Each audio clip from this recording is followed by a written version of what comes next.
28-foot tall people. Lots of them everywhere. Akron, Ohio. They dig them up all the time, and they just get 20 them. feet? They Did you get say sent 20 away. feet? They get sent away. Gone. Smithsonian picks them up. Oh, we have to preserve this as his history. You never see it again. Well, And it's 20 feet is a lot different than 22 miles. 28 feet tall. Okay, How do you well, explain that? well, I still think that's fake also, but 22 miles is just ridiculous. Oh, that's fake also. Okay. All these people are hiding gigantic skulls and bones and people in the ground. Are you sure it was a human? It was probably like something I gotta else. get Sasha Let's too. call Like, them humanoids. I don't know how much I can trust. Like, what is that? Archaeology or anthropology or whatever the fuck it is. Where they're Paleontology. like, yeah, all this stuff that they're known to be hoaxers. Like their whole field is known to like they're trying to get rep by like discovering something new. Why would you discover a gigantic skull and have it disappear? I don't know. Maybe if you just could have it be in a gray area where it's neither confirmed nor denied, maybe you can get some rep that way. So you haven't seen the actual dig pictures, like the construction guys next to the road when they hit the skull? I've seen Egyptologists dig up some shit I don't believe in too. Like that's the thing. Like I don't need to see. I've never seen a dinosaur bone come out of the ground. No, neither have I. But then again, why would I believe? Because I've never seen that. Why would I believe in a 28-foot tall skeleton that I saw on the internet? Well, why do we have 3 feet tall people and 2 feet tall people? Do we? Oh, is that right yeah, now? Midgets? Yes. My 3 yard. feet. What is the record for the shortest? What about the tallest people that are at record right now? They were taller back then. I was gonna ask Sasha what he thinks the tallest, the max. If 28 is like fake, then what's the max? Just out of curiosity. Just above basketball players, I would assume. Yeah, maybe.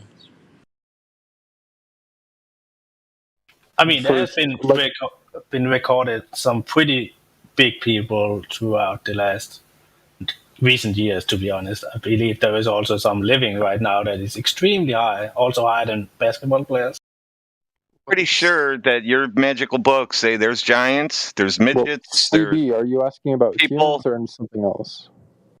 The size of giants and the size of trees has like people that were supposed to be like basically like smaller than your midgets you're talking about. Like they were actually proportional sized, like, or maybe not pygmy, but that might not be the right word, but yeah, I believe I've heard that mainstream science or evolutionists or whatever, like, or they've claimed that there have been people who were discovered that were proportionally sized, just much smaller, like they would stand at your knee. Yes, that's not a myth. That's what people were there definitely were small people. And if they were that small and proportionally correct and lived normally, because there's nothing wrong with them. I mean, miniature dogs live just like big dogs. No, that's fake. Dude, it might be hard to believe, but how can you write it off as fake? No, It's only hard to believe because they want evolution to be real and not something else. That obviously there was a mud flood everywhere because we're digging the buildings out. They can't cover that up.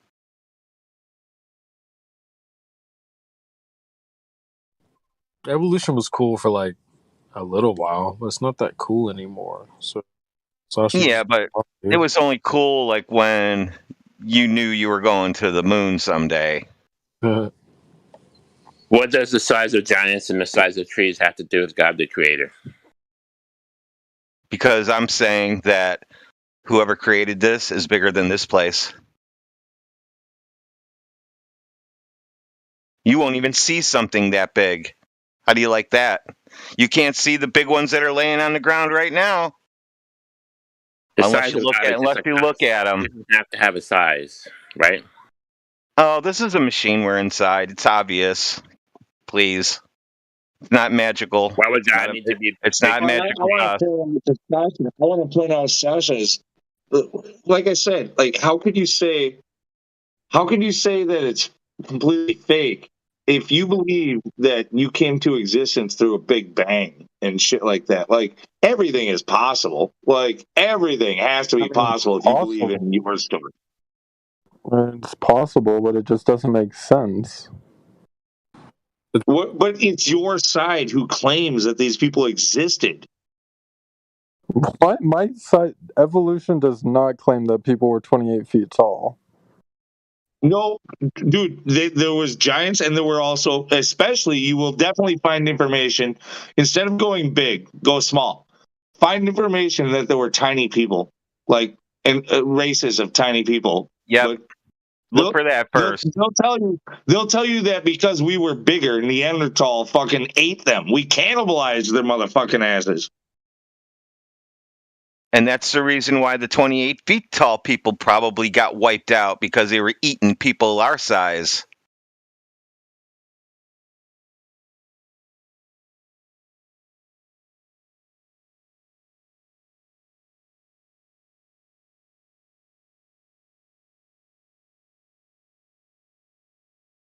Have you guys heard the giants, the Nephilim giants were much stronger and much faster than humans? Not because of the size, but proportionally. And there's supposedly one standing up, and you can see they look completely different, but they are not, they're an animal of some kind, and they're giant, all right. I don't know how tall this one was, maybe 2 They miles should also or be something. red-haired and blue-eyed, like the Aryans, or the early Aryans.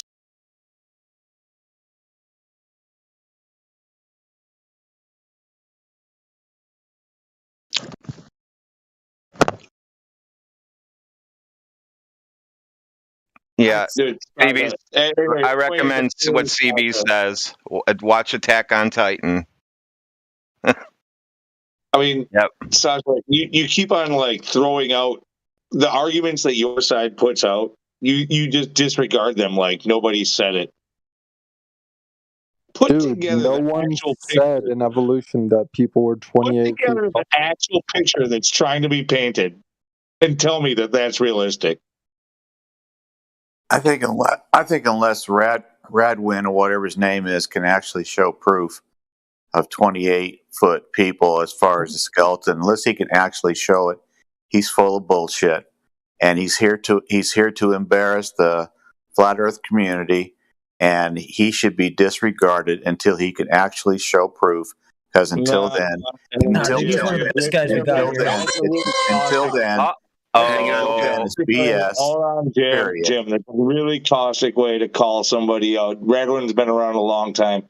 You and him might have a disagreement here. In fact, I guarantee you do. Not only that, Jim, we're having a conversation. But that was a one hell of a way to call a dude out who's been here way longer than you. Yeah, I want to see 28 feet people in a skeleton. That's what I want to see.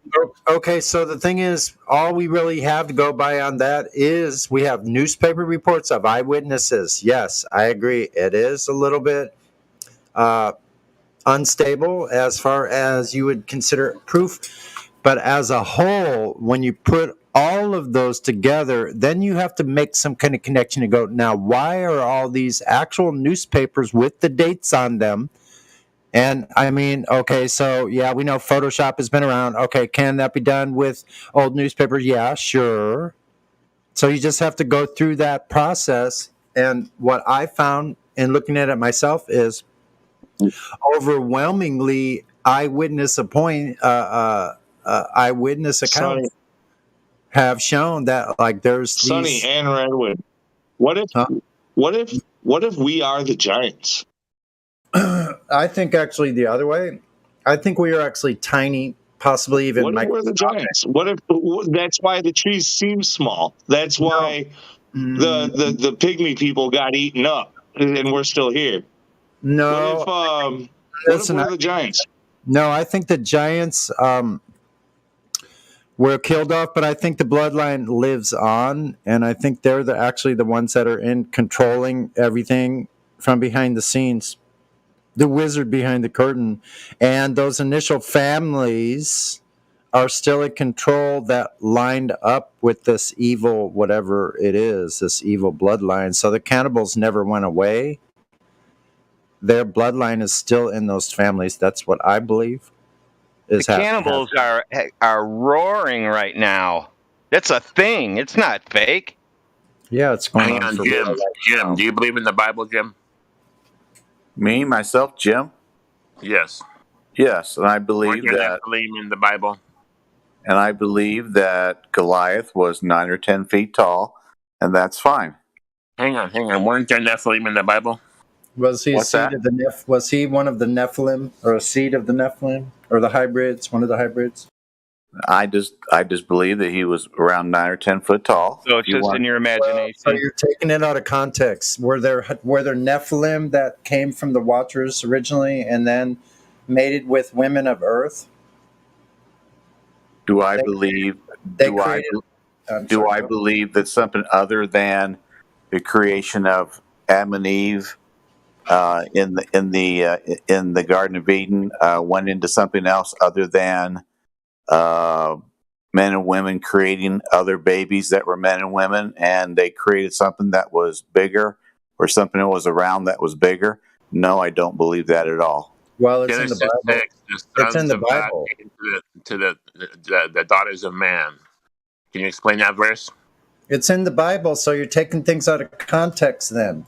I am saying that I believe that people like Goliath, 9 or 10 feet, did exist because the Bible says it existed, and I'm not going to speculate on anything else other than that.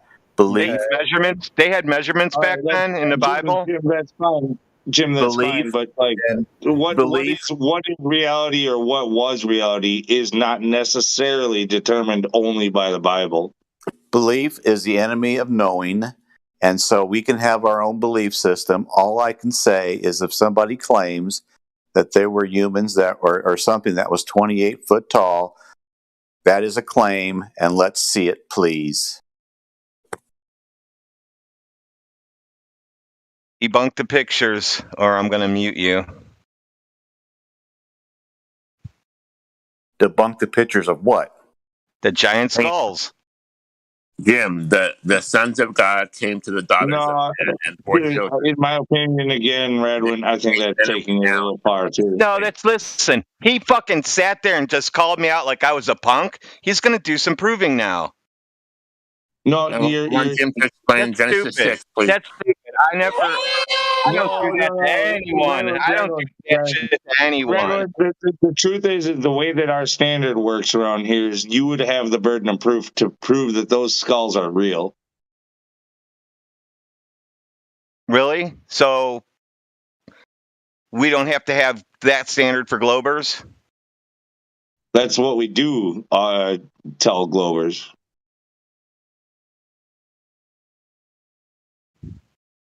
So I understand, Lou, that Radwin has been around a lot longer than me, but at 6:51 or 51 after the hour, Radwin comes in and goes, ban Jim 777. So if somebody disagrees with Radwin, he should be silenced. Is that correct? Away. No, right now there's a personal grievance going on, and I don't really care to arbitrate. I never heard of this guy before. Never heard of him, never seen him before. Sir, you were only banned for 3 minutes. I've been banned for months at a time. I want to see proof of 28 foot people. That's what I want to see. I want to see proof. I want to see Jim, I have proof in my giant video. It's 29 minutes. Look up Godric in the live stream. I'm in live stream right now. 29 minutes. Kobe! Take a look and come back. And then tell me also, what does Genesis 6 mean? Thank you. Thank you. Thanks for giving that. I'll go back and scroll up. But to say to ban somebody because they disagree with you, I don't. That is such totalitarian BS. I can't believe it.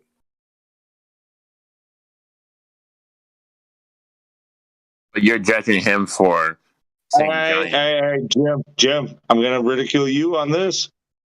Go ahead. Don't fucking appeal to emotion and shit like that. Like, dude, just get back on point. So you said old dude put something down at 29 minutes after the hour. Does it start with Twilight Zone? No. Hang on. It's first of all, it's Godric. Look at 4:52 p.m. Pacific time. 52. Giants emerging everywhere. They can't hide this. YouTube video. I believe it's 29 minutes. 29 minutes The after. universe inside you. 4:52 p.m. Pacific time. 52. Okay. 4:52. Oh my.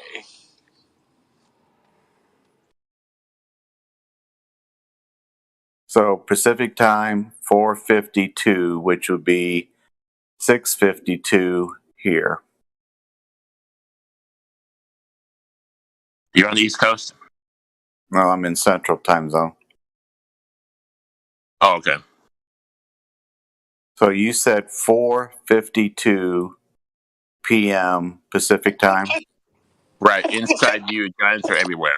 I don't see anything that says 6:52 on live stream voice text here.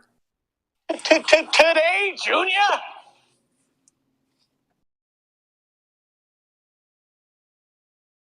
I see some. Is this Tim talking? Jim, it's exactly 18 messages up. It's a YouTube video. Giants are everywhere. They can't hide this. I see something from Tim at 6:58, which would be No, it's 4:58 Godric. your Look time. at Sir, you know there's a Godric. search bar. You can search for messages from users, and that's how I would do it. Okay, Boomer. What's about me? I'll post it again if you can't scroll up. I'll post it again. Thank you.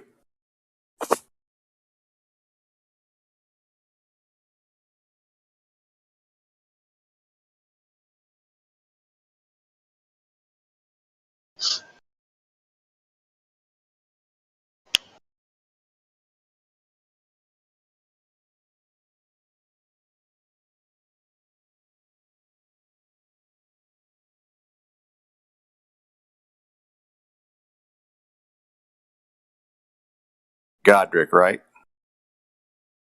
At 7 p.m. or 5 p.m. your time? Yes, you see it? Thank you. I'll take a look at it right now. Thanks. Yeah. Thank you. Thank you.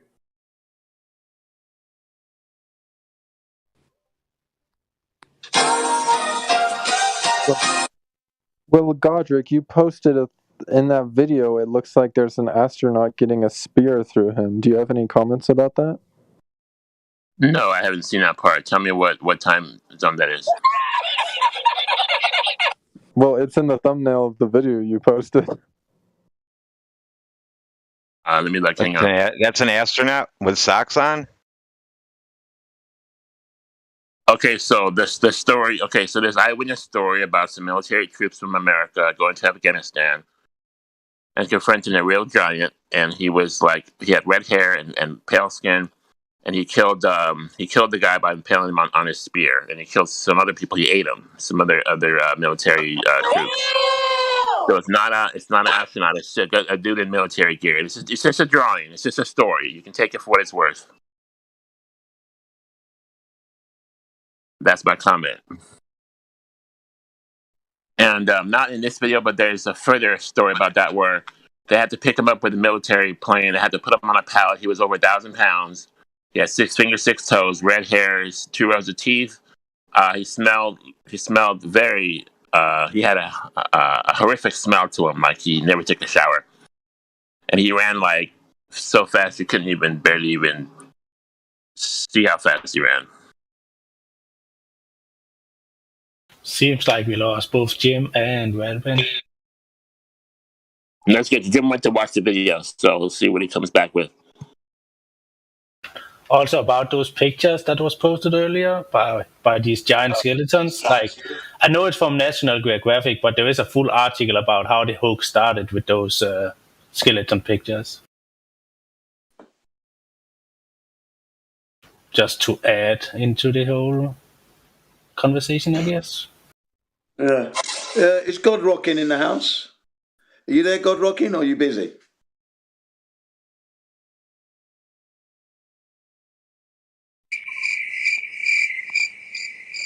Hey, Looks Jim. like he's busy. How you doing? Big God fan of Rocking was listening. just in the. Go on. I was going to say, I'm a big fan of listening to your stories about Japan. Oh, thanks. Yeah. Well, it's currently 9 o'clock in the morning. Full sunshine. Probably 20 odd degrees Celsius, something like that. Let's have a quick check. But yeah, I was just in the Gem Panda stuff with God Rocking. God Rocking came in, right, to talk about refraction.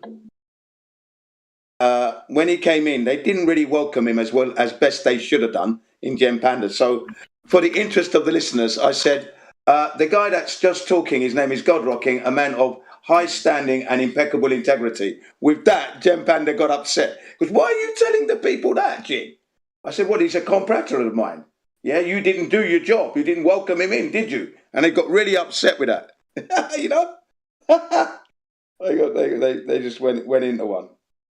And then God Rocking hit them hard with refraction, covered most of the angles, and I peppered them with the actual looming images, and they just lied. They just lied.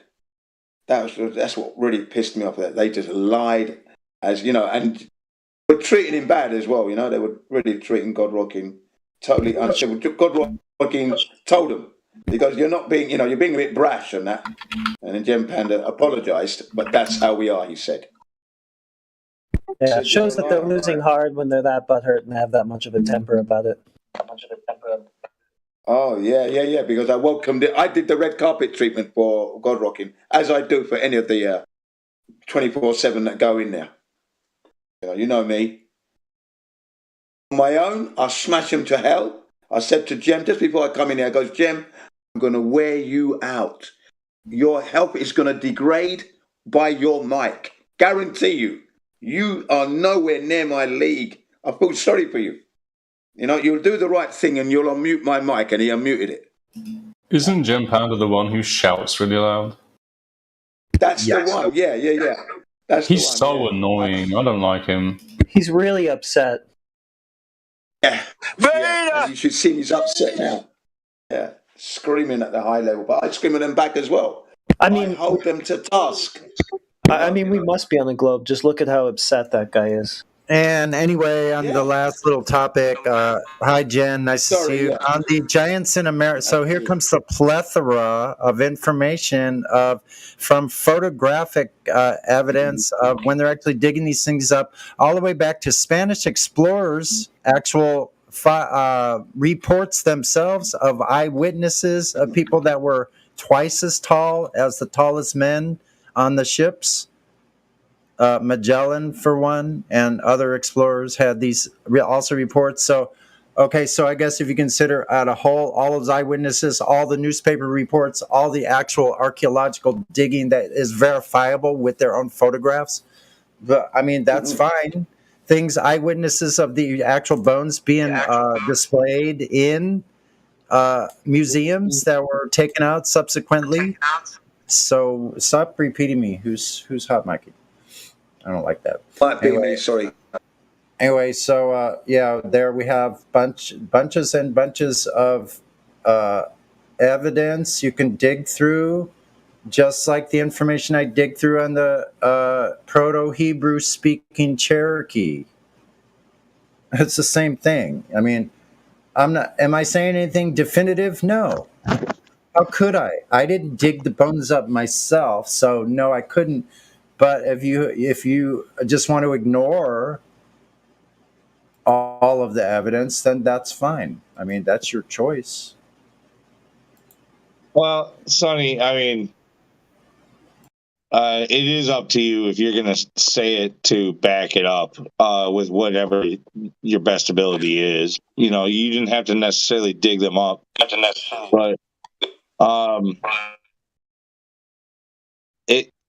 this is kind of like how stories of Bigfoot and the Loch Ness Monster get started. You know what I mean? Yeah. Yeah, but you don't have I'm really any. hanging around with Lou on that. But you don't have any bones that are big enough to fit over a regular man's head from a Bigfoot. But you do human heads that are twice as big as a regular human head that could fit over, like the jawbone could fit over your face. So these have been found.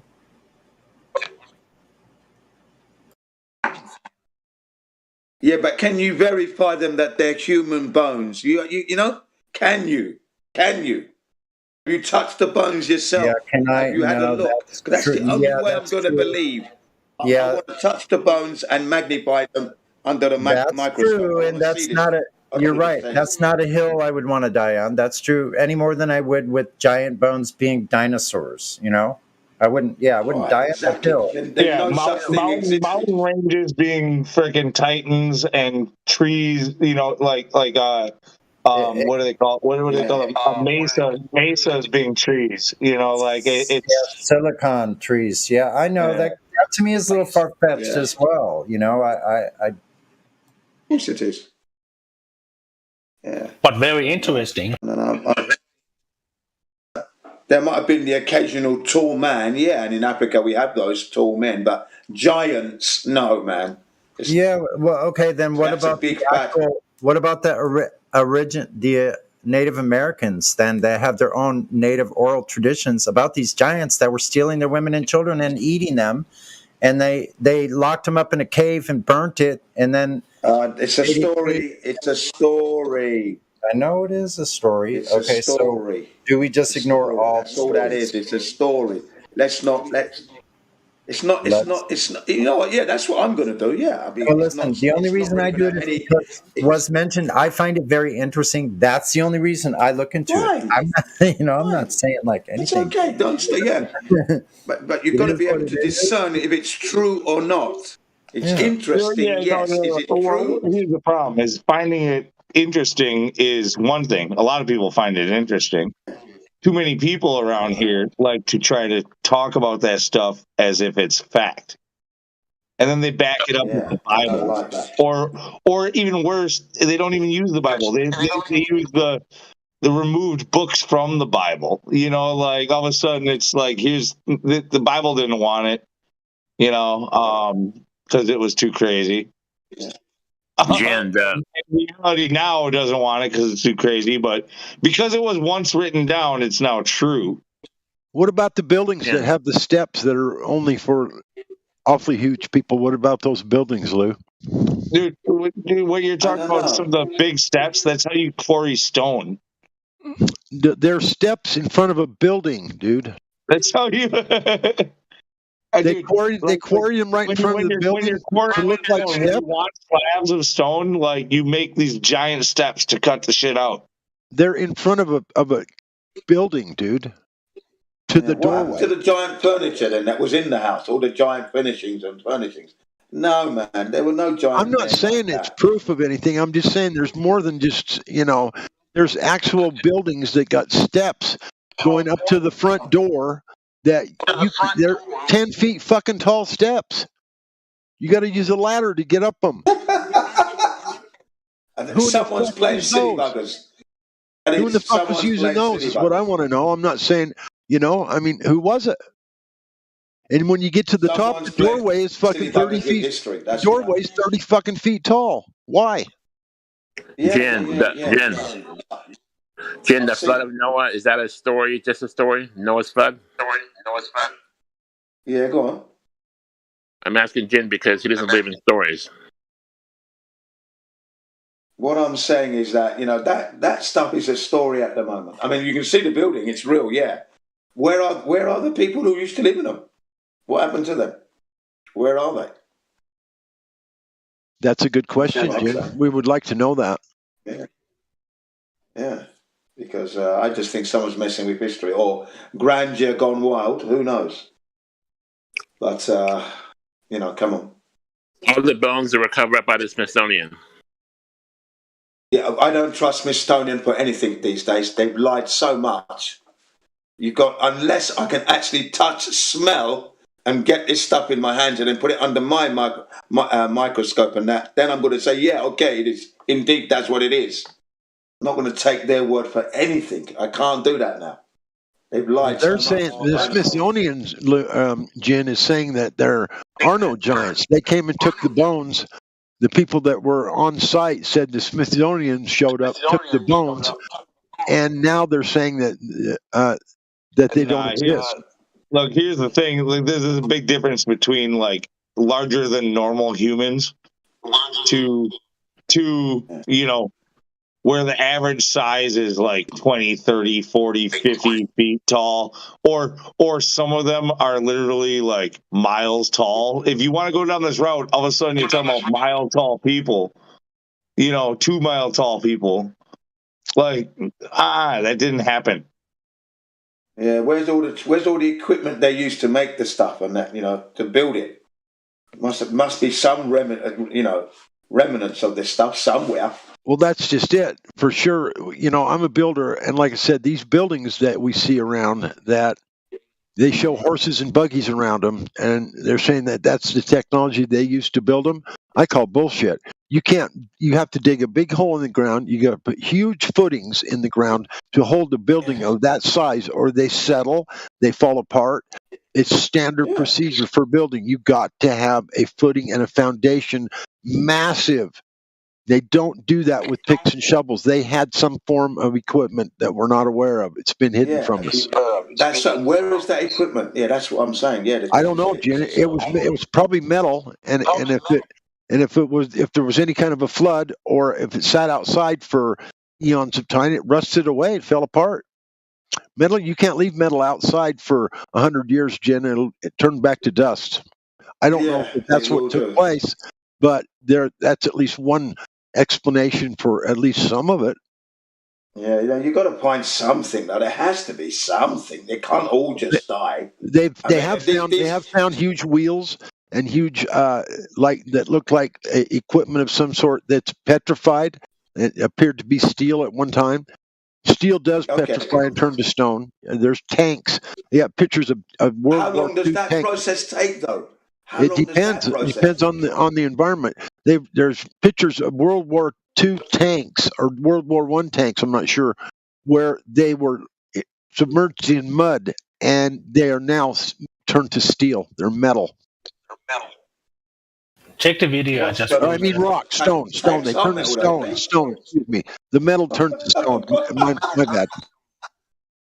Sorry, yeah. When you said they turned to metal, I turned to metal.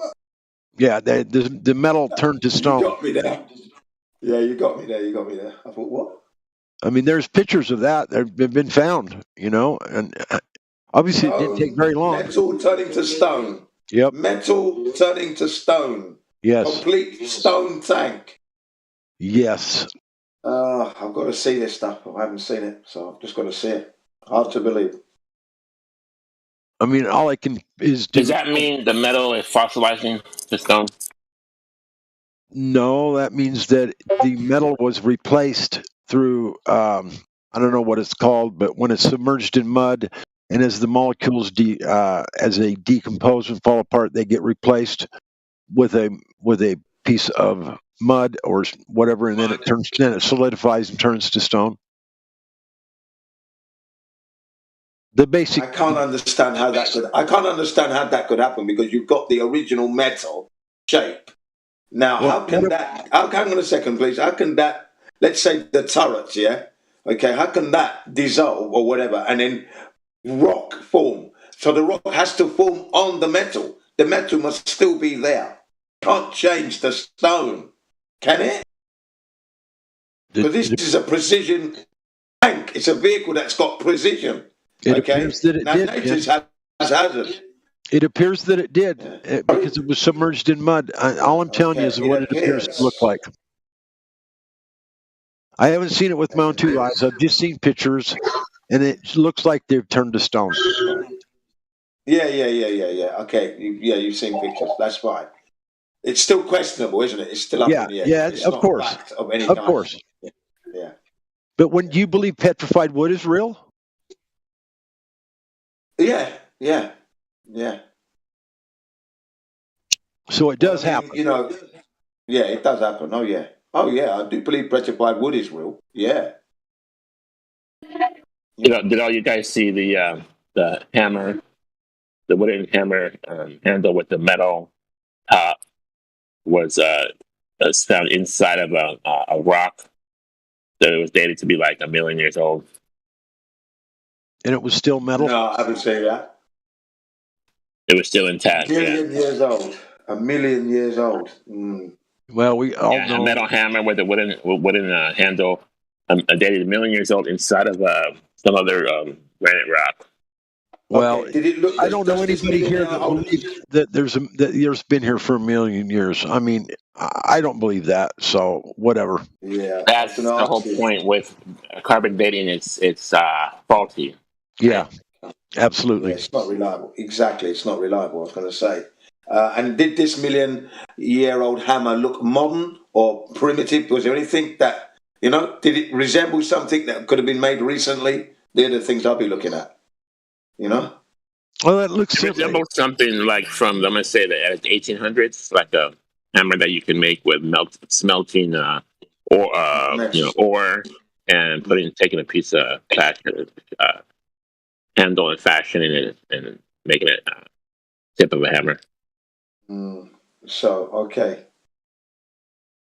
Let me see if I can find it. How does wood get petrified? Well, they say it happens under extreme pressure, like in mud with extreme pressure, like from like tons and tons and tons of mud on top of it, and then tons of water on top of that, and it pressurizes it so hard that when each molecule decomposes in the organic material, then it gets replaced with a piece of silica. It gets forced in from the pressure. Well, that's how petrified. How does petrified wood happen then? What's your explanation? I'll come out in the desert right near me, about 100 miles east of here. There's some places you can pull off the side of the road, and there's tons of petrified wood. You can see the grain in it, but it is truly rock. Yeah. It's right on the top of the surface of the sand. So how did that happen? So it's not very deep. It's not deep at all. So It's right I would say you need to have extreme humidity, like mud, and then you need to have for a couple of years heavy winter, extreme cold. But wait a minute. I'm talking about a place that is only sand. There's no soil. Yeah. There's no other life. It's just sand and brush. That's it. You don't know what it was 1,000 years ago. That's true. We don't know what 1,000 years looks like at all. Yeah, we don't know it. I hate to interrupt, but there is no person here. Does anyone here believe in time travel? If they do, no, time travel is the worship of Lucifer. If they believe in you time guys should, Dave. kick them There's a out. new person he wants to talk to. All right. I mean, it's impossible to time travel. No, I just went from the kitchen to my living room where my computer. And I traveled the distance over a certain amount of time. So What if they had a whole lot of liquid helium? They couldn't time travel? No, liquid helium? No. Liquid mercury. And Time travel. You have to drink It's traveling through time all the time. I'm traveling through time right now. Forwards. Time is not a thing. Travel. Oh, Lord. The arrow of time. Like time traveler's wife? My mic working. Hey, Yeah, Godric. So at 1644, that's not a fake. That's the actual giant in film there. So let's say you have a time machine. How you would Are you talking about my video? Hang on, my video? Yes. Would you use like the that? I Gregorian like that. calendar I to thought that was set it up? a good video. Yeah, Wait, that there ends is someone. all arguments. Wait, guys, there is someone willing to ask a question about time machine something. Go ahead. Sorry, go ahead. Was that me, you meant? I was just saying, Yeah, let's you say we were. have a time machine. Would you use the Okay. Gregorian calendar to set it up to like where you have to travel to? Because time is a man-made construct, and so are the calendars. How would you actually set it up if there was like some sort of machine? How would you do it? Like You can't. Dude, it's all about It's gravity and impossible. black Yeah. holes, bro. It's Well, all it- science. It violates the second law of thermodynamics, so it'd be a First off, foul. Sonny, Gravity don't you and black holes. It's I'm all surprised about none of you remember this, but in order to go back in time, you have to reverse the planet like Superman did. So it is possible. Yeah. It is possible on TV, at least. Didn't Einstein prove you can go Hollywood. back in time if you float around the Earth because of gravity displacement? Can I get a mic check? Is it working Hey, now? Dave. I can hear you. I've You're been coming trying through, to Dave. tell y'all for 5 minutes. There's a guy named or somebody named Brad Rising here. Need to welcome him here. Hi, He's Brad Rising. verified. Hi, Brad Rising. Hey, how you guys doing? Pretty Great, swell. How great. are you? Glad to have you. Not bad. There's your petrified tank video. It's at the bottom. What?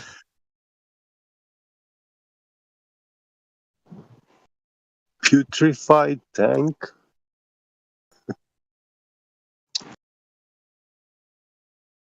Seen any Earth curve lately, Brad Rising? We're still looking. The search Still continues. looking. Sorry, what was that? No curve here. Still looking. Still looking. Everyone's still looking. Can never find any of that darn curve for Earth. I Can don't I know. just say one thing about that? I'm not looking anymore because I already measured, so I've moved on from that. Yeah, me too. Yeah. Well, I mean, it's just a leading question. Oh, I know that. I know that. I just wanted to say I'm not looking anymore. Exactly. Well, you should always be seeking truth. Well, I can do more observations. I already found it. I found it Yeah. already. Well, I I think pretend I that I'm already looking found my truth, just to lead them on a wild goose chase. We can do them over and over again. That satisfies the requirement of a repeatability, and that just keeps bludgeoning the ball Earth into the ground like a big jackhammer. You know.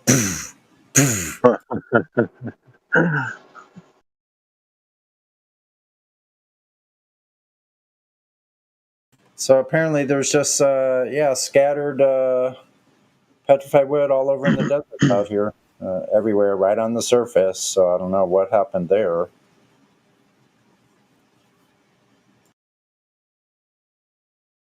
What do you mean? You can go get some?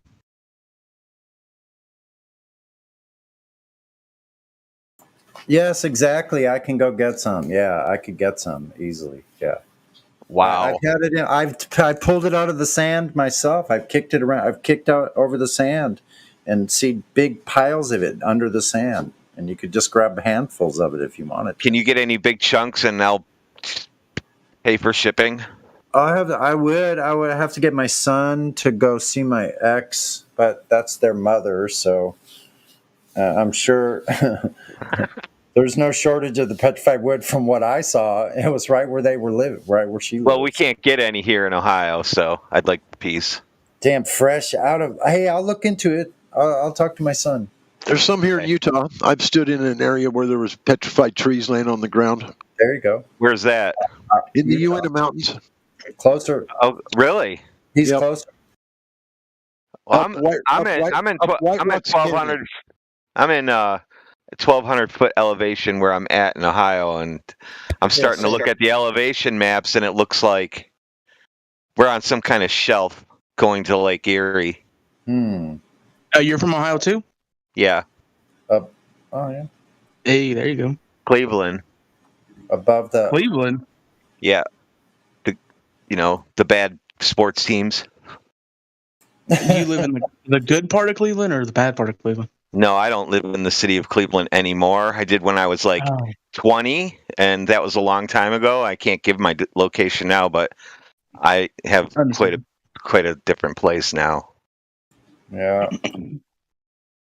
So I'm betting that NASA picked up their petrified wood at a bargain basement, you know. Oh, so they had to go out there and get as much as they could find because they didn't want people grabbing that shit and saying, "Why is this a tree?"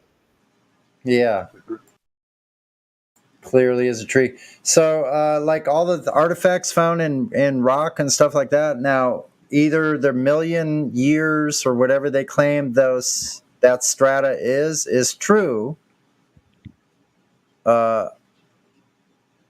or things petrify much quicker than they say. That's all. Well, I have a tank video I have to watch about that now. It's queued up. And I also have a big giant on my 87-inch screen looking at me walking in Japan.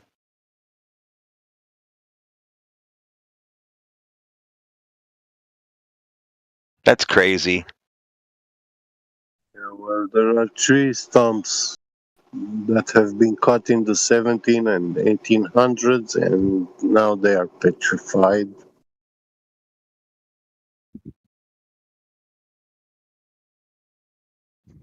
So it doesn't take thousands of years to petrify things. Yeah.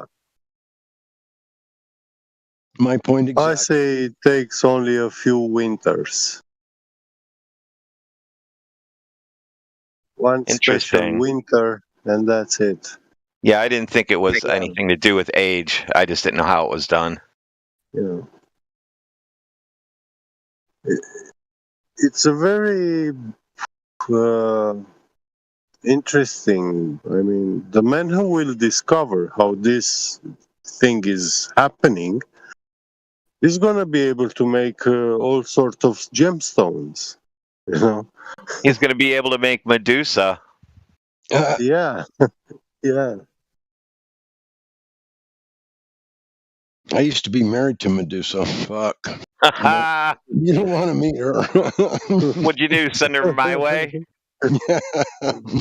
I had one of those. I'll give you the address.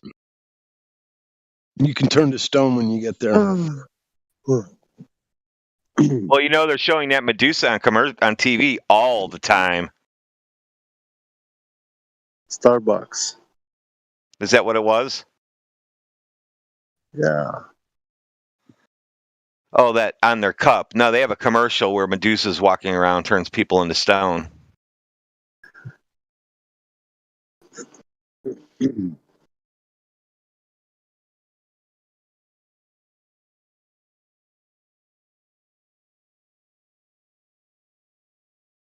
TV has become a new tool for me. Now it's just fun seeing all the programming that's really going on.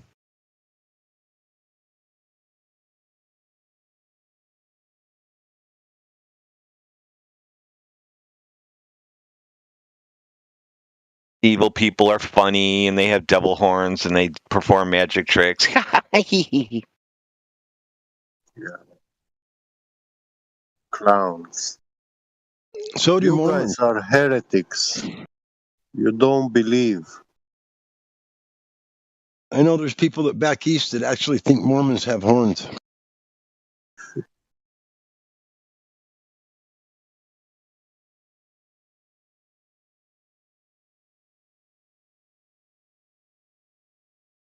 I got one for you. Picture Moses in your head. Does Moses look like a human or does he have horns? I don't know what Moses looks like, Lou. I don't even know if he was a man that lived, but I would say he. You know that Moses has horns nowadays, right? I didn't know that. Hey. What do you mean nowadays? Did Adam have a belly button? Mandela effect. If you look, all of a sudden Moses has horns. Not the Moses I remember. He's got like nubs, like where the horns were cut off.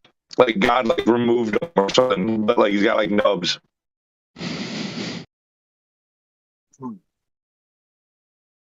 What's that Interesting. superhero dude? They cut his horns off, and you got these stubs coming out of his head. Who was that dude? I can't remember. Oh yeah, see, he's a nice guy. You know what I mean? It's Yeah. okay. They're okay, especially if their horns are cut off. They're really nice.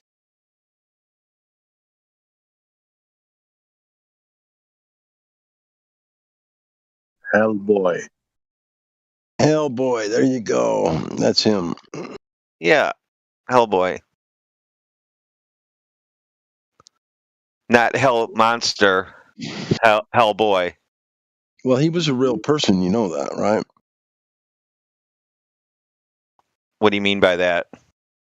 Well, he lives. I seen it on the telly. Yeah. Well, I'm that is true. I'm speaking for 99% of the normies. Well, TV confirmed. they sure do show horned people a lot on TV, don't they? I mean, Yeah. all the time. Yeah, but that's the weird part is even the Bible supports this now. Like, I'm talking about Mandela effect type stuff. Like, the Bible supports these horned people being in existence. And so does, I believe, like what Gutrockin was just saying. Like, it's a really freak occurrence, but like once in a while there's people born where they have these nubs where horns would be. Shit like that. Like they have these bumps on their skull.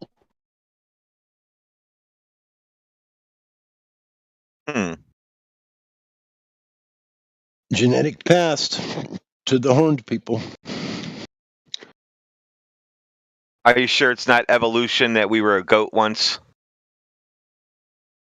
No, I'm not. Of course. How would I know? Yeah, I would definitely pick monkeys before goats. You know what I mean? I'd like a pair of monkey horns on the wall. That would be kind of cool. I'd pick a moose. Now, a set of moose horns from a big bull moose, they are fucking huge. Those are gigantic. I saw just regular, moose in Canada, like on the side of the road, and I wanted to shit my pants. Just tell the truth. You did shit your pants. That is That's an something underestimated animal. you do not want to look at those and have them get your attention. And they're like, you got their attention because I don't even know what I would do. I just kind of saw them and I said, okay, that's close enough for me. I've stood 20 feet from one once in the mountains. He didn't seem to care one bit I was there. You're so small, probably, or he didn't see a lot of people. It's not a moose or anything, but the job I'm working on is in what we call lake country around here. Like we got all these tons of tiny little lakes where like there's just a little bit of land in between them. Like they're really basically one big lake. And the deer, I think the deer around there, I think are so used to people. They're so docile. Like we're working construction, got radios blasting, firing nail guns, yelling at each other. And these deer are coming up within like 25, 30 feet and just eating off the trees. Like we're shooting nail guns at them and they don't even flinch. Never seen you before. Or they've seen you so much that they just don't give a shit. No, they do not give a shit. Like every day, this one brings her Bambi right through. Like there's like the tiny little Bambi like we see every single morning. It just comes like the kid that we're training, the 20-year-old kid, he really thinks he can go and tackle it. Like, and we told him we'd give him $100 if he tackles the Bambi. You give him $100 to go into hospital? Yeah. I got $100 at least. Yeah, no, we're chipping in 50 if he can tackle the Bambi. Yeah, go ahead. Go for that little one. That's an easy takedown, too. We got those all over the place in my yard. And when I see the deer, I just, hello, and I go back in the house.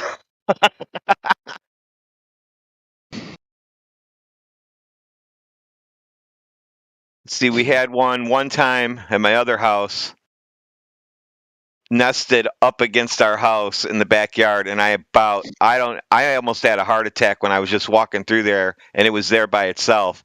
And at that point, I just looked around and I just got out of there and I went back later and it wasn't there, and I was like, oh, that was close.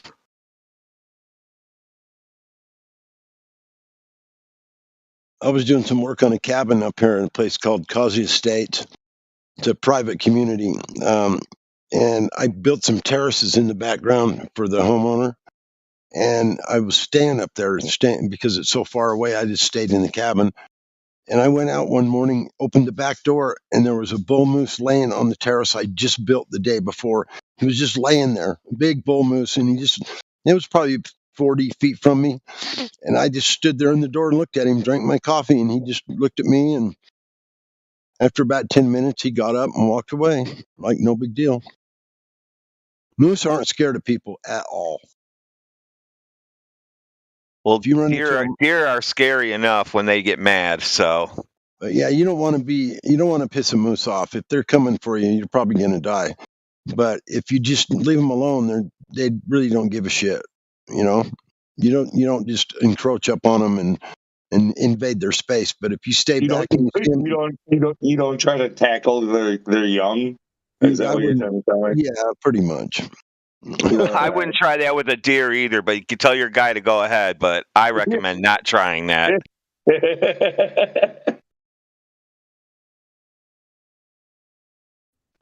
No, it's all right. During the winter, when or like in the fall or early spring, when there's still a little bit of ice on the water, if we're near like a lake house or like a pond or something, we tell when it's really, really thin. Like we'll throw something out there on the ice and be like, "I'll give you $50 if you can get that." Oh, that's an easy win for me. I'll rig up something to get it. Yeah. Yeah, get out the lasso. Yeah, I will definitely win that $50. And I'll say, want to go double or nothing?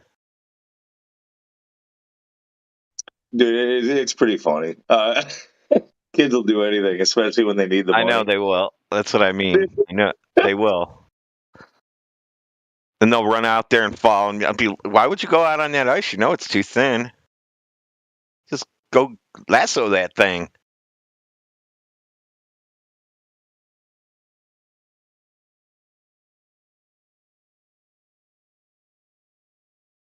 Of course, we save it for the end of the day. We'll challenge him during the middle of the day, and he's like, "Yeah, I'll go do it right now." It's like, no, you're waiting until the end of the day when we're done working you. Like, you can improve it then. Yeah, when we're getting our stuff packed up, ready to get out of there, just do it then. It's a lot easier. We'll all have a laugh.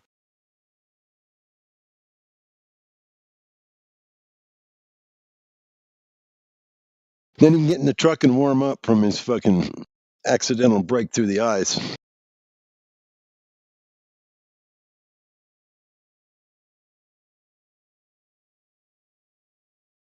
Unless you planned on leaving him there. Dude, if he fucking dies, we're leaving him. We had nothing to do with it. I don't know what he was thinking. He said, I'm going to go catch that deer, that baby. And then we've never seen him again.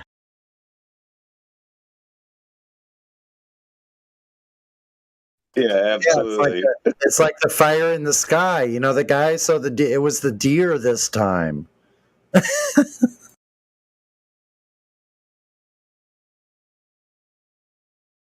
right. 4 days missing. I don't know. He just didn't show up to work one day. But you know what? That was not unlike him. I mean, he's your normal 20-year-old. He likes to party at night. I don't know what happened to him. Maybe he got another job.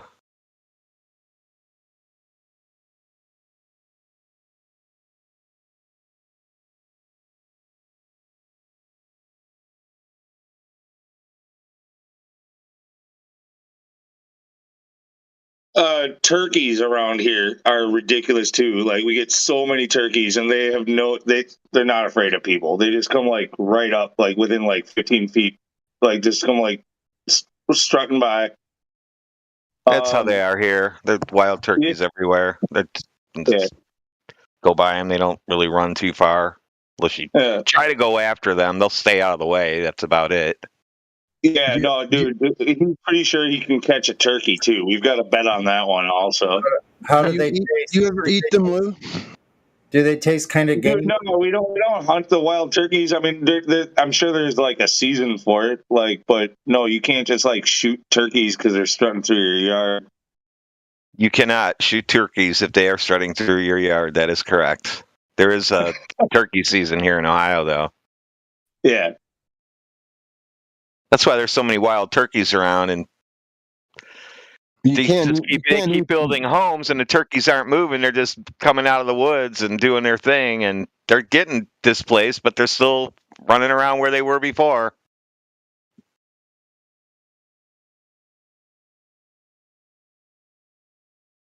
They're getting pushed our way. There's a deer path and some small animal path that crosses from one side of the woods to the other through our yard, and then a big hole from one side of the woods to the other where the deer go. And I threw watermelon rind out there the other day, and it was gone, and I don't know who ate that.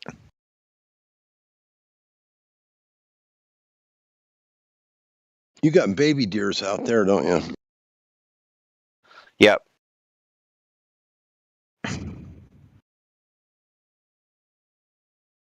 We got big ones out here.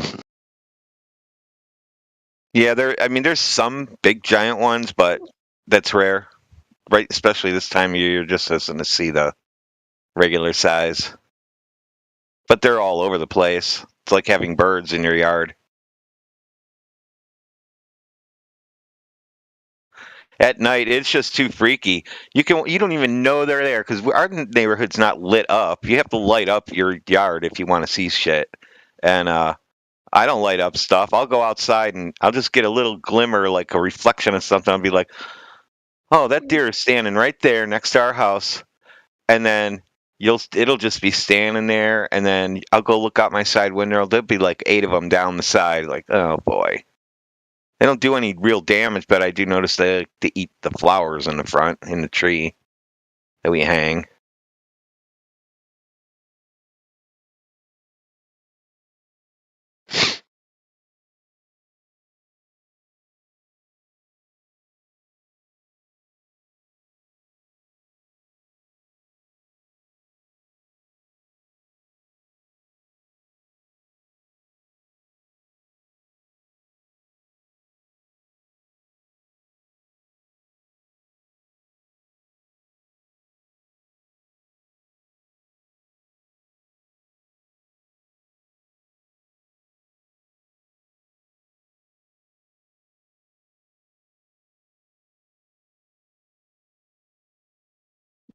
One of these days, the kid that we're training, he's going to come running back to us. He's going to have a turkey hanging from his jowls. It's good. It's like he's going to have a turkey by the neck in his mouth.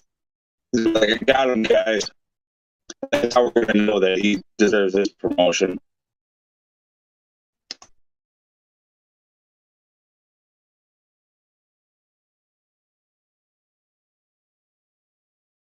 I think it's funny.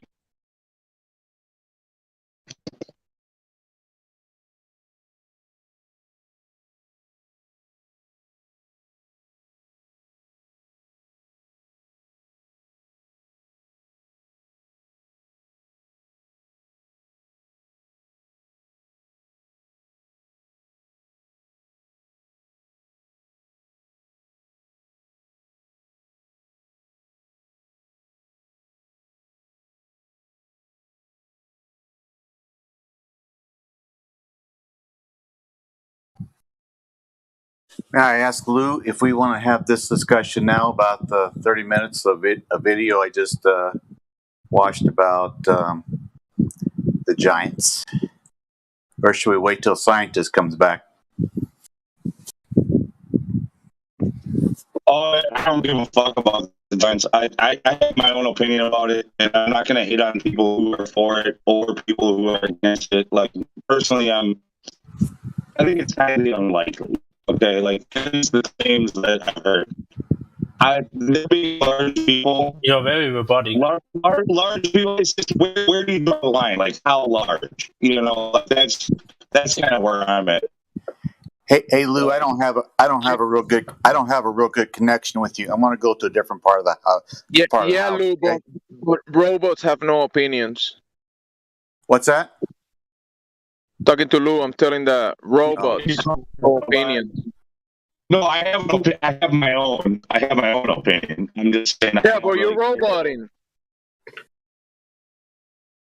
Well, I don't know what to tell you. My fucking internet went down. I got hit by lightning around here. I'm on my mobile data in the house. Stop with the excuses.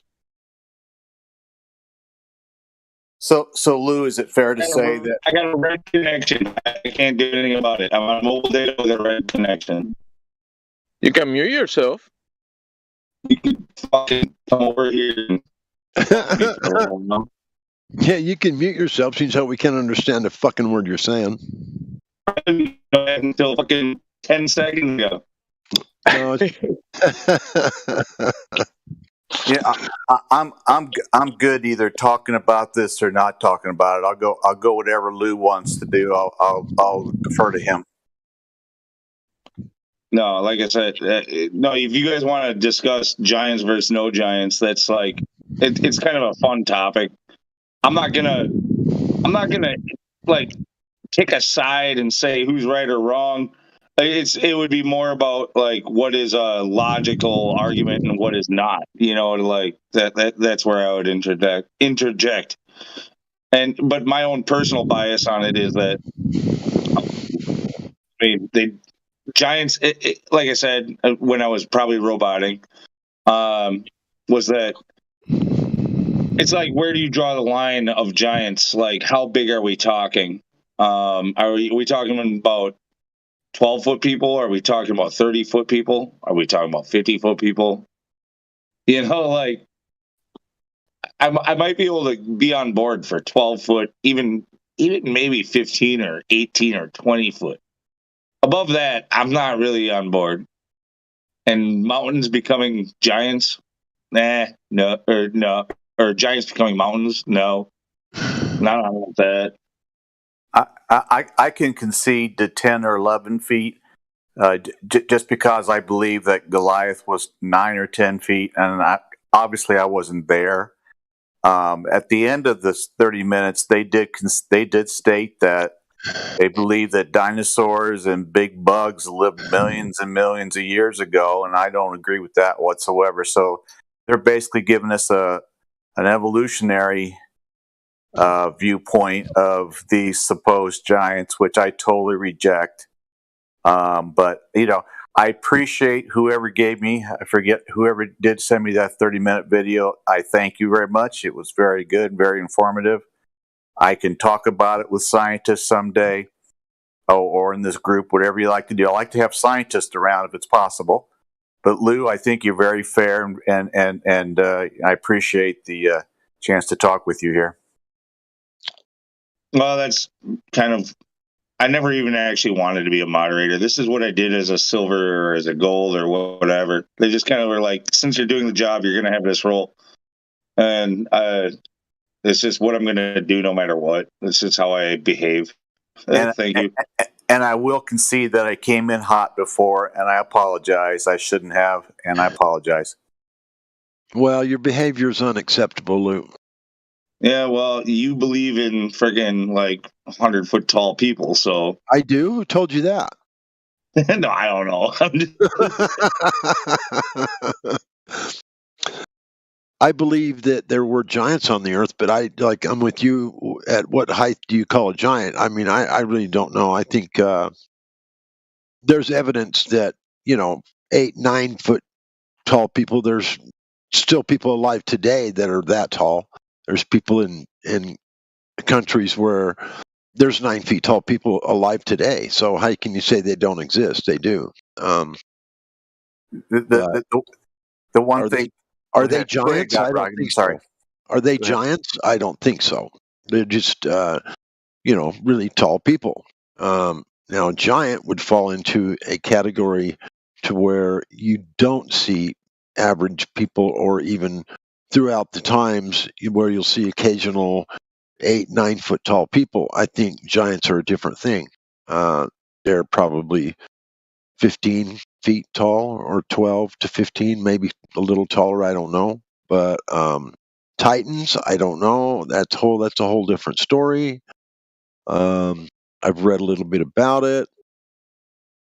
Does say some stuff in some of the esoteric books about the giants. There's the Book of the Giants. There's several different things that you can find about them. Now, that doesn't mean they existed, and I don't know how tall they were. As tall as the cedar trees in Lebanon is one of the stories that kind of come from the esoteric type, scripture type books, that there were giants as tall as the cedar trees in Lebanon, and they were like 40 feet tall. So I don't know. Have you ever looked into petrified organs? Any one of you? Petrified what? Organs. Organs? Like bodily organs? Yeah. Yes. Selenium. I posted Selenium 7, there's a guy on here that comes here to visit us, has done quite a bit of research on that, and he's been here and talked to us several times. He was here today, I think, earlier. Oh, was he? I posted a video of a stone I found in our garden, which I don't know what it is, but it's not a normal stone. I really think it was something organic someday.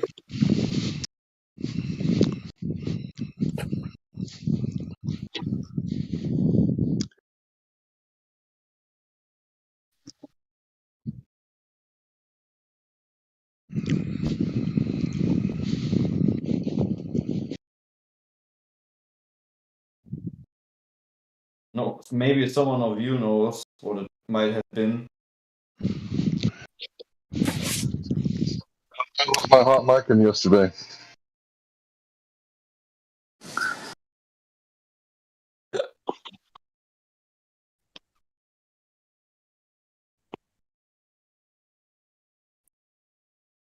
I don't know. I guess. By the way, I forgot that I was. I forgot that I was on the computer. Sorry. I would highly recommend to watch the video I posted. Good. I don't really complain about people hot micing. I think it'd be the pot calling the kettle black when it comes to me. I think the only two things I like to say further, and then I'll leave it alone. And they're positive comments. When they mentioned the one time they mentioned a 28-foot, creature or person, they showed two people, two skeletons laying side by side in a grave, which looked perfectly normal. But I find it fascinating that they mentioned 28 feet and then showed two skeletons, laying side by side in a grave that looked perfectly normal. And then the other time they mentioned 28 or 30 feet creature because of a footprint, they thought, and the footprint was sideways into a rock. So in other words, the creature would have been laying down and put his foot up against, whether it was mud or a rock or whatever, and would have had to make it that way. So it was perpendicular to the ground and not horizontal to the ground. So I found that very, very strange. But so anyway, thanks, Lou, and whoever sent me the video. Thank you very much. It was very informative. That was the sleeping giant, by the way. Yeah, it was good. I'm glad I watched it. It's 30 minutes long.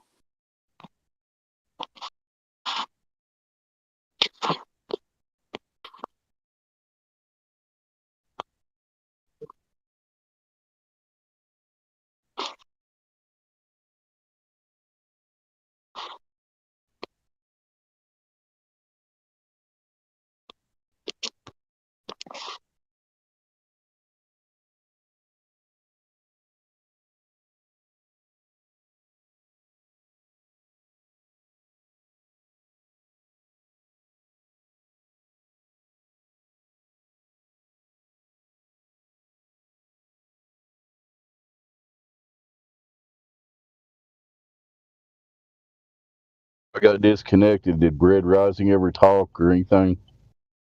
Are you there, Bread Rising? Not here. He just said he couldn't find any Earth curve either. That would hint at that he's a globe skeptic at the least, then. Yep, can't find any curve. I guess he doesn't want to talk right now, so. Back to silence till the next person talks.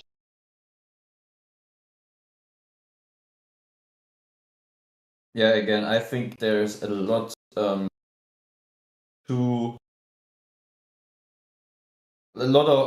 things that we have not been taught, or maybe even the modern science has not ever considered yet, to look at it in the wrong way. But certainly having these huge rocks that very much like bones, where you have this extreme high irony substance within them, just makes a lot of sense, you know? Because you can see similarities with any other organic or with any other human being, and you know, bones and so forth. I definitely 100% think that it lines up giants being a point. I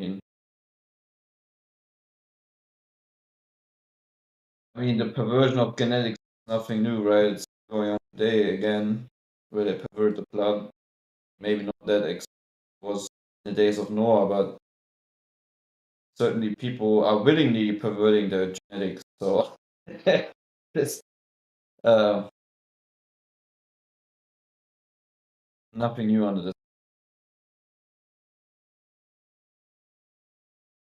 Yep. It is what it is.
Why are all the Globers hiding? They owe me Earth curve.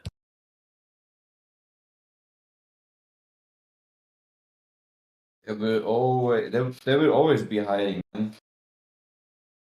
Over on the Debate Flat Earth channel,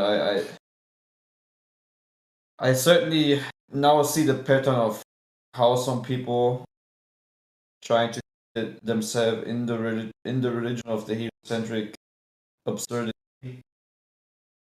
really begins to make sense. I see a pattern. I like that, the religion of the heliocentric absurdity. Yeah, I mean, should be like a book title. It is what it is. Like, actually talking to some of them has no point, because these people are not willing to accept, or either not willing to research regarding the very roots of the heliocentric beginnings of the people that created this whole thing. They just disregard. They don't want to hear it. They just disregard that it's literally openly occultist, Satanists, Luciferians that are running the S show. I think the point is to expose the heliocentric absurdity. That's the point in talking to them. Right, but the problem is they're so blind that they don't even get behind the root. I always like to look at the so every tree has its roots, right? And to find out what the fruit of a tree is, you just need to look at the roots, and later on the fruits will make even more sense if they're rotten or not.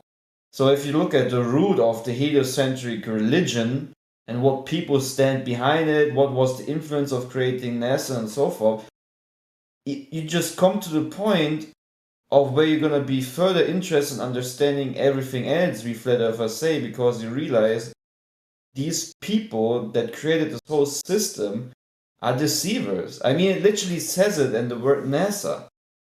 Like, how much more obvious does it need to be when you have, for example, one of the most famous astronauts who was on the moon supposedly doing the 666 and the one eye? Blatantly obvious, and these people are like, it's just a coincidence. Like, what? I wish to know what is going on in the brain of someone who sees a picture of someone openly showing you Luciferian gang signs, and you can just disregard it and move on. Like, it's as if normal people would do that. And that's just like a fragment of all the things we point out. Not even to talk about all the screw-ups on the ISS and whatnot. But even today, with the Black Swan, they will always find an excuse. And I pointed out, like they told me, the Black Swan is wrong because it is refraction. Then they showed me a picture of where they point out refraction on these cranes on the Black Swan, while disregarding that the horizon, which is further away from these oil rigs, is keep on rising in the background, shows no distortion, shows nothing of a very wavy lines or whatever. The horizon is completely perfectly straight and line. And also the fundaments where the oil rigs are standing on do also not show any refraction. And then they just disregard it. They're not talking about that. They completely disregard that point. The purpose isn't really to convert them or to convince them or change their minds, because you're not going to do that, really. It's just to expose the rotten roots of the absurdity. That's more so why I argue with them. I don't think I'm going to turn them. No, me neither. But it's just sometimes the reason why I go so deeply into it, I just want to understand these people. I think I understand it now. It's just really the deception is too great that some people are completely falling for it. They're deceived. I said convert. I should have said deconvert, because they're the ones practicing a religion. Right. It's just very hard to get someone who's deceived out of the deception, especially when deception is so, what is it called, so sweet, so to say, so like honey, so feels so good, because it's so cool. And they would lose a big part of their life. Actually let it go, right? I mean, imagine what you need to sacrifice in a certain way when you become a flat earther. Especially if you're someone who wants to be honest with your fellow human beings, right? Maybe your family and friends and so forth. Some people just never talk about it, but I personally do, and I don't care, and so far I don't really had a huge problem with it. But it just will turn your whole worldview around, and that's just a problem what most people will face. That's why they're just gonna ignore further on everything represent as an inconsistency of their claims. Oh, you're talking about the Jim Spanda server? Yeah. Yeah, I was Where you hearing have, that shit. where you have like 5, 6, 7 main people talking, and the rest are just weird trolls in the chat that tell you how tell you what kind of person you are, while never contributing anything. It's unbelievable. It's just like, they're just there for Those people are rabid, dude. They're suffering. right. Yeah, they're pretty mad because they get debunked like every 5 minutes for someone. I mean, they're not happy at all. And I mean, as soon as you get a point, they just run away. That's exactly what they do. That's exactly That's what they right. did to you. They're just clinging to this obviously false, debunked ideology. Yeah, that's So they're having a hard time. That's what I really see Yeah. today with the Black Swan that I think Jin posted. He like they pointed out that you see these two cranes being distorted, like you would see when heat waves are going up, right? And you see this heat distortion only on that part. And then pointed out, why is it that the horizon this far away is perfectly flat and horizontal, and and not showing this distortion? And they had no answer. They just went on because of what about this, what about that, right? They didn't want to acknowledge that. Just ask them to walk you through the steps, like tie the bendy crane to the perfect, uniformly flat-looking horizon, which is actually curved. Like, show me how one equals the other, and you'll never get them. They'll just start raging and mute you. They didn't want to do that. They won't do it, and they didn't want to do it. It's obviously completely non sequitur. One thing has absolutely nothing to do with the other, but they think they can just point at a bendy crane and therefore globe. It's the stupidest thing I've ever heard. Right. Exactly. I'm just sorry for these people, right? They just let themselves be deceived. Like literally, you can obviously expose these NASA people for what they are, or like let's say the popular ones, the ones that are in the on the stage of things, so to say, and you show them what they openly admit to do and the hand signs and whatnot, and what they themselves said, and the inconsistency of what they say. One astronaut contradicting the other one and whatnot, and still they don't care. They're not at their lies. Further lies over reality. I really think that if you're a liar, you're gonna be happy with living within a lie, right? If you're a liar from heart, you will support and contribute into the lie. You know what I mean? Like, if you're an honest and true person who loves truth, you would never stick to, NASA, for example, lying to you once and just say, okay, I'm going to disregard it, and maybe they just messed up. You will then start already be critical and look further. Then you're going to see them lying often and more often, and then you're going to say, okay, actually, I need to be honest with myself. These people have been lied so many times. I cannot further go on and just lie to myself and say, this is just a coincidence or something, But maybe on the other point, it could be that these people are just not capable of connecting dots. Maybe they're just somehow too, I don't know, what is the right word? Rigid. Or, I don't know. That's not what you're going for. Never mind.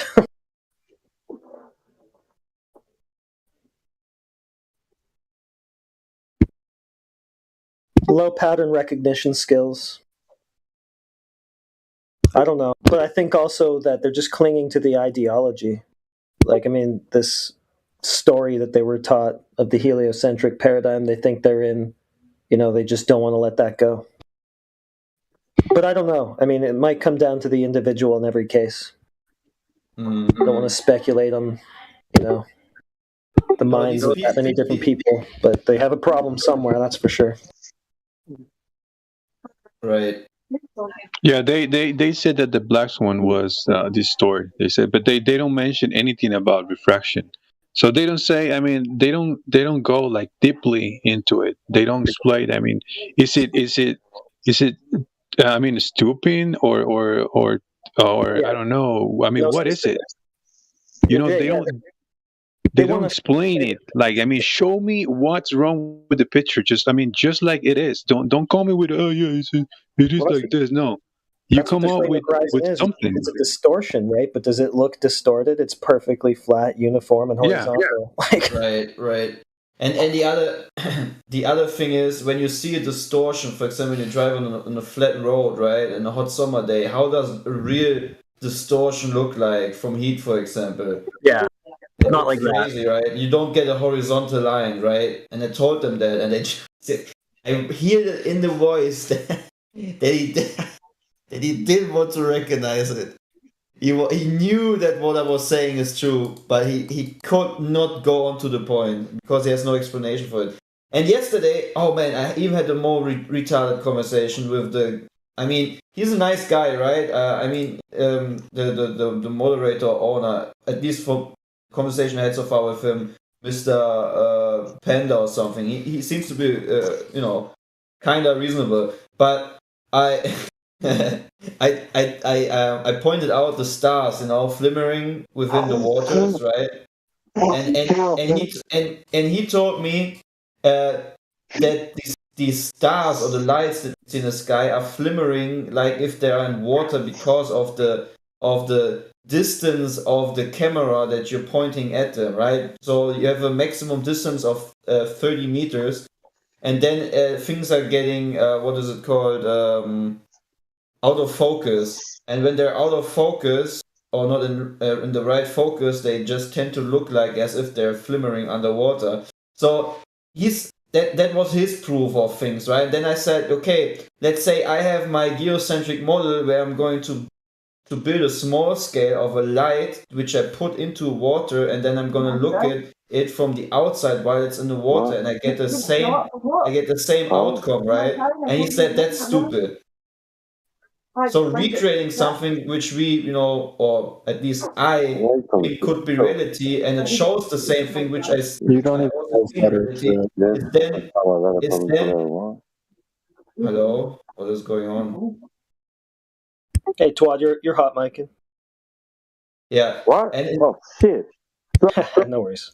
And is then for him not justified enough. So it's crazy what they come up with. It's unbelievable. Like I who can create something which supposed to be, we're saying there's waters above as biblical cosmology believers, right? I personally, I don't think that every flat earther would do that, but that's my explanation of why the stars, when you zoom onto them, look like as if they're underwater flimmering. And then I'm telling him I can do an experiment where I just recreate in a smaller scale what it should be, and I get the same outcome, and he says that's rubbish, that's stupid, that's retarded, that's foolish. But on the other hand, he claims that his out of focus proof or claim, because the camera has a certain distance of where things are being I mean, they're the ones equating bendy crane with miles and miles of missing Earth curves. So yeah, they also told me today that level means curved in a certain definition book. I told them in German we have a definite explanation of what level means, and it's not curved. Level means Ebene, and per definition it's like plane, and we all know what a plane is. So I don't know what's going on in English, why you guys have so much complicated stuff, but in German it's pretty obviously plainly obviously what level means. Yeah, well, German's also a really messed up language, so. No, it's not a messed up language. It's a very detailed and Sasha, do you speak German?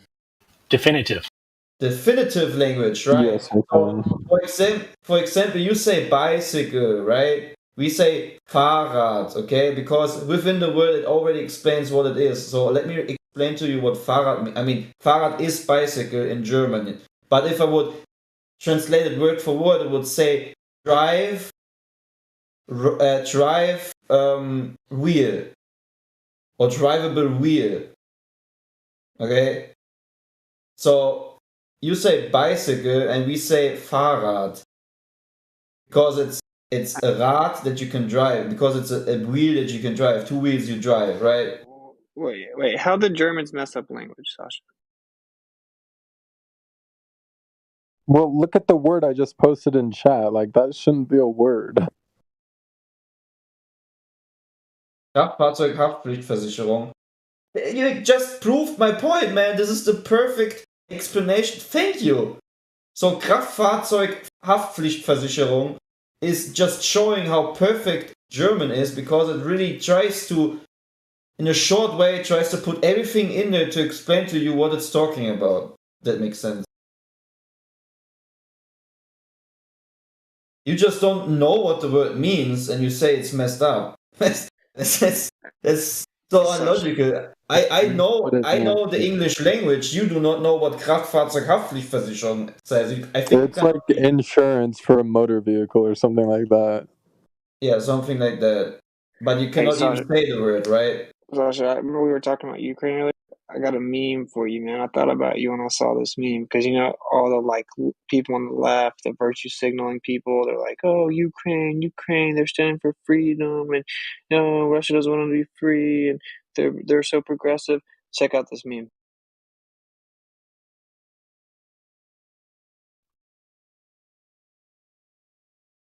Okay, like what is this supposed to prove? That destroys the whole narrative of them being. I'm pretty sure this is just false. Like I think this is false. This is misinformation.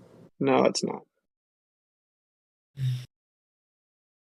So that kind of destroys the whole narrative that they're like some leftist, ideologically progressive state that needs to be defended. There goes that whole virtue signaling narrative.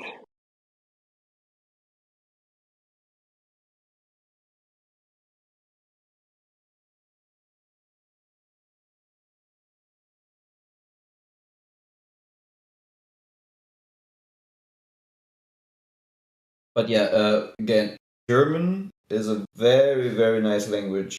But I'm pretty sure, man, again, I think even in English, level has a very common and definite explanation. I asked them if they can send me literally the sentence that says that level means curve, but they didn't send me it yet. So I must think it's actually just a claim they try to use to justify the retardedness.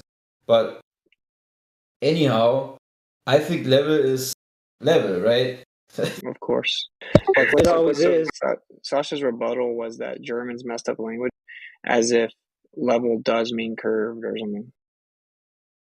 Yeah, it doesn't matter how many polled said that they believed in anything. They're talking about the government doesn't allow it. So Sasha has the government doesn't represent the people then. Sasha, you have the language messed up, and that's why you have a problem with the language when it's right. Witzit, you know what the great thing even is in German about, for example, sea level? We even have you know what we say when it's about sea level, or what sea level means in German? It means sea mirror, also Seespiegel. So we don't say Seegrade, which would be sea level. We say sea mirror, because water creates a mirror if it lays flat. Nice. Why'd you guys That's cuck awesome. so much to hate? But you guys cucked way too much to hate speech laws, and what?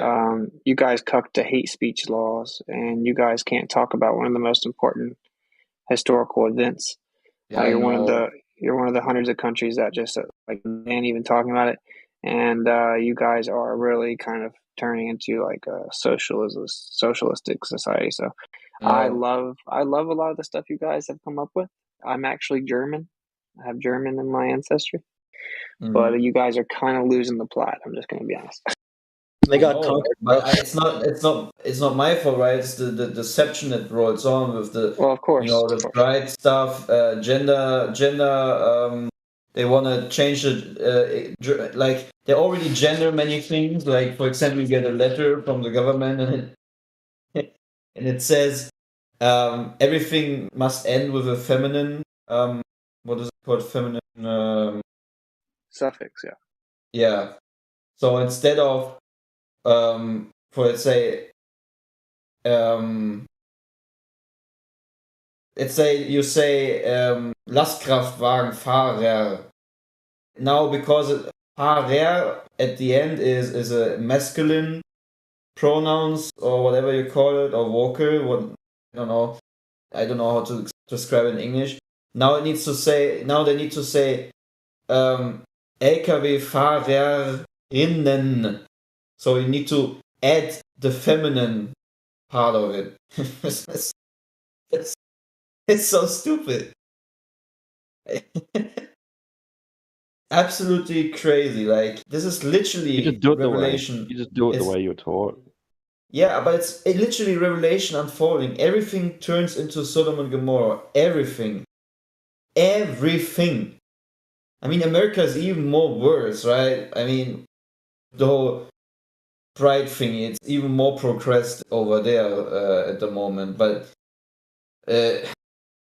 man, people are so blind.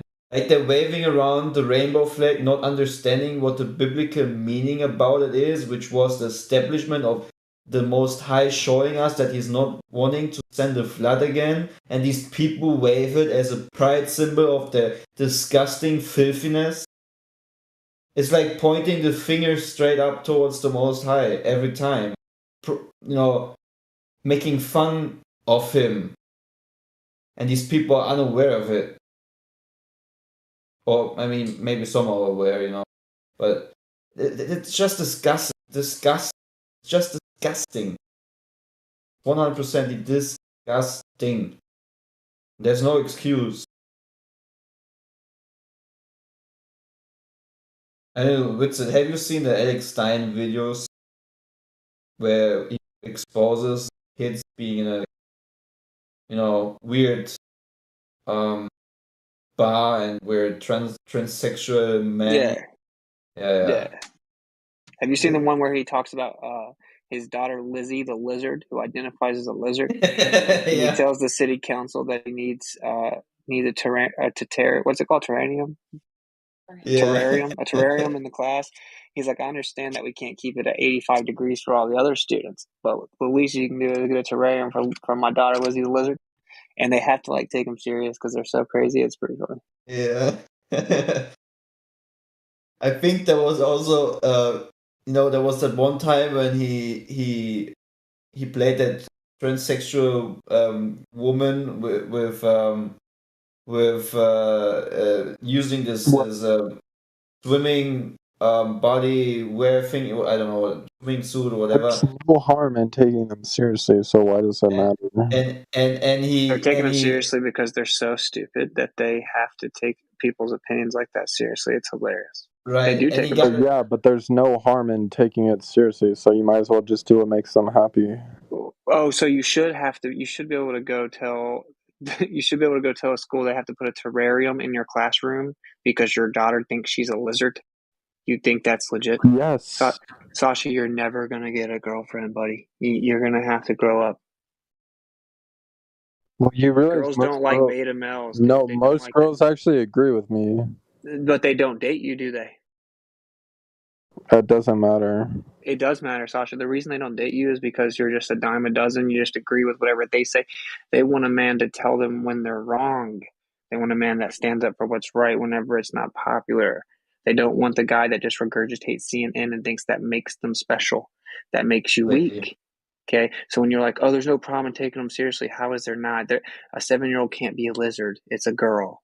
Okay, so what are you talking about? Like, if they say I support Biden, I think Biden's bad, but I don't even watch CNN. All right, Sasha, I tried to big bro you the other day. Look, stop watching so much porn, man. I gotta go. We're gonna play a game, but you guys have a good night. Good night, man. Hey, thanks, Witzig.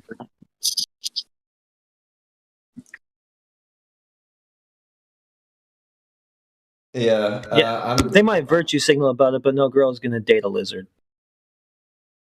No, the girl is the lizard. Whatever. As a guy, whatever.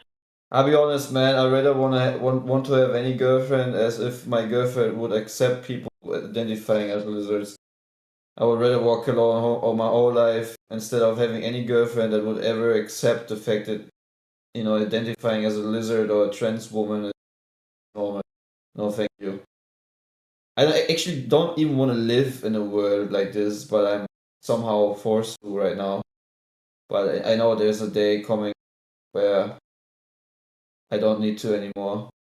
Hey Clay, Yeah. you can check out any time you like, but you can never leave. Yeah, I mean, Where's there's a that reason supposed why to I'm mean? here, right? I mean, I need to expose these pedophiles and disgusting human beings, or at least the demonic entities which are behind them. I don't certainly think that it's almost the fault of these people. Most of them were in their childhood being, raped and, many bad things happen. That's why their mind is all messed up, actually, most of the time, case, it's sad, but it's not good if you support it. Okay? If someone is mentally ill because he was, as a kid, was, maybe raped, or there are so many other things that could happen to change, the mind of a growing teenager or whatnot. It's not good to support it and be quiet about it and just support their feelings-based identity. The love also means want someone, and yeah, that's what I do.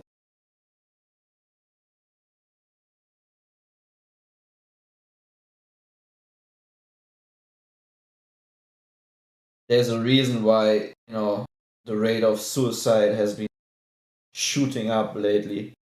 Why also the rate of people do not even know what gender they are is also shooting up lately. People are just completely confused. I mean, this is the time of confusion, right? I mean, I don't know if it can get any more confused. I mean, we're already living in the last minutes where people think they live on a spinning ball. How much more confused does it need to get, people? And now they're gonna top it off with making themselves, I don't know, identify as a helicopter. Who knows? Who knows what's next? Or identify as a child so they can go back in kindergarten and molest some little children. Who knows? Clay, I tend to identify as a airplane that goes 50,000 feet up in the air so I can see the curve of the earth. I knew. When you said identify as an airplane that goes up, I already... Larry, are you there, Larry?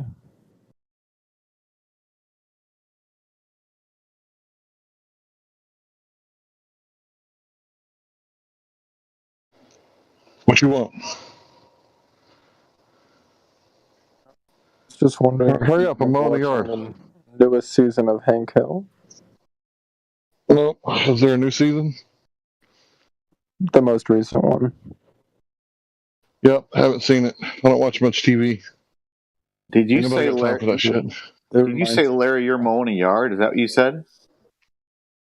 Yeah. It's kind of hot outside in Texas today, isn't it, to be mowing a yard? Goodness. Well, it's my only day off, and the sun is already behind the trees. That's true. That's true. I guess if you're going to mow the yard in Texas when it's 100 degrees out, you do it early morning or after the sun goes down. Well, you do it early in the morning, the grass is all dewy. Yes, that's true. You do that's it. True. You do it. I'm no expert, okay? I just got my first lawnmower like last year. Oh, really? But I've done figured a few things out. It's been 105 to 100 degrees the last 3 days, hasn't it? I don't know. I guess so. It's a warm one. I don't keep up with it. I just keep drinking water and keep moving. That's all you can do. Sasha? Yeah. I identify as a broke down McDonald's shake machine. Does that mean I don't have to go to work? I mean, you would have to consult your boss about that, I guess, because it seems like you don't actually identify as that. You're just saying you do. Oh, I do. I do. I really, really do. I told my boss, and she don't give a fuck. Wait, you assuming something? Isn't that like the biggest sin you can do in that new religion of brightness? Yeah. Why are you not accepting me, bro? Why are you being so Well, I judgmental? mean, that's not really a sexuality. Being an ice cream machine is not a sexuality. It's usually like you're a non-binary or something. Well, I like mean, How you can can you say that identify as so a different hateful? race. You can identify as a different age. You can identify as that. I mean, anything that you would want be to. identifying as an inanimate object. Sasha, There's no limits, bro. can you please stop your hateful behavior? Man, Yeah, your hate speech is really bothering me right now. Your No, that's not microaggressions are hateful. I'm piling up. trying to help you. you're so hateful. Yeah, you need to be more tolerant, Sasha. No, I'm trying to help you guys. You guys can't identify as an ice cream machine. You should just say you're non-binary. Why? Why Well, can't if I you identify identify as as a... that, just say you're non-binary. But that's not true. I identify as a broke down McDonald's shake machine. So you're Well, just not as a getting member of anything the out of me. LGBTQ community, it sounds like you're being homophobic. You're being homophobic. You should You're be more pretending tolerant like of you my views. identify as something that you're Wait, not. are you I'm not assuming? pretending. Are you assuming I'm something? not pretending. Sasha? Stop assuming things, I Sasha. really identify as a broken down shake machine. Don't be so hateful, Sasha. Are you a Nazi, Sasha?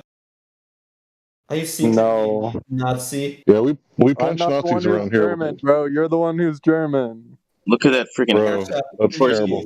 Look Not, at not all Nazis were German. Not even back in 1933. Assuming Not all Germans were Nazis. there is no nationality, Look at Sasha. Sasha's hair. Of course, It he's a is fucking all Nazi. one consciousness, Sasha. Yeah, I agree with that. It is all one consciousness. He's a gay. Oh, so all right. Anyway, so apparently now, if anybody wants to get off Facebook, all you got to do is use some slurs, and they will disable your account. So you remember how people say I can't get off of Facebook? That's how you do it. So I call one of my boys a fag, just fucking around, and apparently they sent me some shit saying your account will be restricted or disabled if you continue. So I'm like, oh, really? It's like finally I can get off this motherfucker. So you want to get off Facebook? Just call Hey, I saw a video. I saw a video of a guy walking into a store and a girl was following him, and the lady, at the store says, "You can't film here," and he's like, "No, she identifies as a camera." Lol. So they couldn't stop her.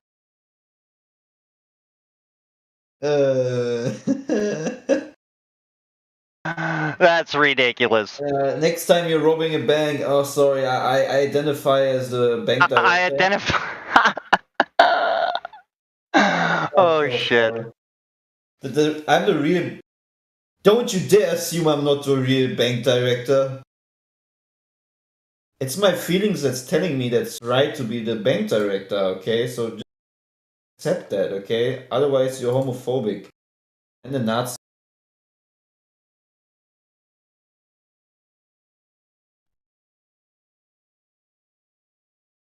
I mean, I don't know how often the Pride movement uses the Nazi term where in the US, but in Germany they love to say that you're a Nazi, regardless of whatever you're gonna criticize on the movement or about the movement.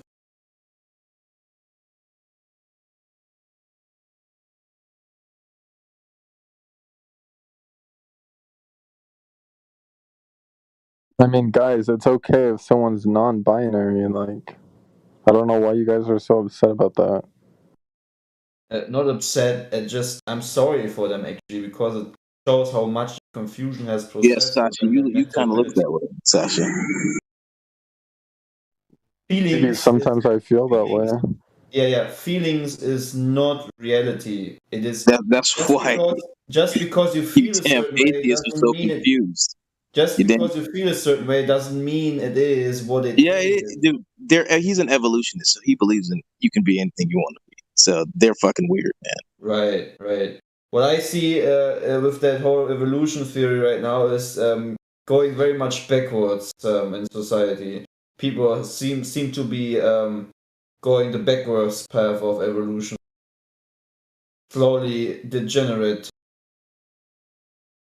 I'm not saying you, Sasha. It's just the overall experience that I have so far with generation of zombies. I personally don't know you enough to justify that or anything like that. But trust me, I'm just sorry for this society, really. Yeah, where grown men dress up as dogs, half naked in front of kids. Yep, that's really what a dying society looks like. Thanks, Jim. Like, imagine showing this to someone who lived in the 19th century, where the supposed evolution must be way much, on a lower state. What do you think these people would have reacted? Do you think they would have hanged these people right away, or just shot them right away? And I'm not saying that this is what I think you should do, but I probably think that is what these kind of people would react to have to when their child would have been exposed to men like this. I'm not saying that it's the right thing to do. Huh? Or They the would have been looking for the circumstance, circus tent. Maybe that could also be the case.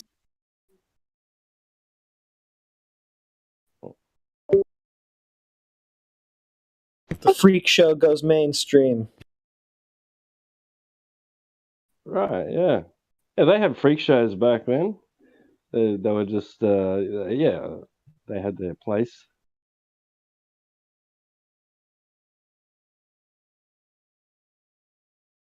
What was his name? Who was the guy with the circus?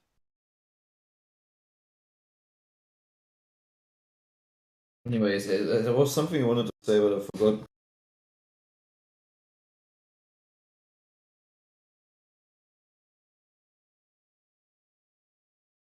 The funny thing is, many people do not agree with the whole Pride movement. The whole Pride movement just tries to make it look like as if people agreeing with the whole stupidity. But actually, we had a discussion in our classroom one day where we had this vote calculator thingy where you put your preference points in, and then it shows you what party you should vote for. And we did it with the whole class. And then there was one question of, should we have gender language be implemented into German society? And guess what? No one wanted to have that in the class with 32 people or something. So yeah, it's just them trying to make it look like as if whole society has already accepted their weird way of thinking. But it's not actually the case. Some people just don't want to say anything because they're too afraid to offend. Which identify as a rich person, but I'm trapped in a poor person's body, so you guys are required to send me money so I can live who I'm supposed to be. Oh, man. We're supposed to send you money because you're a politician. So you identify as a politician. Therefore, we need to send you money. Jim, did you like my giant video? It was excellent. Thank you for sending it. Are you talking about the 30-minute documentary by National Geographic? Yes, sir, but not National Geographic, by a nice lady who did some independent research. I thought it was good. I think we're talking about the same video. I think we are. It's 30 minutes long. Yeah, from Godric. Yeah, I think it was very interesting. The last part, if this is the same video we're talking about, we may not, but if it's the same video we're talking about, the lady who narrated it basically said, dinosaurs lived millions of years ago and there were big bugs around, stuff like that. And it's like, okay, because I don't believe in that at all. And well, she's a normie, so you have to take that in context. Yeah. So, but I appreciate. She also said that Captain Cook went around the globe, because she's a normie. Yeah, I appreciate you sending me that. Thank you. It was interesting to watch. I'll say that. Yeah, and that's probably all the proof you're ever going to get, because even if you saw a giant skeleton, you can just say it's faked, like the T-Rex skeletons, they're faked. So you can't really prove anything.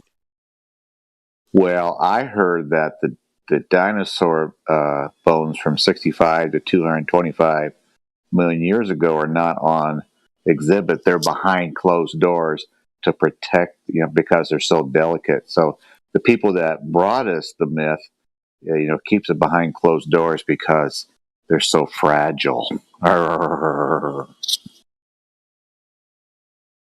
Right, and the T Rexes that are in the museum are plastic. Yeah, they are. But my brother-in-law, he is he has his church and he's kind of keeps to himself. So he's been living with my wife and I now for about 6 years. So we went to see the Tom Cruise Top Gun, a couple weeks ago, and I think tomorrow or Wednesday we're going to go see the new Jurassic Park one.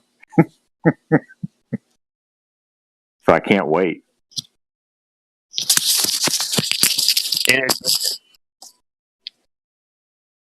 Life will Entertainment always is not find a necessarily way. real. I guess the dinosaurs invade a city and start eating people inside the city. So I can't wait to see that.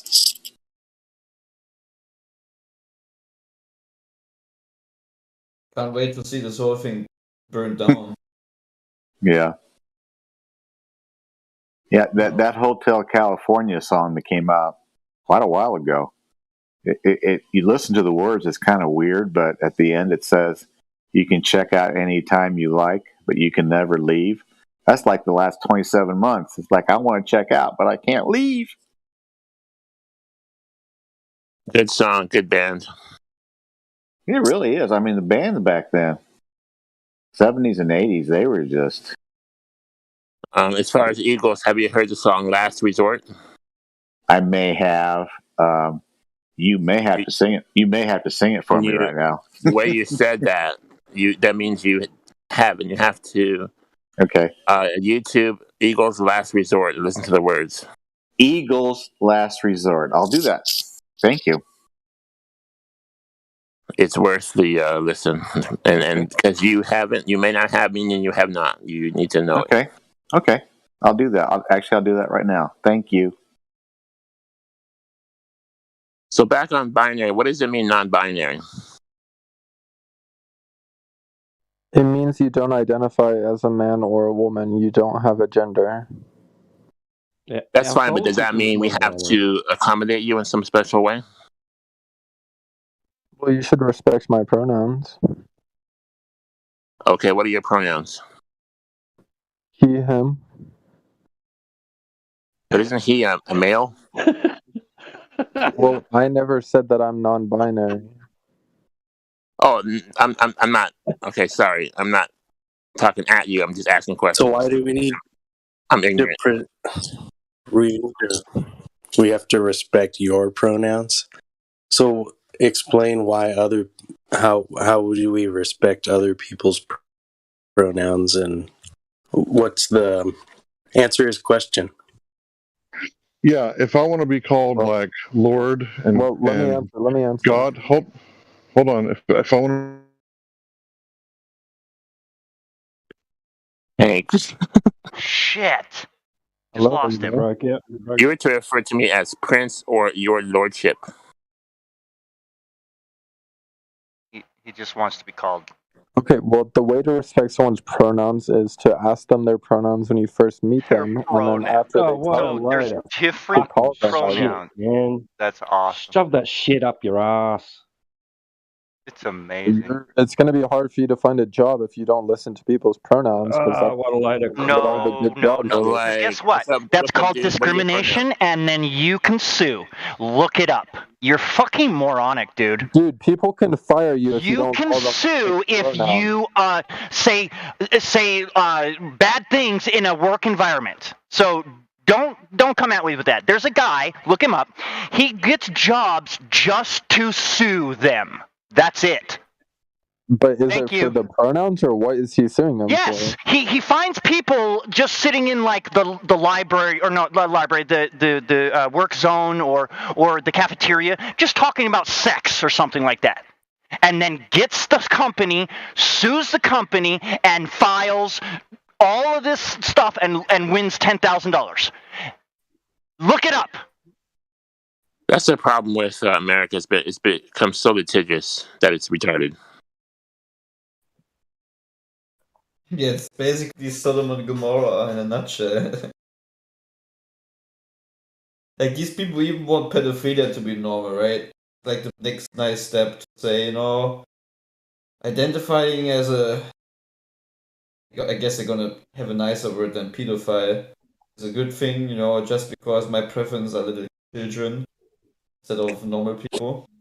It might be that we're at the end of the Roman Empire. Yeah. We're at the end of the end, brother. Not much left. That's why I'm so annoying with what I'm saying, but what should I do? Stay positive. Pray. Dude, I'm super positive. I know what I'm happy, what I'm looking for, what I'm looking forward to, so to say. This whole place being burned down on Judgment Day. Because I want to have all these things that these people do in secret exposed. And then I want to see the faces of the... No, actually, I don't want to see the face because it's terrible. I hope as many people can be saved before that, but at least the faces of the people who had a choice and we're already aware of, just standing there and listening to the books that are gonna be opened, right? Like, is that a joy to wait for? For me, that's pure joy.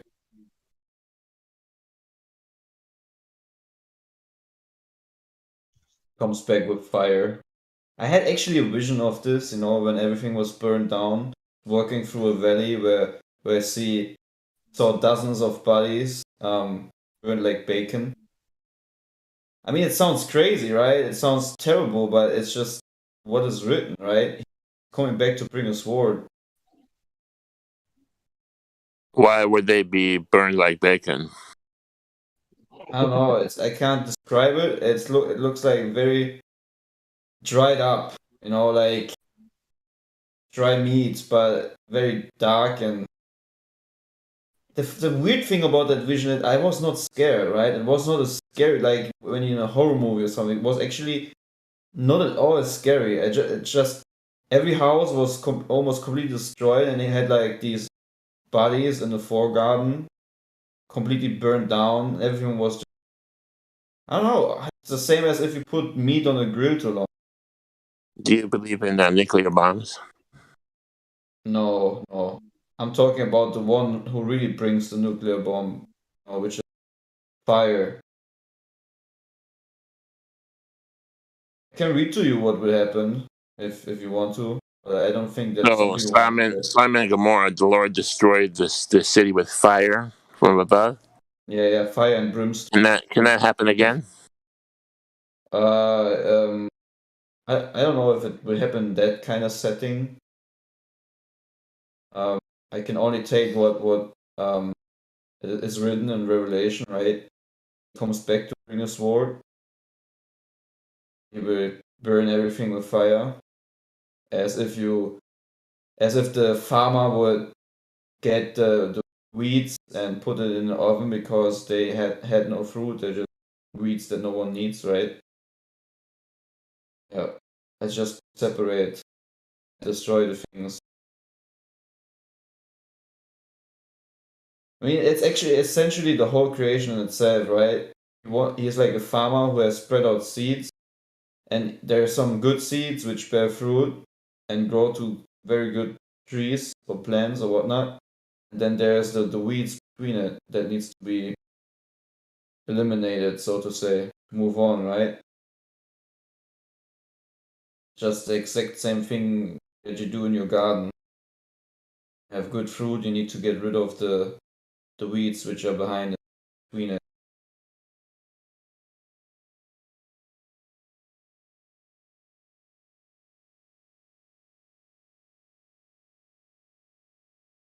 I will reproduce with a robot cervix. Your robot is start again. Yeah, you're roboting. I think that was his point. Well, what did I robot? No, he was No, pretending you're to be a fine. robot. Commander Seal, you're fine. It was the other guy. I think he was citing the verse. I think. Okay.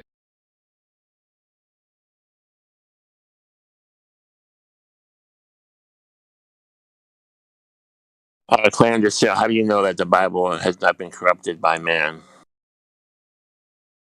How do we know that? That's a very good question. The only answer I can give you is information I have with the spirit I received. It's just as if you read something that is alive and it talks to you in a certain way. Also exposes you sometimes with your own kind of foolish thinking and whatnot. So you're describing a spiritual experience. Right. It's hard to prove to you, right? Can't prove it to you, actually. And I don't need to. Well, I would say that the proof is in the personal experience, but it's not Right. it's not yeah, that's generic exactly it. proof. You're right. It's like a personal life Yeah. path proof. Right. I can only say it lines up with many other people having the same experience. That makes sense when they read scriptures.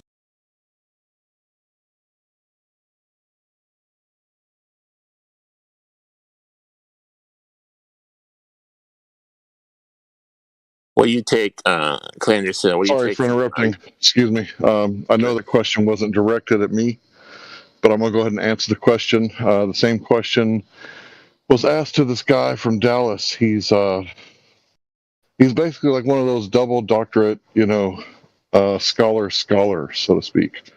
So he's like the creme de la creme of scholars. And what he said is basically there's 3 criteria in which they hold an ancient text to be valid or not, right? So criteria number 1, the number of years between the events happening and getting written down. In the Greek New Testament, it was 100 years or less. And with people like Alexander the Great, it was like 500 years. So automatically, it's more valid than the guy who took over the world with military might, right? And comparing him to the guy who took over the world without raising an arm, Christ has his own kingdom all over the world. You'll find the remnant in every country, I'm assuming, pretty close to it, at least. And criteria number 2 is the number of accuracy between the copies. Because if you were like Dan Brown and you went into the Vatican, you could just change the original, and then everybody would believe that, Christ had children and he was married to Mary Magdalene, but you can't change the copies. In fact, the copies that were still buried up until recently, they found a mummy in Egypt and his face was wrapped in the Book of Mark. So you can't go back and change those because they haven't all been found yet.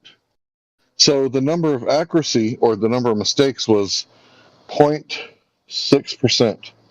So instead of it saying like the Messiah, it might say the Son of Man, or instead of the Son of Man, it might say the Son of God, or it might say 66 instead of 666.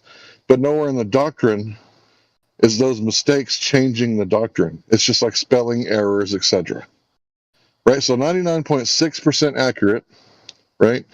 And then the third criteria is the number of copies. Now, the reason the number of copies is so important, like I said earlier, you can't change the copies. And with the number of copies, you get to see how accurate they were.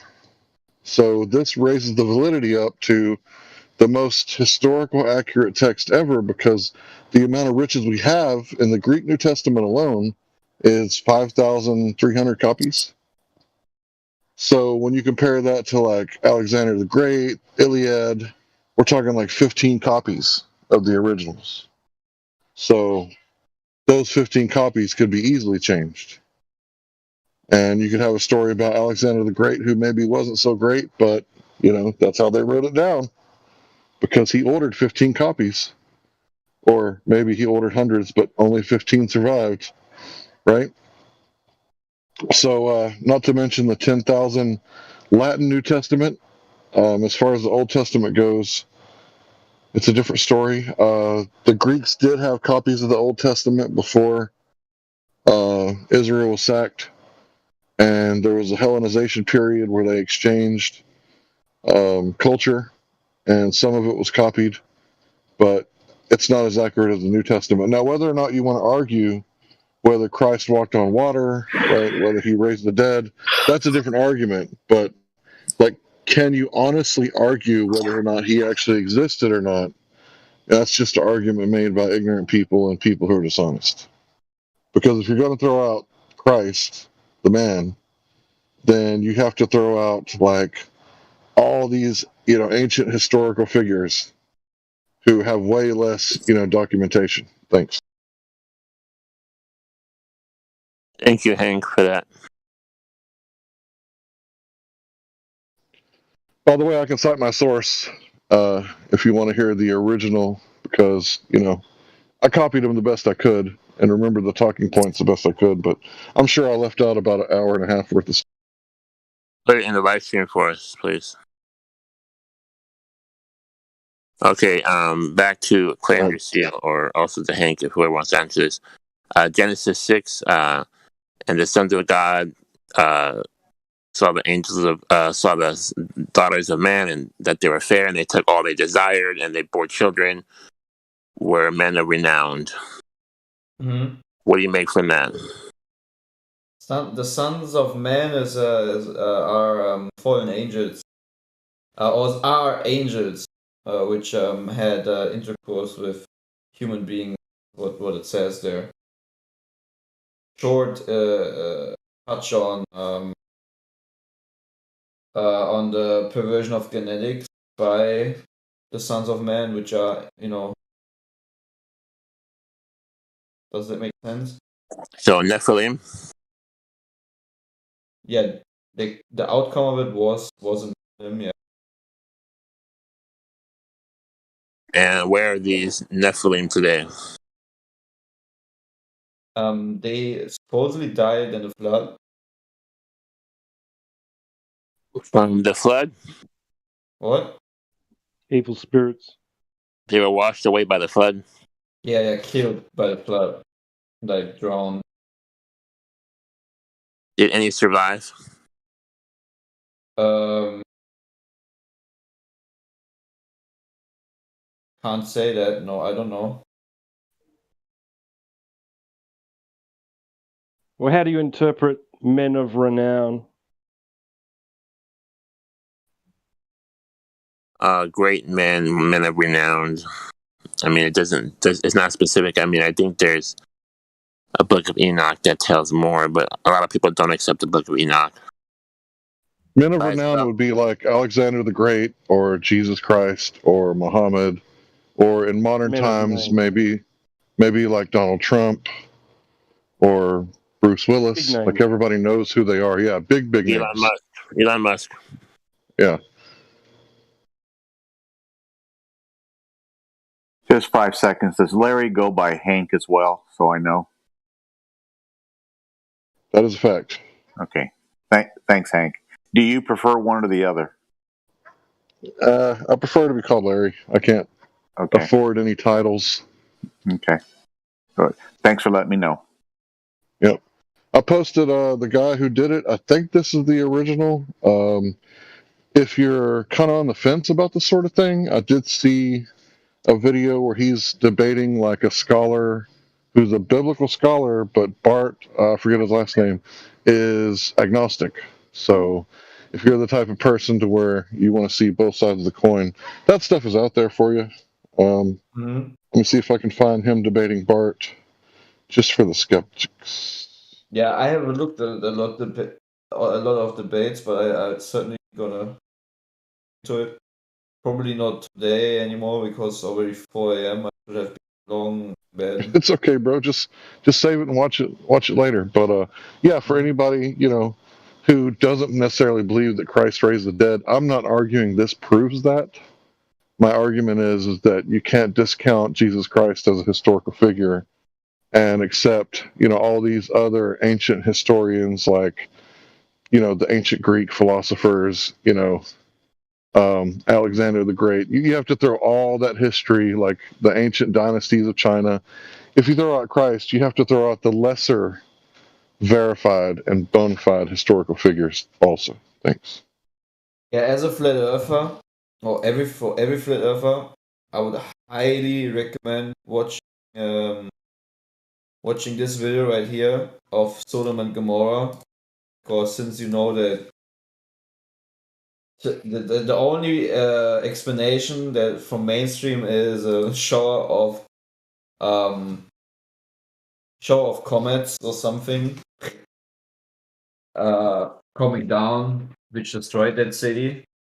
But these sulfur bolts are so uniquely, perfectly pure that it's just a stupid excuse of literally God's judgment on Sodom and Gomorrah.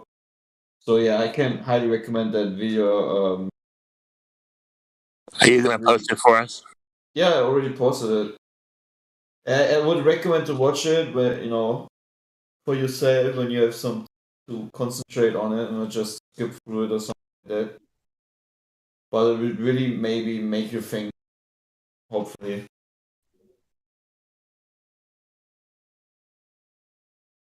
The book of Jasher gives a more detailed account of Sodom and Gomorrah, of what it was like, and the depravity and the corruption that existed there. I mean, if I look at what we have established today, I can certainly, I don't even need to know the details. I mean, I don't want to sound ignorant or anything that. I would look into it, but I'm just saying from what I see today, I would not be surprised. Of why it wouldn't comparable.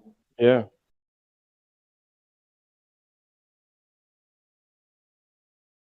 And I mean, I'll be honest, man. I know my own heart, wicked. Like everything about the carnal mind and flesh is wicked. It's the only reason why I need Savior, because otherwise I would just go back down the road that I was in years. Can't go onto my own feet. It doesn't work.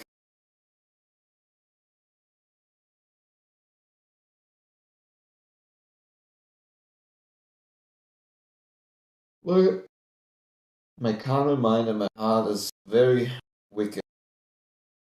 Every man's. No one's good.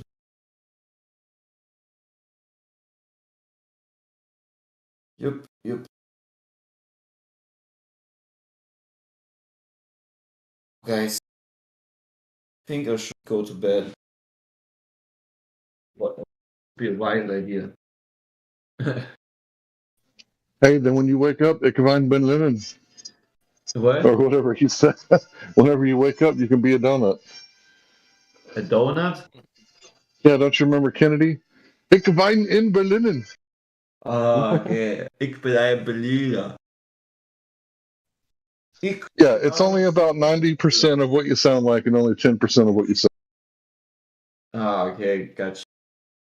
Yeah, let's see if I wake up tomorrow again. Right? Who knows? I'm kidding. Anyways, guys, I love you. Thanks for the conversation. See you tomorrow, I would say. Or, I mean, not tomorrow, in a few hours. For me. Good night. Thank you, Clay and Lucille. Good night, lovely people.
So, Larry, what inspired you to change your name?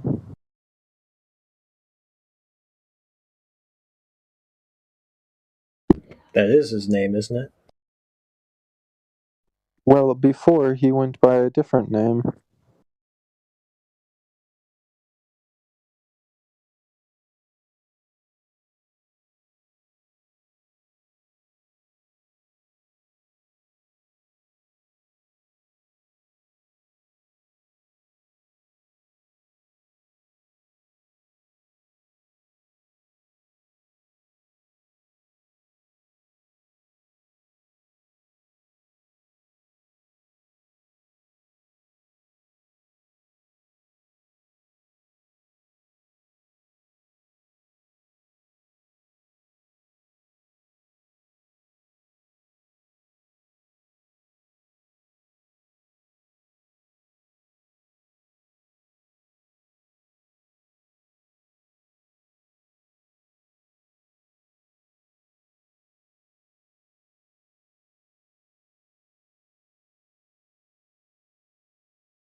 What's up, Witsit? How you doing today? Good. What up, bro? No, not much. Just seeing your mic unmuted. This thought I'd say hello. How you been, bro? Been doing all right. Yep. Just living life. When you get as old as I am, you just kind of take it one day at a time, brother. So, God Rocking, what type of things do you build? What type of things have I built? Yeah, like what do you build? Well, it started out pouring concrete at the age of 12. In the summers, my grandpa taught me how to pour concrete, finished my first driveway. And then worked in the summers for him. He was a developer, learned to run heavy equipment, graded the lots with a D3 Cat. And then I went into pouring concrete in the basements and then sidewalks and curb and gutter, all that kind of stuff. And then I started framing residential homes. Did that for quite a few years. My dad had his general contractor's license. He had his electrical license and his plumbing license. So when we built the house, we did it all. We poured the footings, the foundations. He had a Conform Foundation company too. I ran the crew for that for a few years. Then so we frame the house, do everything in it. He had Quick Quality Paint and Drywall too, a company.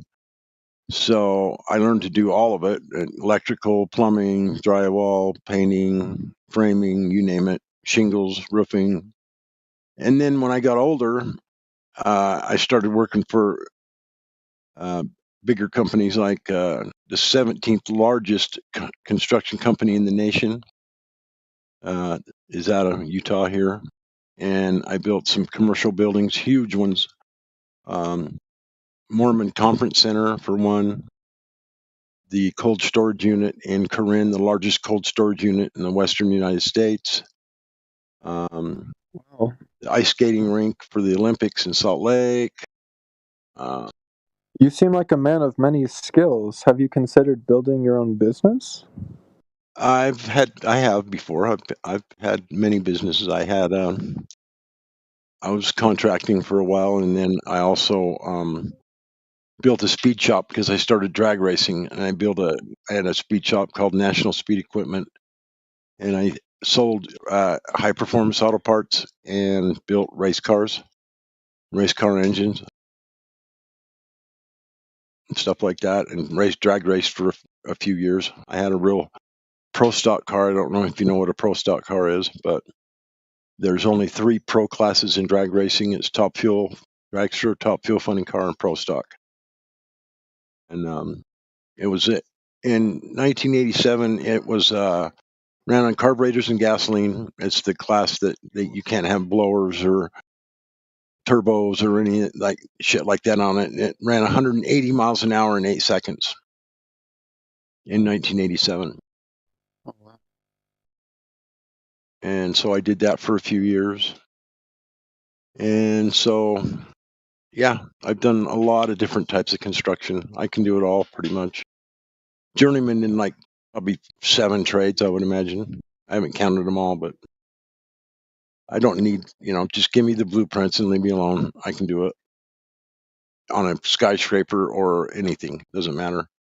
When I worked for the big company, I was assistant to the superintendent. I was the only other man on site that had a full set of blueprints. And I would wander around the job site and lay stuff out for people and shoot grades on all the elevations for the floors and set up the datum to shoot the grades for the entire building. And then I just walk around and check the layout or do the layout for the floors, the walls, whatever needed to be laid out. If the guys couldn't handle it, I would just go lay it out for them. What? No, I'm good. Thanks. Yeah. No, I'm good. Thanks. So anyway, yeah, just a lot of different types of construction, building houses, skyscrapers, race cars, all kinds of shit. I've got a good life, and I've had a lot of fun. I love to build. It became a no-brainer. Did you ever travel to Las Vegas? I've been to Vegas many times. Do you play poker or blackjack? No, not professionally or not. No. I mean, I do, with friends and stuff like that. We used to have some big, huge poker games, me and buddies of mine back in the day. I won like $5,000 one night. playing on Oh, Christmas Eve. nice. Yeah, I like to play poker. Yeah, I really like playing poker, but I'm not very good. But I want to try to get really good. But right now I don't have that much money, so I can't really play that much. Well, you can learn online. You can play on some free sites that give you free money to play, and you play with real people. You can play. Yeah, but it's not the same. I feel like people bet differently when it's not real money, you know what I mean? And then like that kind of puts you off. Well, not really. Not from my experience. If you just bet with your hand, don't worry about what they got. You know, you see the cards like do Texas Hold'em, where they roll out the cards where everybody uses. You got Yeah, two yeah, cards in yeah. the hole. Watch You the can movie Good Will Hunting, bro. Go watch Good Will Hunting, Sauce. you watch what? Good Will Hunting. And what is that? Oh, it's just a famous movie with Matt Damon about poker. Oh, I gotta do something.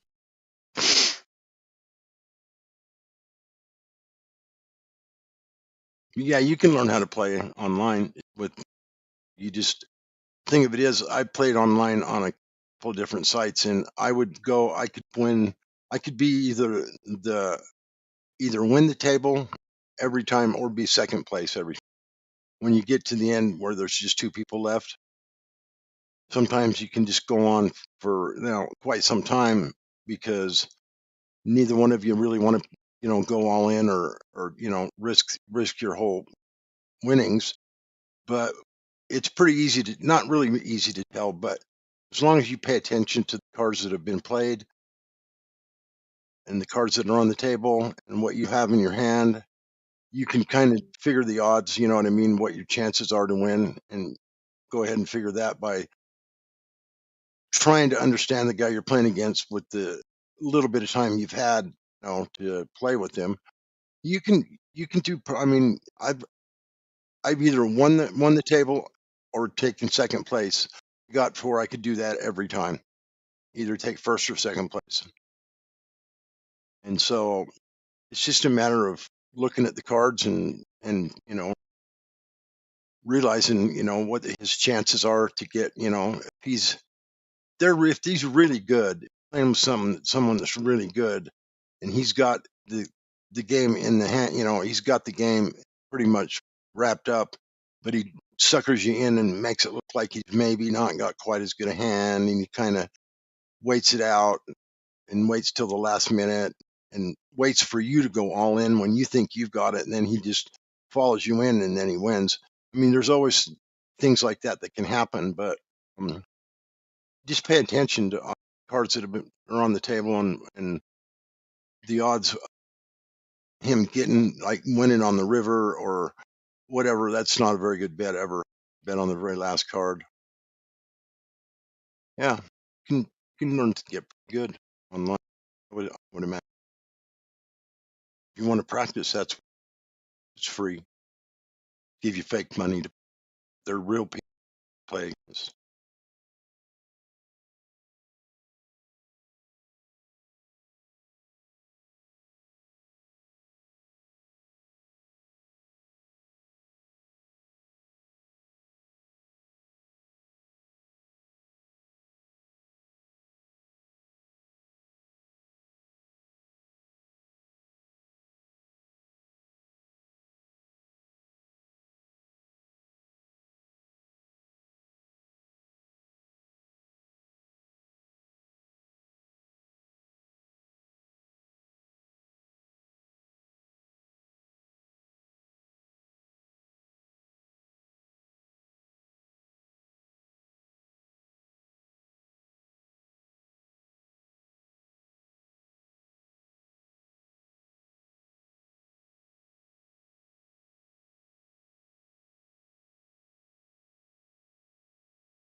Kind of boring around here. There's no Globers to talk to, isn't it?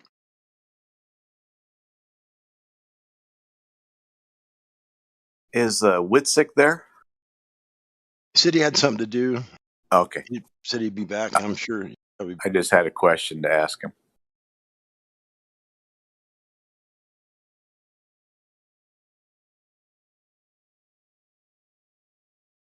I would assume he's coming back because he said he had something to do, but he left his mic open and he left his name. He's still here. I can be a closet glober if you want to. I can say light bends, and I can say refraction all you want to, and I can say Chicago is a mirage, and I can say you're all crazy, and I can say you shouldn't breed or procreate, and you're meth filled. I can do all those things. So ask away. Someone had a question? Someone said my name? Oh, Witzik? Yeah. Hi. Thanks. What up? Have you had the pleasure of debating not Professor Dave? No, he's scared to debate me. I reached out to him 2 years ago on GM, and he won't debate me. Yeah, I think you would absolutely destroy him. No doubt. He said he doesn't want to propel my career. Yeah. Oh, jeez. Yeah.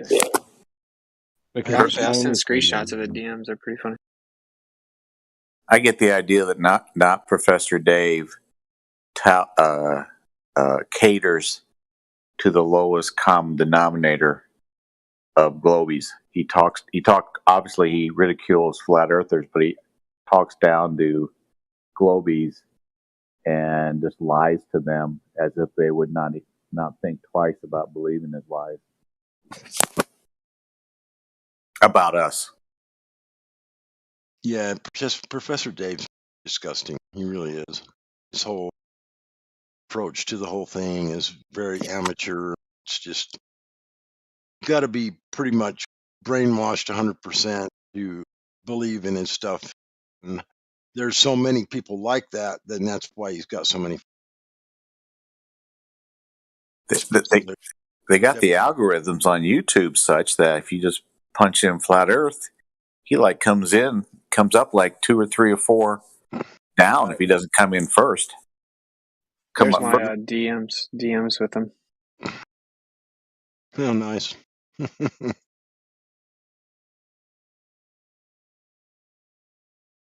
From a couple years ago. Called me an ant. An ant? Oh my God. What a dick. He said enough time. That's more than enough time wasted on an ant.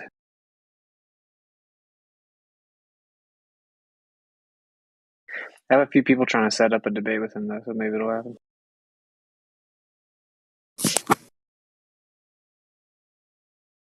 I mean, that just shows his intellectual level, just calling you when he knows damn well, probably heard of you from other, he knows probably too knowledgeable for him. So, yeah, he said, he was saying I can't respond to his stuff or whatever.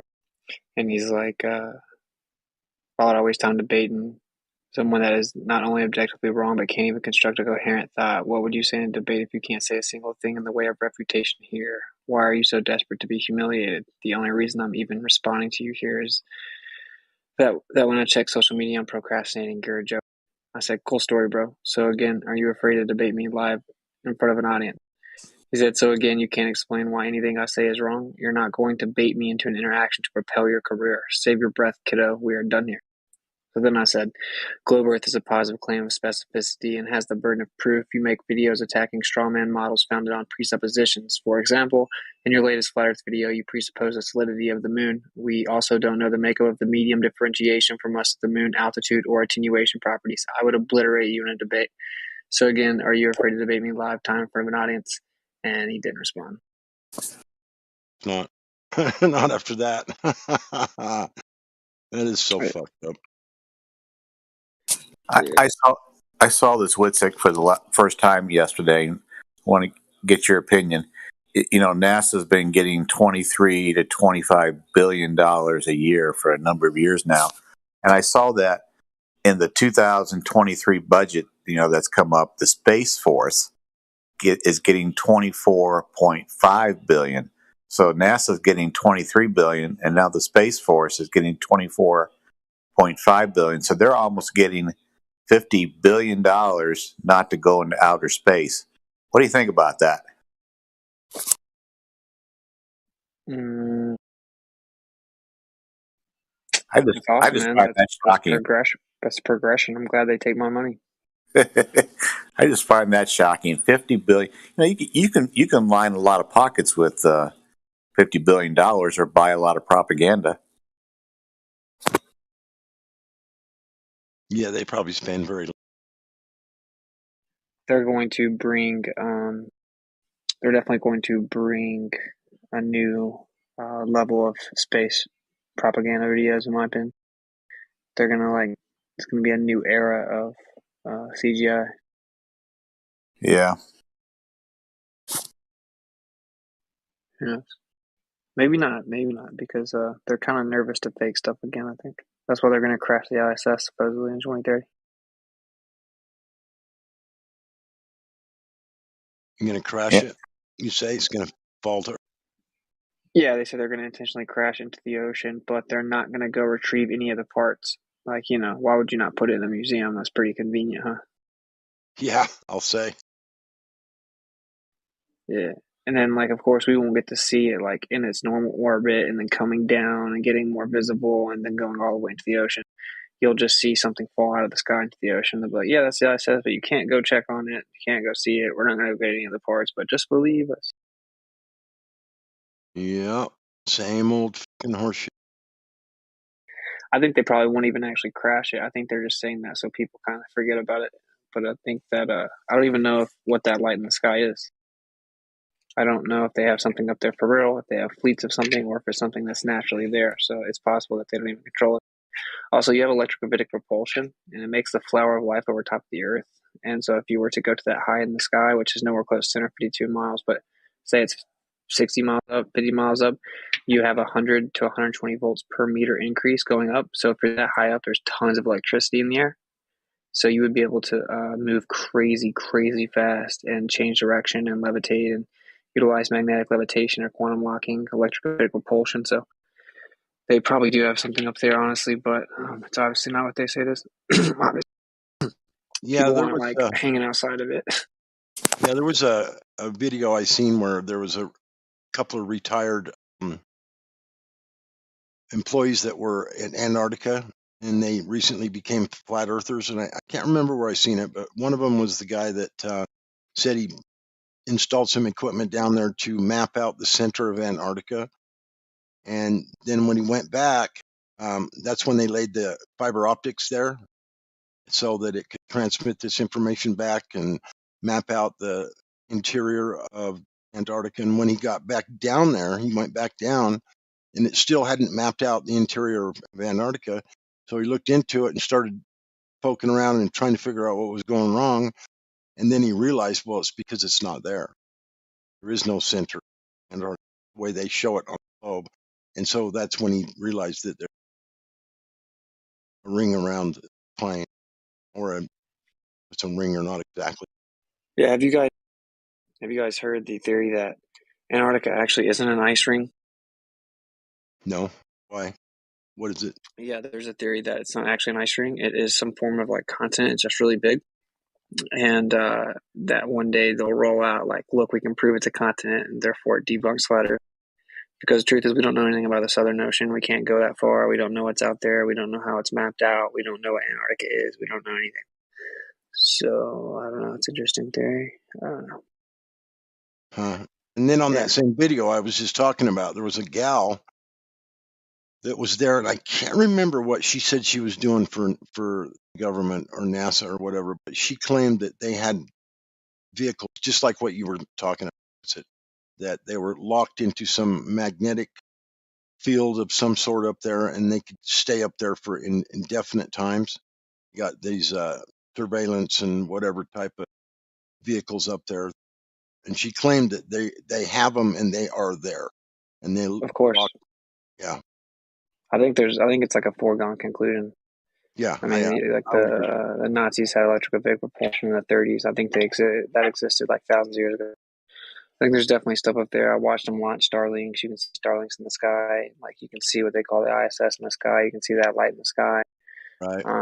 Yeah, there's definitely stuff in the sky, in my opinion, and it just uses like electrostatics effectively. Like it's like a bumblebee.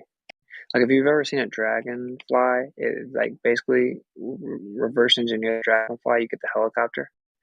I think it's the same thing. They reverse engineered the bumblebee flight. And so they create like basically a little aura around the device, like a force field, and so they're not affected by air resistance or anything like that, or what people call gravity, which is just effectively incoherent dielectric acceleration. So it's just like weight, gravitas is just weight, and so you would be able to displace weight based on electrostatic manipulation, and then you'd be able to go left, right, super fast.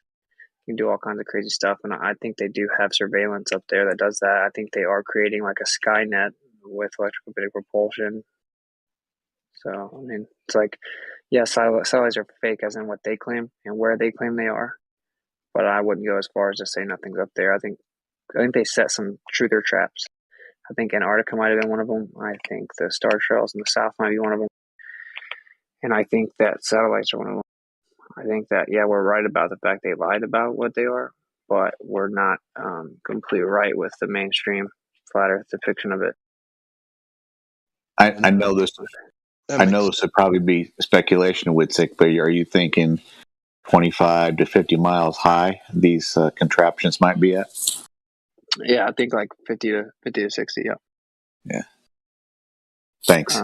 Yeah, it looks like they have like a superfluid medium up there, and so you'd be able to fly like crazy. You would have no resistance. And if there's actually like a vortex, which there clearly is, if there's like a vortex in the background, right? Because you can detect different precession with a gyro, which is just interferometry, like it's cross patterns of lasers, like little lasers that shoot really precise measurements, like in a cross pattern. That's all that the gyro is. And anyway, you get a different precession higher at the same latitude, which debunks the globe because it should all be the same axial rotation at the same latitude. But anyway, my point is that I think it's a vortex. And so, yeah, there you go. Like there's a vortex up there. And if you're that high up, you'd be in like the widest part of the vortex. And so that movement, all you have to do is basically jump in the train, if that makes sense. Like you just have to just ride the movement, and then you'd have electroconvective propulsion to change directions.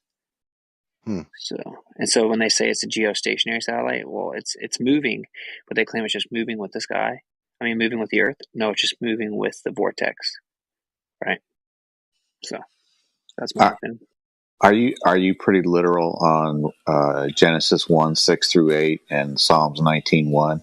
That when it says firmament, it means firmament. Yes. Yeah. Yeah, but like I think there's actually, scripturally speaking, there are 7 layers to the firmament. So like 7 density layers prior to like the strongest bronze final barrier that can't be penetrated. I think they can go up within the bottom layers, and that there's a medium difference. So they're kind of like laughing at us because they're like, we totally went into space. They know we lied about all of it, but they have no idea what we're really doing. I think you really can go up there and do some crazy stuff, and there's probably really some crazy stuff up there within the firmament. Thanks. I think that's why the rainbow has 7 colors, and the rainbow, because it's the 7 layers, and the rainbow is showing you a reflection of the dome, quote unquote, which is the firmament, and that's why it says that it won't flood anymore, because during the flood the heavenly gates opened, and so when you see the rainbow, it shows you that the firmament's intact, so it can't flood again. So it's like literally showing you like physical proof that the earth can't flood because the firmament's still intact, as opposed to the mainstream Christian explanation, which is nothing. It's just the rainbow's pretty, it means it won't flood, but it actually makes literal sense, and I think that's why it has 7 colors, because there's 7 layers. And many of the texts that were removed from the scriptures explain that there are 7 layers. Yeah, that sure. 7 different realms of heaven. Yeah, quote unquote. Which heaven comes from Hashemayim, which means the unseen existences. So heaven comes all the way down to the ground level as well. Like it's what can't be seen. Right. So it's pretty deep, and Yeah, like we've just been lied to about everything. I think that they are playing like crazy metaphysical games up above us. Because who's the prince of the air? I think that he effectively, literally, reigns over top of the earth prior to Messiah coming back. So I think they're playing like that's why they name all their stuff after gods. And I think that the quote unquote planets are wandering stars, and they're lower altitudes, and so potentially accessible or like much more accessible. That's why we can see them a little clearer. We can see their cymatic patterns clearer. I think they're at a lower level, and then they move a little bit different because Enoch says they're chained up for being rebellious. So anyway, I'm just saying I think that they actually worship these things that they can kind of get close to in the 7 layers, and then they've made up this whole story to disguise it. This is speculation, obviously, but it's pretty deep to think about. Right. And supposedly they're supposed to be, since they rebelled against they didn't fall into the same pattern with all the other stars. They rebelled against the Creator, and they'll be punished for it and pass judgment on them for becoming part of the deception. Yeah, and like because they didn't adhere to their order, like their appointed order. Right. They rebelled, yeah, and so that's what wander means. It wanders from their way. They wandered from their appointed order. And it says in Enoch that in the end, that the order of the stars in the sky will be hidden from the sinners, and that they'll completely not understand it. And in fact, they'll begin to worship the wandering stars, which is funny because all the planets are named after quote unquote gods. So what's going on? So that's thousands of year old text that just happened to predict that. Yeah. So Witzig, when you go talk to your evangelical church-going friends who believe we live on a spinning, watery, curvy, bendy ball, and you tell them all these things, do they give you that deer in the headlights look, or do they engage with you? Usually the first part, they just act like they're just super lost, and then they ask me, "What's it matter?" Okay. Yeah. What's it matter? What's it matter? Wow. Yeah. What's it matter? What the Creator? You believe that these are the words of the Creator? What's it matter? What it says? Okay. Yeah. What's it matter if Genesis 1 is true or not? Who cares? That's a whole new level of disrespect, in my opinion, for the Creator right there. Wow. What's it matter what the Creator created? Yeah, that can be argued it's more dangerous to claim that you believe it and twist it than to claim you don't believe it. But I mean, that's my opinion. There's a lot of reggae songs that speak of iron sky, and they must be referring to the firmament, right? Oh yeah. Well, like when what about Lucy in the Sky with Diamonds? Yeah. Yeah, what's that talking about? It's like, well, what are the stars? And actually, was there some type of like metallic composition to these things in the sky? And they vibrate at certain frequencies that create the light within the medium, the fluid medium. I don't know. It's crazy because then watch the movie Transformers, and what do they say? Like Transformers, I think, is truth hidden in plain sight about the Watchers. I think they have like a metallic composition. That's why they came down and told men to dig into the earth to find the metals that are malleable. And that's why the story comes from the mainstream ancient alien story about Anunnaki using us to mine gold. I think there's something to the metal thing. And now we build everything with metal instead of stones. We build everything out of metal now. What do you think about monoatomic? Say again? The monoatomic gold, white powder gold, is edible. Yeah, I think they actually used to use that to get high back in the day, and they call it Messiah DMT. And like whenever Moses, well, we're getting into some gravy, but whenever Moses, he came back from the mountain and he saw that they were worshiping the gold calf, and then he melted it down, and then he poured it in the river and he told him to drink it. I think it's basically because he was like, it's like you caught a drug addict that you let stay in your house. You gave him one more chance, and then he came back. He's doing coke again on your kitchen table, and so you throw it in the floor, and you're like, you want your coke so bad, get it out of the carpet. I think they literally used to get high off of monatomic gold, and they call it Messiah DMT, and it makes you supposedly feel like you have the powers of a Messiah, and it gives you all these metaphysical perceptions that you're not supposed to have. because the natural veils over it, and that's why they were so obsessed with gold back in the day. And I think Moses was basically talking to the drug addicts, like, you want your gold so bad, like, get it, drink it out of the river. Yeah.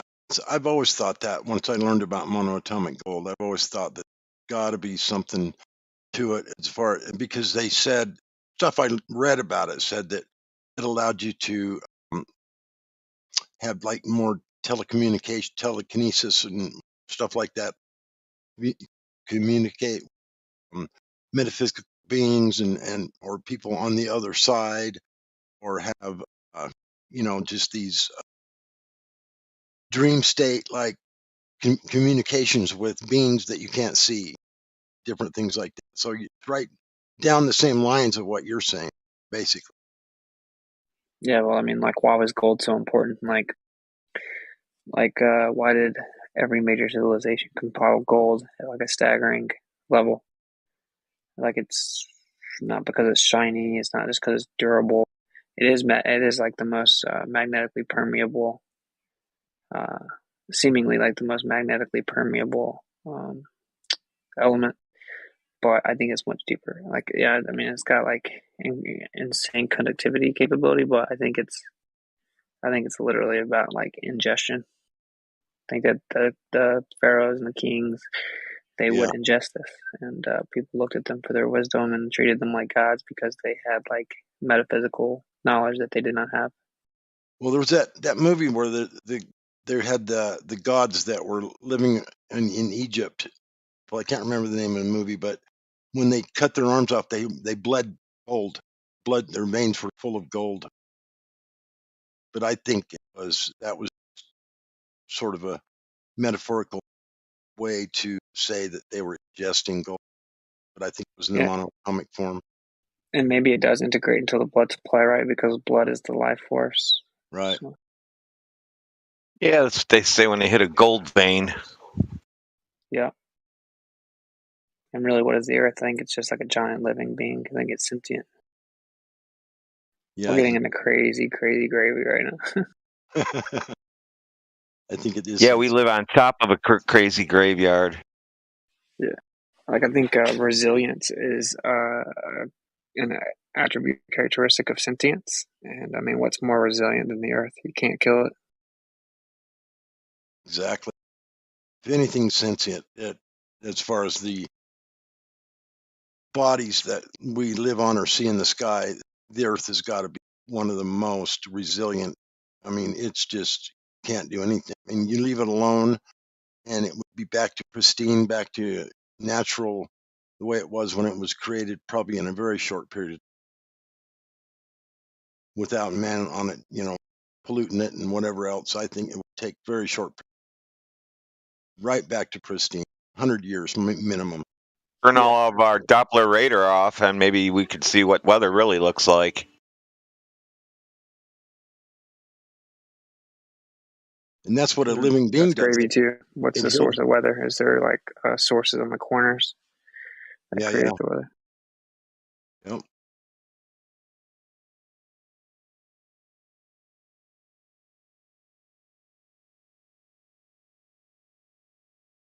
Well, that's got to have something to it.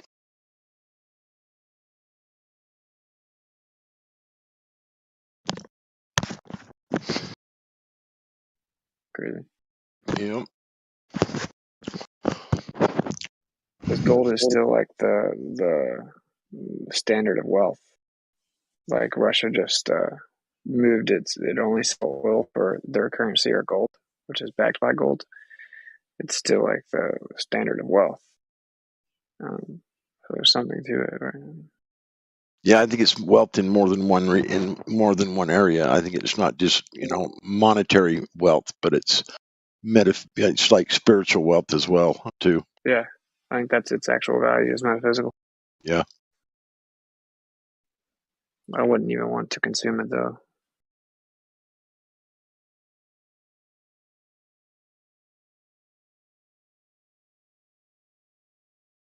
All right, I'm gonna go watch a movie with Kai. I love you guys. Peace out. Thanks, Witzik. Yep.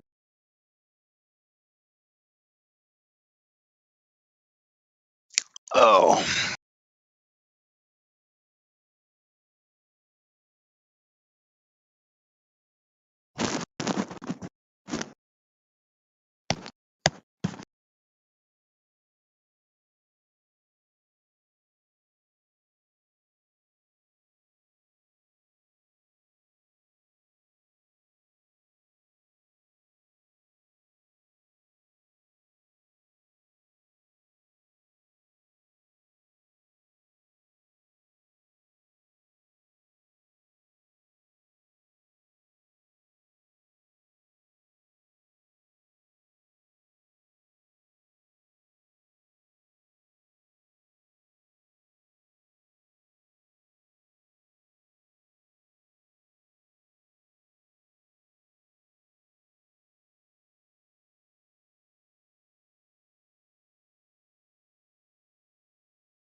it's kind of hard to sound smart after a roof that throws down.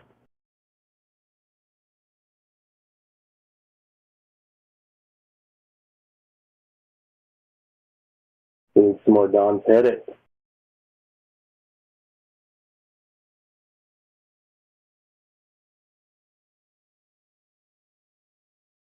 My dog is smarter than Don Pettit.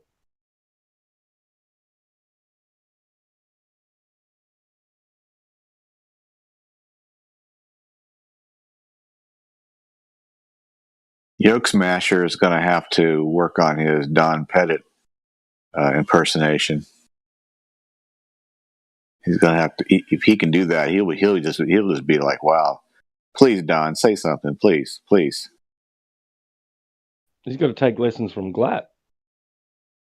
Yeah, Glatt's got it nailed, dude. We need to make like a whole sitcom over that voice. So good.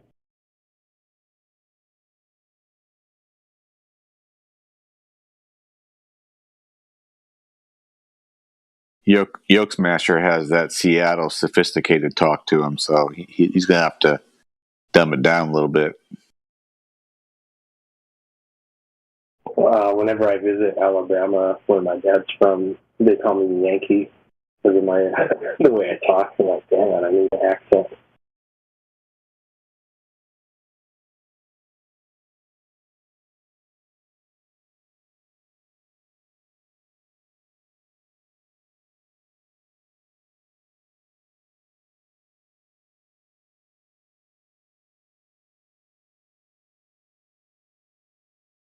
I'd go to the moon in a nanosecond.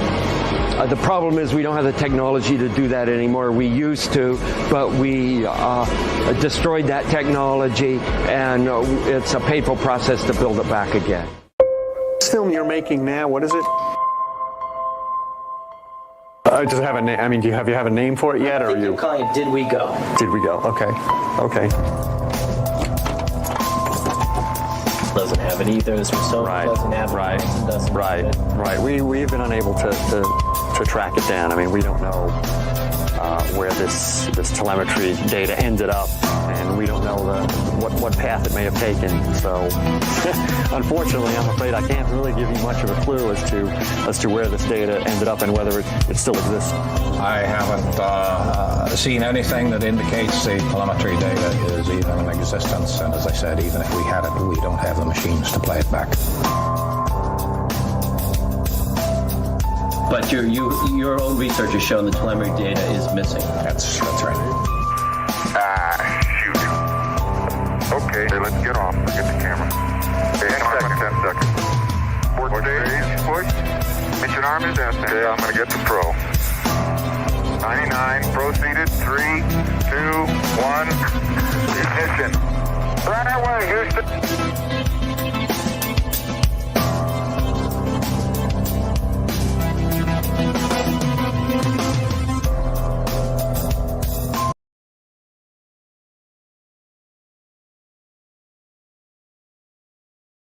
Perfect.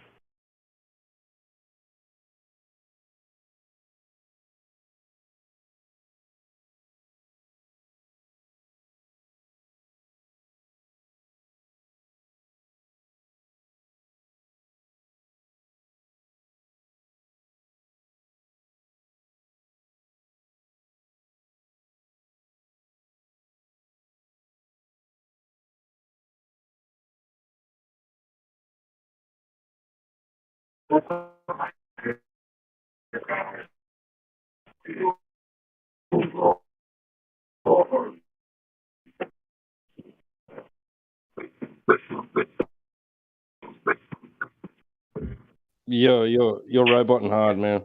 It's there. Can't understand.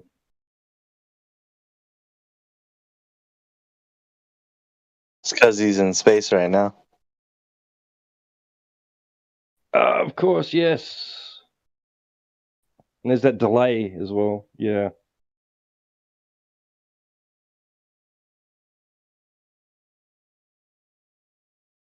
You have to wait till the satellite goes right over the United States. Then it works again.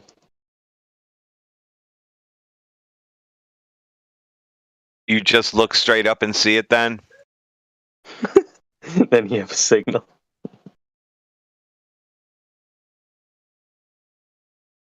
Each cell phone that they sell gets us on the satellite. Do you sound like you're far away on a radio or something? I don't know. You'll barely hear you too. Underwater, maybe. Oh, he's underwater. Oh, yeah.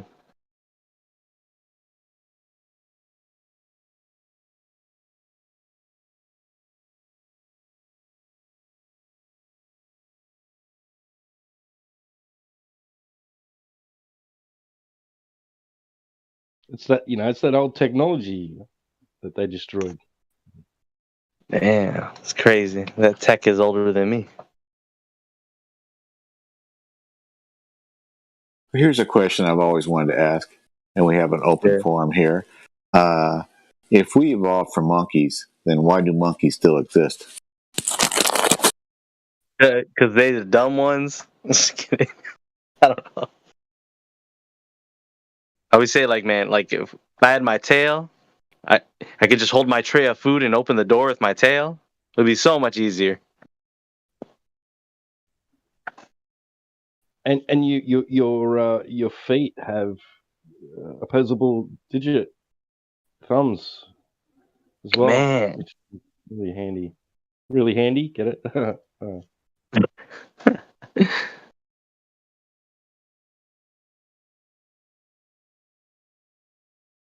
I mean, did we evolve from the smart monkeys or the dumb monkeys? That's what I want to know. And are the dumb monkeys or the smart monkeys the ones that are living among us now? You got to parrot the correct pseudoscience. They used to say we come from monkeys. Now they say we have a direct descendant in common with monkeys. So that means that we're all related to monkeys and bananas. So you got to parrot the correct pseudoscience. Don't want to straw man them, right? We can debunk their silly nonsense as it changes. I'll give you an example. So they say that we can see light from 13.8 billion light years away. And somebody said, hey, how's that possible with the inverse square law? Well, the retort was, well, hey, it doesn't ever go down to zero. So I was like, oh, okay, well, if every single light source radio signal all in the universe still exists, that means I can see Mr. Chin's Wi-Fi signal is like passing through my body right now, even though he lives in China. If it never goes down to zero, and we'll call that the ether. Thanks, Glover. Damn. So what's rotating once per day overhead? The luminiferous ether. Because if the stars are doing it and they're creating it and their signal never goes to zero,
So what were we before we became humans? Hominids, was it? Hominoids? Hominids? I want you to remember this. If you can't remember it, write it down. There are 0 human fossils in the pre-human fossil record. Think about what that means for a second. So that means zero what? 0 human fossils in the pre-human fossil record. That means that Neanderthals are Homo sapiens sapiens. We bred with them. And if you find a small skeleton, today we would call that, like a, what's the politically correct term nowadays? It's a tiny person. Dwarf? Right? Midget? Midget? Well, I have some more wisdom. If one of those guys ever attempts to give you a high five, don't leave him hanging. He'll high five you in the balls. Oh. Too soon? Hey, what's up, everybody? What's up, baby? What's up? Is that Smurf? What's up? You know, the earth is flat. What? Prove it. That stuff is flat, man. Can you prove that anything moving? Like, can you got any proof that something moving around? Because Yes. look Water outside. moves around. What's up? Water moves around. Air moves around. The water does move around within the container that we drop it into. But yeah, man, I'm looking for the curve, man. I'm looking for man. I've been looking for that curve, Yeah, but the thing is, you're just going to go around in circles forever if you keep looking yourself. So what I did is I went out and measured, and it's flat. So now I know it's flat. I gave up on the curve. Yeah. But you can do that all you want. It's fun if you want to go out there and try to find the curve over and over. Some people will. Some people will try over and over. Shouldn't he be looking for the Smurf? What's up? Oh. I'm just here, Smurfs up, buddy. Looking for that curve. We got some advice here how to the curve. Has anybody found this curve? I've heard if you go 150 miles up, you can see a slight curve. Well, that's kind of what I've heard. Wow. You got to get there. 150 miles up. Yeah, that's what Neil and Bill and I talked the other day, and they said they think, because they haven't been 150 miles up either, but they thought, I could see something if I got 150 miles up. So. Wow. Well, I don't believe a goddamn thing that you just said, but you know what? That's interesting. That's interesting. Does anybody else have anything interesting to say? Are you guys dumb? Just look at this. Look at the sun. Look at the moon. Look at the planets. They're all round.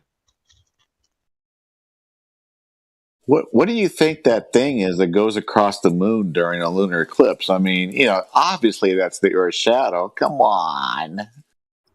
No. What else could it be? What else could it be?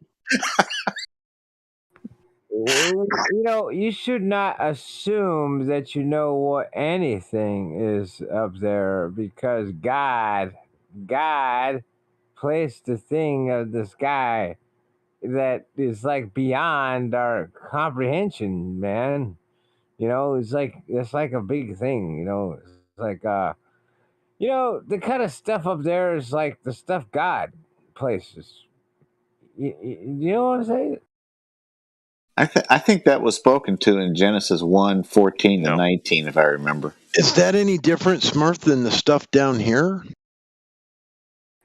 Oh, I've been trying to figure that out, man. That's a great question. Oh God. I would say no. Go ahead. you go ahead with that question. I don't know. Well, I would say no. I mean, he created this place. Everything it's here is because of him. It's not just the sky. This magical earth we live on. That makes a lot of sense. I agree with you. Now, what that man just said made a lot of sense. Now, we need to look at the big picture, the really big picture. How Blue big? marble. How big is it? Oh, it's really big. Now, let's get back to this really big picture. Does anybody have anything to say about this? What's the picture? I've seen it. It's made by Rob Simmons. Blue marble. Yep. That's a Really big. lovely picture. Hey, where are the stars and satellites in that photo? Well, Just you know real what? I quick. think that picture's a lot bigger than you can figure out, man. Okay, now that Yeah. stars and satellites are all fake and gay. Yeah. I mean, I'm not going to repeat it, but I agree. Now, okay, so I love you guys. I love all you guys, everybody. Smurf, did you get a new microphone or something? Okay, what about what's the what? Did you get a new microphone? No, I'm still dealing with the same broken piece of junk trash. But anyway, listen, I love you guys. I love all of you. Now, listen, we have to get to the. Hey, Smurf, it does sound actually really good. So it's not really shitty. Sound fine, Smurf. Thank you very much. We need to get. For your tone is a little. I was saying we need to get to the bottom of this. Now half of the stuff I said is making no sense, but we have to get to the bottom. Why can't we go to the top? That's Biden talk right there. That's yeah. Is the bottom by the top? It's just Biden talk. Don't worry. Oh. Good question. I never thought about that. Wait, who's got the really weird sounding mic? Like he's on a bullhorn outside. Well, that's somebody else. But Yeah. That's a good question. We should get to the top of this situation. Right. I don't want to go to the bottom. I feel like we're already at the bottom. I think we need to claw our way through the top. To the top. Yes. Yeah, Yes. We gotta get to the top. You guys are all right. We gotta get to the top.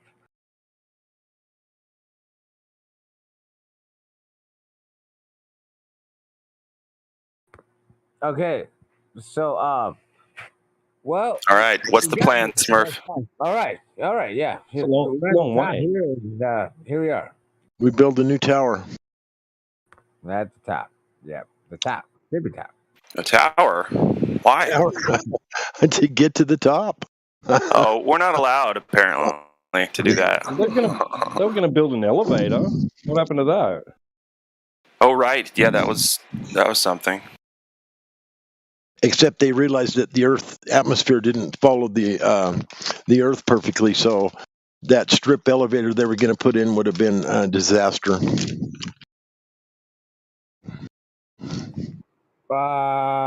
The top. We're at the top here. The elevators just work. They just work here. Everything just works at the top. Smurf, can you take a question seriously? Yes. Don't lie. Please don't lie to us. I would never lie to you, man. Okay. I love you too. Okay. Well, I don't have a question for you, honestly. I do have a question for those still suffering the cognitive deficiency of believing in a spinning globe in outer space. More so, us living on one of those. Yeah. It's out of this world, isn't it? Well, just say it, man. Just say it. What am I to say? Yeah, just say it. You have a question for the ball? Oh, yeah, absolutely. I think you're right. I got lost in my own nonsense. Thank you. My question is, what makes you decide every day to continue denying Earth is flat? Oh. What's the big idea? Oh. Because it sure isn't reality. Something else. Can you just say that one more time? I heard you, but could you say that so everybody could hear what you just said? I want to know why, despite 100% evidence to the contrary, people who look into this subject still choose to believe that we live on a spinning globe in outer space. Oh. I want to know why they do that. I'm moving past curvature. I realized that it was unfair to ask for something that cannot exist, right? Unfair, and that was little of me, and I apologize. So now I'm trying to be a bigger man here and ask something that you might be able to answer. I'm so close, Murph. So close to being done. Stop what you're doing and just ask that question one more time. Don't say anything else. Just say what you said. Just say that question and don't. That's it, dude. Don't. No smurfing around. Let the man say the thing that he said. Say it. Okay. No more smurfing around, okay? This is the last time I'm going to say it. I'm not going to say anything else afterwards. Those who look into this topic and still choose to believe that we live on a spinning globe in outer space. My question is, why do you do that? Can I add a side note? Can I add a side note to that? Yeah, please do. Especially the red-colored ones in here still that have been here for a very long time. Correct. If you've been a glober, right, so you've been looking into this, globe versus flat, if you've been a glober for years, you're doing it wrong, man. You need to restart life, hit the reset button, and kind of just, pick back up from point A. Take the rocket off the shelf down in the basement, like you got it on a shelf, the model that you built when you were a kid. Get rid of that thing. Take the NASA books. You don't need those anymore. The moon landing stuff, that didn't happen anyway. If you want to draw, you could change the cover, put Dr. Seuss on the cover and keep that book then. Yeah. Yep.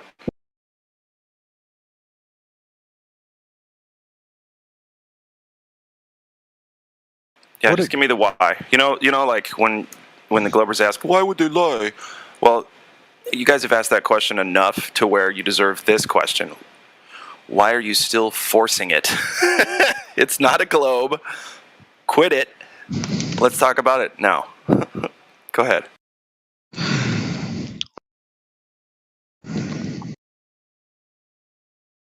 Sorry, I thought somebody breathing heavy into the microphone meant that they turned it on so that they had something to say to us. Check this out. I can breathe heavy in the microphone if you need. Yeah. That's God rocking. Sounds like somebody else is taking over that. I can do it. It wasn't me.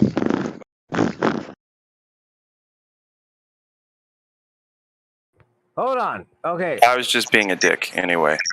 You need somebody to breathe into the microphone. No, I don't. Nope. Okay. No one needs that. Did you know that? That no one ever needs that? I believe you. I'm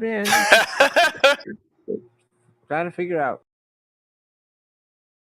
I actually need that to fall asleep at night. Just like... Why? You're always sleepy, aren't you? Oh, nice. Some older gentleman named George just breathing heavy into the microphone. Yes. I need that. It's George like my dolphin noises. His name's Mr. George Mueller, and he used to be a bank executive, but now he's just a cat man. 14 cats. Breathing heavy into your microphone.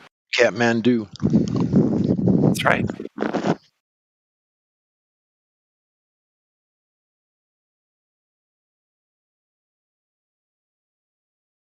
So is Jesse doing more homework, or by homework I mean research on this topic, or not? Are we going to see him again saying nothing to us? Well, you know, We there's a sent him lot on of research a to mission. do, though. There's a lot of research. It's a tough thing to research. You just You're right. go to the lake, and you see somebody far away, and the end. That might cost $0. Well, they want to go straight to the great Google source. That's their extent of research, and maybe we should update Google. Yeah, we sure as fuck should. Godrock and I really liked Jesse's still photos. Now you got to appreciate, the artistry that went into still photos. We need to update Google before Google updates us. Google is updating a lot of things.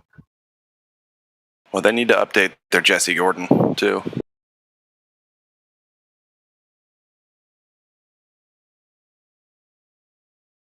What's up? I was drunk and the phone shut off. The phone turns itself off. Yeah. Amazing. It's just Chloe's messing with you. Smurf, I thought you quit smurfing. We waited very patiently for you, Smurf, so don't trip out on it. Smurfing until the day I'm smurfed. When the phone dies on you like that, just let it be for a minute. Just let it happen. Yeah, everything will be fine. That's just the CIA Mossad downloading everything you said that day. That's why it does that.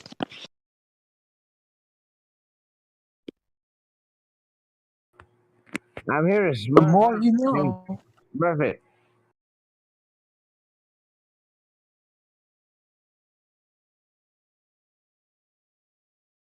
So Smurf.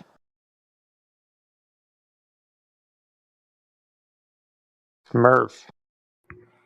What's up, brother? I'm here to smurf up, man. Smurfing. Have you smurfed any good Smurfs lately? Smurfing all the time. Oh, that's Smurfs. I have to die. What? I have to go to court because I've been smurfing around, smurfing too much, smurfing up. Man, I got trouble with smurfing, and I'm going to court. Have you observed any Smurf curvature? A negative. There's zero curvature. We have offered Smurfette as if anybody can find the curvature, just Smurfette is still there. Nobody can find a curvature, so I've been banging a Smurfette. No curvature anywhere, man. You can't find anything. Just nowhere. No smurvature.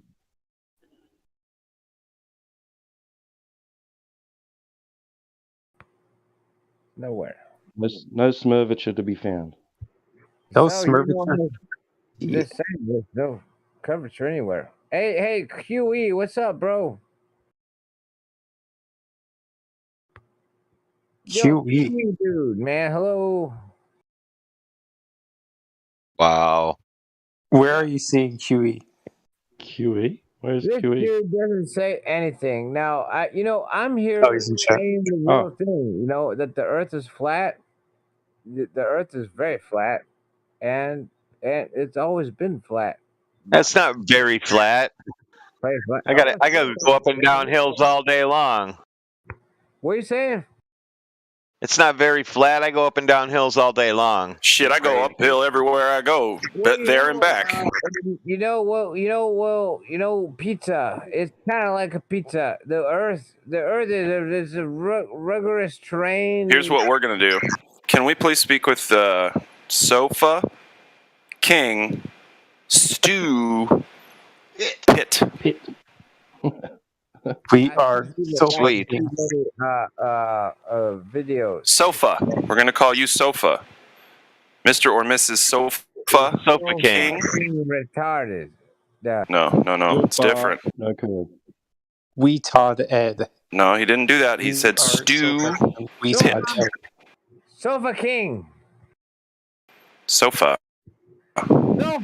Well, you're. He says.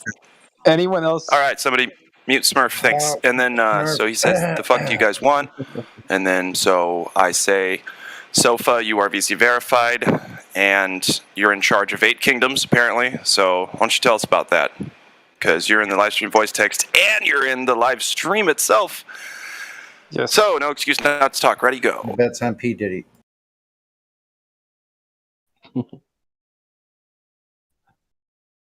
Speak up, my child. Sofa Pit. Sofa Pit. King Stew. All right, well, Sofa, we gave you a chance. That was a bust. Sofa Stupid. Your kingdoms are none of my business. Oh, I know who this is. King Stupid. Is this Pete Drinker? Is it who I think it is? No. Sofa King Stupid. Don't you get it? Anyone remember? Yes. It's the Sofa King. Unmute this. Anyone watch Aqua Teen Hunger Force ever? You know that I did. episode? Yes. You know the episode with the "Arise, chicken, arise," and then he said, "We are Sofa King, we Todd Ed." Yes. You are Sofa King, we Todd Ed. That's right. That was probably the greatest moment on television. No, but it was good. I mean, for me, that was basically the zenith. The greatest moment on television will be when television ends. That would be pretty awesome. They just like make television illegal.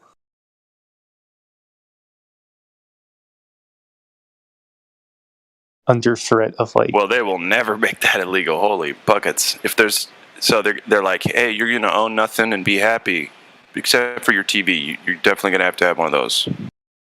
Well, you got to stay safe. Right.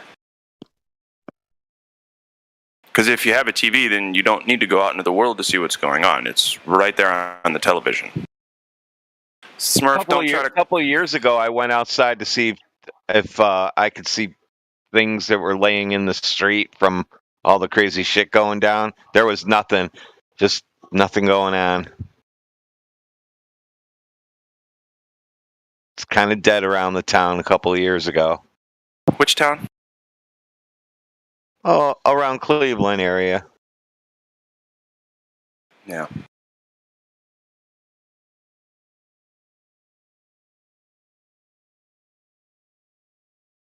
So Copernicus is alive or whatever. I think we can rebuild him with DNA now.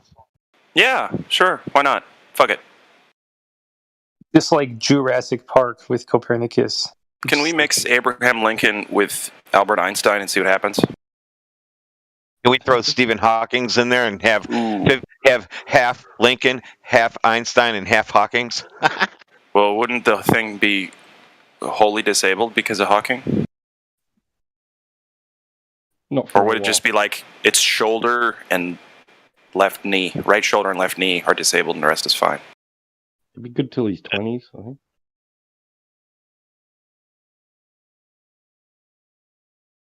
Alrighty. DNA, mix that up, and then you'd have some like ultimate genius.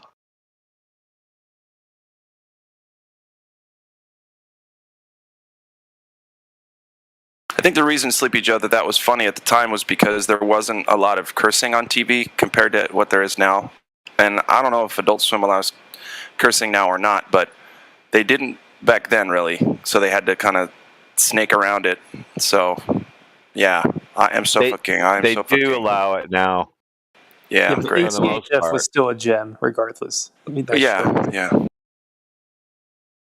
That was my favorite cartoon at one time. Yeah, it's a good one. Definitely a good one. They won't ever make anything like that again. Like, until there's a reason. Jake is the best. He's just like, yeah, we're doing this, you guys. Okay, you're going in the blender. See? Look, you're done. Like, wow. Yeah. Of course, you got Frylock. He's going to fix everything. So Locke of like Carl was the best character. Let's not pretend otherwise. Of course, Carl. Of course he was. Yeah, that's Kramer. Kramer. That's the Kramer of that show, or the George. Master. Oh, got it. Master Shake was like the Kramer. I mean, he's the crazy guy. Yeah, maybe. I don't know. Carl was like just this normal New Jersey guy being harassed by these food people. You know, I finally got it. It's racist. Frylock. Look at it's dreadlocks.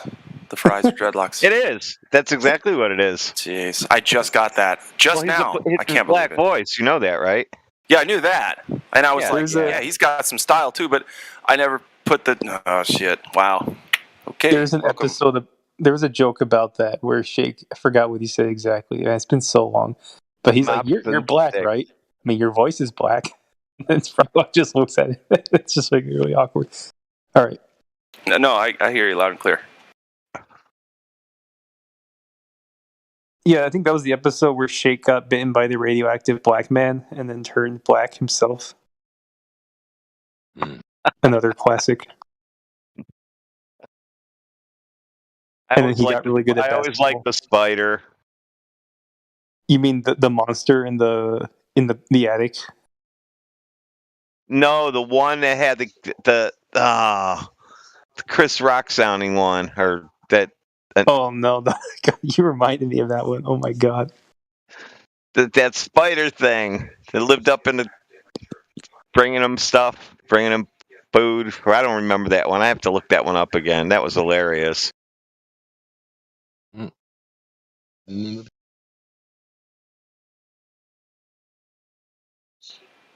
the Moonanites. Moonanites. Oh yeah, those guys are great. Moonanites, man. They're the best.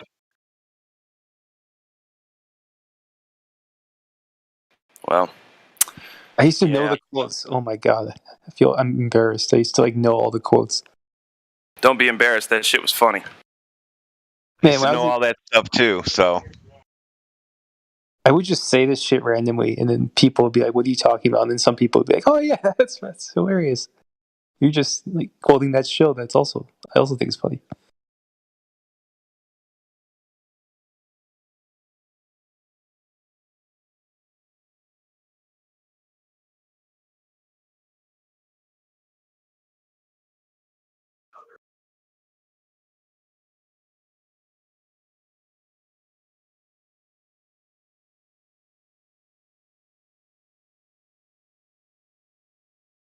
Their landlord had Get Begets voice, kind of.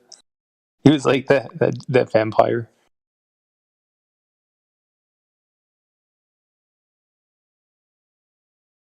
It's racist against vampires.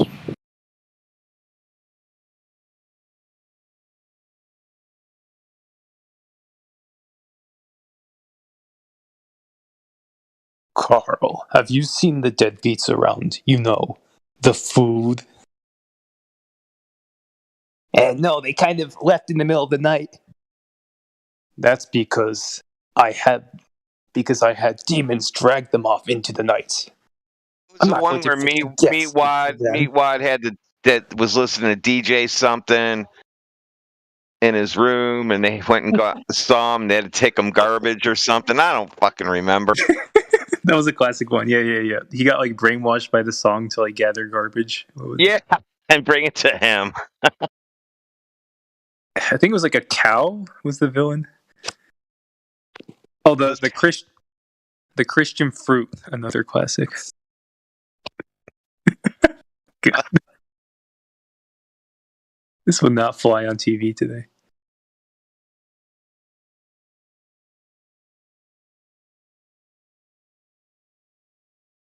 Sorry, I'm just waiting for the global Bible fruit, the god of small fruit. They're like coke addicts. You slowly figure out that they're all recovering coke addicts. Isn't everybody? Wait. Oh, here's what. Here's the rap, I think.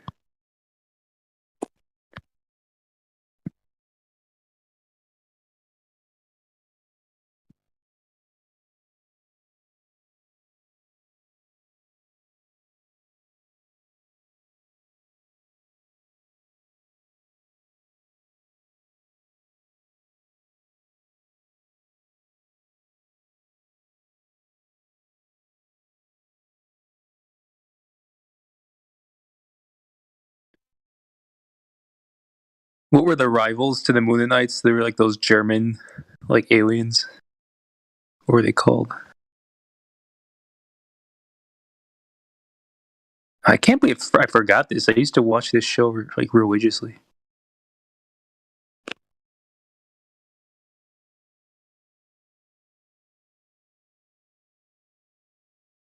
Must be those darn 5G waves scrambling my memory.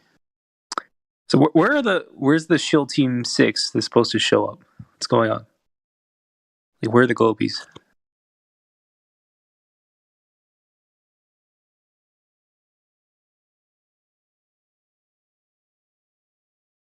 Guys, we gotta get some Globies in here, or we gotta unmute Smurf. I unmuted him already. Oh, does he know that? Doesn't look like it. Okay, we'll see how long it takes him to figure out.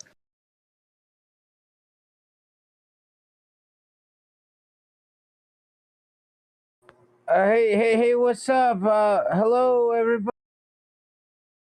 That was just kidding.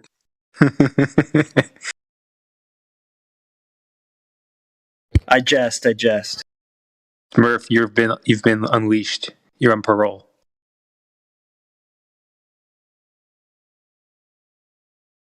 All right, I'm just gonna keep spamming up. Hey there, what's up? I'm kind of upset right now.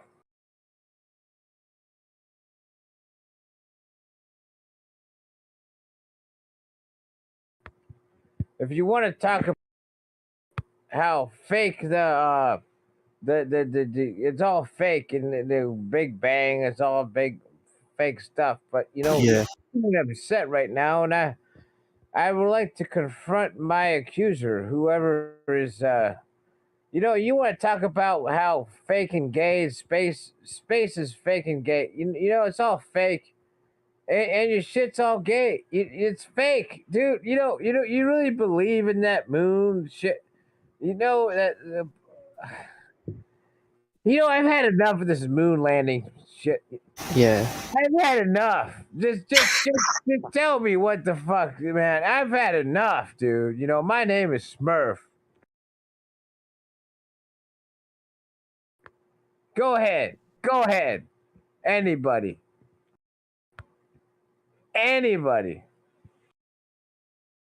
They landed a Smurf on the moon. There was no Smurf on no moon because that moon is fake. It's fake, and we can see that shit is fake as hell from the highest mushroom that we. You know what? I've had enough, dude. Anybody?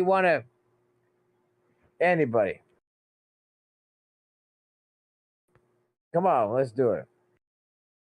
You can't prove they didn't go. Say what? You can't prove that they didn't land on the moon. Yeah, Occam's Razor says it would be easier to go than to fake going. What, are you crazy? They have to first prove that they've landed on the moon. You want me to prove that they've not done something before they've even proved that they've done the thing that you're claiming they did. Well, they went to the moon by default. That's the default. Why would they lie? Yeah, they have no reason. You have to first prove that they landed on the moon. Can you do that? Bro, we have pictures. If you believe that shit. We have movies. That's right. Movies. That's credible evidence. Come on, man. Yeah, they can't just make a movie like out of fiction. That doesn't exist. If you saw it on TV, it's the real thing. If the president made that phone call, I believe it. It's got to be real.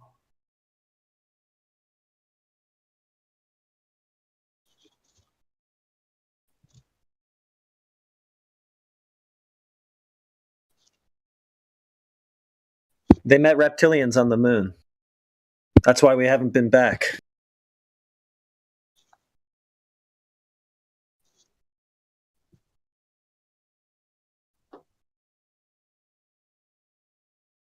stops talking.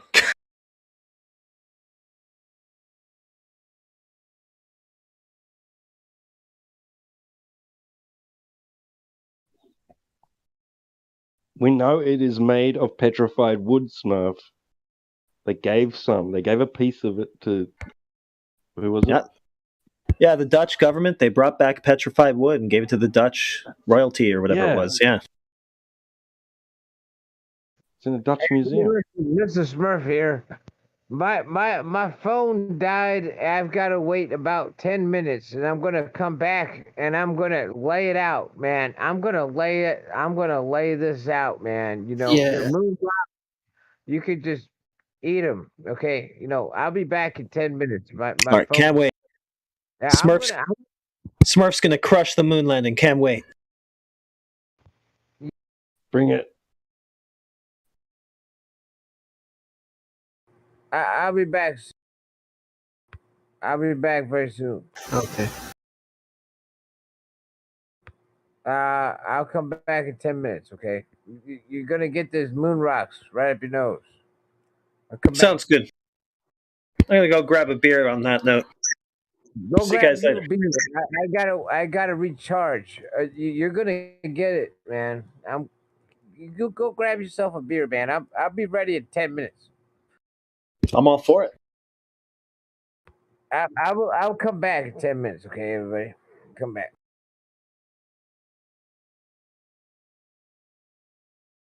Yeah, I didn't hear how many minutes till he comes back. I didn't hear it the first couple times.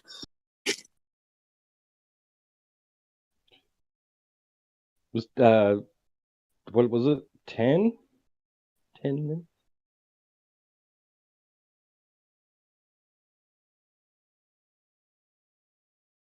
Yeah, 10 minutes. Definitely 10 minutes. Just give him 10 minutes. He'll be back in 10 minutes.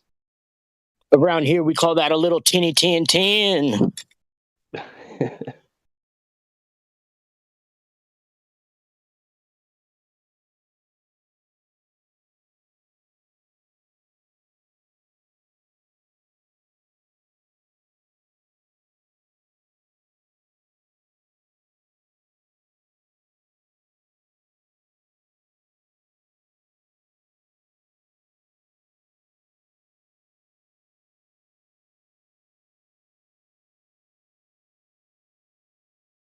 Well, apart from the entropy denying area that they claim to have traveled through to get to the moon, I wonder what else Smurf's got up his sleeve.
We have a quiet time here, sir.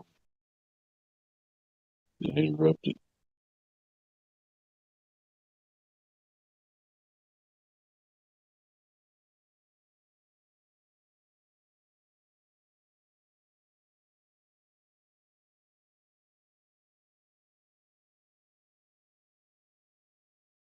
There's somebody new on the call right now, so if anybody wants to talk, feel free.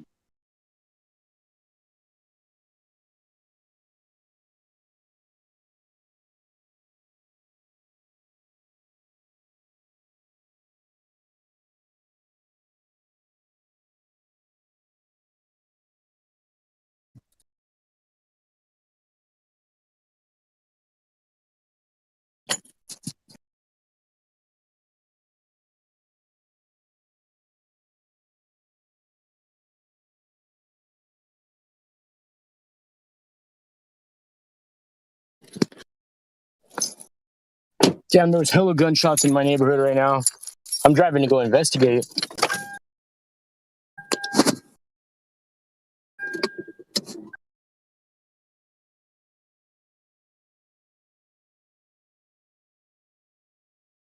We've got shots fired somewhere in California, according to Flatterday. Yeah, right here on the avenue, Ventura. I heard them like about 7 minutes ago. There's about probably 25 or 30 shots, and then I just heard them again, but coming from a different area, about 6 or 7 shots. So I'm like, what the fuck are they doing? You're about to drive toward them? Yeah, I'm trying to find out where it's at.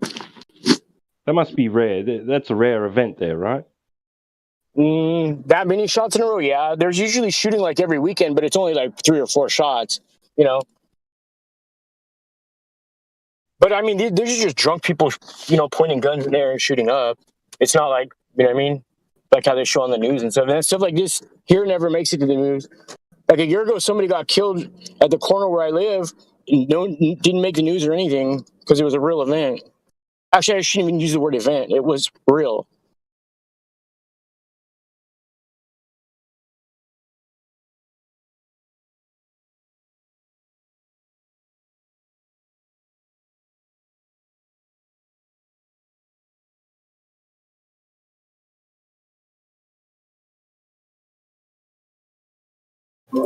Well, there shouldn't be a shortage of crisis actors in the area. No. In fact, what's weird is I just came down to the project right here. There's a couple dudes who have like bright, like orangish or yellow those emergency shirts underneath like black hoodie zipper sweaters, and each one has like an ear thing in his ear. I'm gonna go back and see what's all that all about. I might be tripping.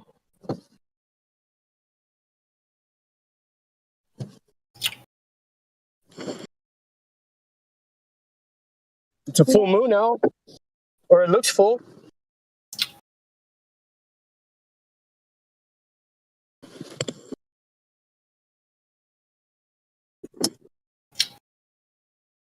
Yes, sir. I got a full moon here in Kentucky right now. Says on the calendar that tomorrow's the full moon, but I don't doubt it's full tonight too. Yeah, it looks pretty full. I can't see shit. We got cloud cover. Hey, bro. Hey, compa. Hey, did you hear cohete shots right now? Do you hear gunshots right now? Mucho, huh? Están tirando ¿Cuánto blocks? Like 4 blocks? Sí. Okay. This dude says they're over, like, pointing towards the east more. Where the fuck do you live where you're hearing gunshots, dude? Ventura Avenue. Yeah, perhaps it's time to move. It's a normal occurrence here, just not normally that many in a row. The first one was like 25 or 30, and the next one was like 15. That's not even a good thing to say. It's a normal occurrence here. Well, I mean, people just shoot them off just like they do like firecrackers, but it's only like 1 or 2, you know?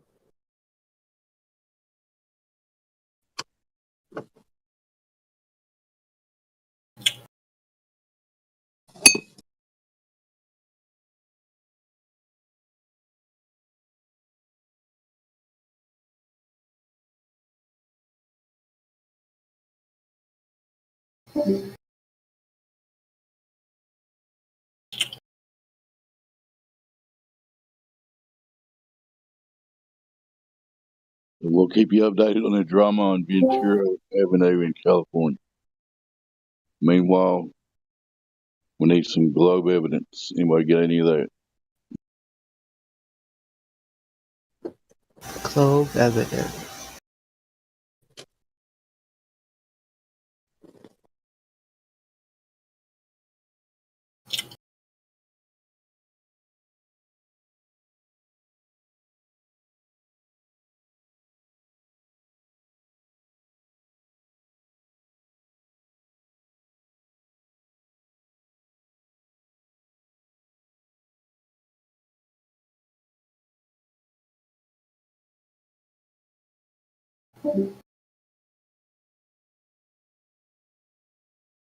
I'm going to assume you guys already tried Sofa King Stew Pit.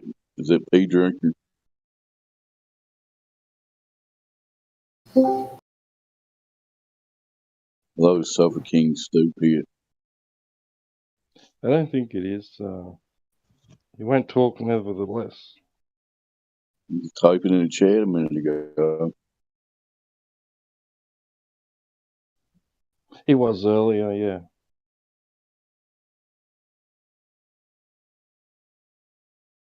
Give us a full report from the UK. Am I right, Wazzle? What's going on there? I'm in Australia. Australia, my bad. Yeah. No, that's all He right. come Yeah. from my land down under. Women glow and men plunder. Have you ever seen any men plunder down there? Kinda, yeah. And the women glow. That's cool. Men at Work, classic band. Anyway. Yeah, they actually got sued for that. They used an old, they used a tiny portion of a tune, with an old song called "Kookaburra Sits in the Old Gum Tree." Merry You're Moon King of the sued. Bush is here. Yeah, and they got sued. Yeah, Men at Work got sued over that song. Yeah, years and years later, like relatives of the original author of the Kookaburra song, yeah, took him to court and won. Well, the Men at Work were good, but in my humble opinion, you know who the best Australian band is? Who would that be? Midnight Oil. I was going to say Midnight Oil. I bet you're going to say Midnight Oil. How can we dance while our world keeps turning? How can we sleep Right. while our boots are burning? Yeah.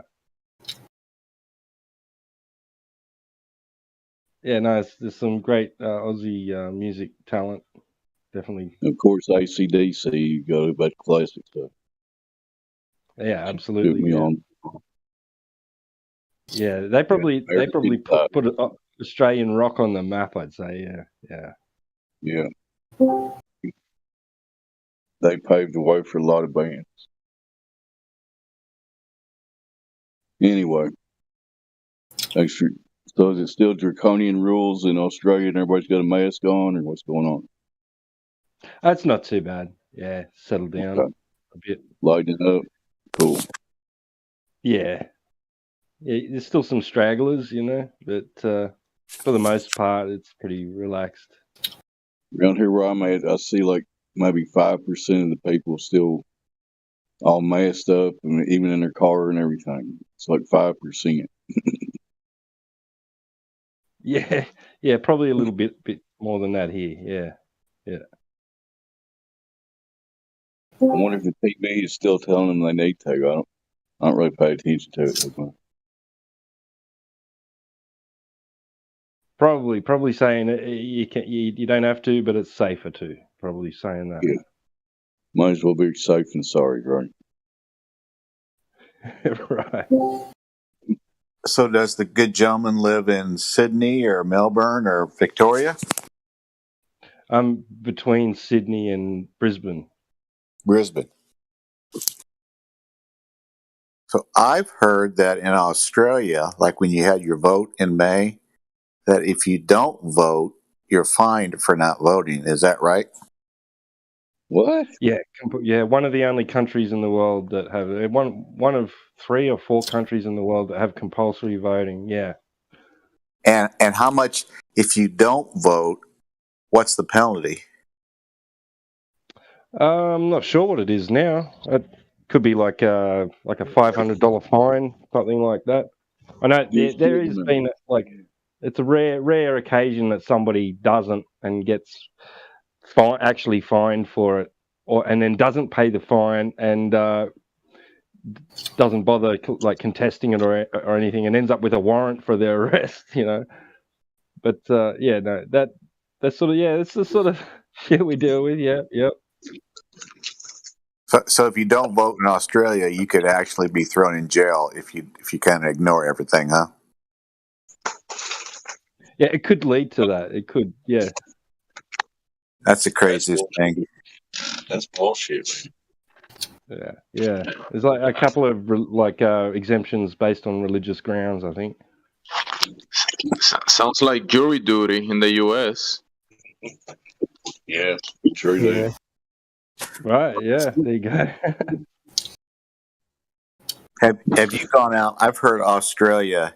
Have you gone out to see? I know the southernmost part of Australia, which is just, I know Tasmania is part of Australia, but the southern part of the main Australia goes down to about the 40th parallel south.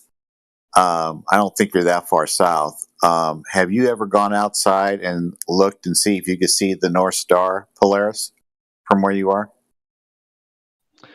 Yeah, my son brought that to my attention one day, actually, like a couple of years ago, before I investigated flat Earth, and I was like wondering what's he doing. And then I looked it up and said, no, you can't, But I've thought about it since. I've thought about that since, and thought about finding a nice tall hill or mountain lookout or something, and see if I can actually do that. Yeah.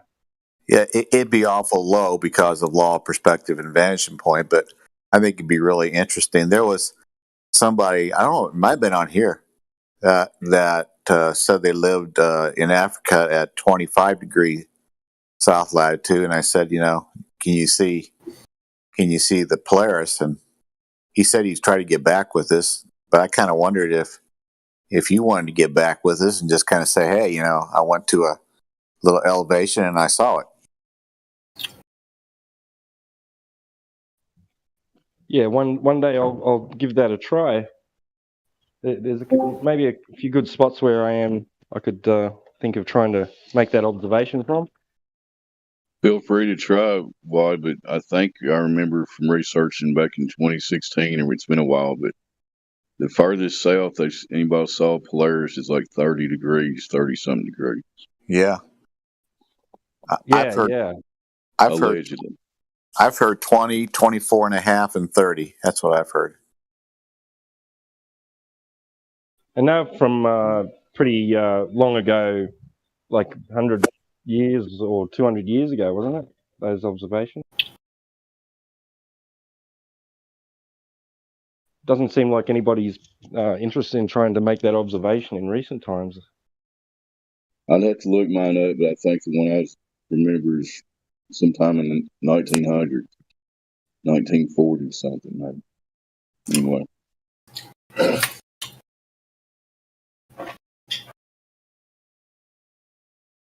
If somebody had the means, financial means, and maybe relatives or friends somewhere else, could you actually leave Australia and say goodbye to it? I don't think I would, no. I asked people in Australia, could you actually leave if you wanted to leave, like go to Hawaii or America or Mexico? Could you actually, go? Yeah. I don't see why you couldn't. So people are around you there that have freely traveled around in different countries. Yeah. Okay, that's good to hear. Yeah, of course, they probably have complied with recent restrictions, but yeah.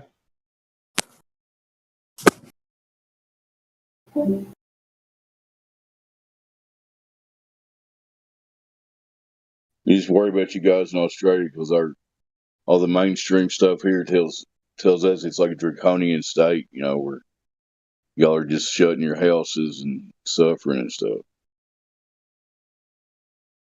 Hopefully that's not the case.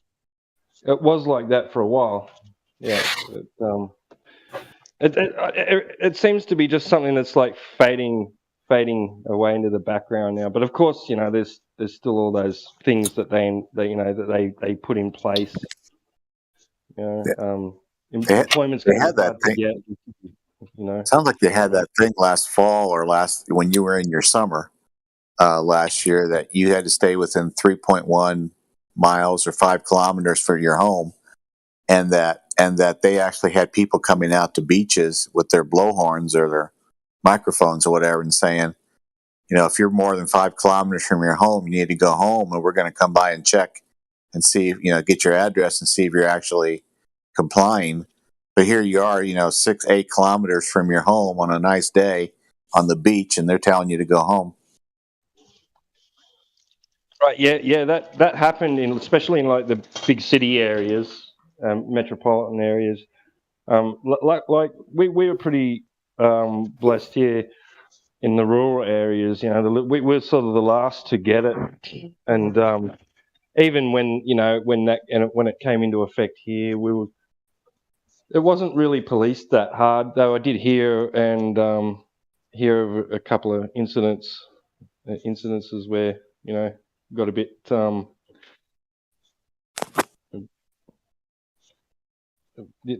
people had some brushes with the law, so to speak.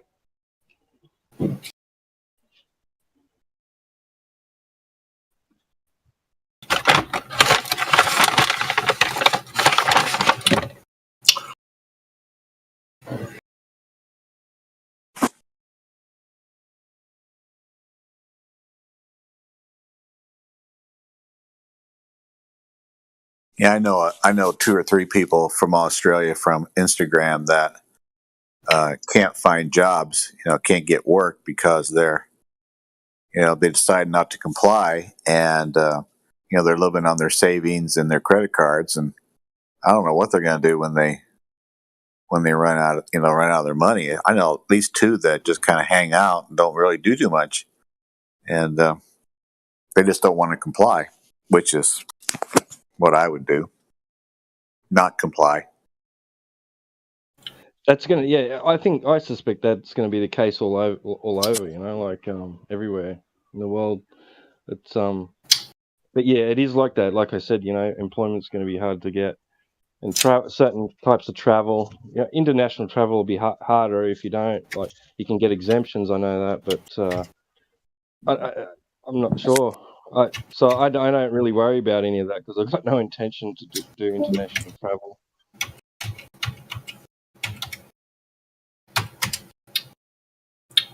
What I found interesting about Australia, you have 2 really great flat Earth markers in Australia with the Trans Australian Railroad, which is 301 miles in the middle part of the country, southern middle part of the country. It's 301 miles, and you should have 11.42 miles of curve, and it's straight as an arrow. And then you have a little bit south of there, the Air Highway, which is 90 miles long, and it should have 5,400 feet of curve, and it's straight as an arrow. So Australia has a couple great places you can demonstrate flat and not bendy, not that bendy land or bendy curve. Yeah, absolutely. Yeah, if you're going to do some long distance observations on land, those places would be perfect. Yeah, I've just even gone on Google Street View and had a look around in the desert areas, and just sort of look for landmarks, and then scooted along 10, 20, 30 miles and see if you can look back and see big landmarks, like Mount Connor and things like that. Yeah, I'd be interested. It's a shame you can't climb Ayers Rock anymore. I'd love to go there and then do some long distance obs from there. Or Uluru, as they like to call it.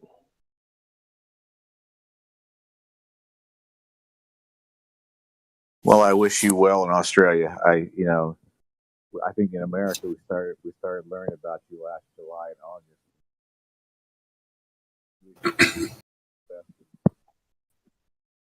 So you broke up on that last bit. I didn't quite catch that.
Man, what are we gonna do about this missing Earth curve everywhere?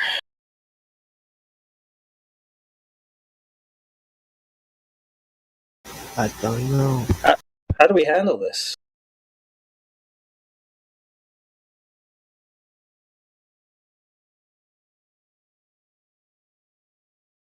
Central banker, if you don't know by now that the Earth is too big to be able to see it with the eye, it's just too big. Oh, that's how we know. Yeah, it's too big to see it, even though Bill Nye says when you see a boat go, disappear from sight with the naked eye, that's observation of curvature. So it's too big to see any curve. That's how we know it's curved. I got it. It's only logical. Yeah, that makes sense. Except we can see it when boats go over the horizon. Except we can't because the horizon gets refracted to somewhere else. Or something. Right, yeah. So what are we seeing? Are we seeing the actual boat go over a refracted horizon, or are we watching a refracted boat go over a refracted horizon?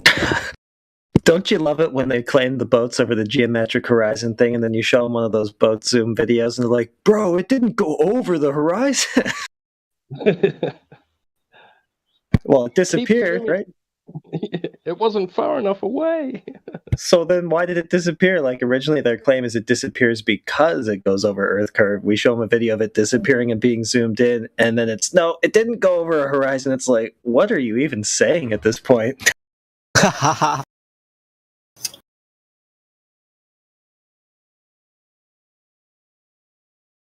It's a lot of fun.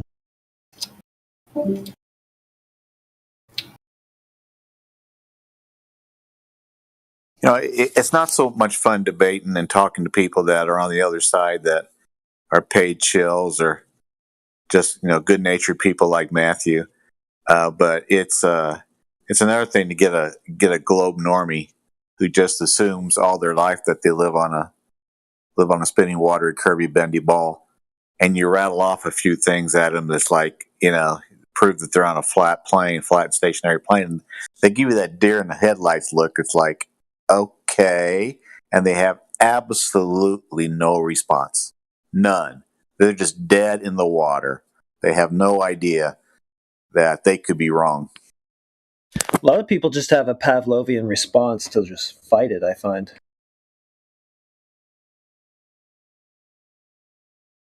I mean, not just like the anti-flurfs that come in here, but just normally, just out in the world. But your mileage may vary. Yeah, most will just call it nonsense and not even know why they're calling it like nonsense. Just because that's what they were taught. That's just what they were told, and that's what they remember.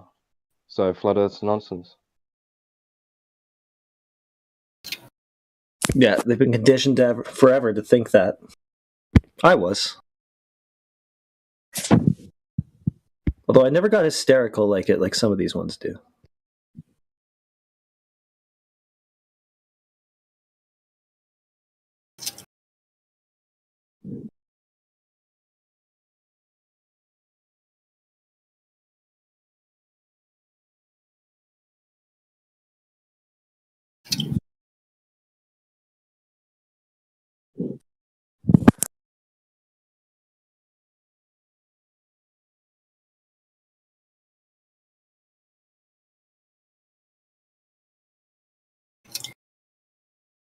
Well, no globies to toy with today, huh?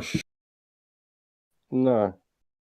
Sad. I'm interested in learning more about this whole elevation angle thing because apparently it's what the globe model is based on originally. And so I want to learn a bit more about that. Flat plane geometry. Right, yeah. Apparently they cannot even begin to beg the question of Earth being a sphere without first measuring Earth to be flat. Yeah, you can't ignore the curve. Can't ignore it. The curve. Oh, yeah. You just find it everywhere. It's inescapable.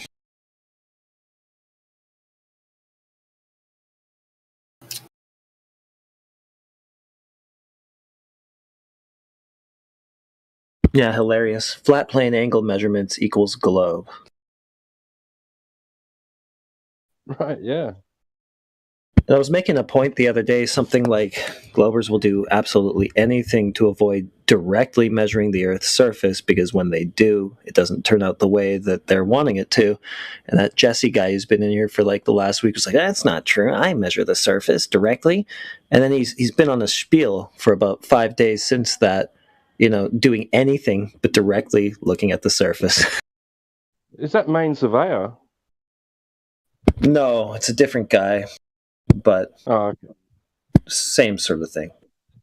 Because even those guys, like they will take plenty of heaps of observations through their theodolite until they get one that matches their expectations. Yeah, exactly. They're like, oh, okay, that must be the right one. See, this is what they do. Anytime they get something that doesn't match the presupposition, they throw it out and they go, oh, well, there was something obviously wrong with the measurement. Like I told him, why don't you just do the same thing FE Core did, use a laser to measure any sort of divergence between that and the Earth over distance. And it's like, oh, no, because lasers refract and it'll, curve at the same 8 inches per mile squared that the Earth does. So, the writing is on the wall here, I'd say.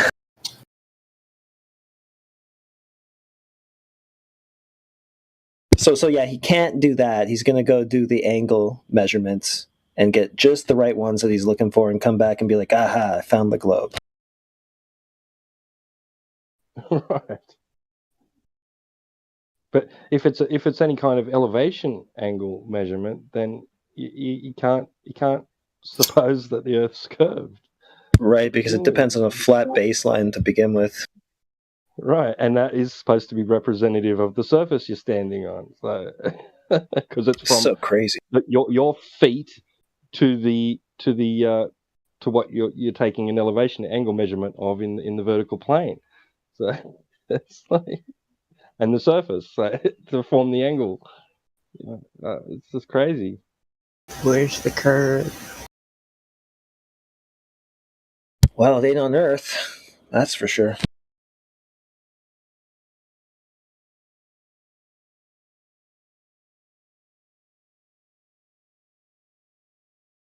Have you heard that Jesse guy at all in here, Twad? No, I must have missed that. He's been in a bunch lately. He said that, in most of BLMSB's observations that the horizon is seen in its correct geometric position. In most of them, it's just the odd anomaly where for some reason it appears way far back there. But right. Well, I mean, he didn't show us, but he said that. And then I asked him, why don't you just do the same laser test that FE Core did and find your drop over distance that way, right? And the answer is basically, oh, no, because the lasers will always refract. So on the one hand, with the geometric horizon, he's saying, well, most days there's not that much refraction. You just see it where it actually is. But for some reason, if he does a laser test, every time he's going to get the super duper refraction, never be able to measure the drop. Yeah, it's like we don't want to test our claim, test the 8 inches per mile square. So yeah, we're definitely not going to do that.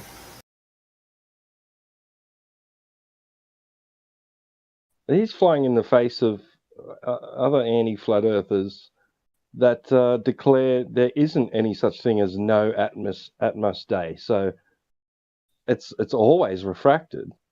So you can never see the geometric horizon, Mr. Sensible and yeah, all of them. I know. Yeah, this is a new one, and I was just pointing out the contradictions in his own claims. Like most of them don't even say that, and he didn't show anything to back it up. But just pointing out the incoherence in their own arguments is enough usually.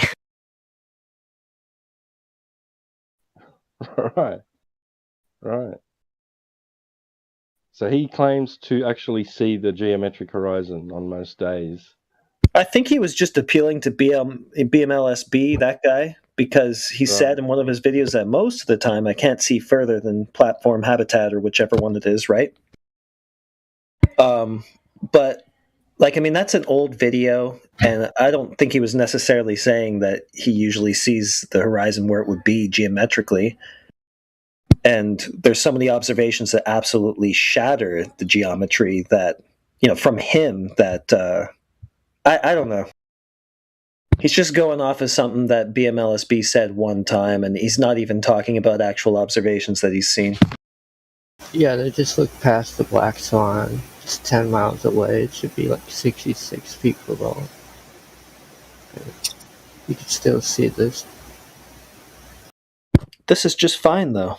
No problem. Refraction's making my globe look like it's 6 times the size I think Jupiter is. That's fine.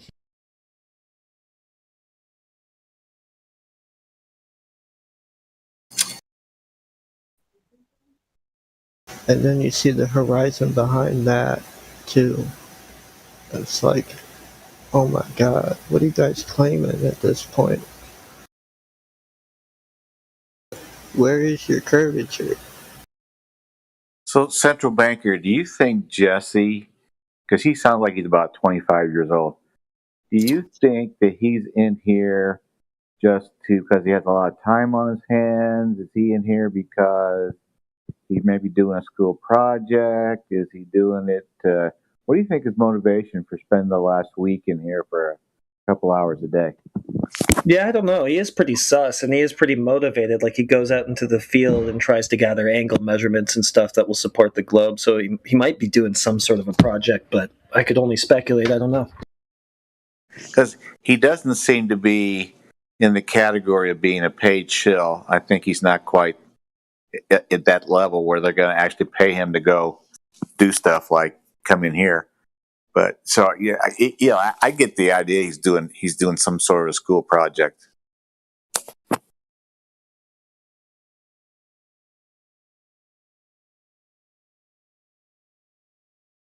Yeah, he probably is.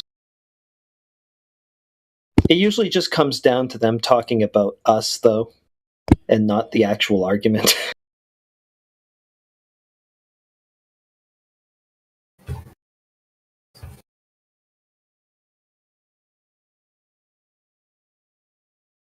Like the one that Danny wrote, calling us a cult or whatever.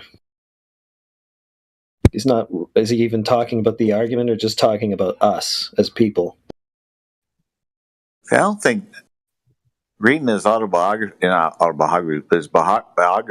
on his website, I don't get the feeling that he's teaching at a university anymore.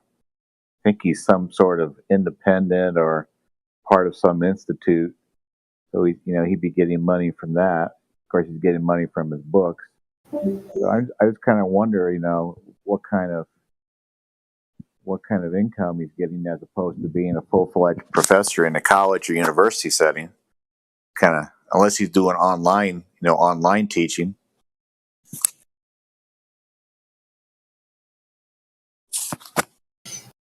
The funny thing about him is he won't even open his mic or talk. Like that video with him and Nathan Thompson, he doesn't talk there either. He just doesn't talk.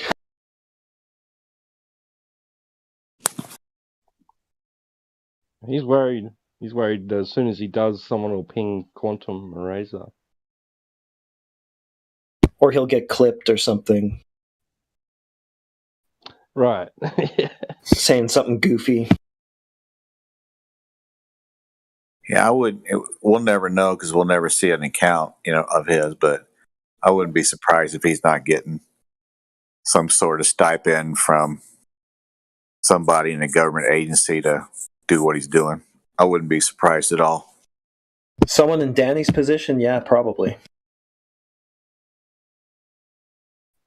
Now that we know that NASA gets $23 billion a year and the Space Force is getting $24.5 billion a year, they've just kind of doubled their budget for propaganda and to pay shills to push their nonsense. Yeah, maybe that's where all this money's going.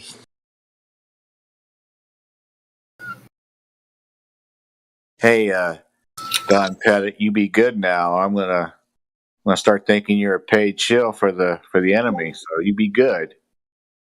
So this loser just showed up in my DMs. I'll post it in the voice text right now. I wonder if he's getting paid. I hope so for his efforts. Yeah, you'll get all kinds of weird stuff. Either that or he's just seriously suffering. Right. And this is all he can do. This is all he can think about. Sad, Phil.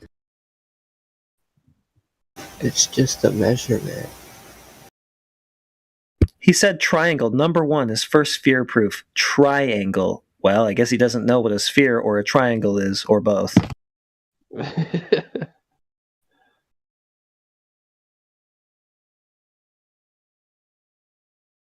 Take any two places on the equator and you'll find that they are further apart. 2 places. Yeah, like my bottom of the journal. From any 2 continents, from the southern hemisphere. Oh, begging the question of his ball. Gonna need a ball to have a hemisphere, Phil. Gonna need a curve to have a ball. Let's see that observation of Sigma Tantus, by the way, too. Like, is that just coming out of Stellarium, or can you actually show us that observation IRL? Because this story has been repeated many times in here, and nobody ever comes in with anything to back it up.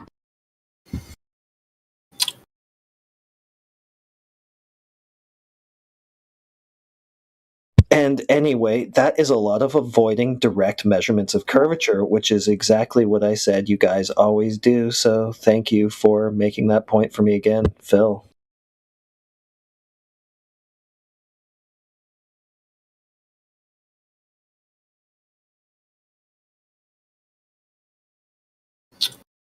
Yeah, it's kind of weird thinking that Australia is upside down.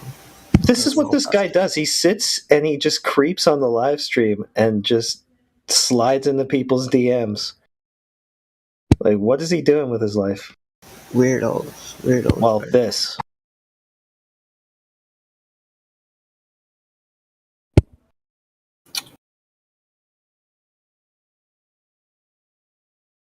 Like, are you griping that hard over the loss of your ball?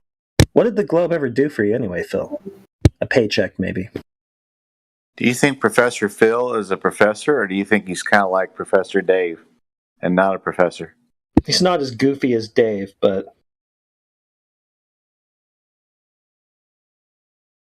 So I wonder if we should start calling Professor Phil not Professor Phil until he tells us where he got his master's from. Yeah, listen, if you put professor or prof before your name in a fucking gaming server, you're not a professor. Hey, central banker, you hear that? When you've been talking about wanting to call yourself professor or central banker, so I guess you can't do it now. It's over for me. I'll never be a not professor now. Oh. I know we have a Dave Hinkle in here. That's going to break his heart that he can't be a professor, Dave Hinkle, now. Well, sure he can. He can be a pseudo professor of fucking anything, right? Just like Phil. Okay. Just like Dave. Just like Albert Rooney. I've asked you good people to call me Professor Jim at just one time, and it'll make my entire month or year or lifetime. I don't care. Well, I'm not going to do it right now. We got to pull that out when you least expect it. Professor Jim. Oh, wait a minute. Gotcha. Got him. I have a special moment in my life. Let me savor it. Glass of wine. Cheers, brother. Cheers, Professor. Professor Jim, everybody. Professor. Congrats, Professor Jim. Yes. Hey, you know what? The thing about being a professor is technically, if you're getting paid to profess shit, you're a professor. So doesn't matter what it is, right? Doesn't fucking matter. You could be talking about, the language cats speak to each other. It doesn't matter. Professing it and you get paid, you're a certified professor. So if you have an 8th grade education and the government or NASA is going to pay you to profess their crap, then you're a professor. Oh, I think if you have an 8th grade education, you're overqualified. They won't let you in. Hey, thank you for making my year. Yeah, man, go back and clip it out. You know, listen back and take a clip of it. So is the YouTube streaming now? I don't think so, no. Helio's probably got like 3 or 4 days left on his timeout. It's just so funny, like, we clearly talk about things we shouldn't, but then when we talk about the thing that rhymes with the word suspicion or inspection, we can't talk about that. It's fucking, like, mind-blowing, man. Why? What? Like, when was the last time you couldn't talk about that in America? America, God bless the USA. Back when they were at least pretending that they were an open democratic process. Yeah, I guess, yeah, that's right. Now they know that most of us know it's fake, even if we still vote.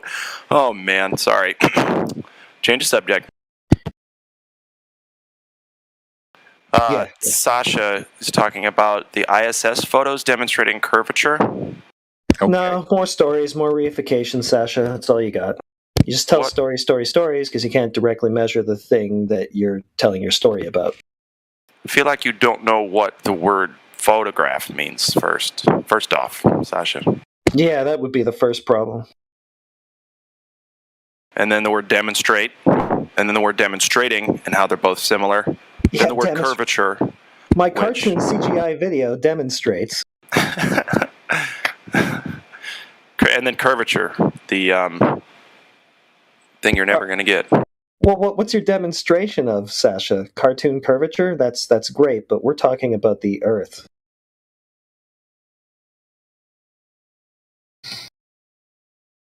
Oh shit, he's not in the chat. Well, I ain't typing all that.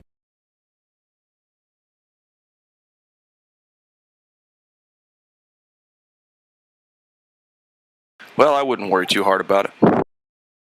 Like I said earlier, I'm no longer asking for curvature. I don't care because, well, I do care. The thing is, it's like asking for, it's just asking the impossible, okay? And that's unfair, and I realize that. Hey, they put themselves in that position. I know, but check it out. No, what about the ISS photos? Shut your mouth. So all I want instead is to have a Glober or anti-flat earther, right, go and do tests on the Earth for once. Just put any effort out there. This is why I like Jesse.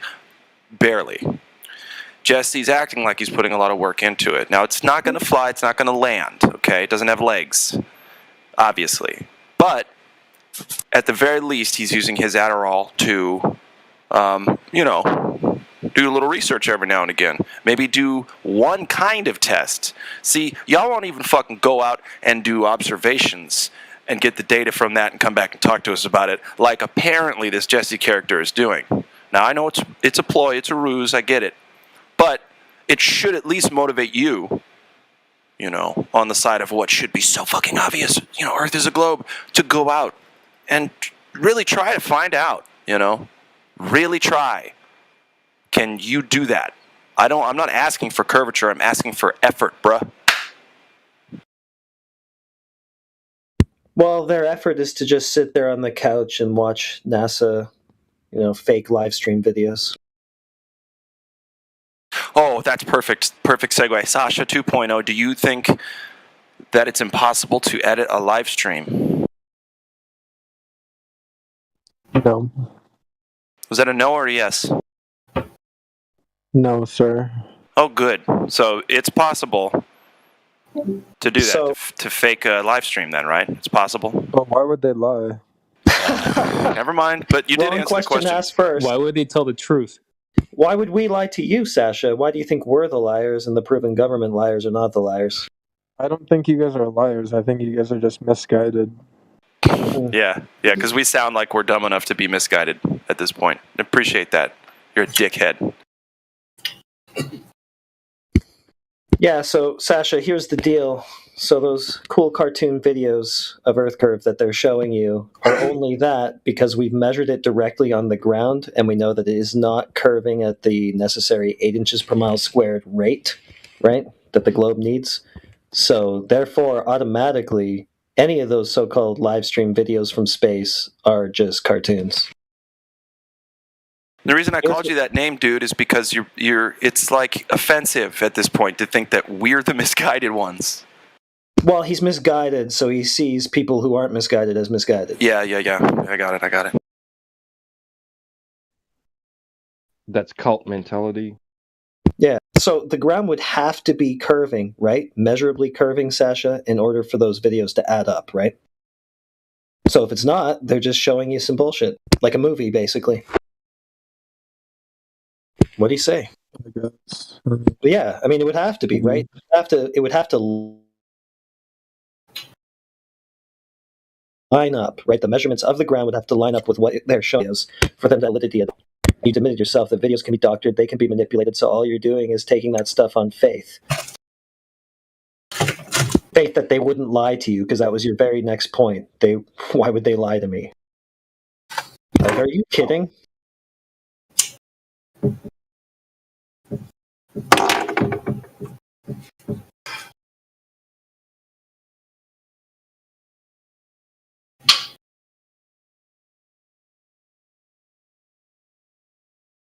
You're only 22.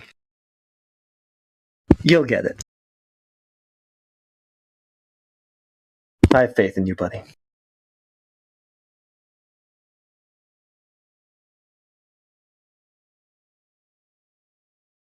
Man, Phil is still creeping into my DMs. Phil Bell? Yeah. That guy is that just one guy? I think it's just one guy, unless he has handlers on his accounts. A lot of energy, a lot of manic energy. He's either getting paid or he's just seriously depressed over the Earth not turning out to be a globe. I think he's got like 23 hours solitary confinement, and like the 1 hour he's out, he just like spams our DMs. Yeah, it's something else. What's his end game? Like, what does he hope to gain from bombing our DMs? Maybe it's just a paycheck, but I can only speculate. Phil, why don't you let us know yourself? You're in my DMs. Shoot us the answer. Yeah, or What are you let doing your this wife for? know, and she'll let me know. Did I say that out loud? I meant to think that. Well, I think his whole life has already spiraled into this, so he probably doesn't have a wife at this point. No wife, no life. A lot of strife. It's rife with strife. I posted that video because it shows one of the reasons why the lie. Cool. I mean, Sasha, what you posted is the real Black Swan. Because No, that's the White Swan. Yeah. And how do you know that that's Earth curvature? He doesn't. But when you go outside, you never see the shit. No. But how do you know that that's Earth curvature? How do you know that? See, here's the deal, kid. What you got to do is measure that shit. So you think that's a curve? Go ahead and measure drop over distance. In that, right there. See where the fucking video and the pictures are taken? You go there, you gather the data yourself, demonstrating Earth curvature, or it's your lips that get zipped permanently. I hope you understand that. Yeah, and so, Sasha, what's the distance to the horizon in that pic? You got a measurement? Oh, you don't know what the distance to the horizon is? What's the observer height? Do you know that? Well, that's not what it's about. It's about seeing the curve of the power lines. Oh. Can't answer the question. How about this one? Do you know how to tie your shoes yet? So he doesn't even know if that horizon he's showing us falls within the globe parameters or not. So why the hell are you showing it to us? I'm not You don't talking have to Velcro, tie- pal. Real you don't shoes. have to tie Velcro. Shit, we said kind of the same joke at the same time. Go ahead, guys. Yeah. Why would you show that to us? You haven't figured out anything about it. You don't even know what it shows you.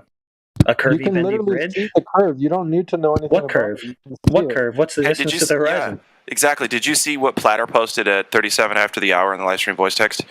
Do you think that picture's fake? Did you? And also, did you see It what I looks like posted in CGI. response? Hold on. Okay. Hold on. It looks like what? It looks like CGI. Okay, then here's what you do. Prove it. Well, you made the positive claim. No, there's no positive claim. As you can see, this is a photo. You have to say, "Oh, no, it's not a photo because I went there and I tested the fucking Earth." Well, you're the one that Against has the to prove positive that it's claim real, of not curvature. me. What? I'm not the one who has to prove that you're evidence. Why do you truly say that? I know you don't believe it. Why are you saying that to us? That we have the burden of proof. You clearly know it's y'all who have If it. you're using a photo of evidence, you're the one that has to prove that it's real. No, Yeah, but that's what you just sir. Here's what's going on. You come here. You call it evidence. Right. You come here and you make a claim. Earth is glob. Okay? That's the claim happening. That starts the discussion. So, do you have evidence for your posited claim?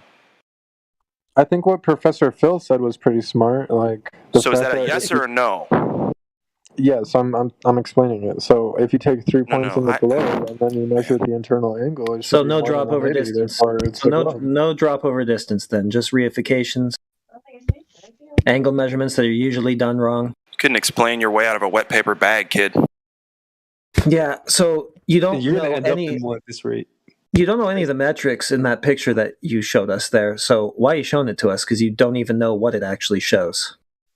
You don't need the metrics. You can No, literally you just look at it. do. You do, buddy. You need to determine that what you're showing us actually lines up with your claim, and you have no clue if it does or not. And then the video I posted to you shows us seeing right across that same lake. And how far is that? Like 26 miles or something like that. Should be a couple hundred feet of Earth curvature or something like that. At that distance, we see straight across it. So why are you even showing us this white swan, so-called white swan pic? What's the point? We already know we can see across that lake when the conditions are good enough.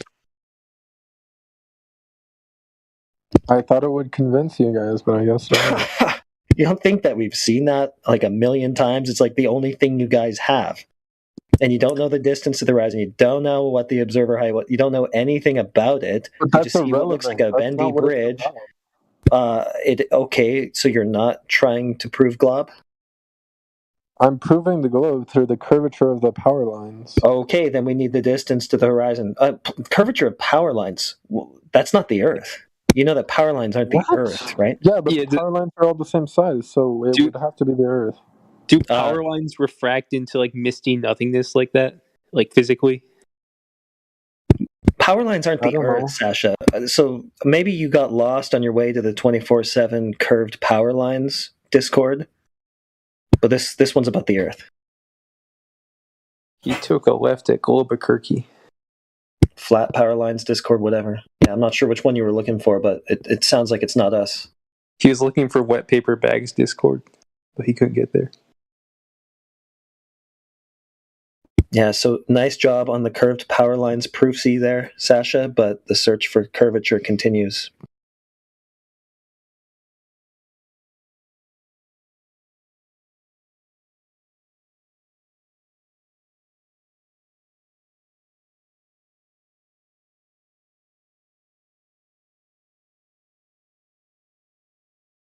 You tried.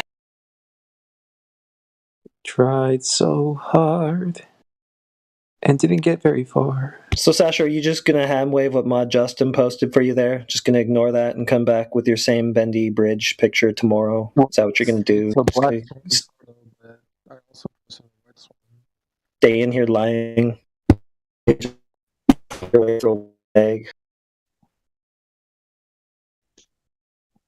Because we can see right across it. I think that's about 26 miles. That's way too far. Wait, that literally looks like CGI. Is that even real, Justin?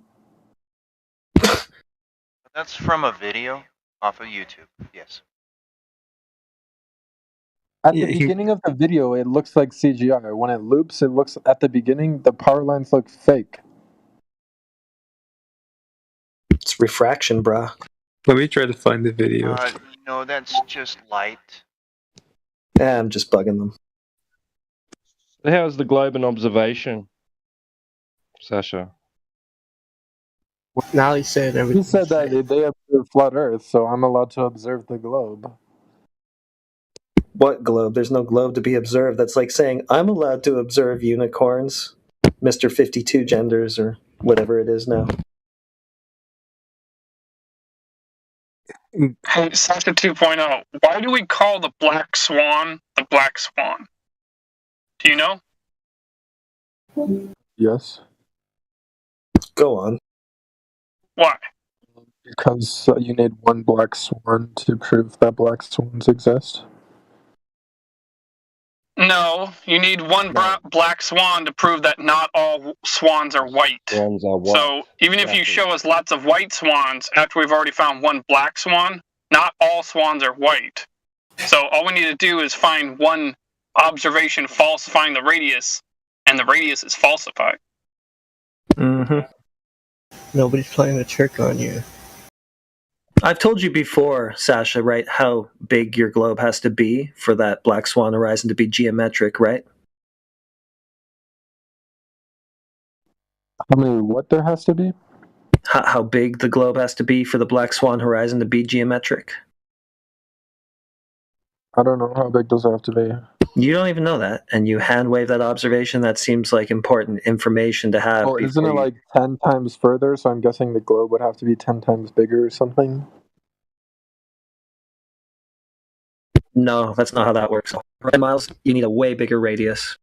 It'd have to be infinitely times bigger. Yeah. Well, no. Okay, I'll tell. Oh, well, it would have to be. Which means it's a plane. So you guys will eventually get there. You just got to keep making it bigger. It's just flat. It's just flat. But in that particular observation, it would have to be like a 268,000 mile radius compared to your 3959 mile one. So that's like 6 times the size that you guys think Jupiter is. What do you think of that?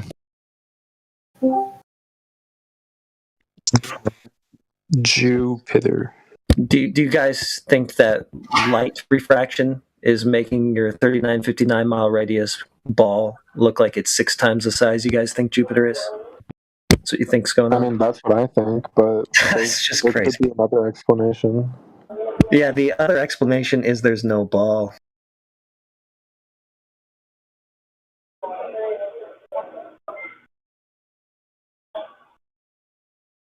So if refraction's making it look like it's 6 times the size you think Jupiter is, at what point does the refraction stop doing that and then we actually see the curvature? Like, is there an altitude that we can go to where we can actually begin to see it actually curve? Or is refraction just going to hide that curve all the way up? Like, what's up? I mean, I don't know. I'm not a physicist. Doesn't sound like you know much. I mean, what do you guys have to say about Antarctica? I don't think there's any curve there either, so what do you want me to say about it?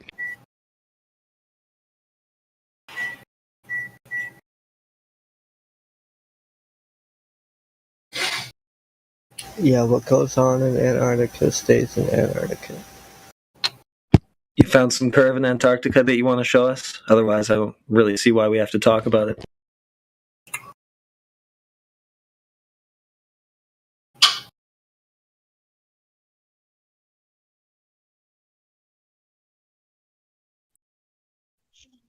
So you're begging the question of a globe to begin with. So what is it doing when you cry refraction on top of that? Just canceling your globe claim, Sasha, is what you're doing when you cry refraction. Why do that? You're just claiming a flat Earth with extra steps. Refraction, so no geometric horizon then.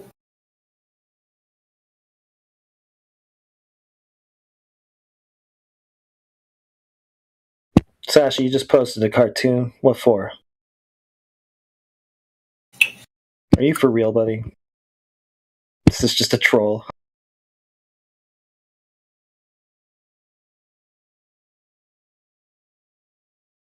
I like how he says airplanes would be too small to see. As if he knows it's just a hypothetical fantasy. They would be. What about the 20,000 satellites?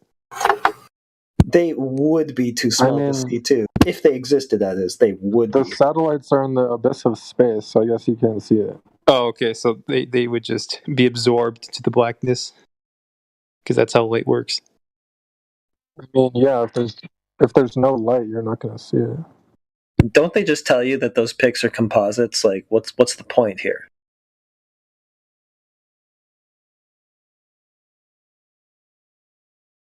Hope you got a pair of clown shoes and a big old clown nose you're wearing right now. How long have you been a flat earther for? Well, since I was born on planet Sleepy Joe, Sleepy Joe, Sleepy Joe. Sleepy Joe, are you there? Oh, what's up? How long have you been a flat earther for? Since at least, let's see. I'd say I was fully convinced by near, like, right at the beginning of this 27 months debacle. You know what I mean? Why do you ask? Why do you ask, Sasha? I'm just curious. So, Sasha, how long have these globe delusions been going on? Is a globe in the room with you right now? I've believed in the globe pretty much since I was, learned what a globe was. So probably since I was, 5. So even before you had the skills to even think about it critically? I guess, yeah. Yeah, same. I used to too.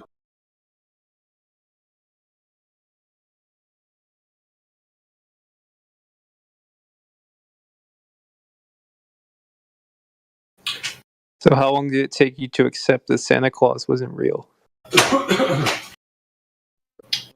Probably when I was 12 or something. Are you fucking telling me Santa's not real? 12? You're kidding, right?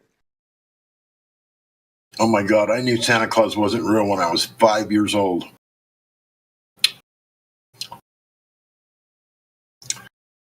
All right. And I feel like I was a late bloomer. Things are starting to make sense now. Yeah, they are. If it took him till he was 12, then yeah, there's a serious problem here. A serious problem. Because all of the kids at 12 years old, you would have had to, that's like sixth grade starting junior high school. Every kid in the junior high school had to have been telling you, Santa Claus is not real. What is wrong with you? And you're going, oh no, he's not. He's real. Is that what was happening? I mean, seriously. Kids find out about Santa at a very young age. Though they believe in 79 unicorn genders now, so it's really getting complicated. One day, Earth curvature is going to be a gender. Then it will be. Look, I'm Earth curvature. So there. Yeah, have you asked the Earth whether it identifies as curved or not? The Earth identifies as globe, so it's a globe. That's what they're going to say. It's a social construct. Reality is a social construct. And we're going to tolerate the shit out of you if you don't accept us. You don't accept our psychosis.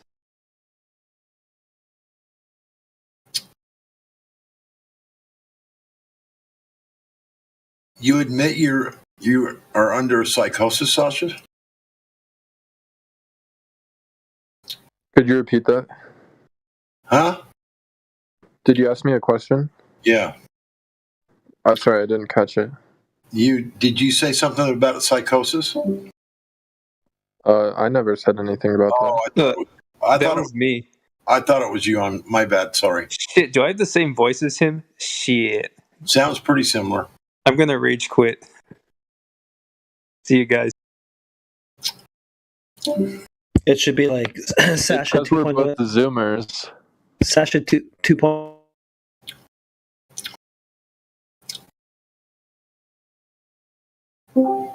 No explains ball, like a plan words as if it explains all.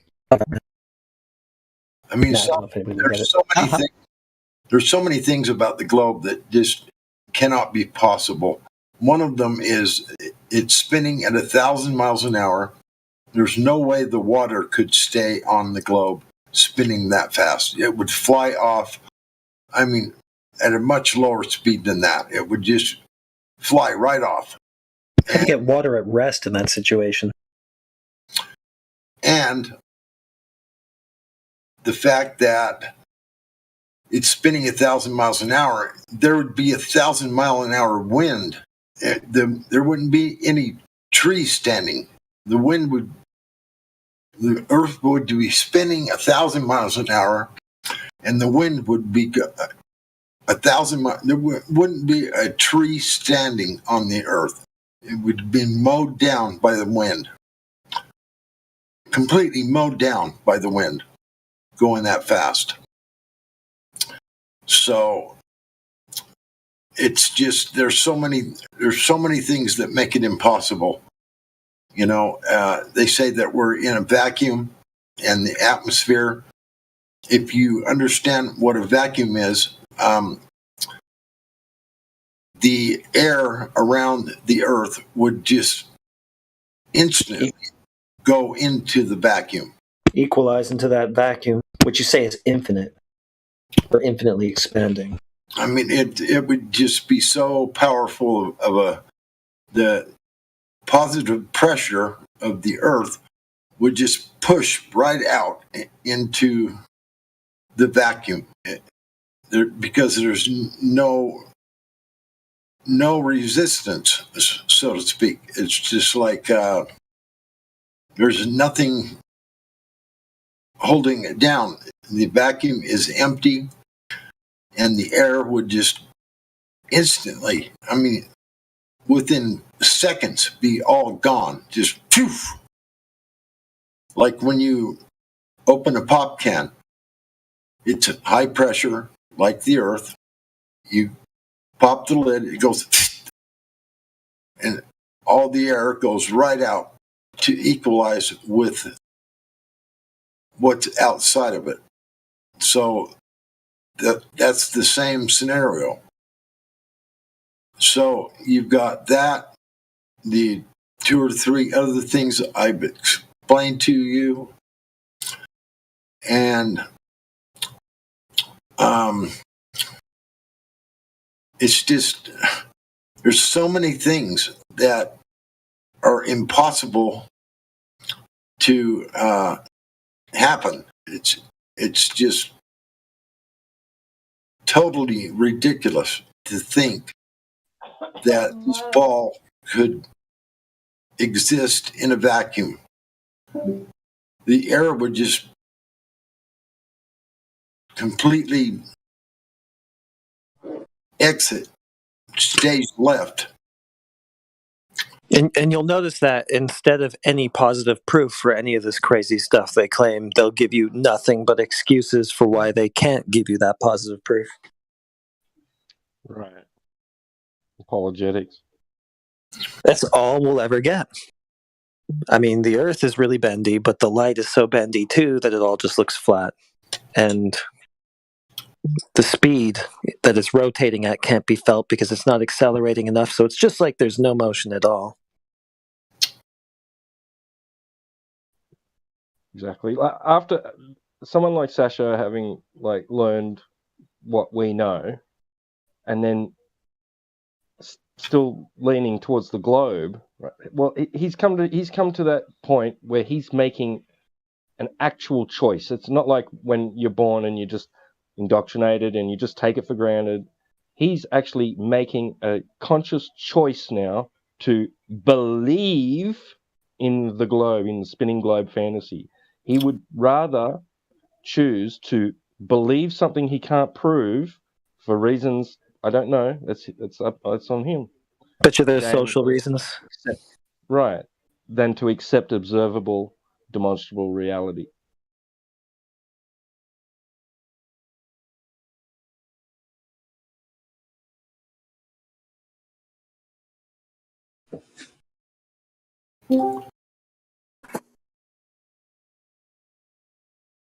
I think he'd rather just think the thing we're all supposed to think. Well, my question for the flat earthers is What if when you're like 90 years old, you realize it's a globe, and then you realize you wasted your life on flat Earth for nothing? Sounds like a lot of projection. Yeah, that's what you're going to do, buddy. Yeah. Get ready for it. Well, 90, I mean, you better do something, get healthier if you're going to make it to 90. But He's projecting his own fears. Go outside. It's an appeal to the future fallacy. He's in the mindset that, well, it's still possible that it could be a globe. Yeah, so just to be safe, so that I don't regret my life when I'm on my deathbed at 90, I better just go on believing it is one, because one day there might be proof. Wow. Right. And then I can say, well, at least I wasn't like those stupid flat earthers. Yeah. But...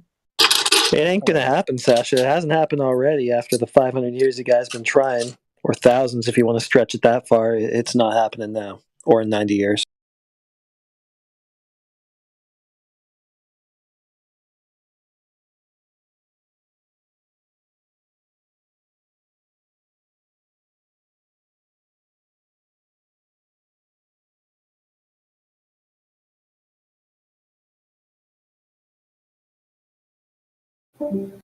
I imagine Neil Arm. Sorry.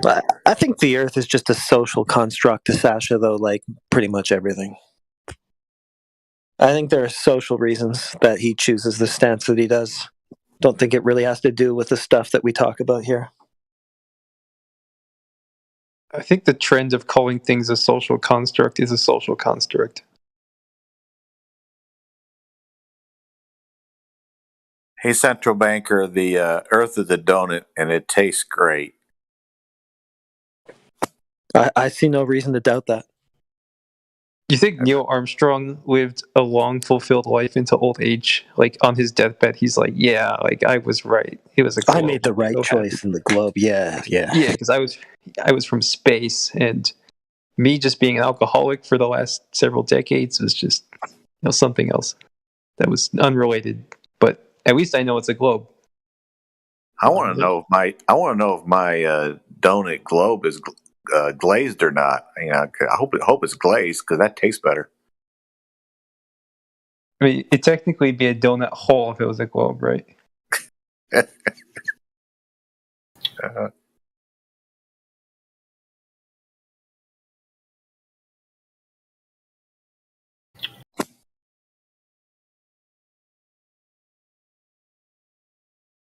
Anything but flat. That's what. So, Sasha found Phil's little proof C's very compelling there. I wonder if he can even tell us what they were.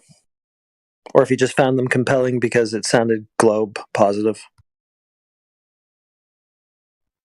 It's because if all triangles have to measure to 180 degrees, but if it doesn't measure to that, that would be because of the Earth curvature. It's a nice story, but what measurements is he talking about, and what measurements did he throw out when he got those sums? And also, why didn't he just directly measure drop over distance? That's the question it always comes back to. Why are you fucking around with angles and trying to get just the right angle measurements that you can get these results that you want to reify the globe when you could just measure direct drop over distance? And he just told stories too. I mean, the thing with Sigma Octantis, they say that all the time, and they never bring any observation to support it. So, I mean, it's just stories. So, why is that convincing? Like at least we could tell stories too. We could just say, "Hey, there is no drop over distance," and just show nothing like these guys do. But at least we back it up.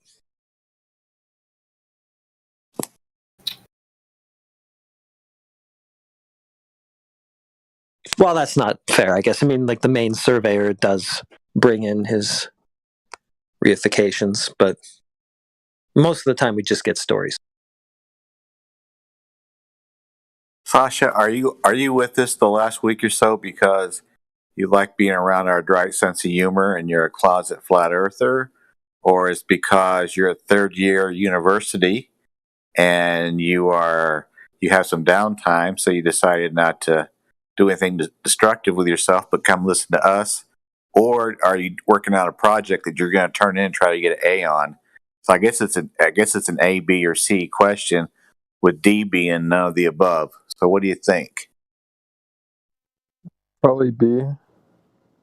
Probably B? Yeah. Cool. Okay. Well, thanks. This is coming from the guy who thinks the Earth's a globe, though. So just keep that in mind. His answers might not be 100% accurate.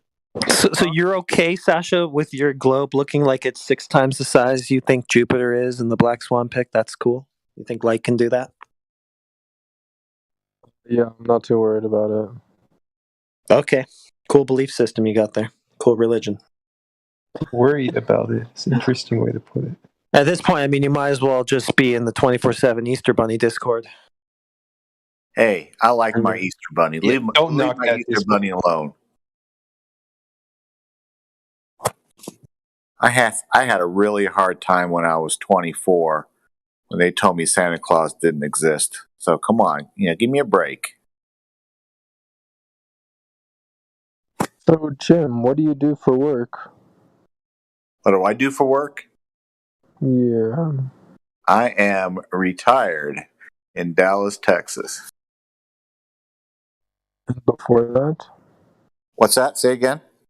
And when you did work, what did you do? I was a graduate gemologist in the jewelry business. Oh, that's cool.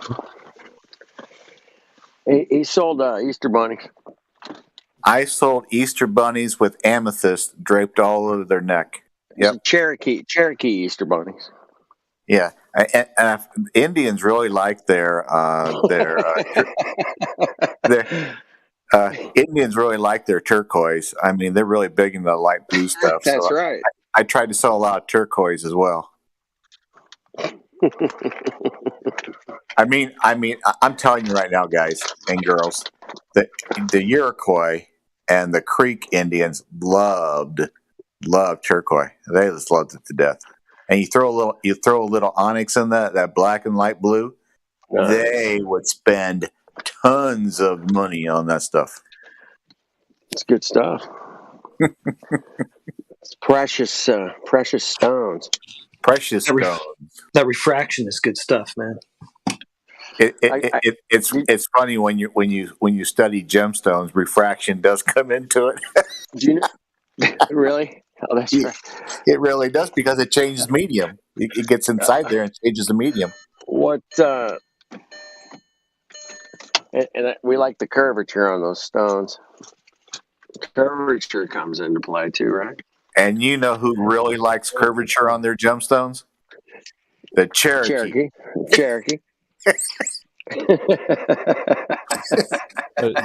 That'd be cabbing, right, Jim? What's that? Did you do cabbing? You cabbed a few gems, or?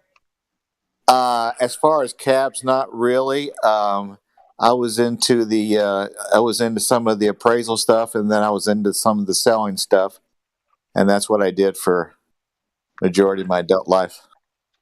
Right, yeah. So did you actually have to measure the refractive index? Say again? Did you actually have to measure the refractive index on them? Yes.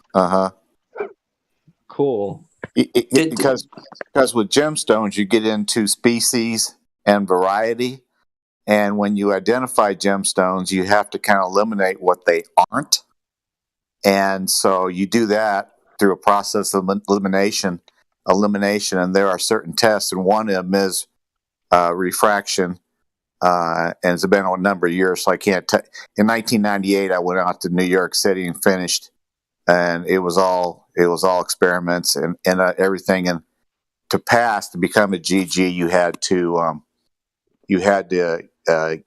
be given 10 gemstones of their choice, and through process elimination, you had to be correct on the species and variety of all 10 of them. And then if you were, you passed. If you didn't, you had to come back the next day and do it over and over until you got it right. And so that's one of the process of becoming a graduate gemologist. Damn. So, Jim, man, I got a flat earther friend on the panel here, and he's not here now, but his name's New Perspective. You might have talked to him a couple times. You know who I'm talking about? Who you talking about, Flat Earth Dude? New Perspective. New Perspective. Is that his name or her name? That's his name on the panel there. Oh, cool. His name is Dave, but anyway. Dave. Well, he went out. He's got a bunch of stones, man, that he needs to help kind of figure out what the hell they are. Some of them, but I'm sure he'd like to talk to you at some point. It's kind of where I'm just going with that. But next time he's on, if you see him, man, just ask him about his stones and see what's so up. when I see New Perspective, I should ask him about his stones. Okay. Yeah, ask him about his stones. That's it. Hey, Flat Earth Dude. I can seriously tell you I've never asked a guy about his stones ever. Oh. Well, have you ever asked a guy if he's been stoned or if he is stoned? I usually see that without having to ask. Right. Yeah, that one's pretty easy to spot. Pretty easy. So I'm kind of on a little trip, but has everything been good around here today, man? You got some good. It's a Monday, man. It's Monday. I usually like to come on Monday nights, and there's usually some fun stuff going on. Was a good day there on the panel, or and Globey? Man, you missed so much glow proof today. Anybody? Oh shit! I thought that I see you guys rename the server to Hot Wheels. Flat Earth Dude. 24/7 Hot Wheels. Cool. Flat Earth Dude. We found Curve of the Earth today. We found it. It's all over. Oh, you missed it. It feels so much better. You missed it. It's in California, so right? Relaxed. It's in California, right across from the Black Swan. We found Curve. I found some interesting stuff. Let's see if I can drop it in the voice text. Let's see. I took some pictures yesterday from my stupid phone. So the first day you were out there at the Black Swan, it was cloudy. So did it clear up the next day and the next day? Oh, it did clear up, but I wasn't at that location. I was at a different location, man. Let's see here. I thought this sunset shot I got here was pretty sweet, man. Let's see. It's 10:10. There you go.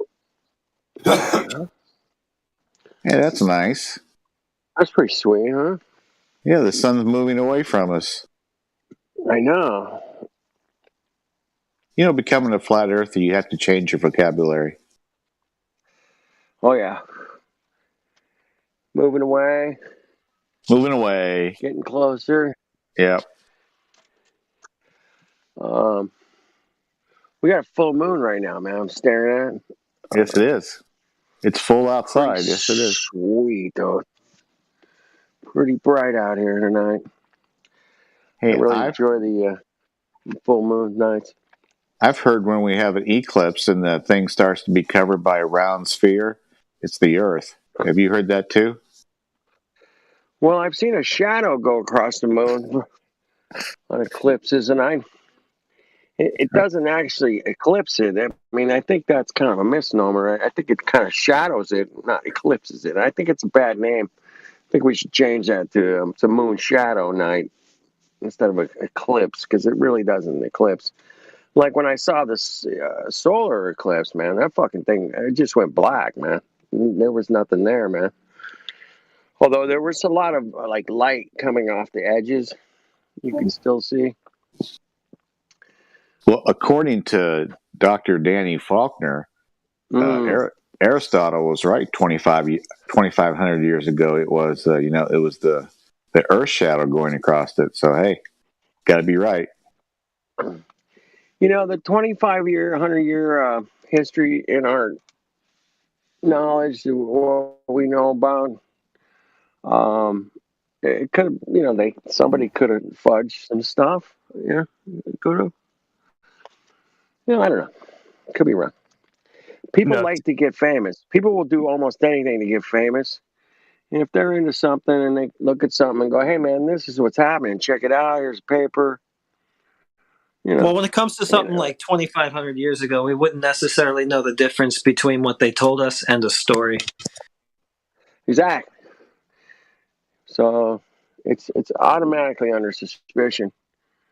They didn't actually nail the speed of light to some cement shoes until 1972.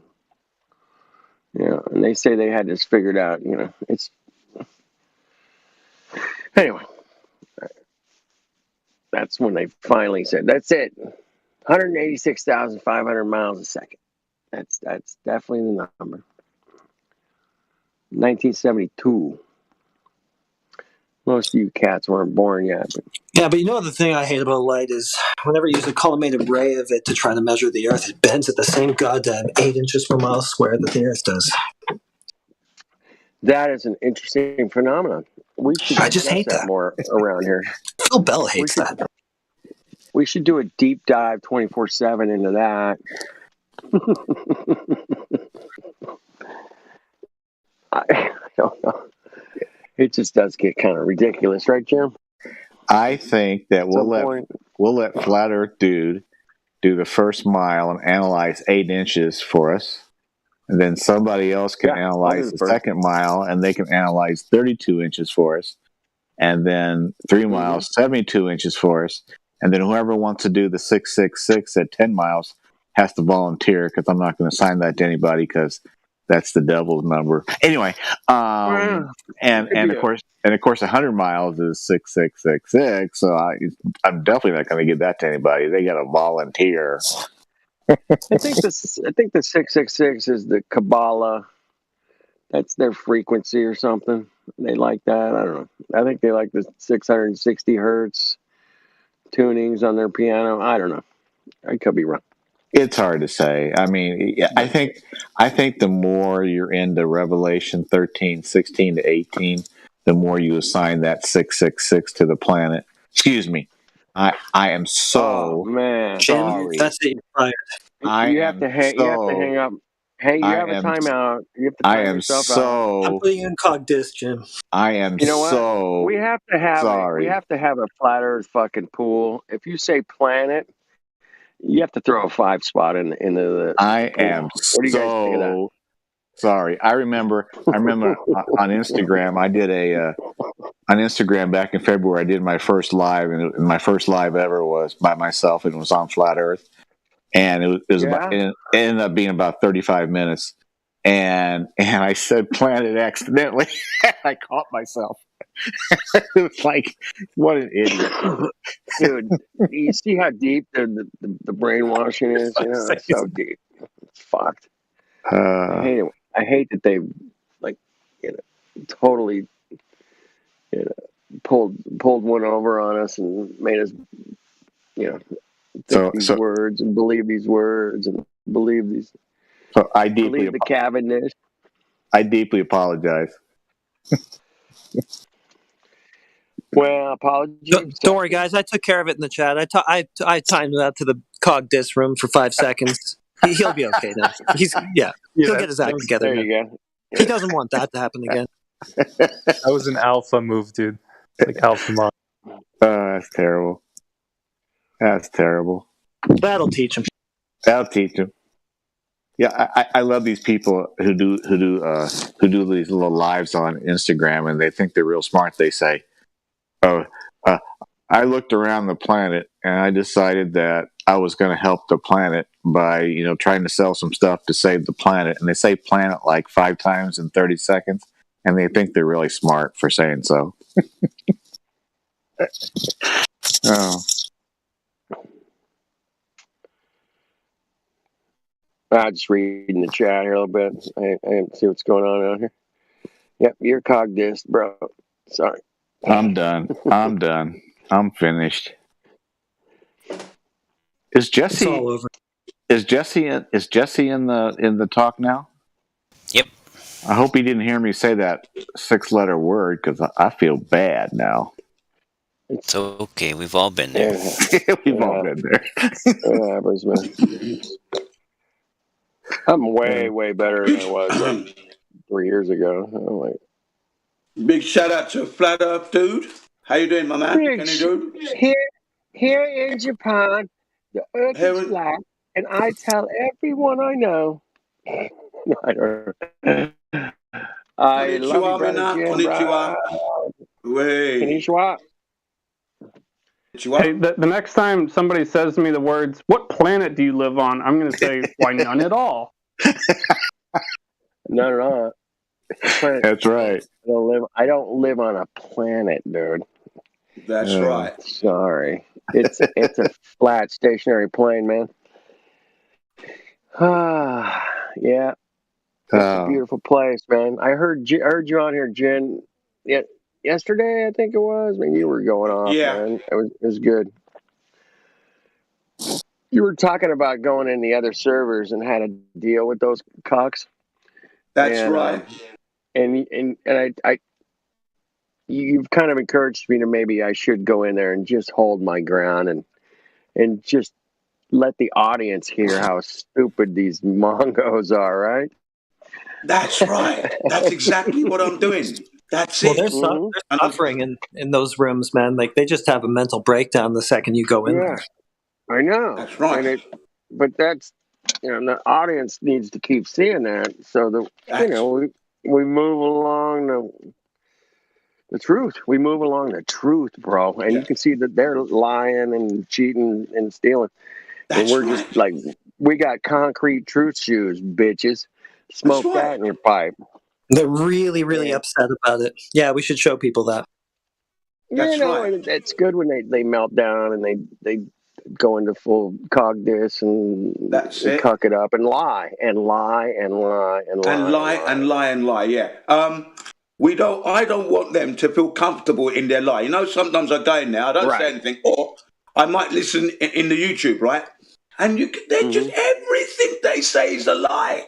And they never address their listeners till I get in there. Never, ever. And then they never go, hey, shout out to the chat, man. Or no, I never talk to them. They don't do that. I do that. What you do is you go, hey, blue face, purple dude in the chat. Hey, man, do you see how these cocks are lying? Do you see that? That's it. That's it. I say to them, look, Jim, don't keep calling me a liar. Why don't you let your listeners discern whether I'm a liar or not? And then they can put it in the comments. They can actually put it in the comments on the video saying that Gene CBO1 is a liar or whatever. Why are you always saying that I'm a liar, but you don't give anyone else a chance to speak? You are exposing that you have something to hide, Jim. You're compounding your situation. And things like that, After hearing you say that, I was like, that's a really good point he brings up, because when you have the truth on your side, man, it's pretty easy. You just go rock it. Yeah, it's goddamn easy. Hello. Imagine having to do this, the cartwheels of cognitive dissonance that those guys have to pull off over and over again. They must. We got so much less to remember with the truth. They're like the Nadia Comaneci of mental gymnastics. These people, all of them. That's it. Exactly.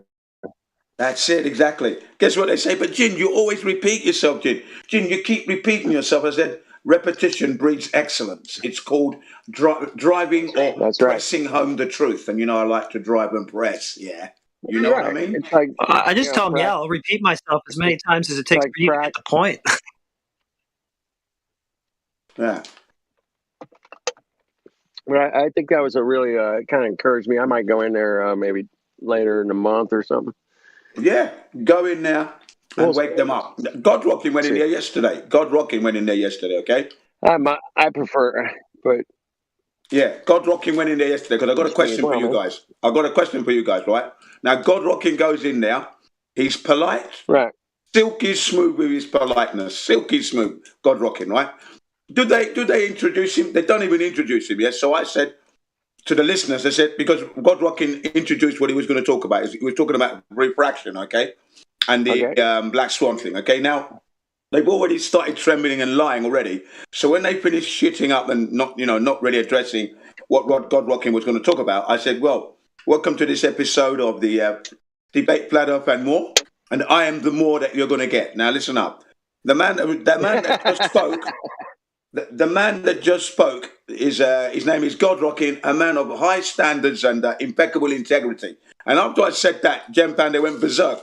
Why on this server? Why are you saying that? I said, because you didn't introduce him to your listeners, and you failed in doing your job.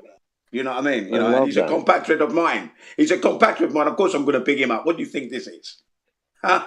Sorry about that. And I yield to the right. Respectable gentleman, God Rockin, and then I carried on.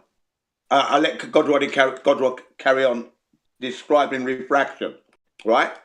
And he was talking about how you can calculate refraction, okay? Calculation of refraction. Go ahead. Right? He was talking about calculating refraction. If I had to go to a debate, so they think that a calculator proves some globies. That's right. Now, I asked God Rockin a couple of questions, right? And God Rockin said, look, basically he was trying to say that wouldn't really be possible, would it? How could you calculate refraction and refraction across like the black swan, across the ocean, when the atmosphere is constantly changing by the second, by the minute? What calculation are you going to be able to make? And be accurate. Yeah. What measurements of this density gradient that they always talk about did they actually take? That's right. So because I called them a liar, he put me on mute, right? So I just had to wait and let them go on for like 30 minutes. And as soon as they unmuted me, I said, right, I'm going to try to this refraction up. And as I was trying to, because now it's going to be damage control now, I'm trying to speak. And he's jumping in. Jem Panda is muting me all the time. Yeah. Well, here's the thing with their refraction story. It's based on another story called the globe radius, so that's basically the end. Sorry about the noise. Yeah, go on. Yeah, no, that was it. Their refraction story is based on another story called the globe radius, so the end. That's it. Unless they're going to grab that measurement for us now. I'm glad you said that. You can't just keep reifying it. I'm glad you said it because that's roundabout what I said, but I said it because I was so angry by this time because he kept interrupting, and I said, "Look, you don't live on an effing ball, so where are you getting this refraction from, folks?" Yeah. Where you got no. Seen the curvature, I said. You got no so-called terrestrial refraction if you've got no radius measurement to base any of that bullshit on, which is what they use, right? So, yeah.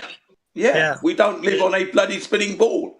So you're never going to. Things are not being refracted or looming up from behind a curve. That's not happening. We don't live on this thing. That's why I just love the mental gymnastics of these people. Like you debunk their radius, and then they just use their radius again to prove their radius. Like, had enough of it. God Rockin was patient, and he said, "By the way, I think you guys are being a little bit brash because they were being a bit rough." And he goes, "Oh," and then Jem Panda apologizes. So yeah, sorry about that. That's how we are here. It is what it is, sort of thing. And I said, "Yeah, we're coping really hard here. Sorry, guys, we're butthurt." Yeah, it is what it is.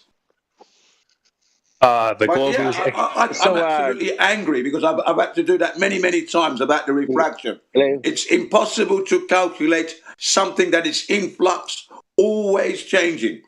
And then the Convexed Earth documentary, those Brazilians that bring to bear 7 pieces of high technology, cutting edge technology. All of them are fully fleshed heliocentric globe heads. A lot of them professionals in their field. And at the very beginning of the video, right? At the very beginning of this video, it states that there is no scientific evidence for the heliocentric model of the globe. All evidences that have been presented thus far is not proof. Right? That's the first opening 60 seconds. Just a disclaimer. No proof forthcoming. Right. And then you have all these professionals talking about, I can't believe the Earth is not a spinning ball. We've known it for years. We have all this information, all this data, all this. Yeah. And then when they and these are serious individuals from Brazil. When they measured over the ocean, they became flat earthers instantly. One of them was saying, we're going to have to change our education system because the earth is not a ball and gravity doesn't exist. And then they were eating flat earth humble pie and drinking flat earth energizing drink. You see that, Globers? Intellectual integrity. Try it. Yeah. Right. And why did they change their minds? Because what they saw in the ocean? Because what they saw across the lake, Titicaca, the reservoir, the dam, two buildings, one across the whole length of one from the other side of Brazil to the south side of Brazil. Oh, cool. Used GPS to check the buildings, thermometer lights, laser beam tests, 2 laser beam tests, of which they had targets that even today, that those bastards in that server haven't mentioned the second target. They accused me of lying, right? One of these women, her name is Missy. She hasn't watched the video, yet she called me a liar, okay? Up until that point, I afforded her the highest respect, even though she's mistaken. You know what I said? You need to go and stand in front of a truck that'll end you completely there, then you don't have to worry, yeah? Calling me a liar? Go and play in the road, yeah? You old hag, you know, I went berserk. Put his penis in your mouth. You might get some pleasure there, perhaps. But, now, you know, I was just going berserk. Yeah, silly cow. You know what I mean? I just went berserk in there. Deserve it. They deserve that because send that video. They're just lying. Well, they drag you into that because they are berserk there 24/7. So. Yeah, you know, unbelievable. And then they said there was no target. And the Gem Panda, guess what? This is how it started. Gem Panda is saying that no flat earther has done a laser test that hit the target, okay? Right, and he was talking to someone else by the name of Tom, I think his name was. He's a flat earther like us, okay? Now, and this is 2 days ago. So this is going to be, when I go back, it's going to be like the 3rd or 4th day.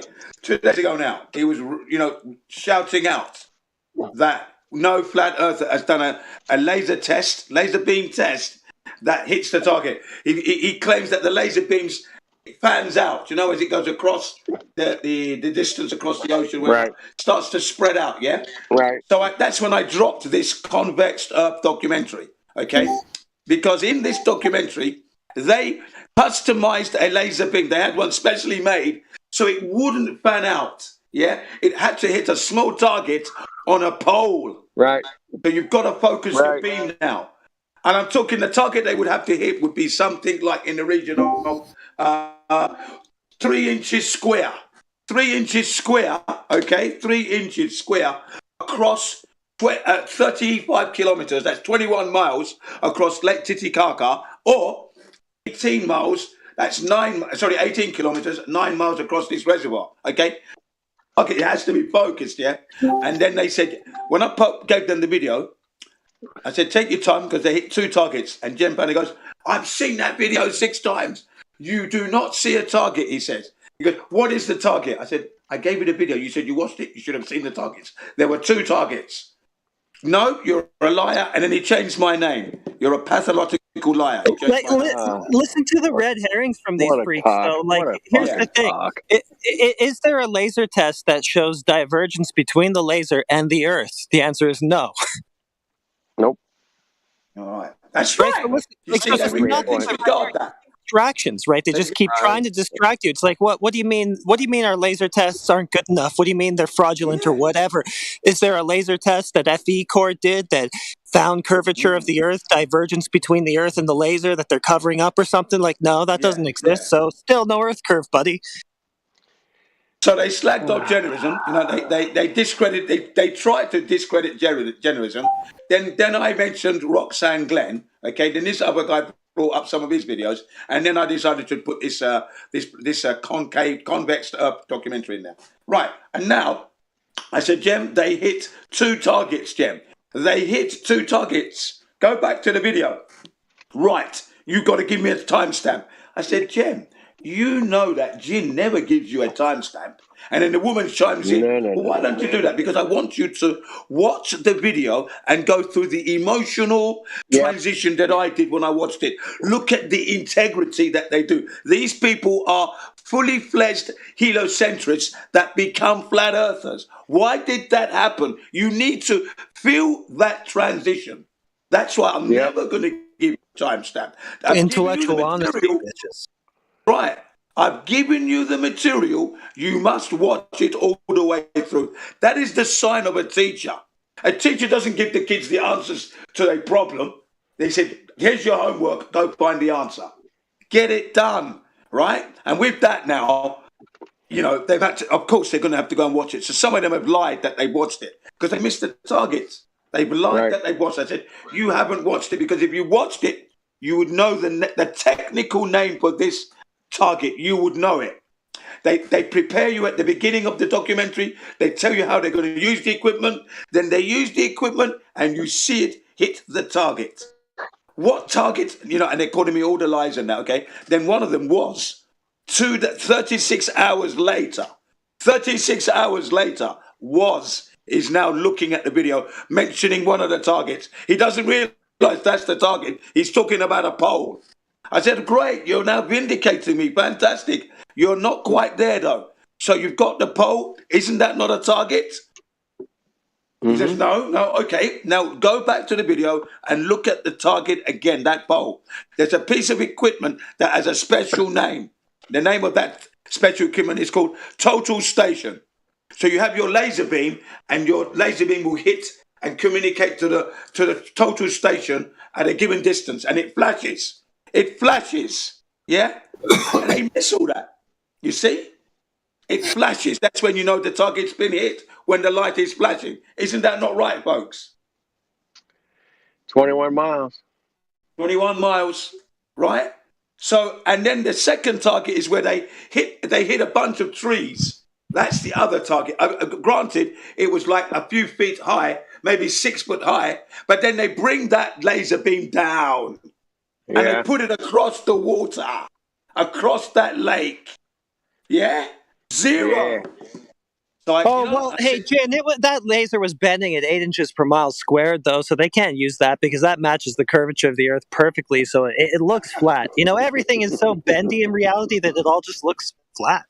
Right. Well, if the U.S. Navy uses lasers to guide missiles, they must be pretty accurate, right? Yeah? No? Am I wrong? Yeah. Definitely. Can someone please send that video of those experiments that the gentleman was just talking about, please? I've never seen it. Okay, I will post it for you in a few seconds. Post it for us there, Jen. I really appreciate it. Yeah, give me 2 minutes. I'm entering my library take now. your time, man. Take your time. Take your time. Oh, sorry, I haven't got my library card. Hang on, she says I can't come in. Where's your library card? Sorry, love. Hang on. Let me get my library card out. I just posted 3 laser, experiments on just a few minutes ago, 3 of them. So if you want to look at those, I think one's the FE Core one, the other one's a Utah one from last year, and then another one. Nice, thank you. Thank you for that. Yeah, because Jem Panda lied, and he's been in this server. Okay, this is the man that comes to this server and accuses us all of having too high a standard, and we should do away with the scientific method. And then that's when I shouted. I said, "You don't have any standards then." Well, yeah, the standards are too high for him.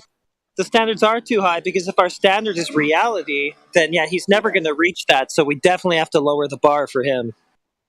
Oh, I just went. We laughed. All of us laughed when he said that. We clipped it. We've clipped that. So it's there for future prosperity, that one. Yeah. Okay, where Jem Panda says we've got to do away with the scientific method because it's too high a standard. Ah, fucking hell. Right. It's too high a standard. Yeah, we got to use up other standards to prove, so it's easier to prove unicorns, guys. And we gave him the opportunity to watch the FE Core laser tests. So that's what got me even more livid. He lied again, that we didn't have no flat earther has done a laser test that hit the target. I thought, you lying bastard. Fuck. What are we? You know? You guys want to talk about a liar? Check the voice text to see the creep that's in my DMs right now. What Mongo's in your DMs? Well, just guess. Just take one guess. No. Hey, Professor Phil, buddy, get out of my DMs too, or at least use the right account. You keep DMing my other account. You're a moron. What a numpty. So, Professor Phil doesn't understand why the horizon fluctuates. It's because it's not physical and geometric. It's not a hard location, a physical location in reality. It's just apparent. So one day it's here and the other day it's there. It's not limited by Earth curve. The end. Cry about it more. Yes, that is the atmosphere changing, constantly in flux. That's the beauty of this flat Earth. That's the beauty of it. See if you can explain that it's it, constantly Professor Phil. changing. Wow. See if you can explain it, Phil. Well, he can't explain it. He can't bring himself to explain it because there has to be there has to be a globe for Phil, and there's no globe in these pictures. So, okay, Phil, I understand how disappointing it is to find out that during your entire career, you've never communicated with a space satellite. I'm sorry, dude. That's gotta suck. Oh, jeez. Talk about your meaningless gold watch, huh? Fucking A. Now you're going to laugh here, okay? Sunday morning, I'm on there. A Sunday morning in UK time, so it's evening here in Japan, okay? Now I'm always addressing those in the chat room who are listening, right? And I'm talking to them about how they could never have seen the curvature of the Earth because Neil deGrasse Tyson says you cannot see that from 24 miles up, okay? Now, I've been talking to them for like maybe 5 minutes. Jem Panda comes storming in. Now, you know he has just woken up. You know, you got the scratchy voice, right? You know, I can see the eyes are still bulging, bad breath, and he's trying to do damage control. You know what I said to him? I said, Jem, I know you've just woken up. Are you that desperate to hide the truth that you can't just go and clean up, Jem? It's Sunday morning, isn't it? Go and have a wash, clean up. You're lowering your standards to this level that you're going to talk to us from Saturday night's drinking breath in Sunday morning. This is disgraceful. That's what I said to him, you know, right? People are laughing by this time. so did you look at the next thing I posted from him in there? What do you say to that, if so? Crazy, man. So he's got a light that's moving across the sky that he says is moving impossibly fast for a jet or anything like that. I think that he's presupposing the distance to these types of things, and he's making all sorts of presuppositions about what they are and where they are, and then he just reifies his globe with that because he can't measure any direct drop over distance. Sorry about that, Phil. Right, and assumes that it's reflected. Yeah, that's right. That's right. And again, I posted that video, by the way, gentlemen. Anyone interested, Gene CBR1 has posted that documentary now. And then remember this, yeah? They bring the best technology to bear in this documentary. Now, granted, the last 30 minutes of the documentary goes into like the outer ponders, you know, the outer regions of the Earth, across the planet. Outer ponders, yeah, where they found some new land, okay? Now, that's speculation on my part, as far as I'm concerned. So I'm not really concerned with that aspect of the video. I am more concerned with the technology they bring, the integrity and the earnestness. You know, they earnestly and urgently want to prove the Earth as a globe. And the way they speak at the very beginning, like, you know, they are the authority. We know it's a globe. Everybody knows. You know, you understand? These Brazilians, Carlos, Rodriguez, Paulo, I'm trying to remember these individuals, Marius, these people, right? Yeah, and there's a few others. They're all experts in their field with their degrees and masters, okay? In geology, topography, this stuff, okay? And the way they speak, it's arrogance. This arrogance is pouring out, okay? But when they find out there's no curvature, and they actually say gravity cannot exist because the water is not going over the ball. That's when I love that part, you know, because you can imagine them eating flat earth, humble pie with the flat earth energy juice, just drinking to wash it down. I thought, yes, they become instant flat earthers like instant coffee. It was that quick. Yeah. Well, the gravity is just a reason or an excuse or a story for why things don't fly off the ball into the adjacent outer space vacuum. And there's no ball and no adjacent outer space vacuum, so we don't need that story about gravity. Right. So now Gem Panda's trying to control me step by step. Yeah. Yeah, density, equilibrium, that'll do. We don't need gravity because there's no ball, no vacuum. There's no vacuum. There's nothing. So Gem Panda's trying to control what I say. I'm doing damage control. Now it's like Mike Tyson where he's got his man on the ropes and you're bashing him. So that's what I'm doing as my flat earth troops coming out, damaging the server. So he's had to mute me every 3 words. He mutes me, so I'm still talking so I can keep on the flow. He unmutes, I just carry on from where I am there. Bam, bam, bam, bam. He's getting pummeled. Then he mutes me and then he DMs me. He goes, "This cannot go on, Jim. Because I said in the server that I'm gonna wear you out. Your health is going to decline, but with your mic in your mouth." Oh God, those guys' health is it's long gone, dude. Their health is long gone. Their mental health, especially. Just listen to those people. Yes, I said one of them, continuous cold. I said you with the one that has a cold 24/7. Yeah, you want to deal with Jim CBR1? And then I posted videos of me doing my exercises in the park on the parallel bars, Olympic hoops, chin-ups, leg-ups, right? Each step of the way, Post, I said, you want to come and deal with this at 60?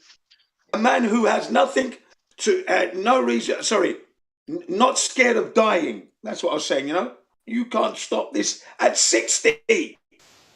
Yeah? With all my cycling gear on. I got all my cycles. I went out and did a 18 kilometers, 20 kilometer cycle.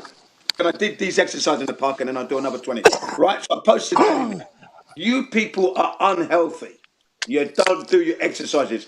You see, with the flat earthers, we energize ourselves from the flat earth. We know it's level plane. It energizes us. So I would just like for a second to address the straw man that Phil left in my DMs there when I just rebutted his 2 black swan images where the horizon looks closer in one, and told him that the reason that it fluctuates is because there's no physical earth curve limitation to the horizon. Now he's in there saying, well, of course it's physical, light refracts and reflects off of things. Yeah, I wasn't talking about light, I was talking about your earth curve. That is the part that's not physical, that's not real, okay? Get it right. Yeah. Yes, Professor Phil. Phil. Why don't you go and fill up the toilet with the verbal diarrhea that you're pouring out, Professor Phil? Why don't you go and put that into the toilet and fill that up, Professor Phil? That's all you're good for. Right. Verbal diarrhea of the worst kind, toxic. And stop reversing the burden of proof, Phil. Every single time. Is this Mongo Phil? Is he allowed in the voice? Let's just bring him in and tear his up. Let's just tear him up. Let's just do it. Let's bring his ass in here, man. Yeah, bring him in here. Let's have Clown's got something to say. Show up. I'm hungry. I'm hungry. Bring him in. Is your line of sight straight, Phil, or is it bent to the horizon? What have you got? Decide. Pick one. What a wally. Pick one. Everything's so bent that it just looks flat, right, Phil? And you have no measurement of curvature to base any of your cool stories on, right, Phil? Why are you so stuck in Storyland, La La Land? I mean, most kids get over Santa at age 5. Sasha took him till 12, but even he got there. What the fuck is the matter with you?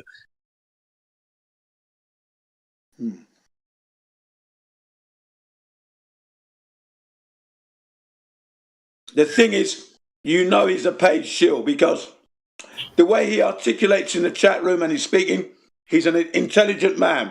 And as I've said before, understanding the flat earth does not require a doctorate, a master's, or a PhD. A child of 8 can discern this easily. It's child's play, okay, to understand the flat earth and how the heliocentric model is not a spinning ball in the vacuum of space, hurtling through the universe. Too easy. At breakneck speeds. It's very easy. Easy peasy. And most of it you pick up when you're a little boy playing in your bath with the rubber ducky and the balls. When you push it down, it pops up, banged you on the head because it can't stick. Water doesn't stick to it. Yeah, you know this. You knew this when you were a little boy. but you were waylaid at school, told it was a globe. But he knows. Phil knows the answer. He knows the Earth is not a spinning ball. It's impossible. He Bring knows his clown show in here. Get in here, Phil. He knows it. He knows it 100%. It's impossible. His intellect betrays him. The level of the English language that he commands betrays him. You know I know you, Phil. You know I know you, Phil. You know the answers. You know I know you're working for an organization that's paying you, or you are willfully denying the truth. It can only be those two. Now he's back pretending like I didn't answer his questions on the live stream that he's still creeping on. I don't know what this guy's issue is. He's really disconnected from reality. Well, because what it is because we can't put our hands on him. That's why he can do what he does there, because he knows we're both in the same room as him. I think he would know what a new pain means. Yeah. Phil, what do you mean answer the questions? I answered and you're responding to my answers. What are you talking about? How out of it are you?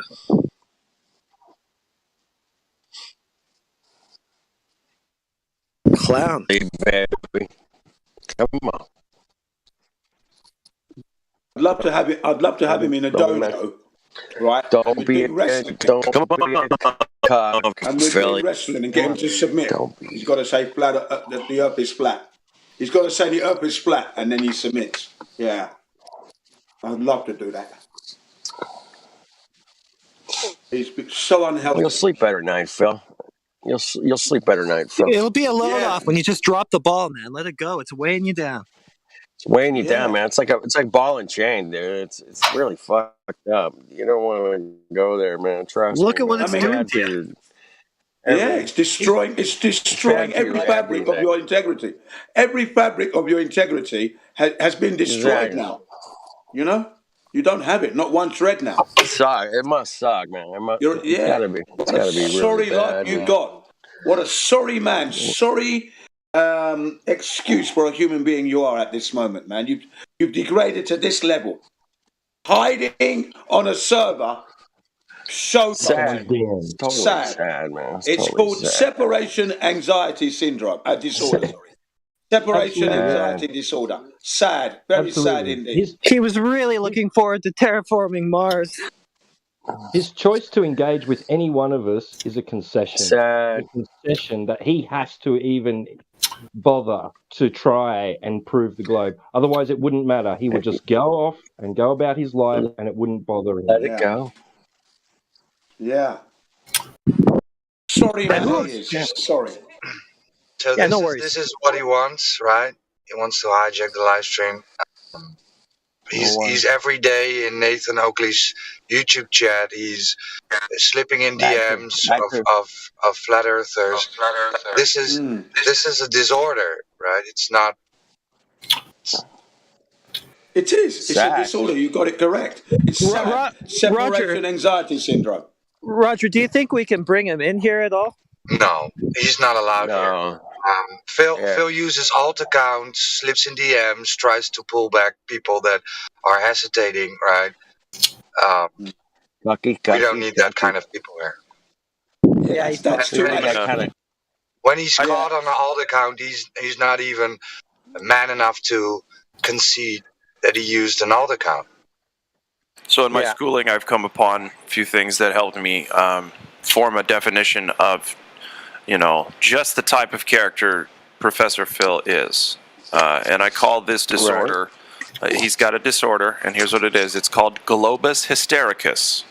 Or you could call it bipolar disorder if you wanted to get cute.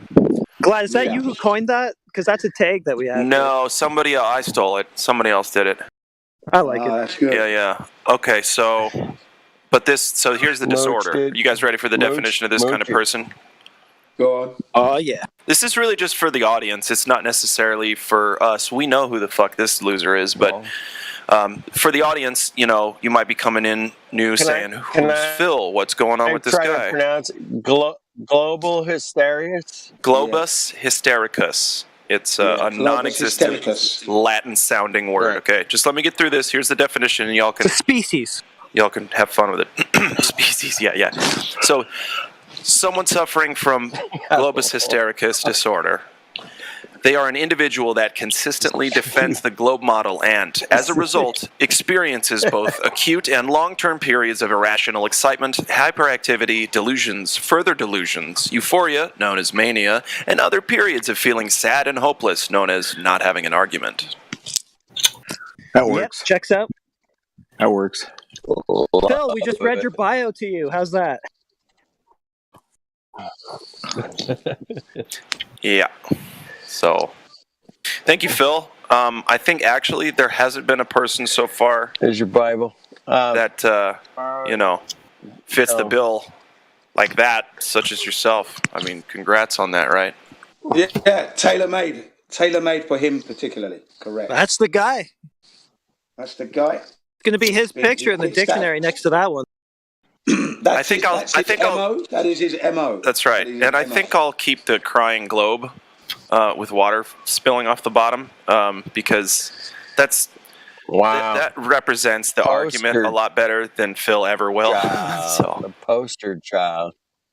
I mean, isn't that Phil? That's what I thought. It's a cartoon version of him with, but the cartoon version has way better teeth and a better looking tongue. Globus hystericus. Is that right? Globus hystericus, correct. Disorder.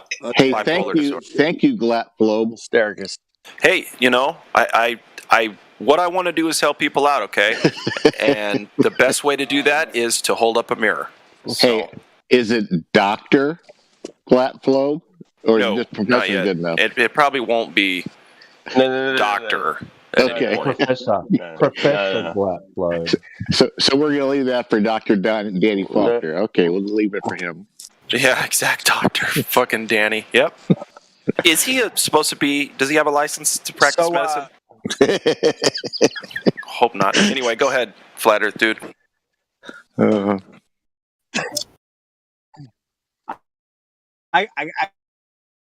This can't go on.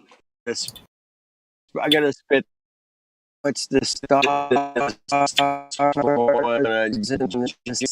a lot of roboting. Yeah, Flat Earth dude. Flat Earth dude, can you please mute your mic when you're not talking and or roboting? Holy shit. It's going to take a while, isn't it, guys? Oh, shit. You're roboting, Kenny. You're roboting. Figure out what we live on. I'm talking. Kenny, you're roboting, man. I love it. You're roboting, bro. You're roboting. Explain something. I was trying. Yeah. You're roboting. Sorry, Ken.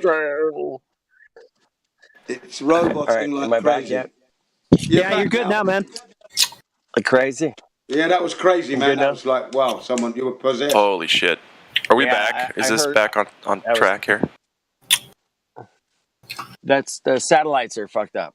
Anyway, Sure they are. Just, yeah. Hey, but when you're not Speaking of talking, satellites. could you mute, please? Thanks.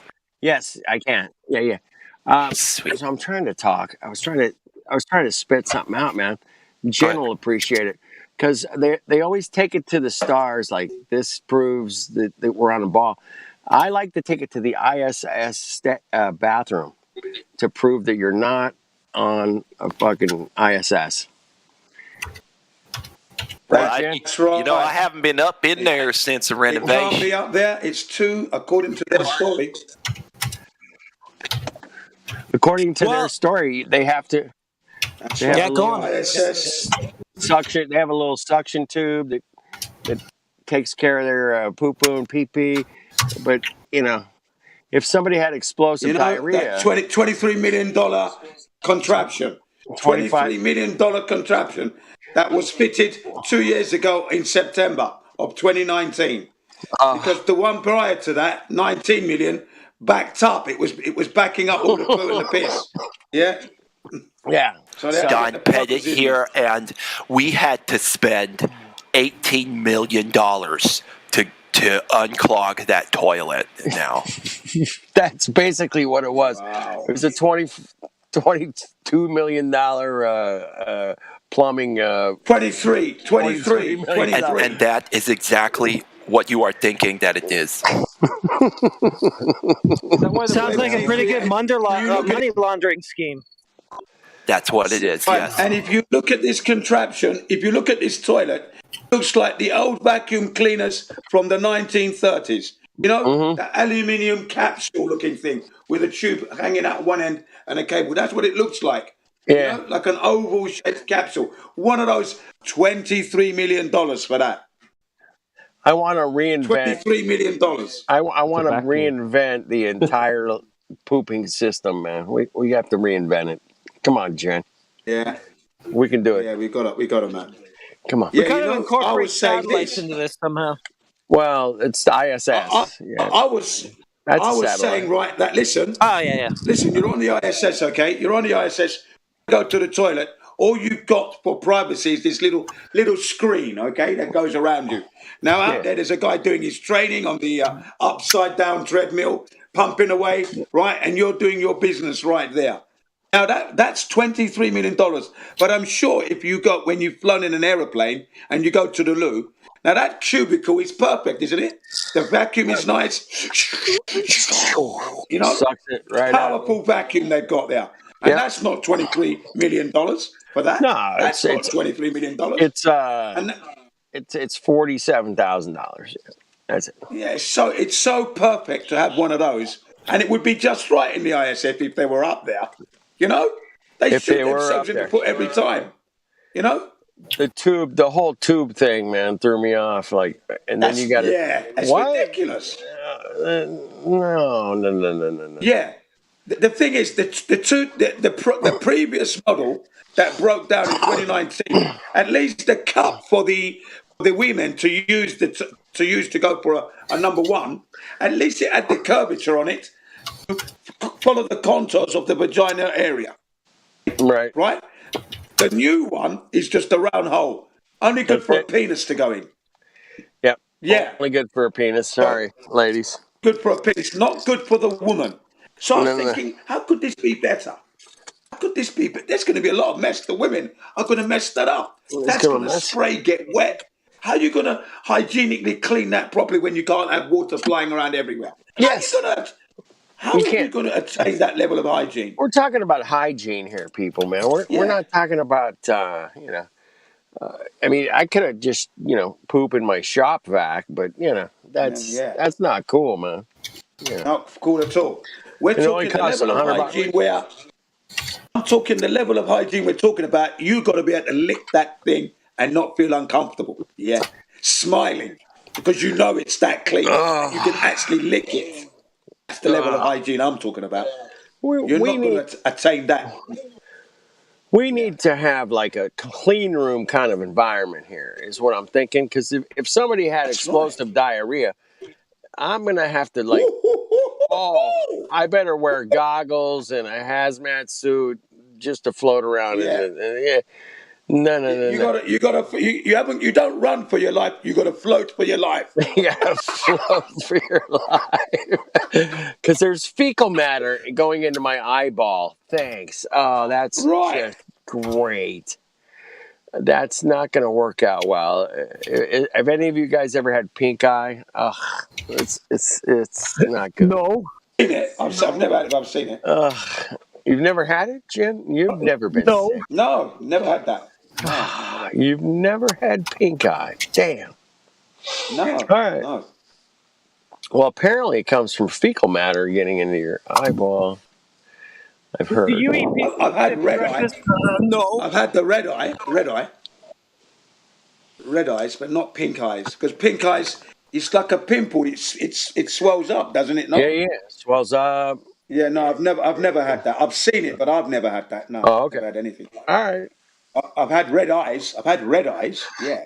Sure. I've had shit in my eyes. Dust I've never had pink. and dirt, shit gets in there. Yeah, correct. Yeah. In my younger days, I haven't had it.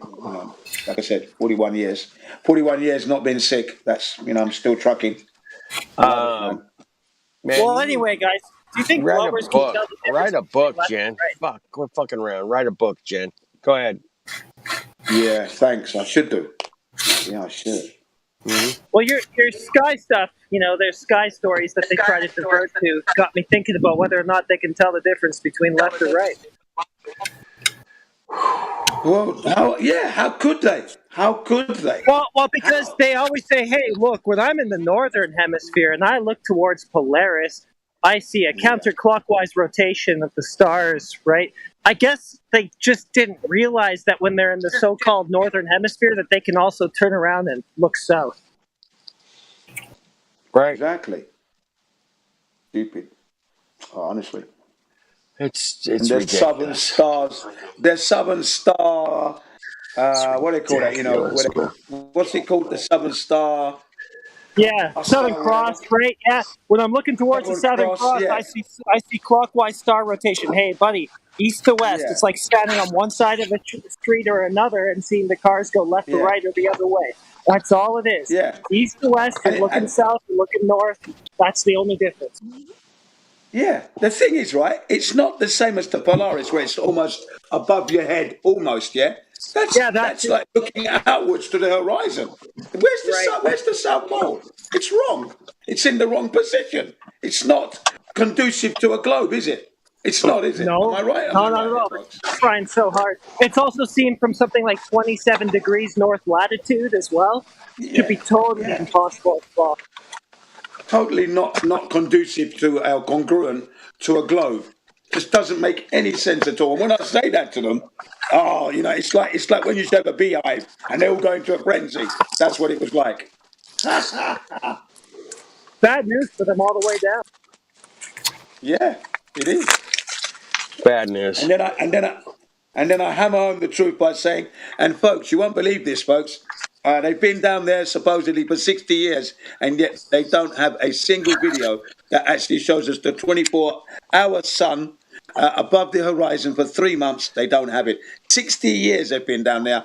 Only video you will see is one that's been doing the rounds since 2016. It's a CGI sun, and it's on a loop. Yeah, I saw that. There's copies of a copy of a copy of a copy, folks. That's what. Well, I mean, they've got the live feed that they edit so that you won't see that sort of thing. So there's, Yeah. And then we have that video from Generism where they had the stick in the ice, supposedly down at the Antarctica, and you can see the sun coming across only 18 hours, and then it returns back to zero. The shadow goes around for 18 hours and then returns. 18 hours and then returns. And then Generism rang them up. He goes, excuse me, why can't you show us the whole 24-hour cycle of the sun? I said, we don't have the bandwidth. We don't have the bandwidth to do that for the videos. What a sob story. Hey, man. Fuck. Man, tough break, guys. Tough break. Yeah. That's a bomber, man. Damn. It's a bummer, man. $69 million a day, $70 million, whatever it is. Just don't have the bandwidth. $67 million. Well, that's not. $67 million. The military's even more, so I don't know what the fuck they're doing. It was only $52 million a day. Yeah. Back then. Remember the Space Force is getting $24,500,000 a year on top of NASA. Wow. That's almost $50 billion a year. And they're not doing anything. All they're doing is training, I would imagine, at this point. Hey, Jen, we got a guy that comes around here, man. He works for Space Force. And he's been in the Discord here many times. Not many, but a few times. Yeah. And he's been out here explaining to us that he looks at these monitors on his computer. It tells him exactly where these satellites are doing and where they're at. But he has never seen like a video or a picture of the satellite that he is supposedly tracking. And he'll admit it. He'll admit it, and I appreciate him admitting it, that he hasn't ever seen, Yeah. It's so just he's looking on a monitor down on Earth, but he hasn't actually seen this satellite physically with his own eyeballs. Can you see that, folks? Yep. How can you in good faith believe that? How could you? You cannot believe that. you must have cameras on these satellites that can be moved around to check. As Robert Persano said when he was speaking about the Hubble, he asked the man who's supposed to be looking after this thing for 25 years, hadn't set eyes on it. 25 years, dude. 25 years, he hadn't set eyes on it. Works for NASA, the top man looking after this Hubble telescope, yeah? And Robert Persano said, well, because you know what? The enemies, the terrorists might come in, cyber terrorists might come in and want to take it out. So there's no cameras on this thing? No ways of eyes on? Are you sure? The only time they had eyes on, man, is when they repaired it, right? That's right. They don't have eyes on it like after they release it, man. That's it. Yeah. There's no camera on it. And Bassano's rebuttal to that was like, dude, I've run robots out in the desert. We have a camera on the little robot to see where it's at, you know? Yeah. To see if it's got a broken wheel or whatever, you know? And that was Bassano's like, you know. Yeah. And then he mentioned he mentioned the price of the Hubble telescope and how much it costs, right? And then the STS missions to go up to service it and whatever, right? And then he highlighted that Hubble was supposed to be the largest payload ever uplifted up to space, okay? Transported to space. And it's not in the Guinness Book of Records. It's not there. It's not there. Okay? And it's not in the service manuals or schedules either. Dude, it's not even there. It's not being mentioned. When I first heard that, dude, I was in my shop, man, and I was jumping up and down, going, "What the fuck?" I'm like, no, the audacity. This is not fuck. Didn't he also work out that the altitude, the claimed altitude, he confirmed that it has no propulsion systems on it, so it that is correct. That's right, and it's not in line. Its current altitude isn't in line with where it should be according to mathematics. That's right. And every orbit it makes, it has a, it's going to orbital decay. Orbital decay. Yes, it's going to decay. Yeah, that's it. and come back to, oh my goodness, I was jumping up and down, man, when he made Yeah, me too, man. Me too. Look, I had to pick up my jaw. Can I get a picture of an orbital decay that isn't a cartoon, please, Professor Bill? That's a whole nother thing, man. Orbital decay. They don't even talk about it anymore, man. We need to like keep those cucks on that fucking little, because apparently, man, every time the ISS goes around, it loses so many hundreds of feet or thousands of feet. What? That's right. It's supposed to be coming back fucking down, fucking to gravity, man. You know, it would be a risk to the ISS. You could collide. Should be able to see this thing. Come on.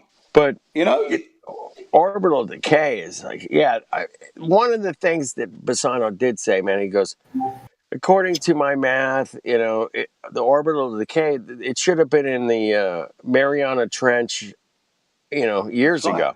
Years ago. I don't know about you, but I know the maps. I like the maps. Remember that when he said that? I don't know about you, but I've done the maps. When he said that, I was like, oh, shit, that's what he said. I'm like, of course, he said that. He said, I don't know about you, but I've done the maps on this one. You know, because he loves the maps. Love it. Yeah, he's really the best at it, man. Excellent. Yeah, he's. You know, I wish he'd Plantes Veritas. Thank you. Planete Veritas. Planete Veritas 2.0 and 4.0. He's got a couple of channels out there now. But you want to go to the original one? I've got it all. I've got it all, man. The original is like... Yeah, I've got all the originals, man. Good stuff, boys and girls, man. Yeah. I recommend it. Highly, highly recommend it. And so does Jen. Yes. Yeah, most certainly. I learned most of my orbital mechanics. Yeah, because he was with Quantum Eraser. He was with Quantum Eraser at that time. That's right. They were a force fucking to be reckoned with.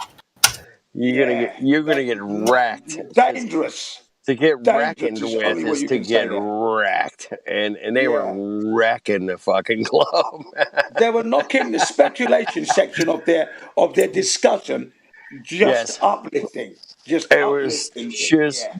uplifting and like, it was just incredible, Energizing. man. Yeah. You T- know, when they t- do the speculation. And when they're talking about the reality we live in, well, I mean, you're going to enjoy your IPA Yes. every second you're listening. You're enjoying your IPA as well. You know? Yeah. What was that It's, other list he found? He found this other list with satellites and figured out they're all balloons. Yes. Something to do with. Correct. What was that? That's right. That's right. Yeah. If anybody's Something to do with interested, service repairs or something. I can't remember. That's correct. I'm going to post that very documentary. I'm going to post very shortly because good stuff. Good stuff, man. Yeah. Let me get my man. This is ace Denzel shit. Washington, alias. Yeah. Pisano. Pisano, man. Oh fuck. Yeah. This is fucking. I mean, he was a foul mouth, smart motherfucker, man, and he would just tell it like it is, and I'm not fucking with you. Here is the numbers. Fuck off. If you don't like it, the way I talk, I don't give a shit. That's right. He was so like. If you've got any children, you might want to get your children into the other room, he said. Yeah. And then suddenly his children would come in. His children would come in. And I'd love it when his children come in. You know? Yeah. Man. Mm-hmm. Yeah. But the great thing, man, was he would, when we was talking to just going through paperwork or whatever, man, or math, he'd be like, fuck, check this shit out. But when he got on with those cucks from fucking NASA, he cleaned his shit up, man. He didn't cuss once, man. Yeah, he was that's right. so That's precise right. and yes, he was that graduated student. Yes. You know, studying two courses of study he was doing. Yeah. Yes, and he would be very, very, professional and right sir. to the He would point. say to the man, yes, sir, and all that. Yes, sir. You know? Yeah, and he would be like, well, here's what I think it is. I think it's superfluid helium. I think space is superfluid helium. Yeah. Like, what? What the hell's superfluid helium? And he had a little I had video. to go look it up. I had to go and look it up, man. Watch a little video and what it is, And the guy he was talking to from NASA was like, well, that's interesting, or, basically is what it was cool, man. Do you remember this bit in that video? Kenny, do you remember this bit? When he was asking, were there any eyes on? And he said, not that I know of. And then he asked him again, what? You got no eyes on it? Are you sure? You got no eyes on that I know of, he said. He got angry, didn't he? Not that I know of. I thought he was going to hang up at that point. I thought we were about to lose him. But Robert Pisano rescues that moment and keeps him hanging, keeps him hooked. Yeah, he got that, and then the Sophia thing. Here's the thing. Yes. When he went into all the Sophia stuff, he figured out that the Sophia program cost the same amount of money as the Hubble telescope program. That's right. And he was like, what? No. I mean, it was like whatever billions of dollars it was. But it was the same amount of money, man. And I thought, well, that's like a, Kenny, when I heard that, right, Kenny, I was actually servicing my motorbike, right? And I had my little iPhone from 2009 hooked up on this electric meter there, just listening. And then I dropped the spanner when I heard about the Sophia being a 747, taking that. I dropped my spanner. Right. Man. Right. You know what I mean, what? Oh, I had to rewind it. I rewound it. So he got a hold of the guy that's in charge of Sophia too, man. Yeah. Are you kidding me? And he put him to the task on, I took this picture on this date. I was on Sophia that day. And it was the exact same picture that Hubble took. Exactly. Oh my! And Pisano was showing us the two pictures on the screen, right? And they were exact, right? Exactly the same. Exactly the same. And I thought that was like fucking just like another nail in the coffin, man. It was so powerful. I was like, wait, what? Wait. That Sophia took the same picture? No, fuck off. Do you remember that guy? Do you remember the guy from that channel called The Unsilent Majority? The one that used to shout out all the time. Do you remember the guy? Unsilent Majority. He wasn't Scottish, no? No, he was an American. He was an American. I don't remember loud. that. Loud and brash. He always used to pick up Robert Pisano, this guy. Okay. Oh, excellent. They took his channel down because he was so volatile. Right. Okay? Foul mouth, volatile, loud as fuck. Unsilent Majority, his channel was called. The Unsilent Majority. Oh, damn, I missed that one. Yeah, he was good. He was around. He was around right there with Robert Pisano at the same time, always there.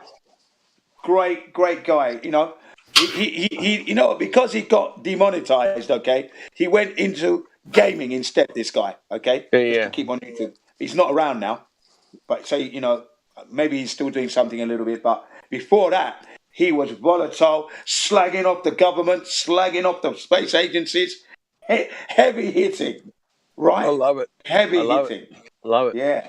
Yeah. Yeah, man. We can still heavy hit these guys, man. Yeah. He always picked up Robert Pisano. But to have somebody, you know, calling up these guys and getting them on the phone, you know, I'm nowhere near Pisano or QE or anybody that could really handle that, but yeah, brilliant. What about brilliant? What about, you know, you were talking about satellites, yeah? Do you remember you were talking about satellites? And then he exposed how these companies are fake, putting up satellites and payloads into space. He said he's got this rocket project going on, and he's wondering how much it would cost to set my project into space. And do you remember, right? And he was ringing up these companies, to find how much it was going to cost. That was fucking brilliant as well. That was another expose. Exposing how these companies just get the money, but they're not putting anything into space at all. Putting shit. They put it on a balloon at best. Yeah. At best. Yeah, at best. At best, they'll put it on a big old balloon. Yeah, thanks. Yeah. So my favorite. He was asking how much it would cost him to have his project go up into space via their system, their launching system, you know? Yeah, man. So my favorite bust of NASA is when, or just space in general, is when Samsung came out with the selfie satellite, and the selfie satellite was a big promotion that they were you're gonna be able to take a picture of your picture in space. Now I remember. Now, yeah. Right, and it took a picture of a video screen in space, and you know, and they had this big promotion with all these celebrities, and people were taking selfies, and you know, like a week later, man, this thing crashes back down to Earth, and it's connected to a fucking balloon. Yeah, and it's beeping. It's beeping. Still beeping. And it says Samsung selfie right on it, you know. It was like, that's right. Fuck off. That was fucking brilliant, that one. Shit me, bro. Man, that shit, I cannot believe. I think I might it's so that funny, video man. because there's a... Yeah, I've got that one because there's a cluster of videos that I have where satellites have landed in people's backyards, still attached, still beeping, especially in Brazil. And the Brazilians are talking, what is this thing? I remember the Brazilian comes one. Up, Samsung, like you said, yeah. But there was one, that thing crashed, I don't know, somewhere in the United States and in somebody's farm. And she's like, what? Hey, this thing just fell out of the sky over here. Check it out. You know, she's walking around. Dangerous. Anyway, Samsung selfie satellite. Are you kidding me? On a balloon. Boom. There you go. There you go. And it was just that one they put up on a balloon. It was only that one. Yeah, the rest use the globe radius and.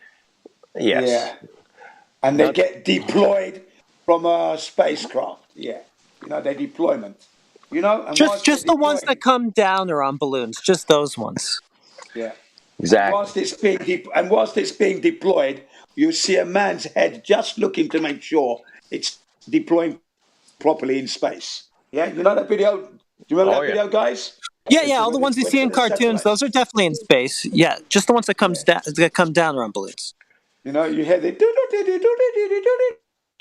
and the thing spinning away, coming out of the air, the space shuttle, and then suddenly you. Honestly, man.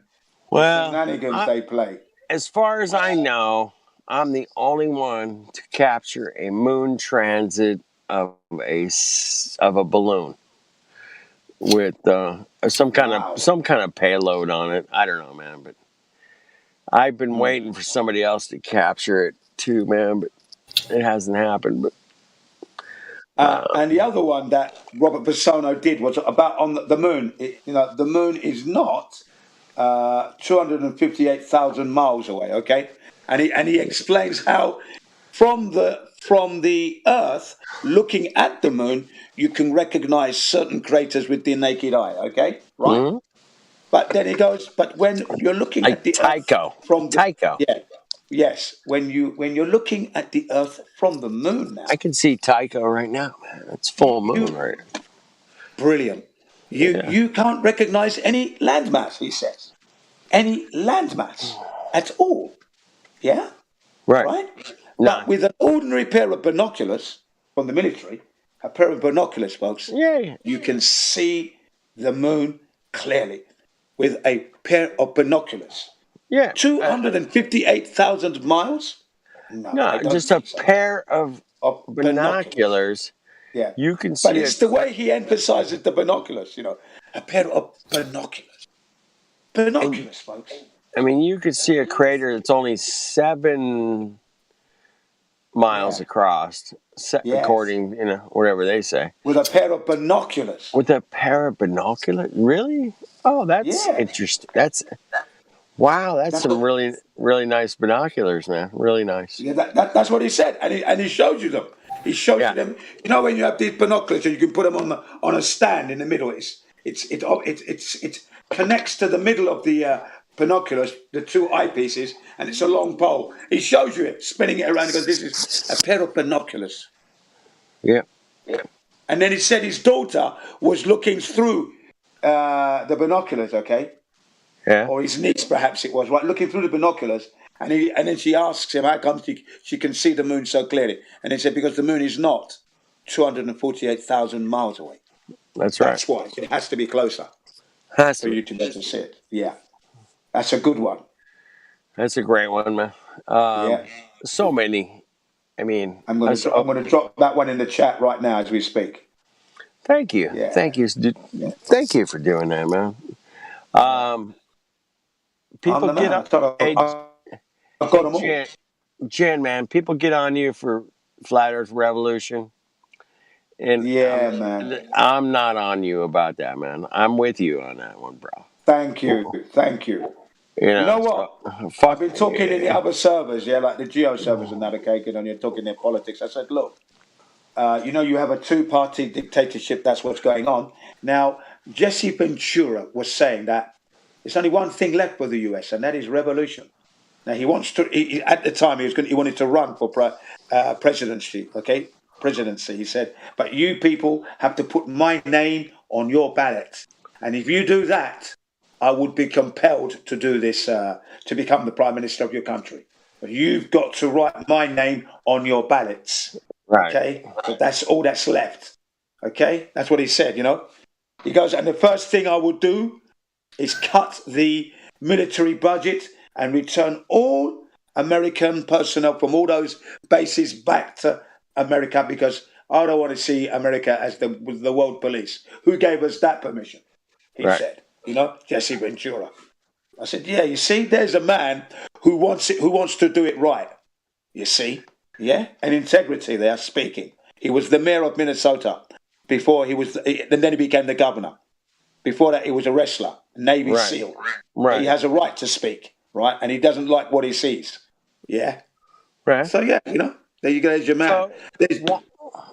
Let me ask you, Jen, man, why do you think he got promoted with that television show about conspiracies, man? I mean, that... Well, I mean, he's got to make his money, isn't he? He's got to make his money. Got to make the money. I get it. Yeah, I he's guess making his money. Is he? He did look, because he wanted to look into the Kennedy thing. He knows it wasn't. It was. He knows it was an inside job. He knows 9/11 was an inside job. So quietly, he's livid because the country that he thought was kind of like squeaky clean, a beacon of freedom, is not. He knows it's a prison. It's a 24-hour film set out of control. That's why he's living in Mexico, off the grid. He literally lives off the grid. It's solar panels, clean water coming in. He goes to the US 6 months of the year. He lives on his property in Mexico 6 months of the year. No one knows where he is. As a military man, you can hide yourself. Yeah, yeah. And he speaks out clearly.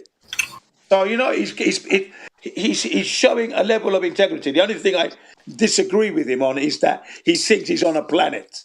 That's the only thing, man. He thinks he's on a planet. Fuck. Yeah, he thinks he's on a planet. Speaking of integrity, man, Jen, you are the epitome of integrity, man. I'll give you that, brother. Thank you. I appreciate that, Kenny. Same to you, man. Right back at you, man. Right back at you, man. I mean, we're 6,000 miles apart, according to the globe.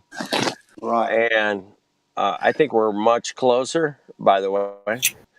Yeah. I do, man. I don't know. I saw something last week. Made me rethink where Japan is from where I'm at. Oh, we're closer than that. Yeah. Oh, we're close. Yeah, I think we're closer. Oh, of course we are. Come on. From the lakes of Minnesota to the hills of Tennessee. You know, Jen you and I have done many solar observations together. Yes, we have. Yeah. Just like, where's the sun for you right now, or where's the moon for you right now? I mean, the sun is probably at about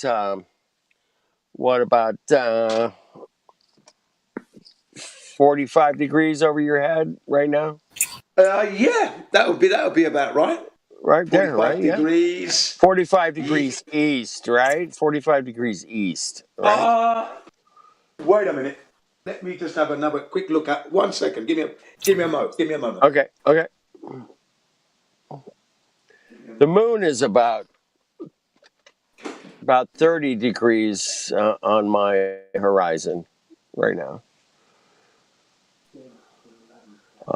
It's a full moon, and I'm looking straight at it, and I can see Tycho with my naked eye, which is only like 50-something miles across.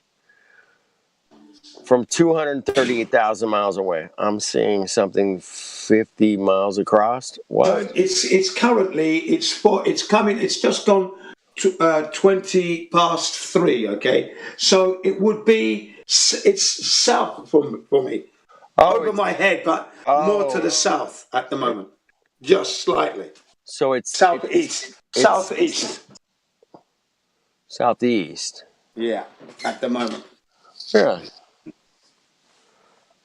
All right. But by about 5 o'clock, okay, it moves over to it's kind of like northwest on its path.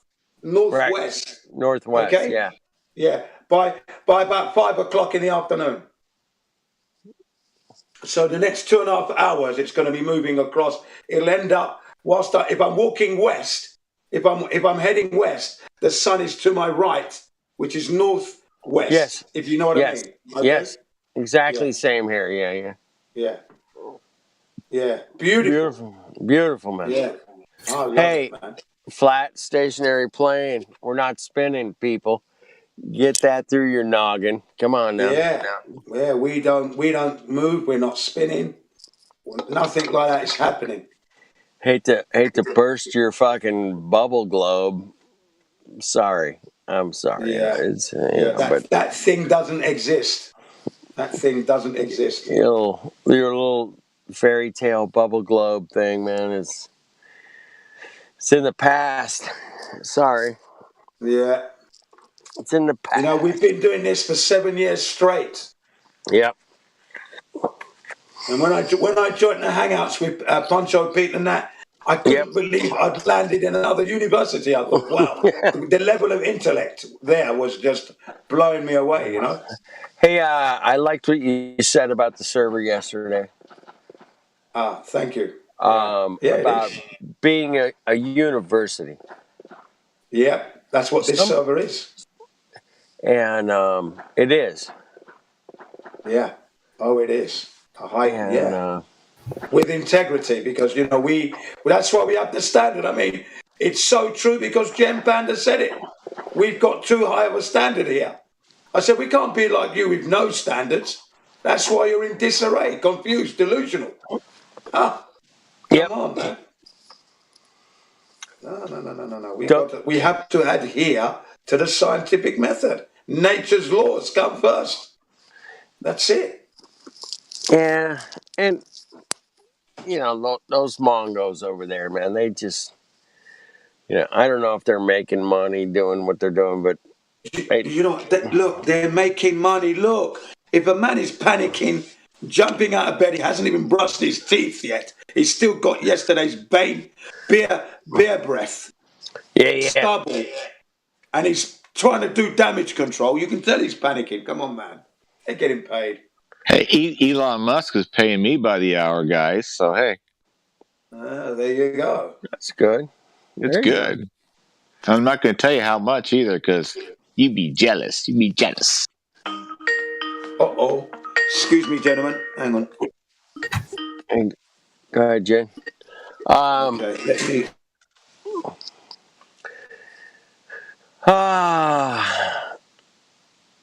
From the lakes of Minnesota to the hills of Tennessee, across the plains of Texas, from sea to shining sea, from New York to LA, I'm proud to kill a few Vietnamese, 'cause I'm an American, I can say.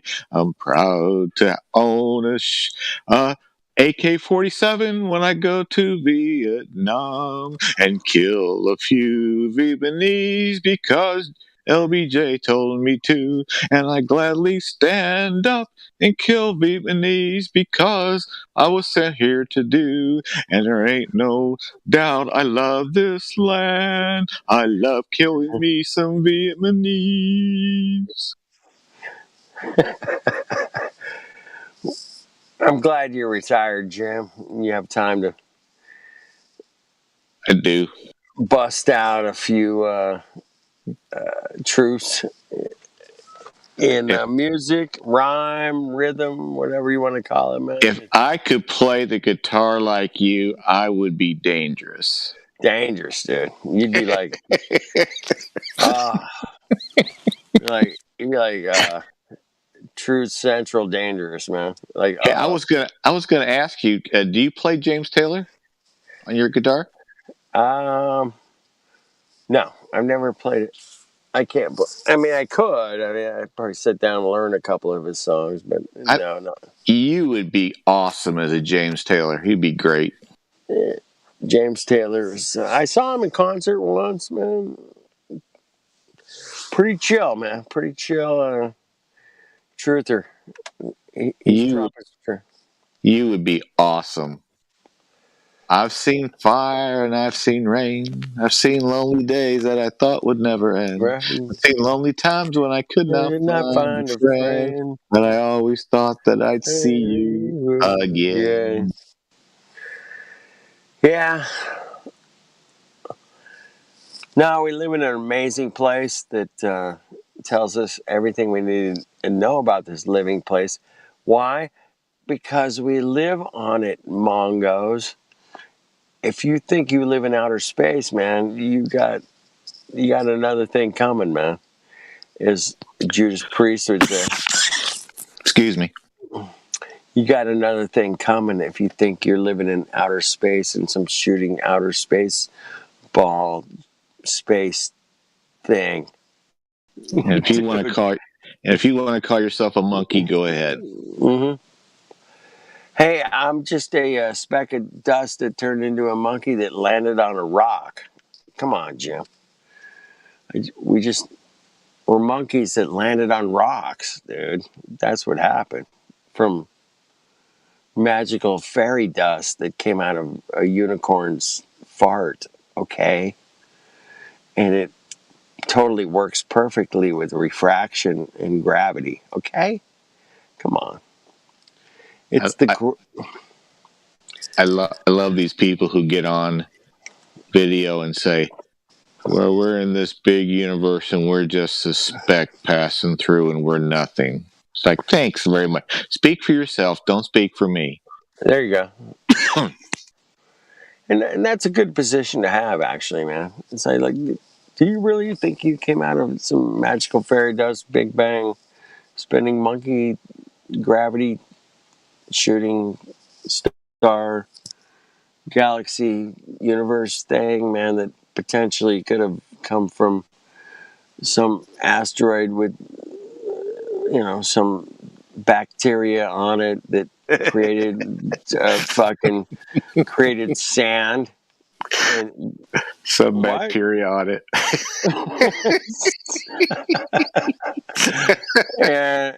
Yeah, what? Really? What evidence do you have for some Big Bang unicorn fart that created bacteria? What do you got? You got something for me, bro, man? That'd be cool, man. Yeah. If you share it with me, I'd really appreciate it. That would be so cool, Professor Phil fucking Mongo. Shit. They got fuck all, man. That's the cool thing of where we sit, man. They ain't got nothing. They ain't got shit, man. They just sit there and go, it's just an imaginary Disneyland unicorn fart that created everything and it's perfect. And what? No. You ain't got nothing. And the sad thing is, I think they know they got nothing, but because they're getting paid, they go through the motions. Yep. I think that's exactly what it is. Yeah. The guy that turned me on to the potential of a flat Earth, and just kind of got me thinking. He's like, dude, man, there's people out there that are calling me going, hey, man, we'll set you up. We'll start your own business. There's, you know too much, But we'll You've been approached by the other side? No, not me. The guy that turned me on to. And they got approached and said, yeah, we'll set you up and this and that. So if you ever wonder why people have, a 27,000 square foot house with a pool on the ocean, they got set up, man. Somehow they decided to play for the other team, man, and that's good luck with that, man. Good luck. They control the printing presses. They can run them all day. Yep. People don't realize that he who owns the gold owns the world. They don't realize that. He who prints the money. The gold is right. The gold doesn't exist, man. It's minuscule compared to the printing of digital currency, man. It's ridiculous. You can transfer $100 billion in about 10 seconds today. But we look around. We see houses. We see cars. We see airplanes. We see all kinds of buildings and facilities and roads. I mean, somebody's building this shit, for fuck's sake, man. And thank you guys for building all this cool shit, man. Otherwise, I wouldn't be sitting in my car talking to you guys on my fucking phone. So there's been some cool people out there that did some cool shit, man, and built some amazing shit. But does it lead to outer space, spinning, shooting ball through space in millions of miles an hour? I don't think so, man. It's not that cool. It's a cool concept. It's a cool story, bro. But it's not reality. Reality says we just sitting here, man. And it's nice to just sit here sometimes. Just quiet, yeah. Are you on the beach now or close to the beach? Yeah, I'm like, I don't know, 8 miles, 7, somewhere in there. Close. I'm really close. Oh, I'm jealous. I love the beach. I was there yesterday. I was at the beach. It was nice. I put a picture in the live stream a while ago. Yeah, the pretty sunset. Of the sun moving away. Sun moving away. Yes, it was going on the vanishing point. As we call it. Yes, it was. And people don't understand when we talk like that. No, they don't. The sun never sets, folks. I'm sorry. It just moves away. It goes beyond the vanishing point. It goes to where we can no longer see the light. I'm sorry. They got no clue what we're talking about. Well, I mean, it's real simple, man. I always take people to street lights when I try to explain vanishing point. It's like, Yeah, dude, okay, let's stand under the street light. It's over your head, right? Okay. Let's start walking. Can we walk? Let's walk away from the light, okay? If you get like within 100 yards from that light, it's already dropped fucking like a minimum of 45 degrees, right? Yep. Hey, you walk another 100 yards, it's gonna drop even more, man. And it's not gonna take too much longer before you're not gonna see it. Maybe a few miles at the most. Yeah, depends. It depends on your view. But literally, man, if you stand under the light, which is 90 degrees above your head, and walk away 100 yards, it's dropped half at minimum. It's dropped 45 degrees minimum. I think it's more than that. Yeah. And if you keep walking, what do you think's going to happen, man? The thing's going to disappear and be beyond your vanishing point, bro. That's it, man. It's not a complicated thing, man. I had somebody send me a note tonight. They said I sent them one of those sunlights, suns moving away from the in the meme, and right. and I said law of perspective and vanishing point, and they put it in the notes. They said, "Yeah, painters and we learn about that right at the beginning. The very first thing when I was a painter, very first day we learned about law of perspective and vanishing point, but they never teach Globers that." No. Because if they did, they'd ruin their life. Just show somebody. You can 100 yards is nothing, man. I mean, you just stand under it and walk away 100 yards. Where is it at? It's halfway between over your head and the horizon. That's it, man. Boom. Halfway, 100 yards. That's all it takes. So where's Flat Earth Day Saints tonight? I don't know, man. I hope he's safe and sound, and it was cool of him making a little video of us on the beach. That was nice. That was really cool. I'm sorry you couldn't see the Black Swan. Yeah, wasn't meant to be. We'll do it again some other time, but I was there. I had my P900. I was ready, but it got a little fogged in. You have a P9000, a P1000, P900, a 900. Oh wow! How long have you had it?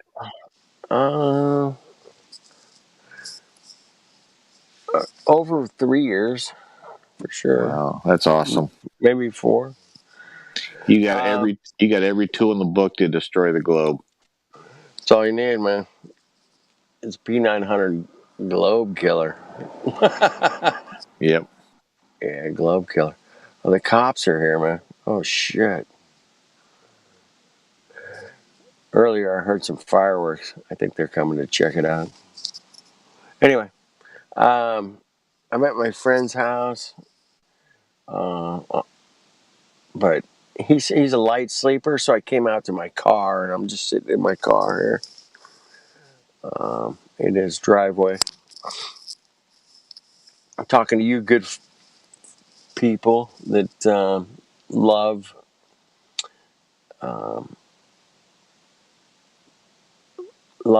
perspective, man. Perspective is so cool, man. I love showing people perspective. Hey, man, listen. Why'd you call the cops on your friend? I know, right? I'm such a cuck. Fuck. You're like, he's a light sleeper, so I'm out here. Is it bullshit? You're out there waiting for the cops, you son of a bitch. Yeah, he's in there. He's in there, real light sleeper, so it shouldn't be a problem. Well, I'm sure those fireworks woke him up, man. That was pretty loud. Maybe not, man. You know, I slept through. I'm just kidding. Who knows? I'll ask him tomorrow, man. Say, hey, man, did you wake up at 11:45? There's a SWAT team. What the fuck? Next door for like 6 hours. You're tearing up the place. You didn't hear any of that? Good Lord. Tell me you're a light sleeper. You're lying. Yeah, right. You fucking lying. Okay, well then I will wake you for nuclear warfare, okay? So, stand under the street light, look up, and say, hey, man, and walk 100 yards away and see where it is in your perspective. That's all I'm asking, man. I'm not asking a lot, dude. It's halfway on the horizon already, man. Halfway.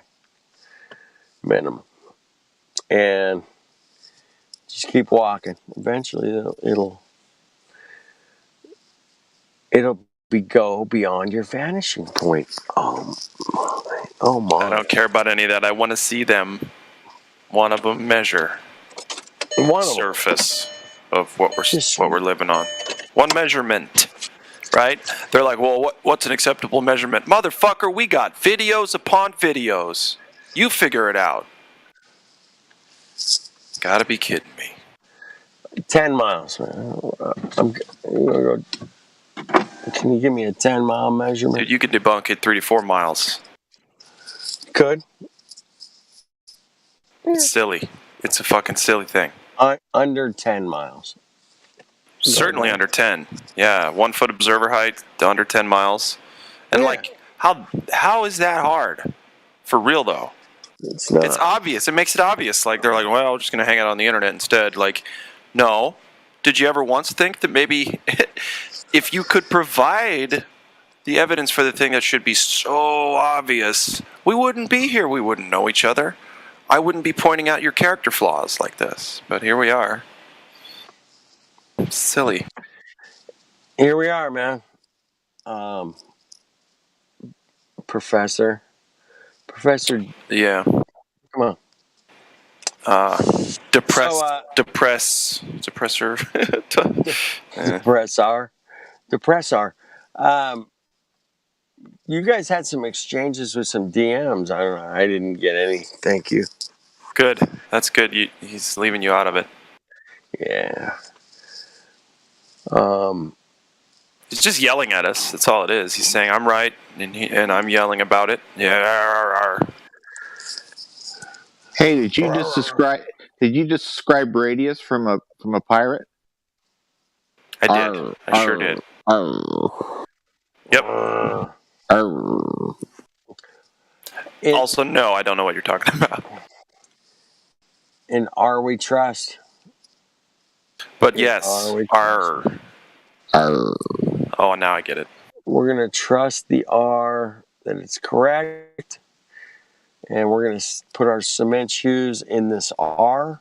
It's strange, they're like, well, we don't have to go from point A to B to get a measurement from A to B, right? We don't have to go to the center of the ball and dig to it, find how long it really is from the surface to the center. No. We don't have to do that. No. But hold on. Every other radius found has to do that, but not when it comes to the Earth. Nope. No 90 degrees. No. Yep. It's a Jupiter. Jupiter says that we're round. Is it Jupiter? Yeah. I don't think Jupiter says anything. Well, didn't they take some calculation? And I'm Matthew, sure they did, yes. Matthew would agree. It's a calculation. Right. Hold on a sec. I want to take this opportunity to welcome Bull Knox. Bull Knox doesn't have any roles. If somebody could just automatically VC verify this person so we can have a little bit of good copy happening here before I crash out for the night. Yeah, me too, man. I can. Bull Knox. Let's see if somebody else. Bull Knox. Let me see. Let's see if I can do it from my phone, man. I don't know. Let me try. Bull Knox, where are you? B. Bull Knox. All right, click on Bull Knox. And what do I get to do? Mute? Unmute? He's not muted. No, he needs VC verified to speak, I think. Oh, fuck. I don't know where to do that. Bull Knox, you're getting the late show here. Late night. Yeah, it's late night fucking Mongo's in here, man. But can you type in the live stream voice text, Bull Knox?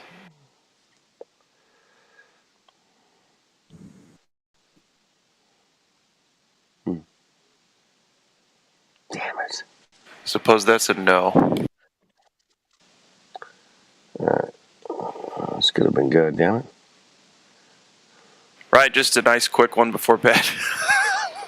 Right? Yeah, it's like, it could have been good. Could have been good.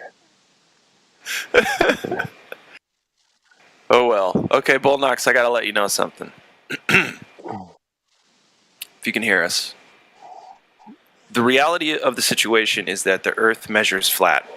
Everywhere anybody measures it, anybody observes it against the globe math, it observes and measures flat. We don't have to talk about anything else.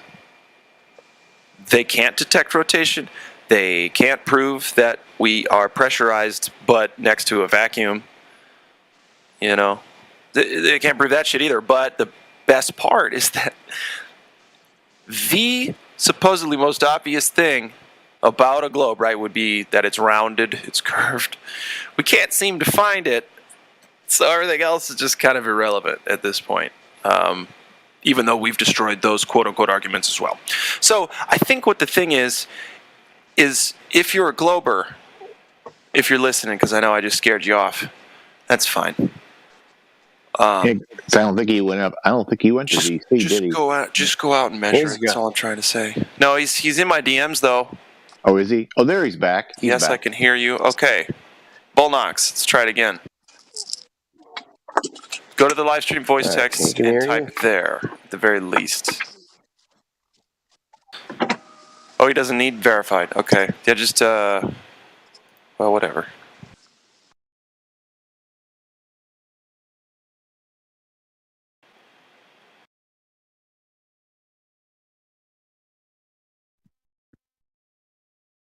Open your mic, Bull Knox. Bull Knox, I think it's up to you, partner, on this one now. He says he's suppressed. He probably needs to be verified role. Well, I think so. I think his mic is on now. Bull Knox, can you hear us? Hello. Oh, no way. What's up? No way, bro! What's going on? What's up, dude? All right. So we got a live one. Bull Knox, what brings you in this evening? Exploring, You're exploring. That's good. That's good. And wow, okay. So did you come? Not here to negate. I'm just I'm just looking to explore. So are you here to learn? Yeah, sure. Do you have any questions for us? No, I don't think so. So context. I don't think I need to give context, but I'm very curious to kind of learn, like what you guys have, in terms of teachings, so to speak. I come from a mechanical engineering background, so. So you might be able to get this. Okay. Well, best way to learn is ask questions. So once again, whatever you'd like to know, we'd love to tell you about. I will say, you guys put me on the spot right here. I'm a little saucy bossy today, so. I think we can handle it. I think. I'm a little sauce today, dude. We had a good night out, and so. Sometimes that's just what the doctor ordered. So. Exactly. Yeah. So. What's your favorite drink? It's probably gonna. This might be contradictory to a lot of people's palates, but I like a smoky Scotch. So okay. All right. Lefroy 12, 15. I do like a Macallan. I like that. Not that smoky though. But yeah, Lefroy was tonight's poison, I'd say. Very good. Very good. Yeah. So it's nice you had fun. Can I just ask what part of the world or what part of the state you live in? New York City. Ooh, okay. So you're in Manhattan, huh? Yep. Well, very cool. Very cool. Well, did you hear my spiel about measuring flat? So, sort of. I was trying to finagle a bunch of settings here, there, and typing and this and that, but literally, that's all the juice I had for the rest of the night. No, I'm just kidding. Cool. Well, simply put, if I can do that, we'll see, folks, if I can do that. Earth is flat and stationary. No matter how hard we try to find that globe, we can't find it.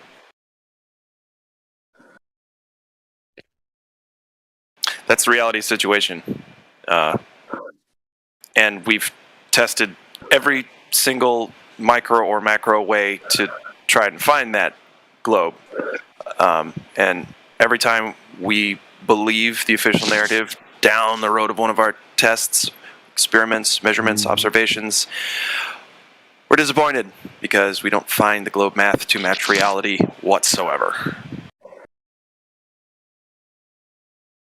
I got a fun question for Bullinox. Do it.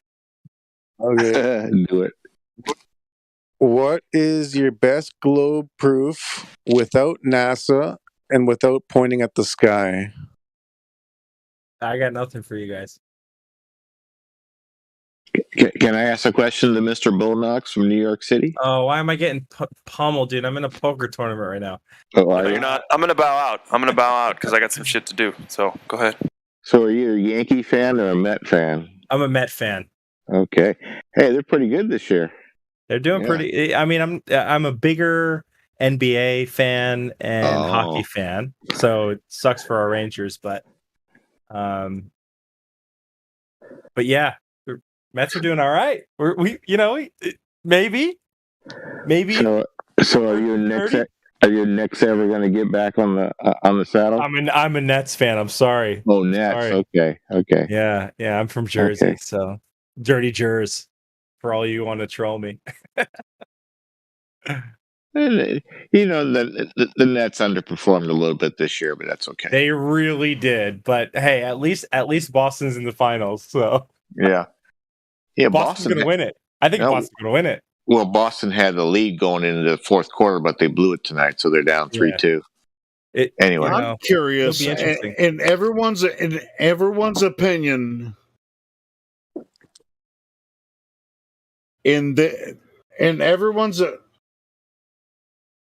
Jesus Christ, I'm on the wrong headphones. My bad. Uh-oh. In everyone's opinion, how's Flat Earth doing this year? Are they in first place?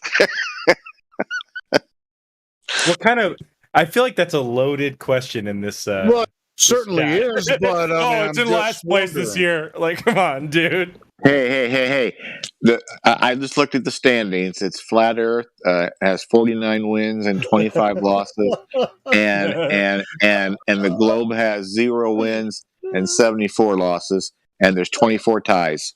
I mean, seriously, honest. I mean, dude. Seriously, honestly, is that if you say seriously, honestly, then you just make yourself look like a dipshit, which I just said. So then, how about if I say, with, from what you've experienced so far, from you being involved with Flat Earth for however long, it doesn't matter. So this year is Flat Earth on the upside or the downside? Love you guys. Hey, did Flat Earth make... I'm coming back from the Styx concert, and I'm just... Oh, you are? How was it? Good? It was fucking awesome.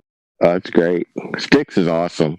I just posted a video on Facebook that my mom took from her Kindle. So bad. I've watched it like 6 times. The Mr. Roboto You can take video song. from a Kindle now? Dude, you can take video from a Kindle the whole fucking time. What are you talking about? I thought it was still black and white. I have a fucking Samsung S9 Plus, and she took way better video than I could take, because I was trying to take pictures and video, and everything that I tried to take, I could everything was fucked up. But she was she was sitting in the wheelchair. She was sitting in her wheelchair watching Styx, and she started trying to do it from her phone. She was like, "Fuck this! I'm pulling out the Kindle," and boom, she captured this badass freaking video of Mr. Roboto. The whole song, it was fucking. I've listened to it like 6 times now before I jumped in here. It was so freaking awesome. And so, yeah, I mean, I don't know how my 70-year-old mother freaking captured a better video than I could, from my freaking Samsung. I mean, it's either that or don't let it end. Like, those are the two that you got to see. Dude, I promise, man. I promise. The video is just freaking badass. I already posted. I shared her. I shared. Where'd you see know that? how to see? She didn't Where'd know. You see Styx? Yeah, I saw him tonight. I was with my mom. Where at? Where was in it? In Fayetteville, Arkansas. Well, it was in Rogers, but it's really close to Fayetteville. Cool. At Walmart Amphitheater. But anyway, we went there. We went there, and we pulled her up in a wheelchair, and she had everything ready, and she's sitting there recording Styx, all the songs and shit. She's like, I'm hitting record, and I'm trying to record and take pictures and shit, and my phone sucks compared to her fucking Kindle. Nah, you need to be honest. You need to be honest with yourself. Your mom outdid you with technology. You need to be honest. No, she outdid you. No, wait. She recorded the videos, and I started looking at some of the videos that she took. I'm like, she was like, "Can you help me share this on Facebook?" And I'm like, yes, but let me take a look at it first. And so I. And then she was like, "But wait, first, can you crop it for TikTok?" No, and you're like, "Oh, no. She doesn't do TikTok. She only does Facebook. If she did TikTok, she would be the greatest mom of all time." Yeah, I watched the video and I was like, "Holy shit, that's a really good video." I mean, she captured the entire Mr. Roboto from Styx, and I'm like, I'm definitely going to help you share that on your channel and on your Facebook, and I'm going to share it. Well, I didn't say it at the time because I had to listen to it a few times, and it's like, this is badass because I didn't capture that. Dude, it was really badass. Her Mr. Roboto freaking capture is freaking awesome. She was just sitting in the wheelchair, just capturing Mr. Roboto, like with her Kindle. She's like, "I'm gonna record this." She's like, "Can you help me share it?" I'm like, Yes. After I saw it, I was like, yeah, that's a really good recording of Styx live performing Mr. Roboto. Of course, I'm going to help you share it. It was freaking awesome. If you're on Facebook and you're following me, I shared her video on my channel, so it was awesome. But anyway, what were we talking about? People being dickheads and they don't even know how to freaking talk about flat Earth and they're just making shit up. I think Bull Knox is in the middle of a card game, aren't you? I am. Are you doing well? Are you betting any money? I am. Yeah. Okay. Are the guys you're playing cards with you? No, it's online. I was going to say, if they're with you, you could talk flat Earth at the same time you talk to us with them. Yeah, no, it's online though. I would have to type everything you say and lose every hand by doing so.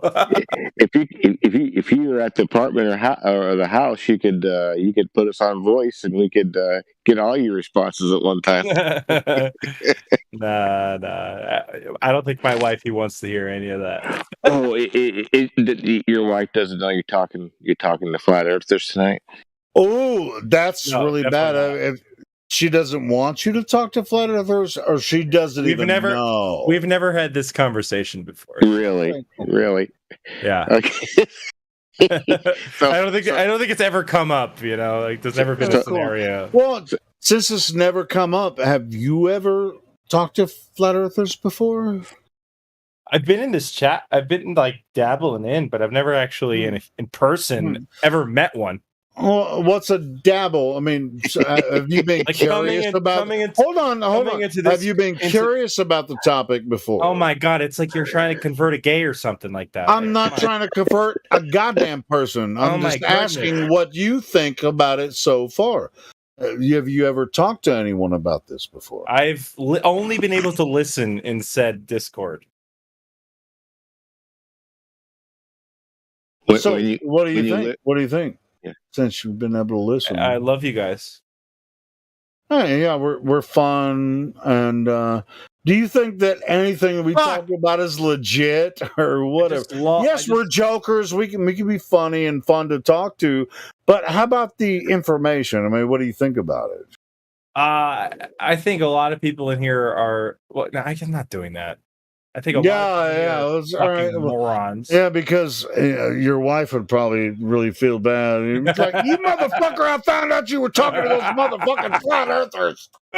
No. I think a lot of people in here are absolutely moronic. But really? So wait. What? No, I'm not saying. In which way? I mean, moron means you're just completely ignorant of everything, right? Yeah. So people say. Do you think that everybody here is talking about flat Earth is completely moronic? No, I said. All right. Well, then let's start over. Like I think there's a lot of people that have passed through mechanical engineering school that are fucking dumbasses who barely got through it. And can't do anything of applied sciences, right? I don't think that has anything to do with what we're talking about. Well, I guess that's like the side I come from, and I'm saying is like there are within like every community, computer science, which is what I'm in now, like cybersecurity, but like there's a lot of dumbasses everywhere, right? But there's a lot of good shit and compelling shit that I've heard in here. Yeah, we more talk about physical science. Not computer science. I know. Okay, well then let's talk about physical science. I don't feel like talking about physical science. Really? Do you know anything about it? No, I don't know anything about it. Okay, then, do you want to learn anything about it? You think everybody that's a flat earther is dumb? No, I don't think that at all. You're putting words in my mouth. Okay, well, no, I'm not putting words in your mouth. You said everybody that's a flat earther is a fucking moron. All right, I know you came back less from than 2 minutes ago. Listen, I know you came back from a Styx concert and you're sort of trashed. Motherfucker, I'll do this shit all day. Doesn't matter if I just came back from a Styx concert. And I wasn't attacking anyone of the community either. I was just saying you have to be cognizant that there are a lot of idiots that are part of this community and my community and every other community. You have to realize that. That being said, I totally love a lot of first of all, science is like all about philosophy, right? Like theory, right? And it's all theories until it's proven wrong. So I love both sides of it, and I'm not on either side, right? Like, so the last thing, Bull, according to you, is the last thing that you want to talk about is physical science. We could talk about it. I would love to hear. I don't know if this is the right medium to be talking about it in your current state, but it's fine if you want to. You don't have to talk to me. Talk to the other people. Everybody else. Listen, it's so weird. Talk to me, bro. I mean, I'm Jim. You want to talk? You want to tap in here or what? The only thing I was going to say, Bull Knox, you're in New York City. Have you ever, with your physical eyes, with your vision, empirical evidence, have you ever seen curvature of the Earth with your own eyes?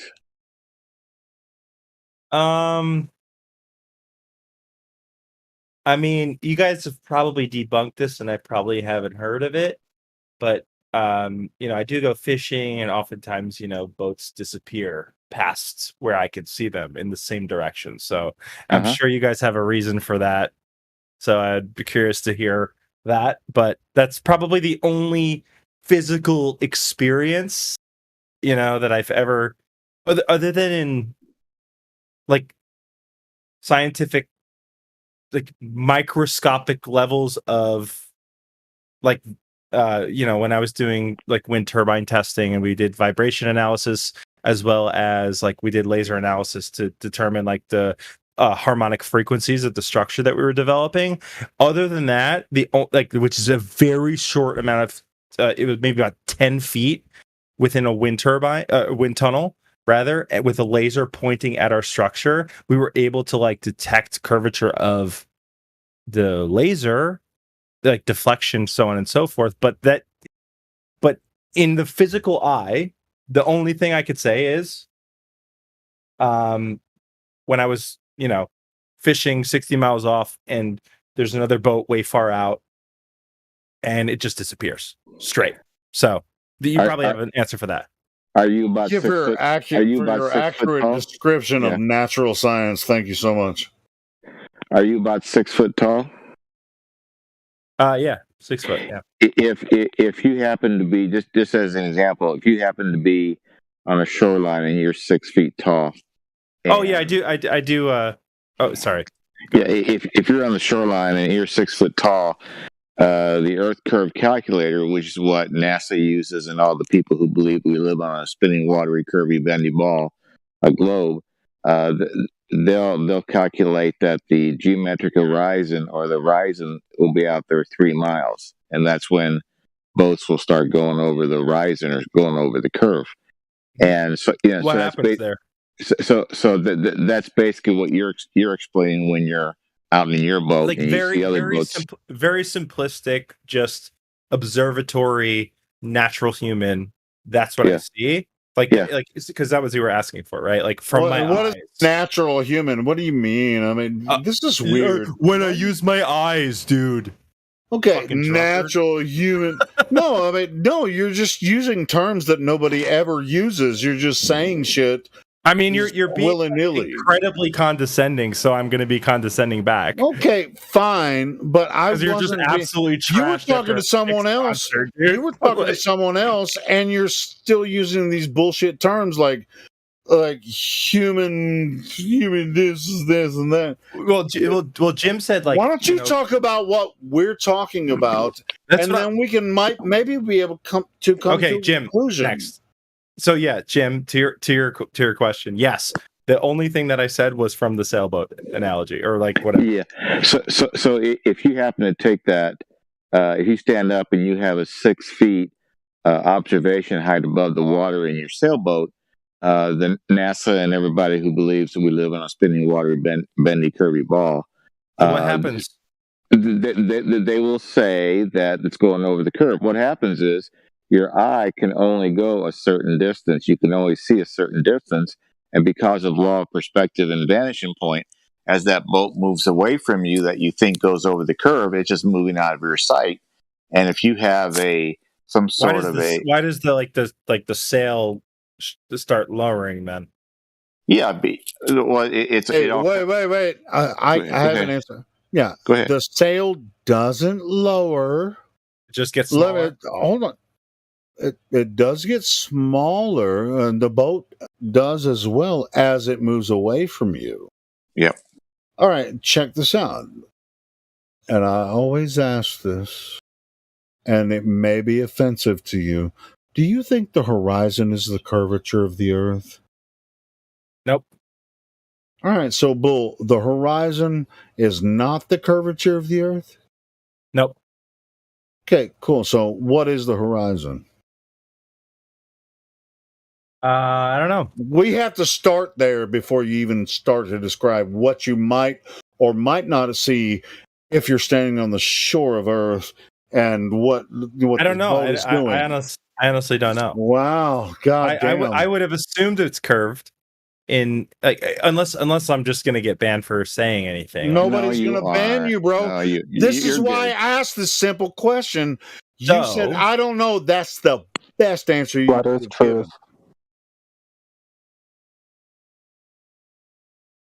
So I would have assumed.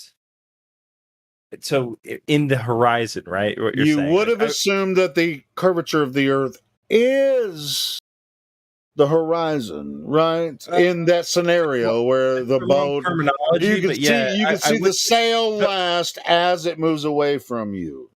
Correct? I mean, come on, don't fuck with me, bro. I mean, this is what you were saying. Don't fucking lie, bro.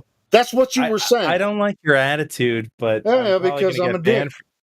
Yeah, and you're drunk. Don't pretend that's not what you were saying, though. Look, that's not why I'm here. You guys, I don't care why you're here. Tell me whether or not you're being what you were saying. You were an absolute great advocate. Tell me whether or not that's what you were saying, Bull.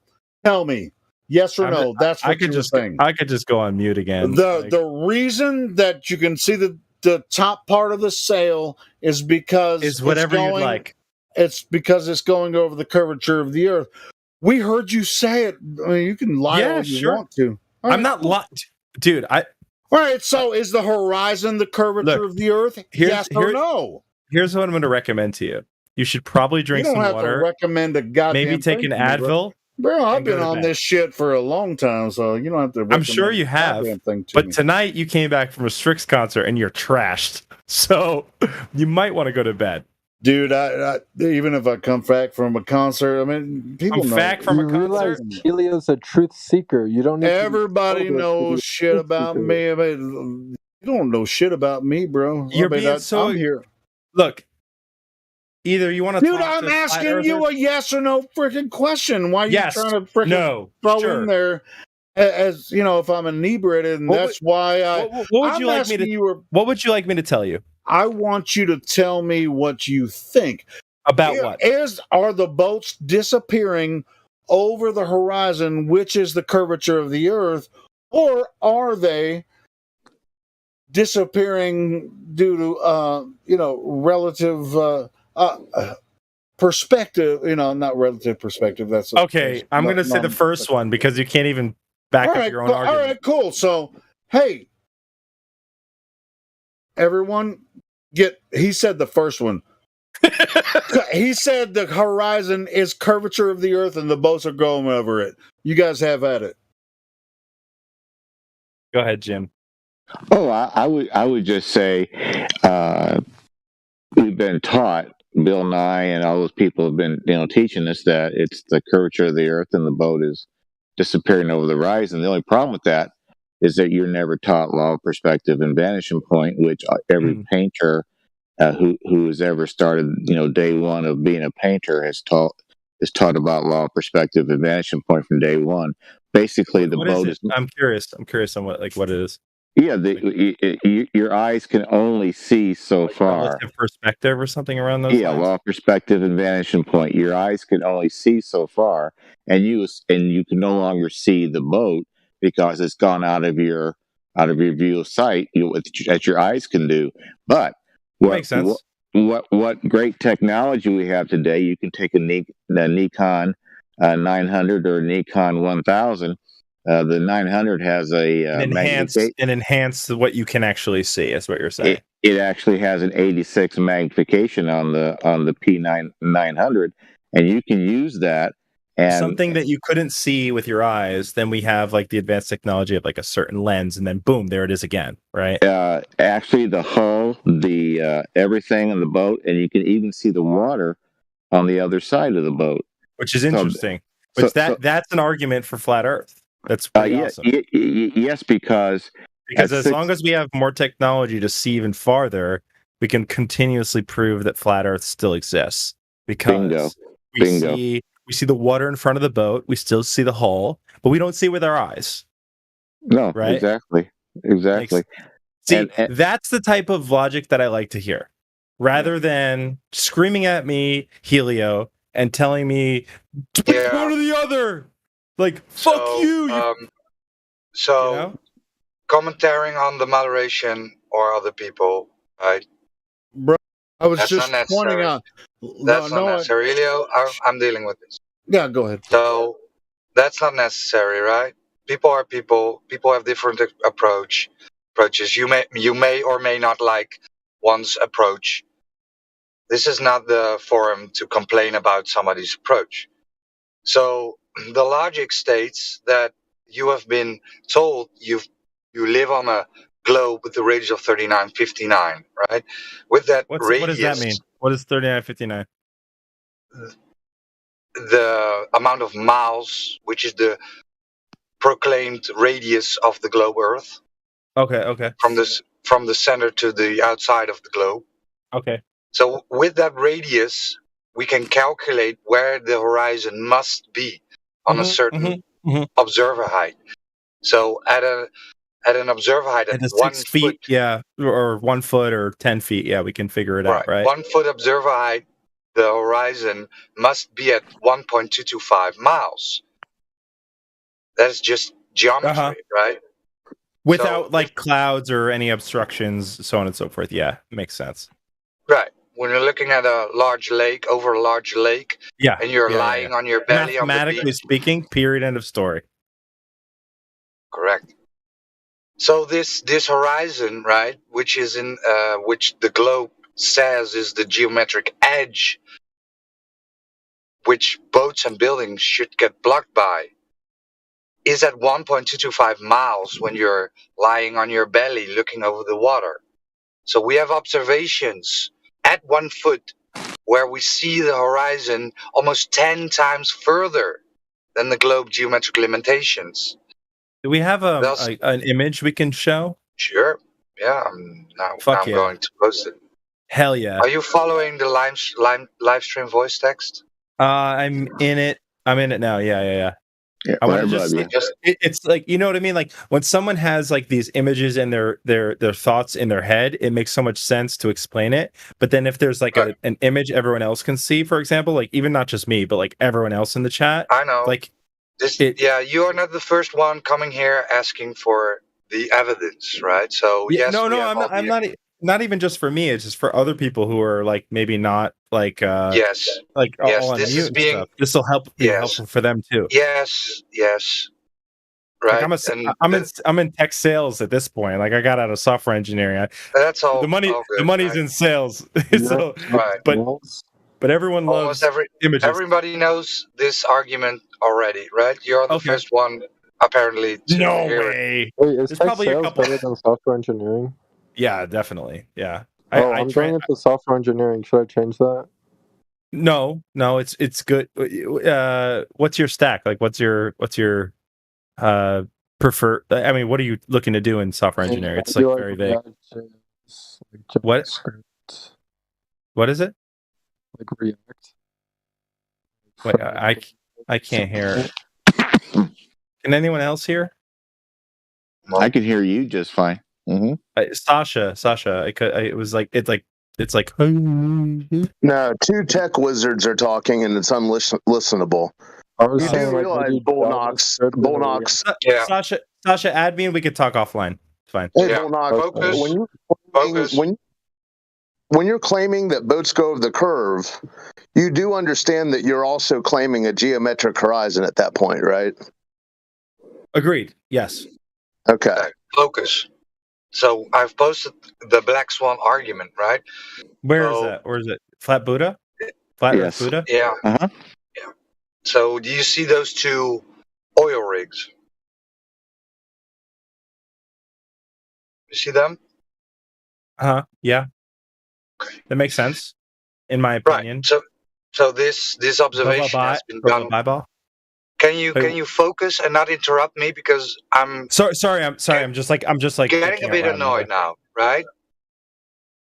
Go ahead. So this observation has been done at 1 foot observer height. We can show you the original video of the guy walking on the beach, then going down on his belly and putting the camera on a stone that is approximately 1 feet. I think it's even a little bit less than 1 feet. Doesn't matter. And he zooms in on these two oil rigs, and it shows that the horizon is beyond the second most furthest oil rig. If you watch the video, you can even see land that is 23 miles away, but that's beside the point. The oil rigs are for distance markers, right? So we can safely say that the horizon is beyond 9.4 miles. This is something we can safely say.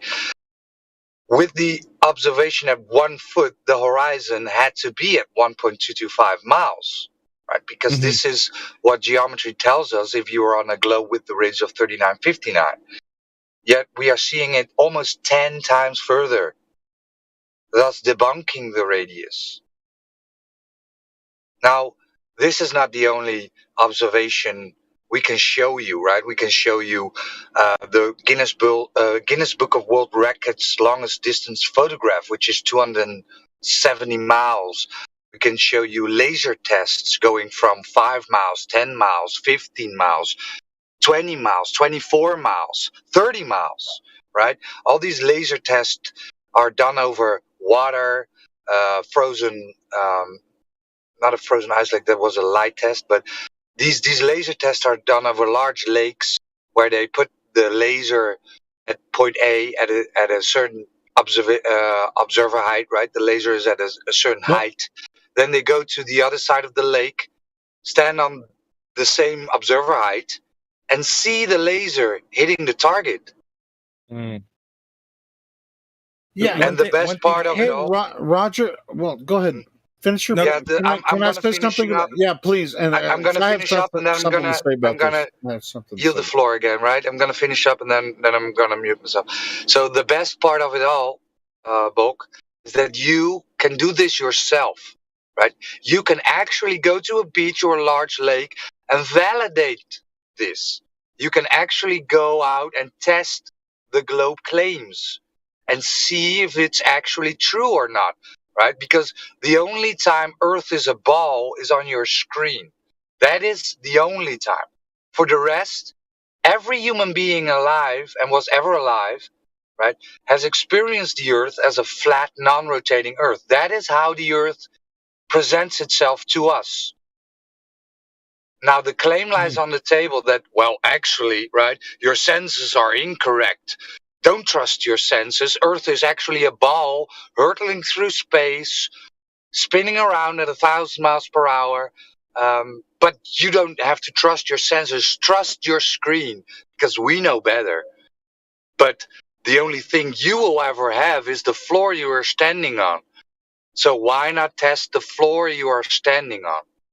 Okay, I'm done now. I'm going to. All right, cool. So before you start with your objection or response, let me just say this really quickly. Bull, do you understand what Roger was saying completely? Completely. All right, cool. So do you have a response that would actually be an objection that can verify your that can verify the globe claim, or will you just say that flat earthers are dumb? No, I just will say that, like, not really. Okay, well, I mean, see, this is why. Where's this this is why picture? I wanted. Where's to this picture? Where's this picture? Hold on. Okay, drunk. All right, all right. I'm gonna say this. I'm gonna say it. I will say not the same thing, but no. Hey, to Roger, because I appreciate Christ, this fucking guy. I mean, Mr. Drunk Man, I love that you loved Strix, a wonderful Mr. Robot. I already know what you're going to say in response to Roger, so go ahead. What am I going to say? You're going to say that everybody else believes the Earth is a globe, so why the fuck you guys think it's flat? Wow, how intellectual of you. That was amazing. Like, next. Okay. No, Roger. Watch. I promise still I'm here? right about this. Watch. That's not what I was going to say. It's a very minute call out, and I'm just curious as to what Roger will say. And I'm not debunking anything by any means. I'm just asking Roger. I do notice that those two oil rigs in the picture are of different heights, right? So you can see like the truss structure underneath one and the other. And so one is clearly 24 meters and one is 14 meters. Not that that's going to make a difference from this like viewpoint at all, right? For the difference in their heights, right? They are different heights though. So like just make sure you have the preparation for that argument, like whenever you do. Like mile markers. Einstein. It would be minuscule amounts of height, anyways. No, I'm just saying. I'm just saying. Yeah, I know. You're what right. You're going to say. Your argument is right. Your argument is right. Right. So I'm not debunking it by any means. The focus. Before you say our argument is right, we're gonna have to make sure that you understand. Oh my god, I'm so sick of this guy, bro. No, I'm so sick of this guy, bro. You're gonna have to understand. You go to bed, bro. Right up front. No, you're gonna have to go to bed, drunk man. Motherfucker, I can mute your ass right now, and you won't be able to talk a goddamn word again. Okay. You have to. You don't understand the argument. Obviously, I think we're having a valuable. I would think we're having valuable discourse here, but like, I'm gonna give you freaking 2 minutes to tell us what we're talking about. The Black Swan. Tell us what you mean. Do you understand what the Black Swan is at all? No. Yeah, obviously. Christ, this fucking guy thinks. But he's going to lecture us about it. Yeah. What is Black? Bull knocks. I'm just trying to learn here, dude. Like I'm literally. No, you're not. You're not here to learn. You're not here to understand. Dude, Helio is Helio is attacking me. Yeah, there's a reason I'm doing it because you're being a dipshit. All right, so what should I do? Tell me how to act. You should listen and I've been listening. I'm trying to. You have to tell us. You might be listening, but you're not learning a goddamn thing, bro. All right. So you were trying to explain the Black Swan. He was trying to explain the Black Swan to us.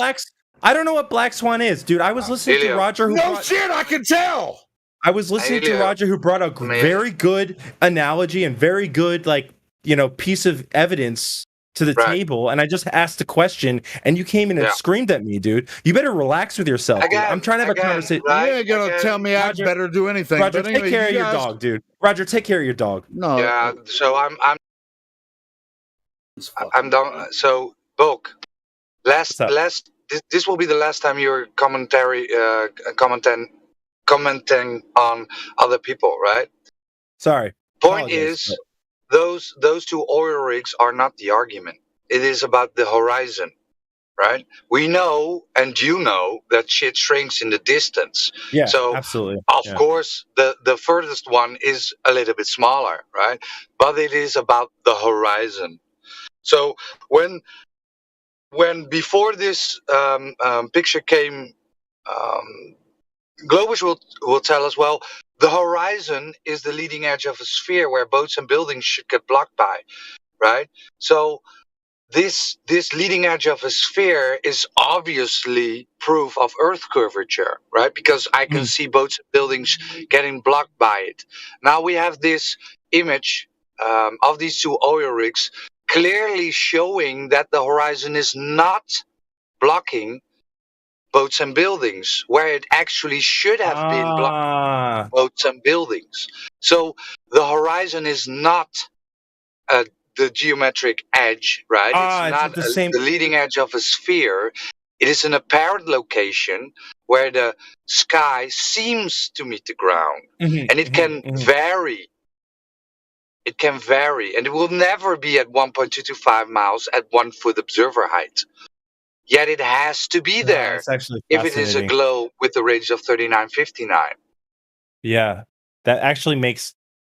I'm looking at like the tier above the water level for the level, and that actually does make a bit of sense, which is concerning for me in a way.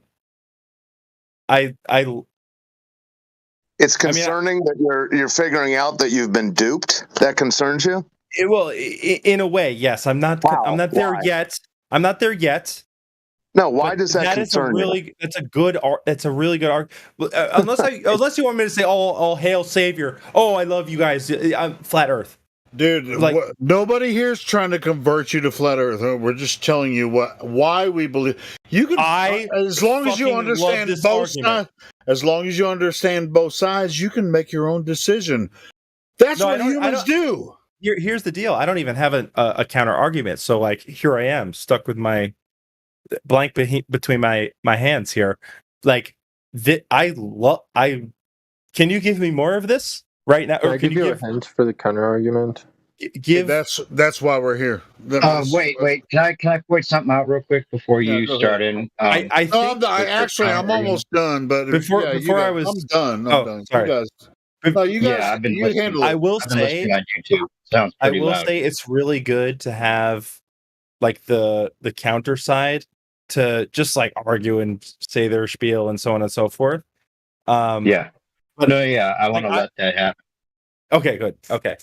Yeah, I even give it to you as well. I don't know what he's going to say, but yeah, the idea that usually Globers will say something about this. If we're pointing out that the horizon is there, then it's like we're saying there's an edge too. Like we're saying there's a like a real horizon when really it's only an apparent horizon ever, right? It's only apparent ever, right? So pointing out that the horizon's too far is important.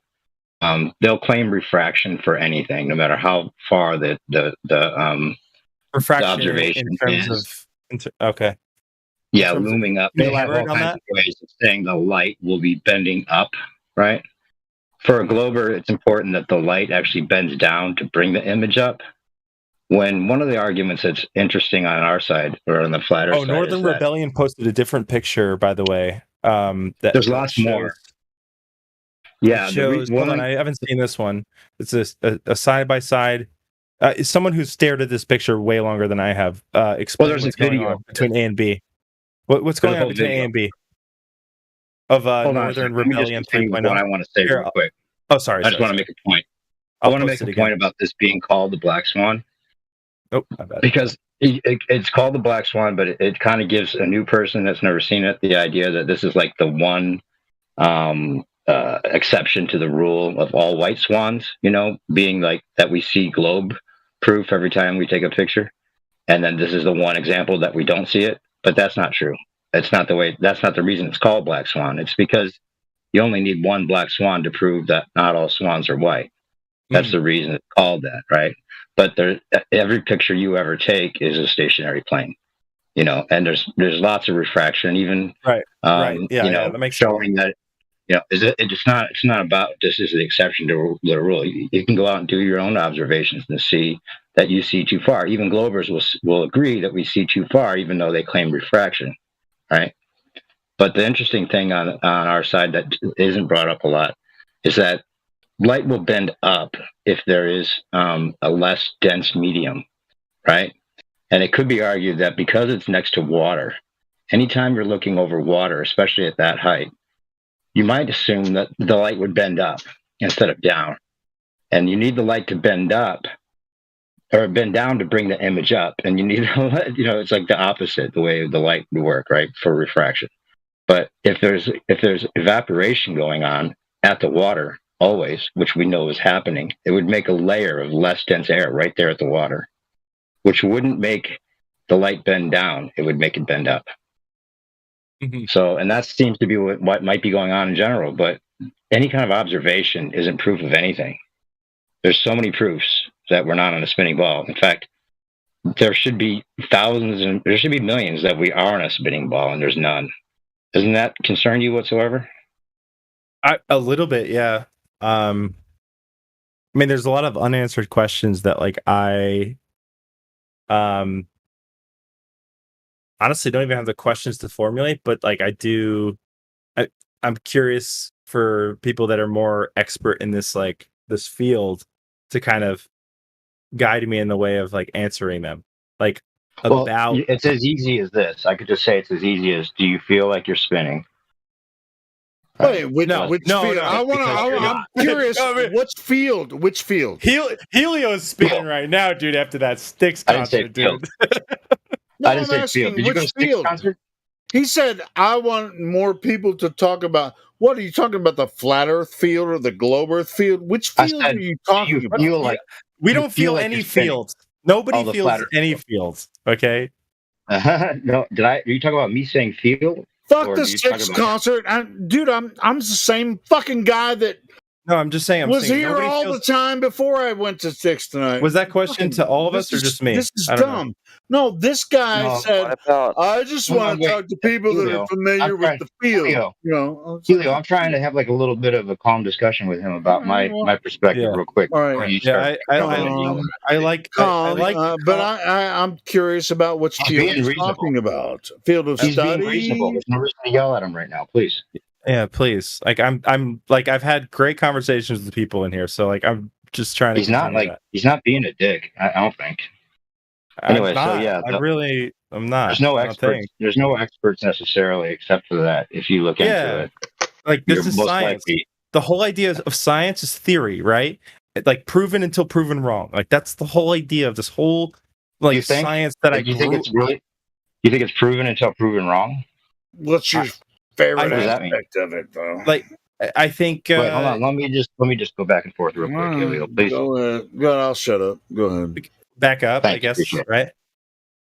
This is like physical sciences are no longer my expertise, right? I went through the mechanical engineering school, blah blah blah. Like, just piece of paper. It says I can go make money. Then I went into computer science. So like that, I basically realized I capped out in aerospace science.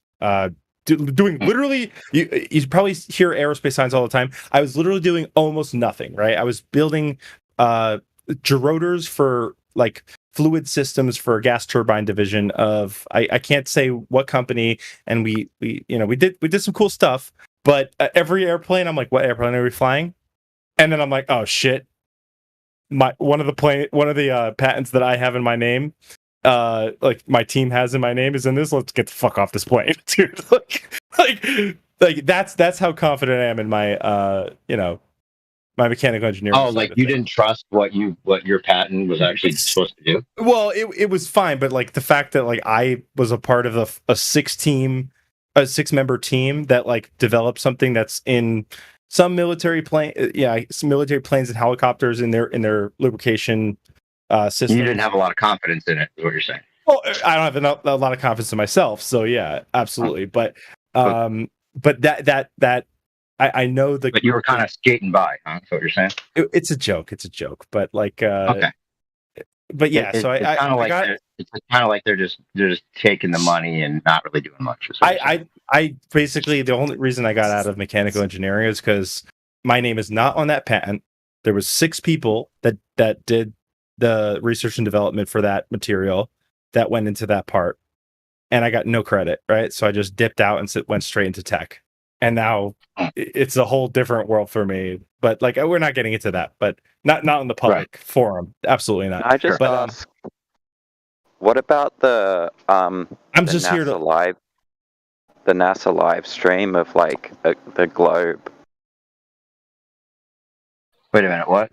Hold on. Listen. Don't wait. Don't direct. Hold on. Check this out. We're not gonna muddy the waters here.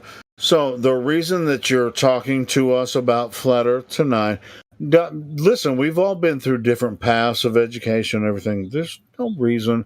Hey, no, there's no reason. There's no reason. I didn't mean to. I didn't mean to do anything. We want. Oh my you to God, be you're here. always attacking me, dude. I know you're. I already see you're loading up your gun right now. You're already talking over me before I even said. Wait, Helio, didn't you just tell me that you were going to give me a little bit, like without yelling over me, please? Didn't you say that? Please, I appreciate it. But I mean, it's making it hard to like. I'll just leave. I'll just leave if you want to yell at him. I ask a question? You should focus on his understanding I'm of not science. yelling at him. I just want to kind of solidify his. I want him to solidify his argument. That's all. I'm just trying. I don't have an argument. He's not trying to argue. He's just. I don't have an argument. He is actually. Hey, Helio, you're like all amped and ready to jump on somebody. It's not making it pleasant right now. Please. Can I ask a question? All right, this time, yes, I'll shut up if you guys want me to. I appreciate it. Appreciate it. That'd be awesome. Can you let the other guy ask the question? What's the question? Something about the globe? Yeah, I was just wondering. Yeah, I was just wondering what are your views on astronauts who have gone up to. Yeah, who cares? Space. I would rather anything you see on TV. We'll get to you in a sec. Wait, we'll get to you in a minute, bro. Please, I want to talk to this other guy real quick. What is? Oh, but the other guy said I could ask my question. I know, but that's like totally diverting from the whole thing. That's like, can I wait for a minute? I'm not gonna be here long. Yeah, no, that's fine. Yeah, that's fine. We don't want to hear about his career. I've got to go in like I guess half an hour. So. Laws. They but just. Yeah, no, that's Helio fine. just wants to scream. You can wrap it up. Okay, you can wrap it up if you like. Well, I was gonna. Anyway, this guy was saying something about his profession, but regardless of that, sorry. All I was gonna say to him is that if you want to look into this, I mean, do you want to know if you live on a spinning ball or not? That's the question. I'll send you some links. That's because the whole you can't reason really say to anybody anymore. Just look into it, because if you look on YouTube, you're not going to find any links.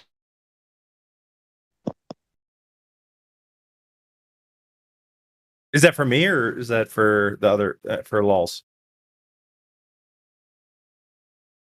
So just to be clear, are you saying that the astronauts who have gone into space and said that the Earth is a globe are lying? Yes, they're lying, 100%. How are they lying? It's a TV show, lols. How are they lying? Why would you trust government? That's pretty stupid. So fine, that's fine. So that's fine. Your hypothesis is that they're lying. That's fine. No. What about? Let's bring it back 1 second. So, 600 people, right? That is the claim. Went into Narnia. So you have to trust 600 people. Do you think 600 people can lie to you? Who went into Narnia? I'm sorry? Narnia, yeah. I will come back to Narnia in a bit, but do you think 600 people can lie to you? Yeah, I think everyone in the world can lie to me. So hearsay, right? That is what you're saying. Hearsay is proof. Hearsay is proof. I didn't say anything. I didn't say anything. All I asked, look, I'm not trying to attack. Look, all I asked was... I'm asking you a question. Is hearsay proof of a globe? No, it's not proof of anything. Look, I'm not making any argument or anything. All I asked was, what are your views? Yeah. All I asked were... It's a TV show. Okay, how about this, Walls? Wait, just let me... You're asking about the pictures from space. Can you let Walls talk for a sec? Why don't you post one picture of the globe that you think is real? Just send me one. I just messaged you with a list of links. Send me back one picture that you think is real of the Earth. I'm on a walk at the moment. I'm on a walk at the moment, so I can't do that now. But what are your views on the NASA? What are your? Can I hear that there's no real pictures, and you try to find one and you can't. That's all I'm going to say. Or the SpaceX launch. Or the SpaceX launch. Wait. What are your views on the NASA live stream? Is that fake? I'm just looking for your view. I'm not looking to like. It would have to be disingenuous. because they claim that these things are taking pictures from a place that it's a live stream. existence of violates the second law of thermodynamics. What's the second law of thermodynamics? So there's 3 parts to it. The first part is hot moves to cold. Second part is high pressure moves to low pressure. That's the part we're talking about. And then the third part is high charge moves to low charge in reference to electricity. So a vacuum is a low pressure system, and ordinary gas pressure, like the air pressure we breathe, somewhere around 14.7 psi at sea level, that's relative to that a high pressure system. So having a high pressure system next to a low pressure system without entropy occurring, without the gas pressure down here going up to the vacuum of space up there and finding its equilibrium, that not happening with the vacuum of space existing, that violates the second law of thermodynamics. So if you had a high-powered vacuum trillions of miles across, 10 to the negative 17 torr, next to 14.7 psi, without it finding its equilibrium up there, the gas that we breathe down here, yeah, high pressure moves to low pressure. If the vacuum of space existed the way they describe it, all the air down here would get sucked up there and we wouldn't be able to breathe. That's not true. That's an inequality. That's an inequality of Clausius. That's not true. So your answer is nuh-uh. Oh, great. It's an inequality of the Clausius theorem. But like Bullnox, have you ever seen a horse before? Wait, can I just? Hey, wait! Before we jump on him, I want to know what he means by that. Can I just finish my line of answer your question too? So Bullnox, you've seen a horse before. So if I showed you a picture of a horse, you'd have a reference point to use to tell me whether or not that's a realistic picture of a horse or not. But you've never been to the vacuum of space, so you have no reference point to use to tell me whether or not a picture from the vacuum of space is realistic or not. You have no reference point. I think your knowledge of thermodynamics is probably the same. Yeah, I think your knowledge of thermodynamics is either greater or the same as mine. I'm not trying to argue about a picture of a horse. I was just explain the inequality. No, I wasn't talking about horses. I was talking about reference points. You have no reference point to use to tell me whether or not pictures from space are real or not. Do you understand that? No, I'm okay. Ryan, look, that wasn't my question. First of all, so stop attacking me. I hate how. Yeah. Why is it so animosity? There's so much animosity. There's no reason. Yeah, exactly. I'm sorry about that. I want to hear you explain that. Law's had a good question, and I had a line of questioning. So, it's your view that the astronauts who went into space are lying. It's your view that. That's not. Wait, so I'm going to leave. But I wanted to hear what Bull. Real quick. I wanted to hear what Bull. You said something about the inequality of what? Real quick before I go. The Clausius. Inequality explain of Clausius theorem. I don't want to hear that. I don't want to go into like the depths of it because I'm gonna have to pull up graphs and shit like that. That's fine. Just real quick, what's that mean? I don't know. No idea. What do you mean you don't know? Seriously, come on. If you said that, you should have like a little quick explanation of it. You said it's not true about the second law of thermodynamics because the inequality. I think it was just a troll. I think he's saying he was just trolling a little bit. Trolling. Were you trolling? No, he thinks it's real. He said there's depths of it he can't go into, but that's the explanation that you accept as far as those diagrams and shit. Container. All right, I'll pull it up. All right, pull it up. Can I finish my line of questioning? Yeah, Los, go ahead. So you want to wait? Stop asking if we think people are lying. That's all I'm asking. Don't talk about whether still believes the Apollo 11 TV show. No. My God. Wait. So I'm just trying to get clear on your view. So no. You can't just say "your" as if we're all one person, okay? And accusing us of accusing other people of lying isn't the point, okay? Talk about whether you think it's real and why you think it's real, and then it's up to you, man. If you want to believe it, go believe it. I'm agnostic, but I just wanna try and get clear. So, if the Earth is flat, it's going to be the case that the astronauts who say that the Earth is round are either wrong or they're lying, right?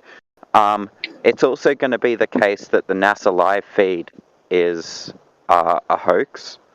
Well, they don't try to say that it's real. Can I finish? Most of it, they admit being CGI. Am I allowed to finish, or am I not allowed to finish? It didn't sound like a question. Am I allowed to finish what I was saying, or am I not Go allowed ahead, to finish Ross what I was saying? Perot. Yeah. So, if the Earth is flat, it's going to be the case that the people who have gone into space, supposedly, are either deluded or lying. It's going to be the case that the NASA live feed is a hoax.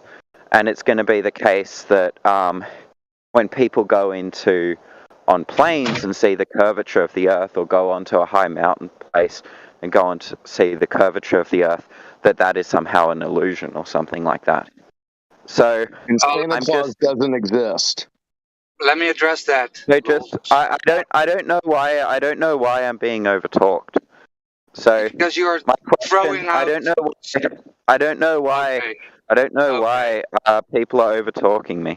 So listen. One second. Let me get grasp on the situation, Lols. You threw out a couple of statements, right? We want to address every one of them, and not you shooting a ton of statements. Okay? So you claiming that people see curvature from an airplane or mountains is not correct, even in your model, right? We have Neil deGrasse Tyson saying that the guy that did the Red Bull jump, that he didn't see curvature because he was 2 millimeters of a beach ball, right? That is the analogy he gave. And then he doubled down saying you wouldn't see curvature from 60 miles up with the Bezos parabolic flight. Okay? So that is just plain wrong what you're saying. Now, it's worse than that. It's subjective. He's talking about subjective reality, not objective reality. Lowe's, let me ask you a quick question. If you and I both went up on an airplane and we looked out the same window and you said, "Oh, I think I see the curvature of the Earth," and I said, "Oh, I see a flat Earth," how are we going to figure out which one of us is telling the truth? Do you see the problem here? I never flew anything. So. Okay, that's fine. So just let me. Okay, fine. We'll scrap that last one. Okay, that's fine. I'll just grant that people don't see the curvature. That's fine. I'll grant it for the sake of argument. So, just to be clear, what's your evidence that the Earth is flat? Long-range observations that falsify the radius. Have you done them? Yes. Yes, I have, but not with a telescope load of water. But plenty of people have. Wait, keep in mind, Lowe's, hold on a second. I need to point out to you, Lowe's, that our base axiom, Lowe's, can you hear me? Plenty of other people have done them, but you haven't done them, so you're trusting other people. No, I have, just not over bodies of water, because I don't exactly live in a place where there are bodies of water to do that with. But I have done it with mountains. So you're trusting information from others? No, I have falsified the radius with mountains. Can you hear what I'm saying, or are you retarded? Do you know what a mountain is? Mountains might have like abnormalities. Like you have to do it over. No. I'm talking about the base of the mountain, not the top of the mountain. I'm talking about observing the base of a mountain from 100 miles away. Yes, I have done that. All of Earth could have abnormalities. There's anomalies in the level and topography of the Earth. So yeah, that's why bodies of water are ideal. I'm not in denial about this. So, so you're trusting other people. Axiom, Lowe's, our base axiom is that we see the Earth as flat, we feel it as stationary, and I do not observe any gas pressure existing without a container, whether around the rim of your car or around the rim of your bicycle. So, Lowe's, do you understand that the burden of proof is on you to present to me a measurement of curvature to prove that the Earth is a ball? Do you understand that?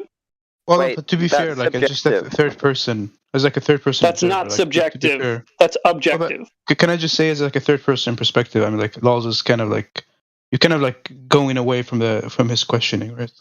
Like I think you should engage with what Laws is saying. I don't think he had a question. He didn't ask a question. Yeah, but he asked you if you trust in other people. Hold on 1 second. So we can cut this off, right, Laws? Yeah, sure. Don't trust us. Claim that we believe in third parties. That's all great, right? Go do it if you do. yourself. Go do it yourself. That is what we always say. If you don't trust us, and we always say, don't trust us, don't believe us, right? go validate these globe claims for yourself. Right? Go to a large body of water, to the ocean, to the sea. Go do it yourself. Right? I've done it. Orion done it. Many people here in this room done it. Right? So if you say, well, you trust third people, well, fine. Right? Fine. Go do it yourself. Hey, Lulz, I got a quick question to ask you, Lulz. When people go to space and they tell you that they went to space, is that first-hand information or is that second-hand information to you? I don't know what. Have you ever been to the vacuum of space, Lulz? No, I haven't been to the vacuum of space. It's different. Okay, so that would be second-hand information. Now, what I'm telling you you can do is you can go and make observations, and those observations are first-hand, first-hand information, not second-hand information. So do you see the difference between the two? Yeah, I mean, I have done an experiment on the water, and it seemed to confirm a globe Earth. But then you must have been doing the wrong thing, because you wouldn't have needed to do an experiment. Experiments have to do with science. We're talking about geometry. Oh wait, I don't understand tell that, us about because you said but you said that if it's geometry, then presumably it's an a priori conclusion. I don't know what you just said. Well, a priori is an argument that you can establish some sort of truth without any empirical justification. Like, empirical would be observation and sort of like science and stuff like that. That would be empirical. But I guess like mathematical truths would be a priori, because you don't need any observations. What do you mean, like negative apples? Like if I got negative apples? Math doesn't always reflect reality. Do you understand that? Can you hand me a negative apple? Well, you owe me an apple. I'm not convinced, Matt, that that's true. Wait, so can you possess negative apples in your hand? Lulz? He just said negative stuff is okay. He just said that stuff that's demonstrable and falsifiable, don't worry about that. That's empirical. Leave that stuff alone. Let's go to like numbers, which is like arbitrary and random. I never said that. So don't you think we should take a first-hand observation, right, and try to get a measurement? Look, I never said any of that. Maybe I misunderstood what you were trying to say. Should we take first-hand observations? All I'm saying, should you take first-hand observations? Yeah, I think it's at least in part evidence. Yeah. Should we take first-hand observations over second-hand stories? What part would not be evidence if we took a first-hand observation with our senses and useful tools to enhance our senses? When you say first-hand observation, are you talking about like first person, like you are experiencing something? Okay, I'm talking about like primary knowledge, something that you've experienced. What's primary knowledge? Like you ever had a glass of chocolate milk? You know what, you know what I'm talking about. Okay. Yeah, I mean, I think that could be wrong. Have you ever had kiwi cheese milk? Right, you haven't had a first-hand experience with that one, right? I'm a vegan, so I don't eat cheese. I'm sorry, I said cheese. Okay. But do you get what I'm saying? You have first-hand primary knowledge of chocolate milk once in your life, right? Maybe we can. Yeah, I have had it, but maybe we can get back to the point. Okay. I'm just asking. We're taking measurements, first-hand primary knowledge measurements, and we're not telling you to trust us. We're telling you to go outside and take first-hand primary measurements so you can have experience and knowledge of the curvature rather than a belief. But I haven't done that. I haven't measured it yet. But I haven't done that. So what should I do? Should I just remain agnostic? Wait a second. So you told us you said you did do something. Yeah, you still did. You did experiment. A couple minutes ago, you said you measured the curvature of the Earth. Tell us about it. Tell us about your quote-unquote experiment, please. Okay, wait, I'll cut in. He said he's done experiments around water to Yes. prove that. Bullrocks, we heard what he said. Let him speak for himself. Let him tell us about this experiment that he claimed to have done that confirmed the globe. Please. Yeah. So, I have done one experiment, which is I went to the beach because I live near water, and I looked at a big sailboat drift off into the horizon, and it disappeared from bottom up, which is something you'd expect to see on the hypothesis that the Earth is a globe, but something you would not expect to see on the hypothesis that would also happen on a flat surface. Oh, Roger. Oh, Roger. In reality. Roger just... Can we get like a clear... Lols, you correctly named yourself. Wait, can we just get clear on one thing? Like Orion and Lols, assuming that like Lols hasn't done like an experiment that is adequate. I mean, maybe he has, you know. Before we do that, but can I just say like the Orion? Would we conclude that Orion has not like firsthand experienced that the Earth is flat, and he had to like trust other people? I do have first-hand experience that the Earth is flat. Oh, but you said you didn't do any experiments of water. I said I didn't make observations over water. I've done it over land, falsifying the radius. Yeah, but like keep in mind, our base axiom. Hold on, right there, buddy. Hold on, right there. Our base axiom is that we observe the Earth is flat and we feel it is stationary. Do you have any evidence to the contrary? What would that be like our axiom? What? Murphy's Law. You're really talking out of school here, pal. We were talking Why would that be our axiom? What? Bro. Yeah. Because that's our base axiom. That's what we start out with what we know. We see the Earth is flat and we feel it as stationary. Do you feel the Earth moving right now, Murphy? It's kind of confusing because I asked you why it's an axiom and you said it's because it's our base axiom. It's just repeating the claim. Yeah, he was coming to that. Focus, right? He asked you, do you feel the Earth moving?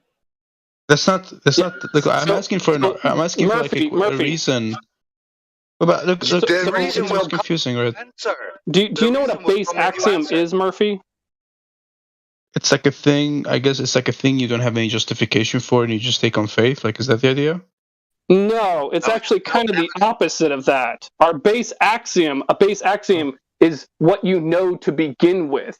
So you might start out by observing one thing to be true, but maybe, just maybe, possibly with some situations and some subjects, probably not this one, but with other subjects, your eyes might deceive you. So you might, find evidence to the contrary. Something that you might have thought to be true at one point in time might not be true. Now, as far as a base axiom in regards to the Earth, we observe the Earth is flat, we feel it as stationary, and we do not observe gas pressure existing next to a high-powered vacuum without a solid barrier. I just want to ask a clarifying question. Like, so you're saying an axiom? So it's an axiom that the Earth is flat, and an axiom is something you know is true. Like, who's you? Are you talking about me or you or like everyone? Or I'm talking about all of us. I'm talking about you, I, and everyone we know. Our base axiom is that it's flat and stationary until we have evidence to the contrary.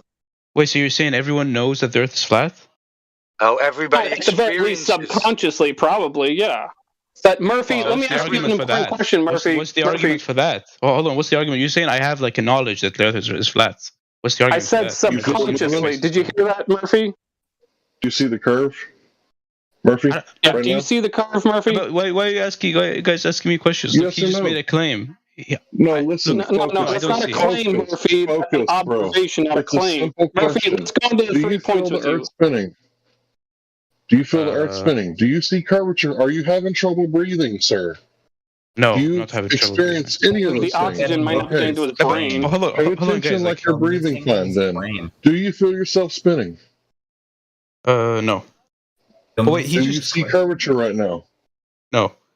Wait, did you see any this week? I saw curvature on. I did like an experiment on like the. I did an experiment on the ocean. Why are you guys so obsessed with that word? Okay. Why can't you understand that experiments have to do with science and this is geometry we're talking about?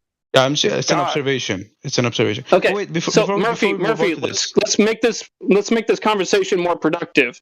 Do you know of any time in the past of when anyone? Hold on. More productive. There's a small problem.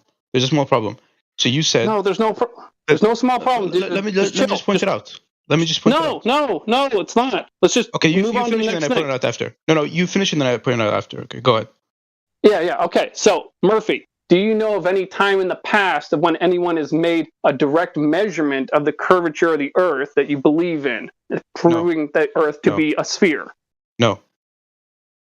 All right, but you believe it's a sphere, right? No, I don't. Planet? I don't. You don't? No. Oh, okay. Cool. Okay, now can I point out the problem? After two more questions. But so, hold on, do you know of any time in the past you asked when? me 2 questions. Yeah. Do you know of any time in the past of when anyone has ever measured axial rotation of the Earth? We observe the sun moving across the sky as the day goes by. No, I don't believe it either. All right. Okay, so are we done? And you don't believe it either. All right. Yeah. Do you believe in the vacuum of space? Well, come on, man. You're asking me like 20 questions. I don't believe in that too. So, are we done now? Yeah. Okay, yeah. So you made the claim that like the Earth is flat is an axiom, and that just means it's something everyone knows. So you're saying I and LOLs and like everyone here believes that false. the Earth is, I got to stop you right there, Murphy. No, stop. False. I did not claim that the Earth is flat. I observed that the Earth is flat. But you said. Hold on a sec. Can you let Murphy talk? So you said that like the Earth is flat is an axiom, correct? Base axiom. Yes. Or no? Yeah, and a base axiom is just something everyone knows. To begin with. Yeah, exactly. Yes. So you're saying I know that the Earth is flat, right? To the best of my knowledge, yes. When you were a child, you couldn't see the curvature.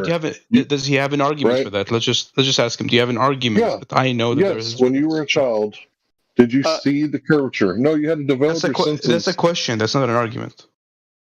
I understand, but you're asking his base axiom, what he was born with. Argument that everybody knows. I'm giving it. I have a pretty simple answer to this question. If you could be quiet.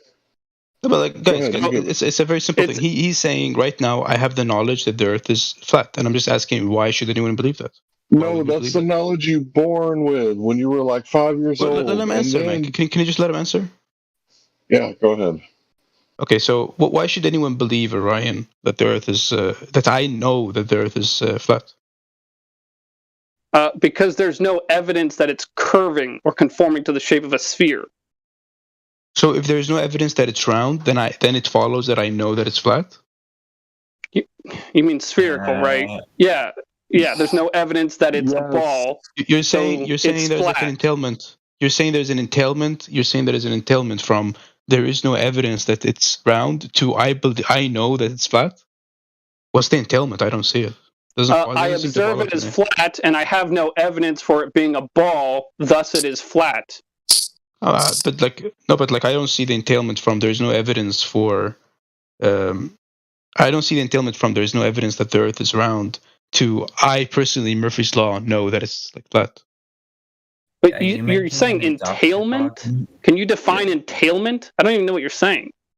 Yeah, it's like some kind of thing that like you understand like the idea of like following. So some statement follows from another statement. Like for example, if I say I don't know, Murphy's a bachelor, it just follows that Murphy's like unmarried, right? Like that kind of thing. Yeah, I get that. I just didn't understand what you said before that. Well, so you're saying he's asking for the argument, right? So what you need, right, is if you're trying to justify the claim that Socrates is mortal, right, you might say all men are mortal, Socrates is a man, therefore Socrates is mortal, right? He's asking you for the inference. Right. So I can boil this down. Everybody ever alive experienced the Earth as flat and non-rotating. That is the base axiom. That is your starting point, right? It's self-evident. But like the issue is like you guys agree that on the globe Earth model, you wouldn't see the rotation. You wouldn't see a curvature. No, that's not what we say at all. That's not what we say at all. Okay, listen to what we say. Listen to our argument. If there's curvature, we should be able to go find it because you guys said boats go over it. So we've been looking for it. We can't find it. But your base axiom, when you were born and you're brought into this world and your senses develop, what you don't sense is curvature or motion or a vacuum without a container. But like I'm saying, so it's like what you're born with. You're presupposing phenomenal conservatism as well. No, but you're saying that like so you guys listen. You agree that on the globe Earth model, you would expect to not see curvature if you haven't done experiments at the water, right? You Like, would the Earth is expect too to see big. curvature. Yeah, exactly. Even on the globe Earth model, even you said it yourself. Like even on a plane, you wouldn't see curvature. Yeah. Yeah. So why would No, you would be able to. You would. Well, but you said that's the thing that blocks boats. No, but hold on. This is me. I haven't. Look, the only experiment that I've done with like boats showed me that like the boats disappear. Okay, so I have no observations of water that show that the Earth is flat, right? So you're saying that like my observations as a kid is I just look around and I see that the Earth is flat, but I'm saying that doesn't like discriminate between the two hypotheses. On both hypotheses, you would expect to see like flatness, right? Because it's too big. Even you guys agree with that. No, even from planes, it's not that big. How big is it? No, but like, how big is the Earth? I'm not sure. Give us a guess, Murphy. What would you guess the radius is, Murphy? I don't know, something like 6,000 kilometers or something. I don't know. 11,000. Yeah, that's pretty close. Okay, yeah, no, 6,000. You got it. All right, so at 1.225 times the square root of the observer site in feet, that's where the horizon should be, and we've caught it way past 10 miles. No, but so you can measure it. No, but listen, I said you can measure it, but the claim this guy is making is that I know, like Orion said, I know that the Earth is flat. And I'm saying I haven't done I said subconsciously. Can you hear what I'm fucking saying? Subconsciously. Do you know what that word means? What do you mean by that? It means deep down in the back of your mind. That's what subconscious means. Yeah, why would I subconsciously believe that? Why would I believe that? What's the reason? Whatever, dude. That was an opinion, okay? So I was stating an opinion. My bad. I'll hold my opinions to myself. Okay, so now we can go back. So now we can go back to the argument with Lulz, and now you don't say that the Earth is flat is an axiom because it's just an opinion of yours. No, it is an axiom. You're just an idiot. You're not. Like, I understand that, but I just asked you for. But I just asked you for a justification for it, and then you said it's just an opinion. So like you can't justify it, right? No. So let's just go back. Oh my God, you are retarded. That's not what he meant. Stop talking for a second. Yeah. So that is not what he meant. He meant. So I'm now talking for myself, right? So the base axiom is 1 second. I wasn't finished yet. 1 second. The base axiom is that everybody ever alive experiences the Earth as flat and non-rotating. That is the starting point. That is how Earth presents itself to us, to human beings. Okay. Then Orion said, well, maybe everybody knows this subconsciously in the back of their mind, right? It doesn't mean that they know it, right? Because the starting point will be Earth presents itself as flat and non-rotating. Okay, then comes the claim the Earth is actually a ball with a radius of 3959 and spins around on its axis at 1,000 miles per hour. And then we ask, how can you validate that claim? How can it be measured that the Earth is actually a ball and actually spinning, right, in an infinite vacuum? Because all you have ever experienced is a flat, non-rotating Earth, which is a base axiom. It's the starting point from which we can move to what is the Earth, right? That is what we are saying. Can I respond to that? So stop saying, right, that a base axiom is knowing. No, it is experiencing, right? It is how it is presenting it. Can I respond? Well, actually, it is knowing. It's just the beginning of your knowing is what it is. Yeah. Can I just respond to that? So, like, can I respond? Can I respond to that? Yeah. Sure. Thank you. So, there was like a discussion going on between Lulz and Orion, and then Orion was like trying to make a point, and one of his like premises. Can I just finish, please? One of his premises. Okay, and one of his premises was that like we shouldn't be agnostic or something like that about like we shouldn't be agnostic because everyone is just an axiom that the Earth is flat. Then we asked him, what do you mean by that? And he just said, well, that just means that everyone subconsciously, quote unquote, knows that the Earth is. I addressed but just 1 second. Let me just finish. Right. So he said everyone subconsciously knows that the Earth is flat. I asked him for like an argument, and he just says, "Whatever, man. It's just an opinion." So now that like we has established that like he doesn't have any justification for it, and it's just an opinion, whatever, man. So now what we could do, can I just finish? What we could do You're is going off on a tangent, Murphy. You're not sticking to the topic. You're talking about people, not ideas. Talk about ideas, not people, Murphy. This is important. Let him finish. Are you going to talk about me, or are you going to talk about the Earth, Murphy? Yeah, go ahead. So now, go ahead, Murphy. Yeah, so what I'm saying is we could now go back to the argument that Lulz and Orion were having, knowing that one of the premises he made, he just doesn't have any justification for, right? So that we were talking about like whether or not why not? We can't, because you just made a fundamental error, and then now you're dictating the conversation back to something that was happening before. We got to address the secondary error with your misunderstanding. He did not say that the whole premise of this basic concept, we're born, we see the grass is green, right?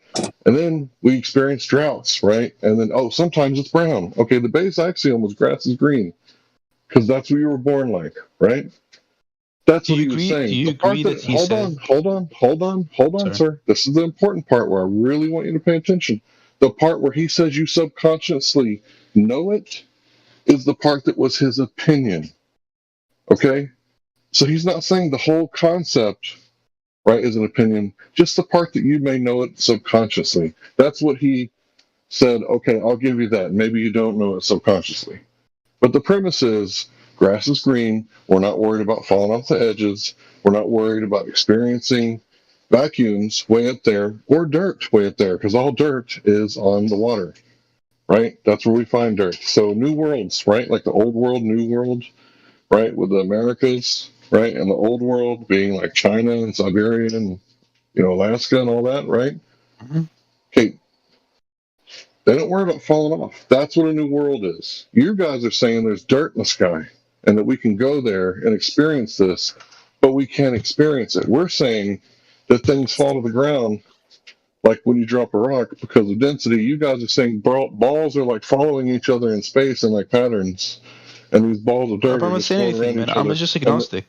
I'm just agnostic about the shape of Earth. So I don't know why you're telling me this. I have to leave in 5 minutes. I just wanted to say one thing really quickly. It seems like all your arguments presuppose phenomenal conservatism, which is the idea that the way the world appears to be is the way the world actually is. No, I don't see any reason why I should accept. No, Lulz. No, you haven't listened, right? So we told you Earth presents itself as flat and non-rotating. That is the starting point. Listen to me. Starting point. Now, there is a claim on the table that says Earth is not flat as it presents itself. I never said that. Listen. I'm agnostic. Okay. I'm telling you the claim that is on the table, not your claim, the claim of heliocentrism, right? So I'm agnostic, so why would we talk about I don't care at this point. I'm addressing your straw man at this point because we told you Earth presents itself as flat. The base axiom is the starting point. That Earth presents itself as flat, non-rotating. We can move from that base axiom and validate the claim that is on the table. Earth is actually a ball spinning around at 1,000 miles per hour, right? And how do you do that? Phenomenal conservatism. So what did I just told you? So what did I just tell you? Yeah, you said the Earth presents itself as flat. Okay. I don't really know what that means, but I take it that you're interpreting, right, what you see. So when you walk around on the street, it's a relatively flat street. It may have some ups and downs, but more or less it's flat. Sure. Right? And you're extrapolating on that, but therefore the rest of the whole Earth is flat, right? Right. He's repeating himself. He didn't listen to a word you said, Roger. These guys have the attention spans of goldfish. I know. It's not about a street. But that's presupposing phenomenal conservatism, right? Lulz, it's not about a street. But look, I'll give you an example. Look, I've only got 5 minutes, then I've got to go. So your argument is downgraded. No. Go on and keep believing that the Earth is a ball, Lulz. Go on and just keep believing that. Let me just give an example, right? Because I got to leave soon. Yeah. So Talk if faster. I have something that's quite heavy, right, and I pick it up and I drop it and it goes flat onto the ground, I go, oh, okay.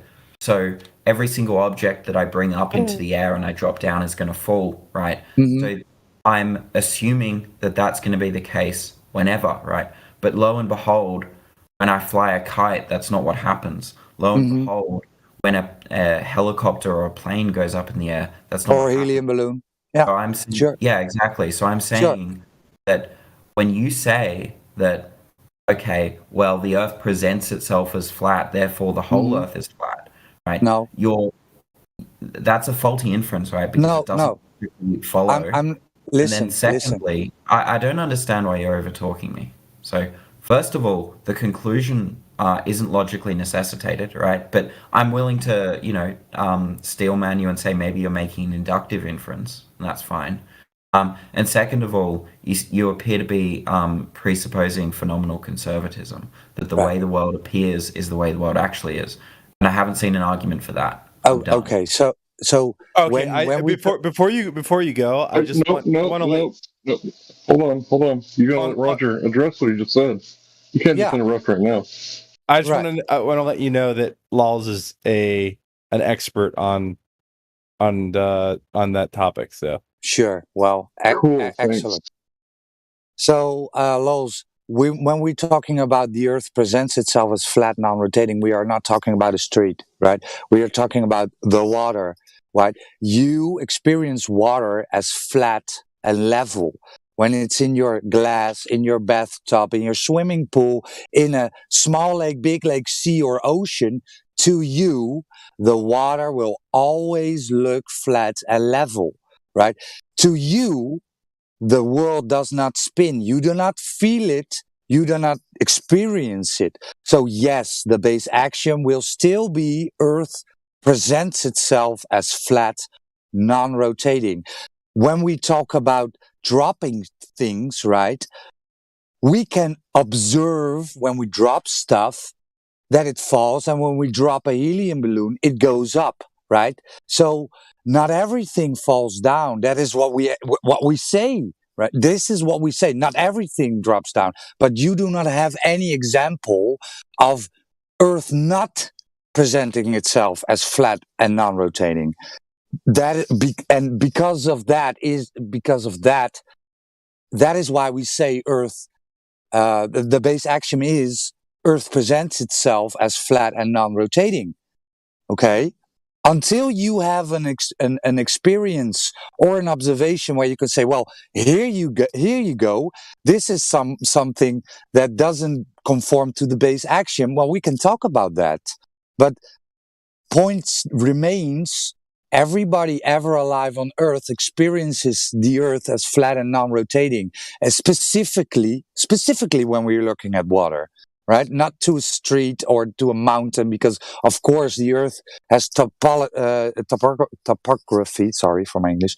It has hills and indentations. Nobody's arguing that. We are talking about the water mainly. All right, to address the second thing you said, is that because we've measured flat in a few places, we're saying the whole world is like this. No, actually, that's not true. That would be an assumption on your part. So let me address your argument from ignorance this way. We've collected more than just a few, right? All over the world, people have been doing this over frozen lakes. Some of the colleges have actually done some of the work for us. The Kansas is flatter than a pancake study. Abyssal plains make up more than 50% of the Earth's crust. So that means over 50% of the Earth is a gradual grade or a flat plain, right? And then there's Great Plains of Canada, North America, Israel. There's Great Plains all over the world, right? Then there's salt flats, and the largest salt flat in Bolivia was 9,000 square kilometers, with less than 1 meter of vertical relief. So when you have all these things put together, right, and these are all things that we can sign our sources for, you can look for yourself if you would be interested. But I understand that you said that you had to go, and I appreciate you coming by to debate with us. I hope that addresses your point. I got class now, so I'll chat with you guys later. Peace out. Peace. I know that he would want to respond to that, so I wanted to give him the last say if he wanted it, but I think he's out of time. So would someone else like to respond in his place from the other? I'll pop in. I actually don't know where things stand, but what's up? Are we talk? I think one of the things that he asked was something that was already debunked, which was the whole Horizon sailboat thing. Uh-huh. So I think that was already debunked by Roger, or at least like presented, which was great. Can I do another presentation on why the sailboat thing wouldn't work? Do we have any other anti, or I guess Globers rather? Do we have any Globers that want to come off chat? I guess we can't really ask them, right? But you kind of just gotta Russian roulette this one. Well, I identify as a Glober. Okay, so explain your theory. I mean, my theory is basically that the Earth has a globe. It's fair. Let's go over that then. Can everybody see the live stream voice text? Yo, add me. Sasha? The live stream voice text, Sasha, can you see it? Yes, sir. Okay, so let's say that this time lapse of Skunk Bay, which is something that anybody can look up, preferably one with grids or lines, so that you can see what's going on. This is what you guys call atmospheric refraction, right? Wait, am I the only Glober in here right now? I don't know. You can call a friend for help if you like. I'm just talking about basic stuff like refraction. Wait, you guys love to talk about refraction, right? I think you guys should talk to Bullnox because he probably knows more about it. No, I don't know anything, dude. You should talk to Sasha, bro. Yeah, Sasha, you can play along. Come on, man. Be the Glober. All right, yeah. You're always in here. As long as that guy Helio is not here, dude, we're here for a good time, dude. That guy needs to enjoy his Styx concert, dude. Relax. Cool. Yeah, for sure. For a second, Larry, I'm not going to gas you, but for a second I thought you were him with a voice emulator, but then you're speaking way too clearly. I was like, all right, it's not Helio. I appreciate that. Yeah, I appreciate that. Yeah, you always want to double check when you have some of those. But yeah, let's go over this. Can you, sir, see the live stream voice text? I was hoping you and maybe if you had an audience could take a look at the GIF that I posted, because you kind of have to be looking at it to understand what I'm talking about. Because whenever we say that we see too far, this is the Glober response. This is like 101 how to be a Glober. Say the word atmospheric refraction, or you can just keep it simple and say refraction, and that's a one-word dismissal for any flat earther. And if they ask you any questions, change the subject vigorously and rapidly. So let's go over refraction. What are we looking at right now? So this is a GIF. It's a time lapse. You can actually pull this. It's a gazillion fucking chats in here. Live stream okay, too? it's the live stream voice text. It's the one right above this one. Oh, look at me! Look at me! I'm doing Discord out here. Saw it. Hey, hello. I have a question to ask. I don't know. Oh, this atmosphere. What is this? Yeah. So, hold on to your question. Let me go over this, and I'll go over. Okay, this is Skunk Bay time lapse. If you would like to get a better, looks like After Effects like 9.0 right here. What the hell is going on here? Well, I'm trying to tell you. If you want to pull it up on YouTube, it's called Skunk Bay time lapse, and get the one that has a grid on it. If you would like a clearer. Wait, can you stream it for? Can you stream it for the fam out here? Just stream it. No, I can't. But anybody can pull up Skunk Bay time lapse on YouTube if they got a phone. Are you on your phone right now or on the computer? Yeah, I'm on the phone. Oh, you can't do it? Oh, you're on the phone? Well, streaming's disabled in this room. Yeah, we don't stream. But anyway, anybody can look that up. Yeah, just take like 3 seconds to turn on the phone and Skunk Bay time lapse. So what I'm going to go over is what's going on here. And you said you wanted to listen. This is where the argument hinges. This is the Super Bowl argument. Like this is the big, where everything is continging on, is the stuff that they're calling refraction. We call it turbulence, right? Because there is not different media in the atmosphere, which is a contradiction in terms. Gases have no apparent shapes. So what we're paying attention to is the lines on this picture or GIF where it says atmospheric refraction. Can you see the bottom line? The one that goes all the way across the middle? Sasha, you listening? Oh, yeah, I can see the bottom. Okay, cool. So what's going on here, and I'm just describing what's taking place in a time lapse that takes place in Skunk Bay. It's several hours throughout the day, and as the sun, begins to perturb the atmosphere, everything kind of gets wonky. But if you check it out at the beginning of the GIF, everything looks pretty clear, right? You can see on the other side, it's probably almost clear enough to where you can see vehicles, but I don't think there are any.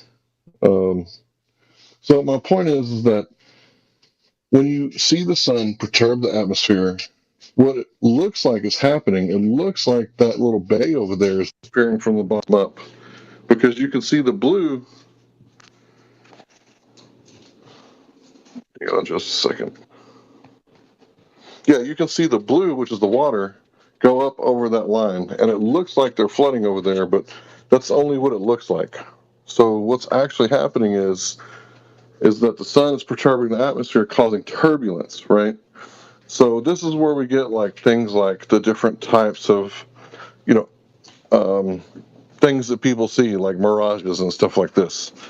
So what it doesn't do, it doesn't allow you to see what's behind on the other side of that bay, right? It allows you to see the bay getting blocked off from the front. So what you guys claim is that atmospheric refraction allows us to see further, but here I'm demonstrating that actually the opposite of what you say is true, is that this thing you called atmospheric refraction, it actually makes things disappear from the bottom up, which is what the curved Earth is supposed to do. So if you would like to go ahead and respond. Well, I disagree with that claim because you can see the horizon rising to the top line, so that makes you see further. So what's on the other side of this bay? Can you tell me? The ocean, I think. Okay. You think because you can't see the bay popping up from the other side, what you actually see is the front of it disappearing from the bottom up. Now, if that were like a really giant ship, on the other side, right? Like say some kind of Carnival cruise or something. Would the water be making the boat look like it's disappearing from the bottom up in that GIF if the GIF had the boat instead of the bay on the other side? The water would still be rising, wouldn't it? Yeah, I think so. Making it look like the ship is disappearing from the bottom up? Yeah. That was weak. So are you saying boats don't go over the horizon because of refraction? No, that's not what I said at all. I said, can you see the water making the boat look like it's disappearing from the bottom up? But in this case, it's a bay, right? But if I were to paint a little boat there, would it look like he's disappearing from the bottom up when the real horizon is actually in the background, right? Because that's not even the real horizon. This is an artificial horizon caused by atmospheric turbulence. So you can see it almost makes the whole bay disappear, that's not an artificial horizon. A horizon is where you can't see the Earth anymore. It's like the edge. Okay, well, it's the apparent location where the sky meets the water or the Earth, right? So you can see the real one in the background under the second line, the shorter line. That's the real horizon. This one up front is artificial due to weather conditions. Because sometimes it's clear and you can see really far. Like a beach.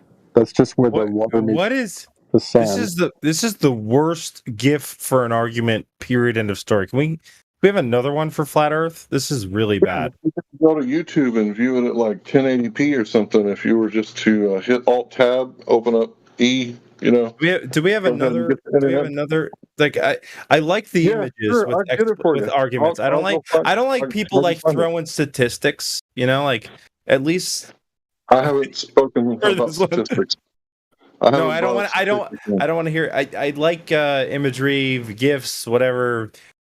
Like, stream it or post a video. That's better for Globers or whatever. Why would it this GIF though? This GIF is a series of images. It's a video. What's the difference, dude? It's too many. I guess those images are taken over like what 6 hours apart. Like it's just not fluid enough. Yeah, it's a rerun. No, this one might be better. The latest one might be better for anyone. Yeah, this one's better.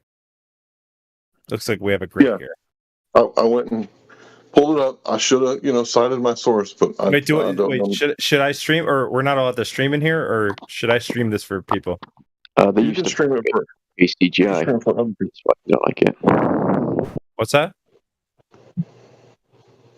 Should I stream this? You're used to 4K CGI NASA cartoons. That's why you're not interested in anything lower quality, I guess. No, I was looking at a GIF from Larry. Go ahead and post that. It's not the original GIF that I was showing. The original GIF that I was showing probably shows it better. You're probably going to have to grab the slider of the video where the time stamp is and slide it left and right. Sped up? This is sped up? Yeah. Okay, I got you. So grab that little time-lapse button, that changes it from like 1 minute to 60 minutes and slide it back and forth, and maybe you'll get to see the effect that I'm seeing because... All right, never mind. My bad. It's okay. Just listen. This thing called atmospheric refraction that these guys always talk about, it's actually kind of rare and kind of hard to see, and it, sometimes it happens, sometimes it doesn't. Right? So sometimes it's clear, like I'm sure you heard on the weather, like it's a clear day. Well, that's how Guinness Book of World Records have taken a photograph of Mount Monahou like 273 miles away.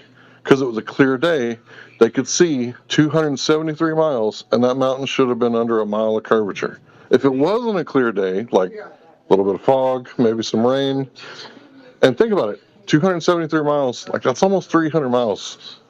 How many storms can fit in a 300-mile stretch of land?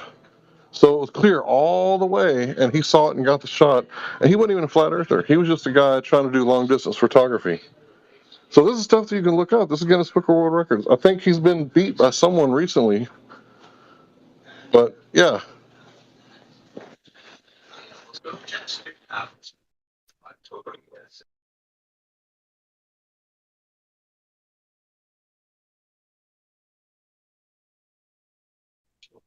So it's not only what we're telling you, like, you can take it into consideration, you can take it with a grain of salt. We don't really care. The whole thing is to go outside and do it for yourself, because these arguments, they're not meant to convince you that the earth is flat. That would be stupid, right? We're talking about flat earth, right? The dumbest people on the planet, right? What we're actually saying is go outside, get a large body of water at rest with a spotlight or binoculars or some sort of tool like a mirror where you can reflect the sun. Get it basic as you want to, like where anyone can do it. Go outside, large body of water at rest, earth curve calculator, make some observations, see what you can see. See if it adds up to what we were told. And what we were told, the boats go over the horizon. Then they gave us the radius. So they found the radius by looking at the refraction from a mountain, and they were looking at the horizon. So the thing that they debunked our flat earth observations is the thing that they hold steady for their precious radius. So you can't be circular like that. You can't destroy the thing they're destroying their own foundation. They don't even realize it.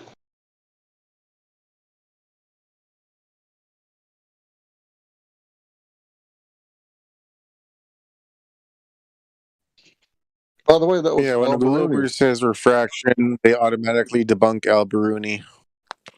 Who's Al-Biruni? Al-Biruni's the guy that gave us the radius. He was the guy who measured the size of the Earth by a Greek guy or something. I believe he was Muslim, if I'm not mistaken. But yeah, this Al-Biruni guy, he's got a crater on the moon. He's pretty well known. I mean, this isn't a secret. But so Al-Biruni, have we went to the moon? I haven't. Have you? I don't know, but like, have we went to the moon? Are you saying there's like dirt in the sky that we can walk on, like Mario Brothers? I don't know, bro. I've never done that. Let me get a mushroom real quick. Let's do it. I'm with you. Let's go find out. We'll go together. We'll go to the loony bin together, bro. But he's got a crater on the moon. I want a crater on the moon. Come on. Right? Hey, I'll sell you some real estate real cheap. Hit me up with them DMs. Get some lunar real estate. Oh, yeah, son. I got you a bullshit NFT, dude. Lunar real estate. The Halo 3 is going to stack up. Son, I got a one bedroom in the NFT in the metaverse, dude. I got 1 bedroom, dude. $1 million. That's all about that Venetian real estate. You got nothing to lose but the paperwork. That's the paper cost, bro. That's the whole cost. As long as there's 6 door columns, that's it.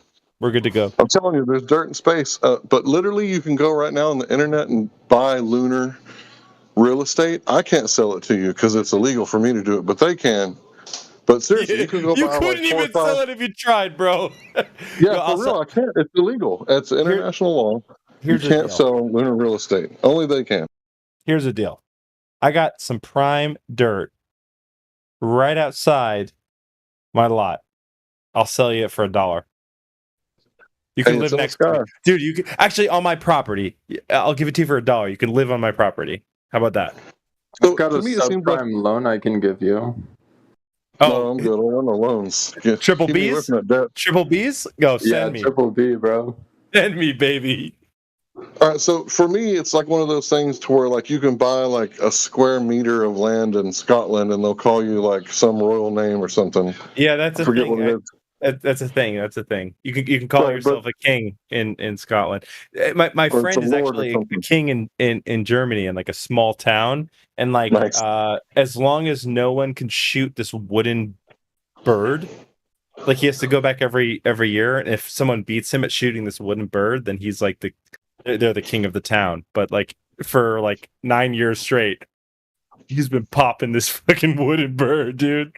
Ever since college, everybody else using the Coriolis effect. Ever since college. Oh, come on, bro. Coriolis doesn't. Okay, I don't even know where that stands in this community, but it's short enough that Coriolis does not matter whether or not you believe it or not. So, well, I would say you might want to double check because Neil deGrasse Tyson watched a football game. Somebody kicked a field goal, and he said that the Coriolis effect was the determining factor of whether they lost because it was so close that it hit the pole. So you believe in the Coriolis effect? Just not Earth-based Coriolis effect, but Neil deGrasse Tyson does because whatever. He was tweeting about a football game. All right. Well, the point is of this story is it's 20 feet, so it doesn't really matter. Okay, yeah, it probably doesn't matter then. It doesn't matter whether How can or not they not shoot 20 feet away? I could with a shotgun. I could get maybe it's like 40. No, it's a pistol, but okay, I got you. Maybe it's 40 feet, 60 feet. Coriolis does not matter at that point.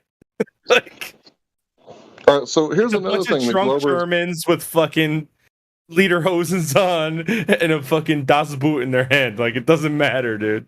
Maybe not a Das Boot. They probably hold it true with the whatever the mugs are with the tops on them. Can't remember the name of them. So here's another thing. Globe Earthers love to say, right? Yes. So they love to say that, you can't prove things, right? And what they mean by that is that science doesn't prove things. So they say that it's never going to be proven. It's all going to be theoretical, right? And that's kind of one of the things that we understand to be true. Like science is always going to change. It's not like a religion where Muhammad is always going to be the prophet and Jesus the Christ and, the Jews come from a guy named Judah, right? That's never going to change. Right, but science always changes. You get new information, you change the new information, integrate it into the new theories, and if it, does away with some theories, then you get some new theories, right?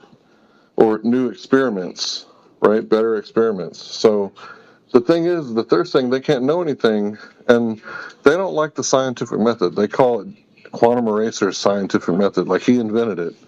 In fact, actually, I think it was invented a long time before QE was ever born, because this is something that's fundamental, right? Cause and effect. We all know about the laws of cause and effect.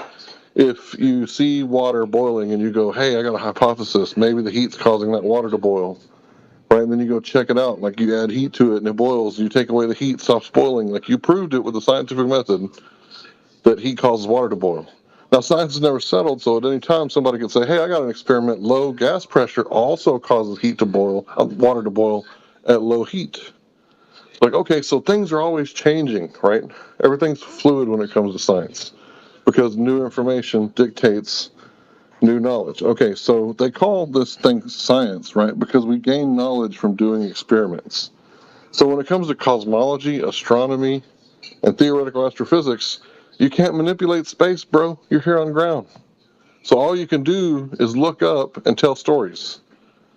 So I could look up, me being the village idiot, and tell you a story about how I don't believe that gas can burn and make plants grow.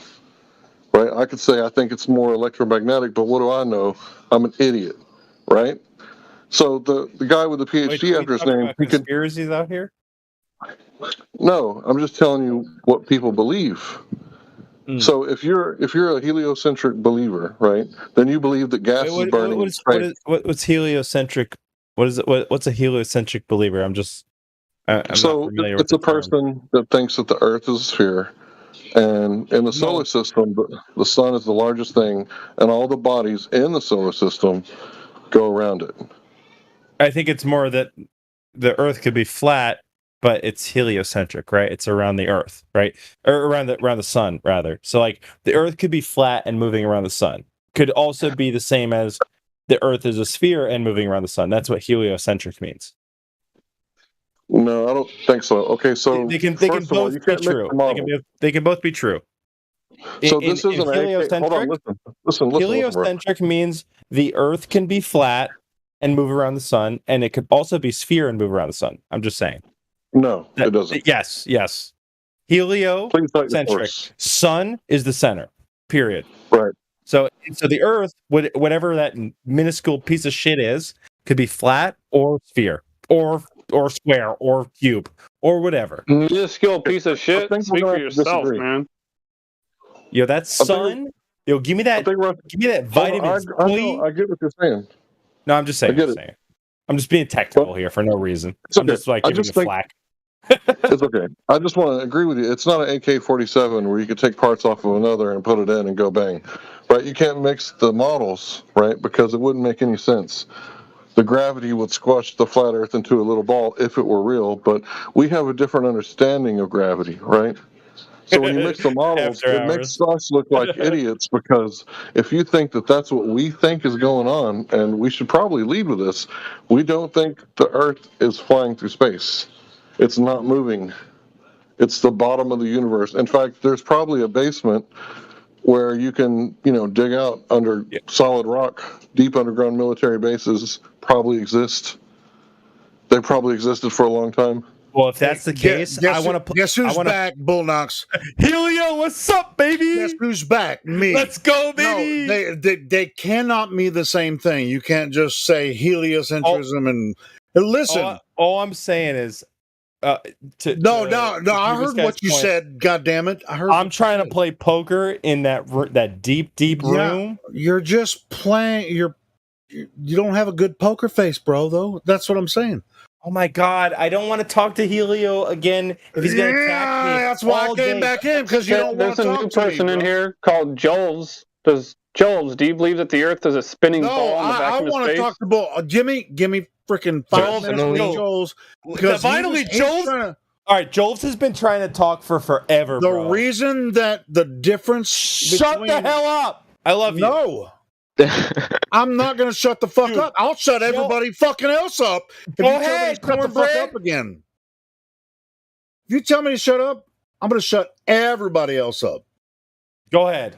All right. I think we have someone new to talk to, so somebody's been waiting to ask a question. No, this idiot's going to fucking keep talking. And, dude, I'm not talking. No, he'll be quiet. I'm having I'm just saying. Joel, hey, remember that guy that was asking a question? Yeah, we're gonna let him talk. Yeah, it's me. Someone asked me if I believe in that the Earth is a ball spinning in outer space. Personally, I do, but I'm not here to argue whether or not it is. I'm here just to get information on both of the sides and their arguments. Sure. And the reason I wanted to come in, you're gonna get one side. Something. No. I was gonna. Actually, I encourage everyone to. He's going to get the other side everyone else, Steve. Why are you fucking interrupting me when I just get freaking 3 words? Stop interrupting me, everyone. The reason that I actually encourage everyone to learn both sides and then come to your own conclusion. I hear a lot of people, I think most of the flat earthers know both sides. But the Globies, they don't even know anything about what the flat earthers think. They just come in with these weird ideas about what flat earthers think, and then they just bloviate all kinds of weird shit. We do know what the heliocentric. I heard you ask him what Wait, was it Hank? Wasn't it like freaking 2 minutes ago? Somebody asked you what heliocentrism means. I mean, come on, man. I mean, fuck. I described it perfectly, didn't I? You did. Well, but at the same time, they just blew it off. It's just like, oh yeah, well, it's like, but you flat earther. No, this is what you think you believe, but you don't understand anything about heliocentrism. You're pretty much just bloviating shit that just like, hey, everybody else believes that we're the third rock from the sun. And as far as all the math goes, and this is what, when you understand both sides of the argument, including the math. I know math is hard. Don't make it harder than it is, because the math is really not hard. When you actually look at the two sides, you're going to find out that their idea about third rock from the sun, solar system, spinning around the universe, it's really not that hard to figure out. The math works out the same way both times. You know what? I just wanted to come in and say that if you don't want to take time to really look at both sides and come to your own conclusion in an honest fashion, then hang out and you guys can just argue past each other all fucking day. Anyway. Hey, so Jules, what is the one thing that makes you feel? What's the one thing that makes you feel most convinced that the Earth is a planet? I just feel like there's not enough evidence on the flat Earth side to against the evidence that's on the Earth side, if you get what I mean. Well, from a point of view of what we're used to, what we're used to hearing and seeing on the TV and in school, I can to a certain degree understand what you're saying. But but that doesn't really answer my question. Like, what makes you believe that the Earth is a ball, though? Is it stuff you see on TV or something somewhere else? I just feel like what has been told to us makes sense, and there's no reason to lie about it. I just don't see the point as to why multiple governments and agencies all across the world would just unify to lie to us about something that it just doesn't make any sense to me as to why they'd lie about this. I don't know. But you do admit that doesn't necessarily mean they didn't lie, right? I do. I'd say they could be lying. I mean, why does anyone do anything, right? But still, I just don't see why they would.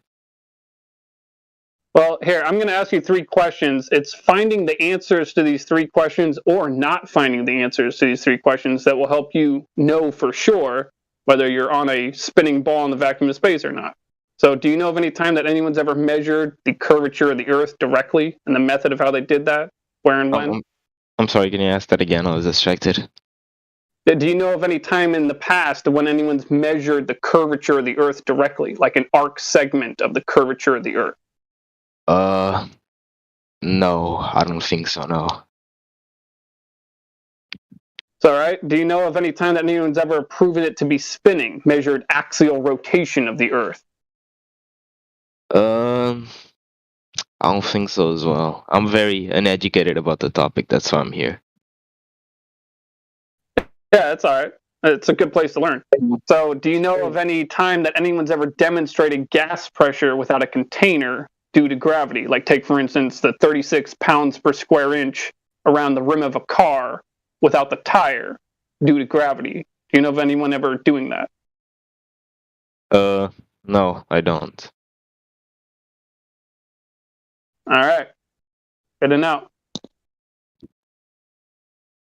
Well, just so you know, the radius has been falsified with long-range observations over water. I'm not sure if you want to learn about that. What was the question? I'm sorry. Well, I was just letting you know that the radius that we were taught in school, the 3,959 mile radius. It's not so real. we've falsified that. It's been falsified many times with lasers over water and long-range optics pointed horizontally over water. Can you show us those studies or no? Oh yeah. Just give me a second. I'll post something in the live stream voice text. Cool. All right. Yeah, that's one thing about this server. At any time, you should be able to ask us to, cite our source, anything like that. That's a reasonable thing to do here. So, yeah, earlier when you were complaining about the GIF, I should have automatically cited it without saying anything. So my apologies. In the future, just go ahead and ask. Please continue. I just had a question. I think this will come as very confrontative, and I'm sure you guys hear this a lot, probably from trolls and stuff. Definitely. But it's just a legitimate question that I have from the videos that I've watched and stuff like that. Okay, mute him right now. No. So my question is, get it. Go ahead. I asked this before as well in the chat, but my question is, based on wait a second. Let me try to word this. It's hard for me. Wait a second. So based on your point of views as a flat earther, how do you explain planets that when we go outside with a telescope we see, be it in outer space or not? How are those explained by the Flat Earth Society? What are they? Why are they? Oh, that's a good question. We're not the society. It is a good question. Oh, I'm sorry. Yes. No, it's a good question. Someone with a legitimate answer. I'll go ahead and moderate. You got it. You got this one on the bench this time, bro. Okay, so I apologize for calling it society. I read that. It's okay. I'm sorry. It's okay. Yeah, we're not them. They're not us. They put out stupid stuff on purpose to make us look bad. We think that they are angry. Okay, no. The question is hold on, bro. Be quiet. I'm stop talking. bashing whatever they are, bro. Are you going to tell me how to run the Discord? I love you, but I love you. I'll rank you, bro. I'm so sorry. You're going to have to be quiet for a second. I'm just trying to. Yourself. Okay, no worries. But can I don't like the rank flex. I don't like that. Can I just add something? Moderate. There's 2,000 people here. Do you mind if we have a conversation that's coherent? Was trying to. Yeah. Okay. Go ahead. So I just want to hear what the guy has to say and answer his question. Then I'm going to pass the mic. Then everybody else gets a chance because I'll be super quick. We're hyper empiricists here. So if we can't tell you what it is from primary knowledge, we'll tell you those lights in the sky that are called planets, we don't know what they are. The difference is the heliocentric model tells us that they're balls of gas in a vacuum. But when we say, how do you have a lump of gas in a vacuum? Because if you suck all the air out, right, and then you introduce a ball of gas like a balloon, it's going to fill the whole container and the balloon's going to pop because of the pressure that is there because of the absence of material. It's going to cause a vacuum. And anytime there's a vacuum, nature abhors a vacuum. And it doesn't like balls either. Show me balls in nature, right? What they're telling you that there's balls of dirt in the sky and balls of gas, and these balls of gas are held together by gravity. We're just saying they're lights in the sky. That's a cool story, but the only thing we know is they're lights in the sky. I would like to let another Flatty answer. Pass. Yeah. So it's not really that we're just saying that they're lights in the sky. It's just that they are unverified lights in the sky until you can validate any claim as of what they are. So lots of people can make claims as far as what the stars are, what the planets are, what the sun is, what the moon is. Lots of people can make claims about what they are. I claim the moon is made out of cheese. But that would be equally valid as what they claim it is too, because there's no evidence, proving it what they say the moon is to be what it is, and there's no evidence that it's made out of cheese either. So they're just unverified lights in the sky until you can prove what they are. So basically, and you can't do it with spectroscopy. You can only do that in isolated laboratory settings. You have to isolate something in order to use spectroscopy to figure out what it is. And I don't think anybody has any way to isolate the sun, moon, or stars or planets. So you're talking about flat Earth, right? Because I'm asking them based on what the flat earthers think is what are those things based on what you guys think? You guess is as good as mine. Like I wondered myself all the time what they are, but I have no idea. There's no explanation yet. So here's the thing: the scientist has to wonder about some things because science can't answer everything. If we could science the shit out of the stars and take like biopsies and say, hey, this sun, even though it was really hot, we got a biopsy and we found out this is the molecular makeup of the sun, right? Just like cancer doctors do, right? They take a biopsy. Until they get the biopsy, they don't know, right? Could be cancerous, could be benign, right? But you don't know till you get the biopsy. So all we're saying is we don't know. We're hyper empiricists, which means we want to be in the possession of knowledge, and we don't care about belief. Belief is a cool story. So everything we experience, firsthand experience, like if you've ever went fishing, you have firsthand experience fishing, welding, baking, etc., right? That's what we're all about. If you want to hear somebody, tell a story about a really big fish they caught, that's imagination. You didn't experience that. So everything else outside of your experience is imagination. Yeah, I understand. No, I get it. That's a good answer in my opinion. Super tangent. You fish? Larry, you fish? I've caught some trees before in the lakes because they're man-made. Oh, in the lakes. You don't go open sea?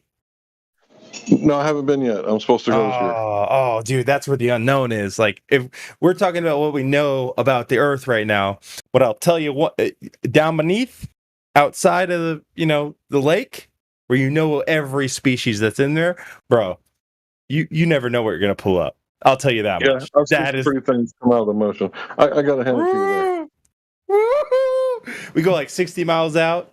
It could be a hammerhead. It could be a tuna that's 60 pounds. It could be a tuna that's 200 pounds. It could be fucking God knows what. It could be like those are the only things I've caught. But a lot of sharks, a lot of tunas. But you got to wake up 2 a.m., go out, calm down, blast the music. Tangent's over. All right, moving on. All right. Sorry, I was trying to lighten it up. Okay. I was trying to lighten up for the next round. You did great. You did great. Comic relief. I love it. So, does anybody else have any questions? I want to pass the mic to let someone else answer.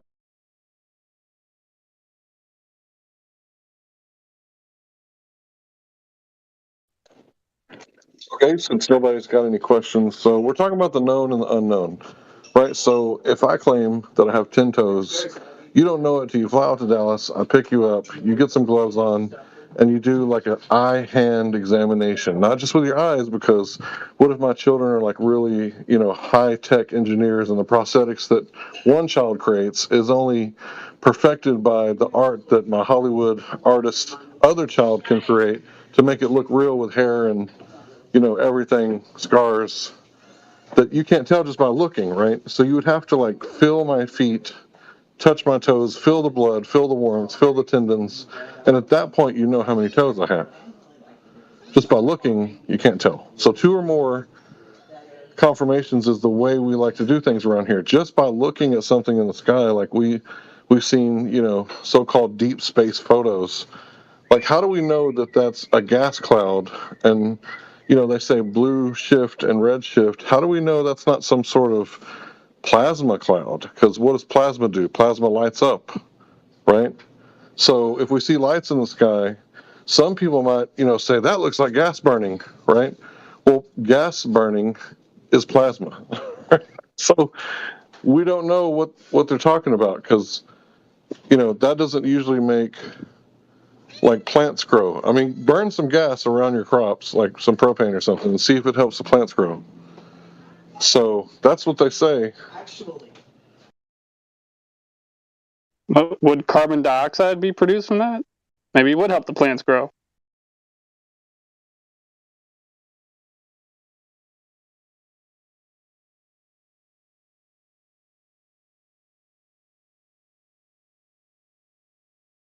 Probably more suitable in a greenhouse and without the burning.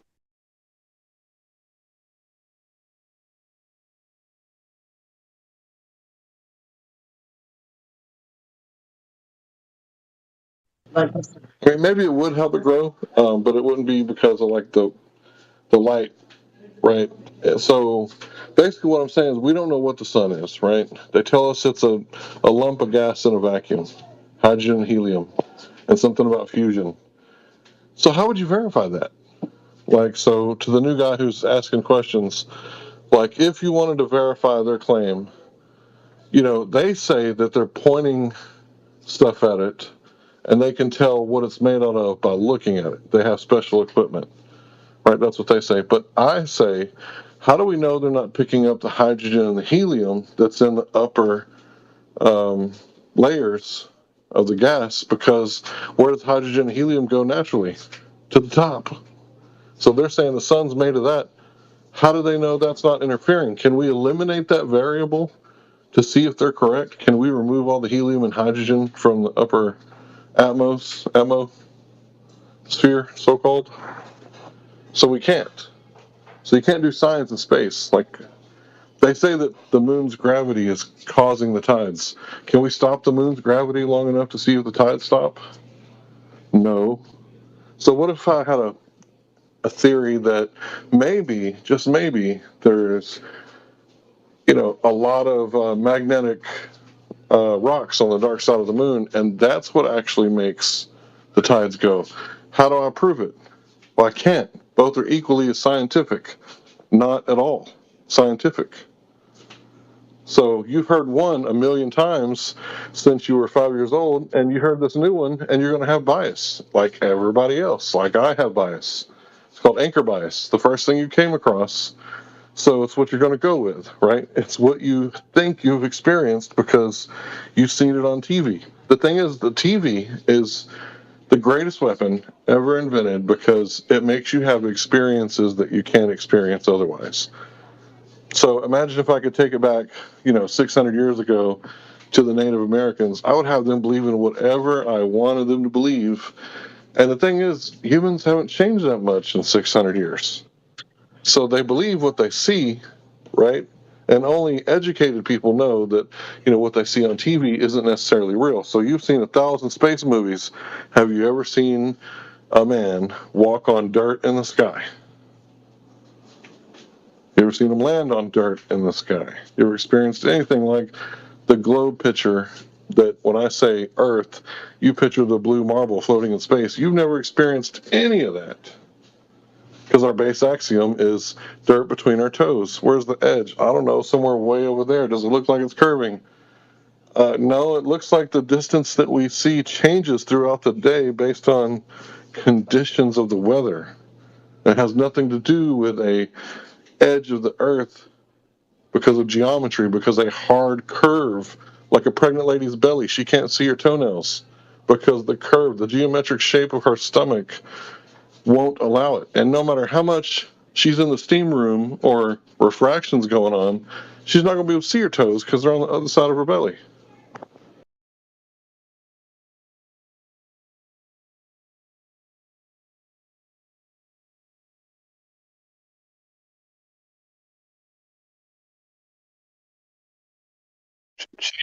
That magical refraction, and she'll see her toes.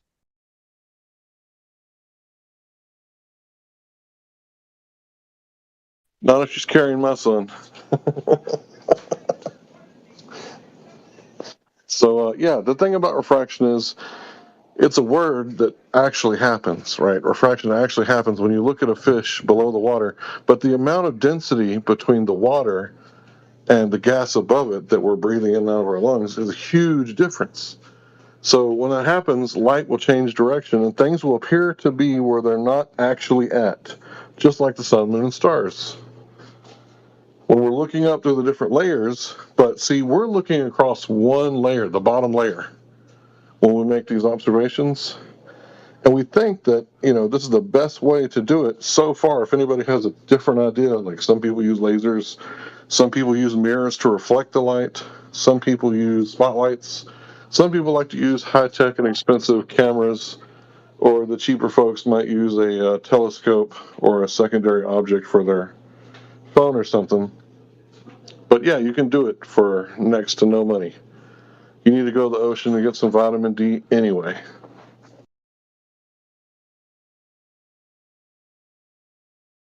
Yeah, something that costs even less is using logic and understanding that the burden of proof is on their side to show you a measurement of curvature, proving it to be a ball. And if no one ever presents that, it's not a ball.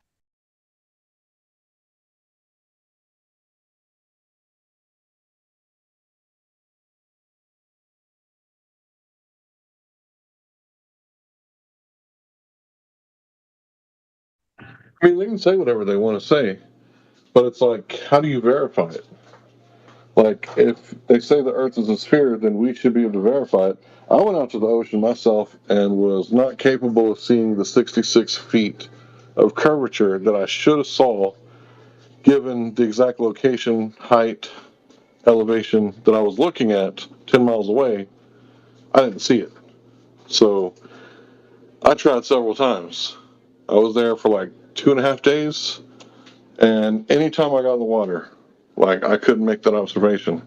So that means I was as low as I could get without, like, getting in the water to where I couldn't see because of the waves. Because the waves can block it. That's another thing that'll cause things to disappear from the water. Just, the turbulence of the water. So the turbulence of the atmosphere can make it look shorter than 1.225 miles. But it shouldn't be able to make it look longer, because we're talking about something that's physically obstructing your view, making it an impossible line of sight. This is what flat earthers are claiming all over the world. And the thing about it is, the globe earthers aren't arguing that we can see too far. They admit readily that we can see too far, but the reason is because of atmospheric refraction. So that's where we're disagreeing at. This is the crux of the argument for anybody who wanted to know, like, what's been going on for the past 7 years. Why are flat earthers and globe earthers debating? Shouldn't the globe earthers have already shut it down like 7 years ago? And why are these flat earthers, making these arguments? This is why, because we experience the opposite of what they say. The government, imagine that.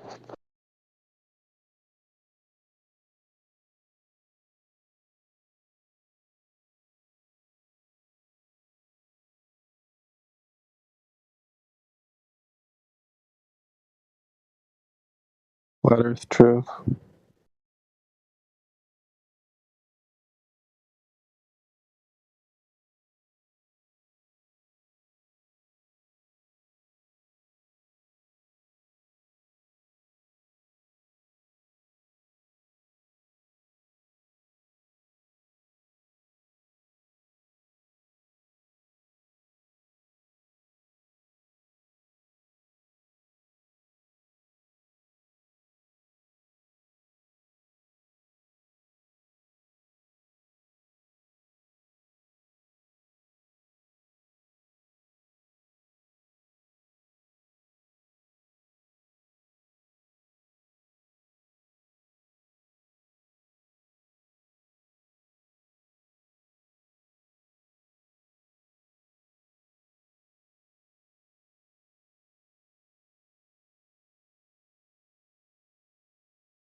Did I kill the chat?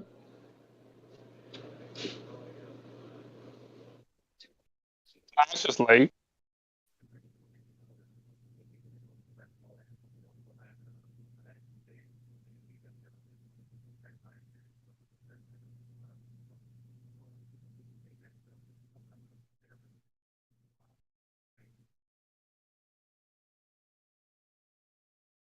I'm still wondering, what does penguin taste like?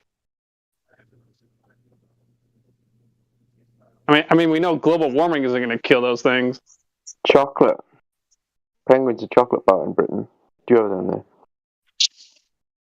there?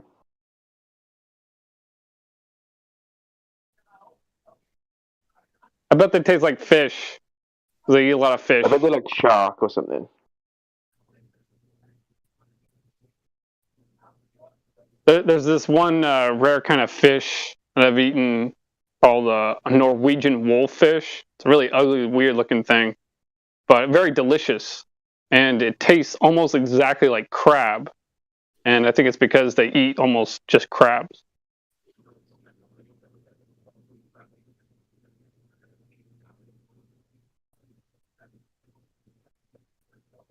Yeah, there's certain animals that are only allowed to eat certain food. Like I think there's a fish, or there's a pig that's only fed like walnuts and truffles or something like that. And the meat is like outrageously expensive for like rich people. Yeah, I've actually heard of that, and that they cure the meat for an entire year. Except, I heard it as herbs and hazelnuts. But I'm sure there's plenty of people doing plenty of things like that.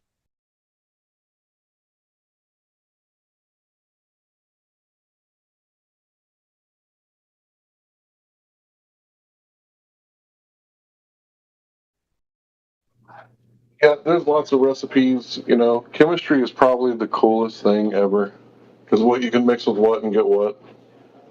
And it's like, I wonder if like children realize it when they're getting into Minecraft. Like, I want to be a scientist. Like, look at all this stuff that you can make.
I hope I didn't come in and dominate the conversation and kill it. Sorry, guys.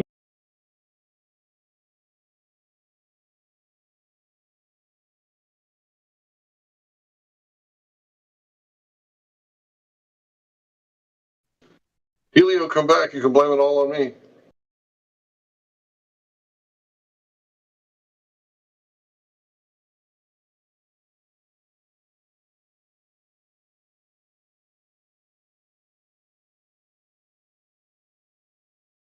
So I watched a movie tonight. I think it's called Monster Trucks, made in like 2008 or something.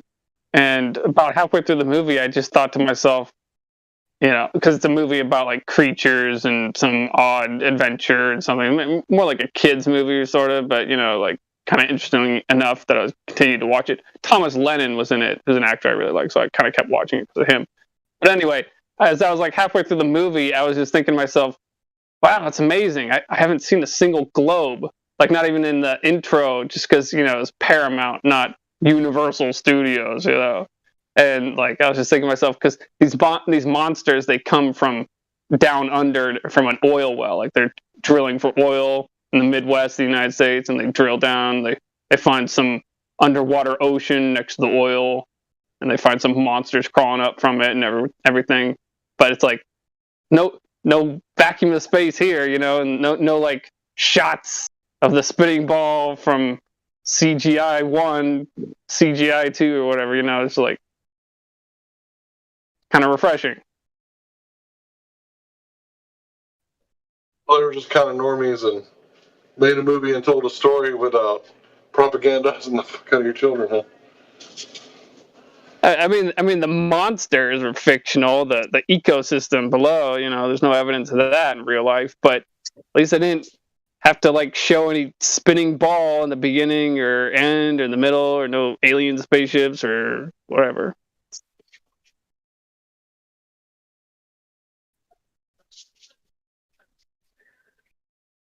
Yeah, but it still made you want to be scared of the Earth. Don't dig down. There'll be monsters. That's the funny thing is that they were friendly monsters. It was actually all the people, some of the people that were the antagonists. Like I said, it was kind of like a kids movie. It was made by Nickelodeon. That's why I was like, ugh. At the beginning, I was like, oh, what the hell am I watching this for?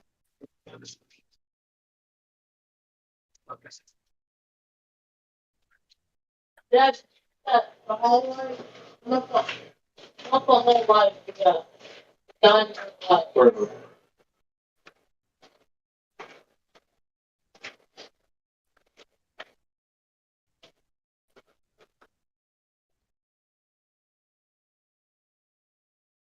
I've seen any good movies lately, but I haven't been watching them either, so probably haven't missed much.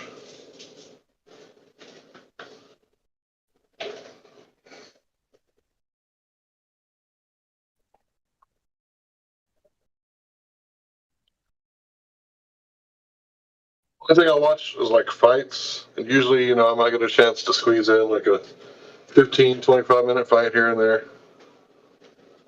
So I don't watch much TV. I have been looking at, what's going on because every time we know there's events and then it's not real important what actually happened during the event. It's important on how much emotions that they can use to put us in states of emergency. So, in case you guys were wondering what's going on with that, they're contemplating red flag laws, but I don't think that they're going to pass. But if they did, what is the difference between them taking your stuff and taking your body? Like, okay, that guy down the street, he said he was going to do something crazy, right? It's like, okay, I get it. Like, that needs to be investigated. But, like, I don't know. That's one of those things to where, is that really a line that you would want to cross?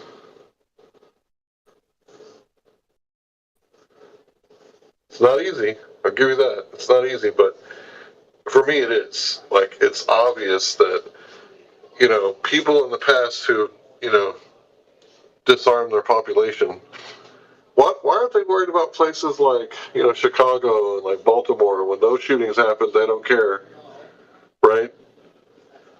And it's like, oh, okay, the judge over there, like, he's dismissing all these like murders with weapons, but he's backed by Soros. Okay, that makes sense. Okay, that works out. Checks out. So yeah, we don't care about the killings in the, the inner cities. We just want to take away the guns, from the people who are obeying the law. So that's what's going on. In News in 2 Minutes, brought to you by Larry, period.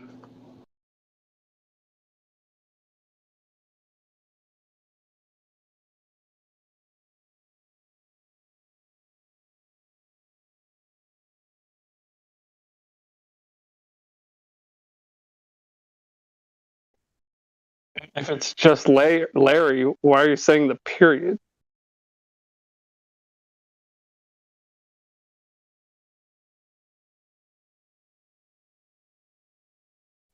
Look at my name. Larry was already taken, so I added a period. And that's what I want to be. What do you want to be called? Larry, period. That's a whole sentence right there. Forget there's no subject and predicate and all that stuff. Just shortest sentence in the world. What do you want to be called? Larry, period. That's it. I'm kind of glad you did that because, like, I mean, my middle name is Orion, so I go by that. But I mean, otherwise, I would go by Charles, my first name.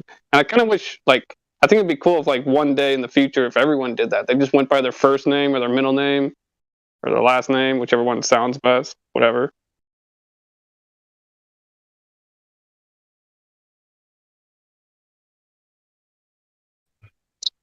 Yeah, basically, learned that, no one should be accepting like all these titles.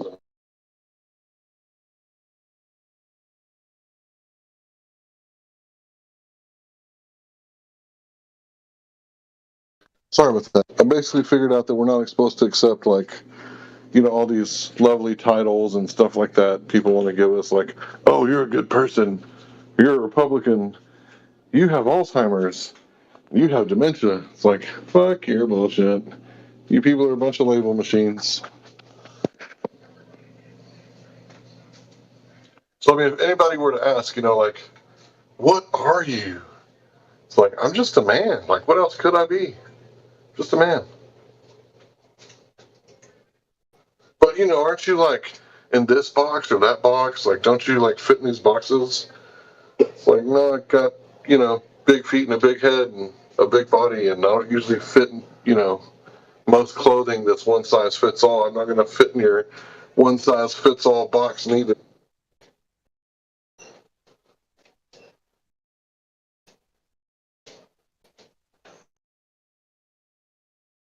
Yeah, that's what the people at the top are trying to do, huh?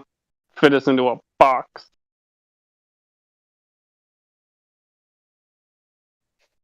Yeah, and like the German guy was saying earlier, like as soon as they get you in the box, they can say the word Nazi after it, right? So, it's kind of like what we do sometimes. I guess, it's like we want to be like, you're a communist, but really you're just a person. You got some bad ideas. Or no, you're just a man, not a person, a man. You're just a man with bad ideas. You're not a communist. And even if you were, you probably wouldn't make it past the first or second wave, so you won't be a communist long.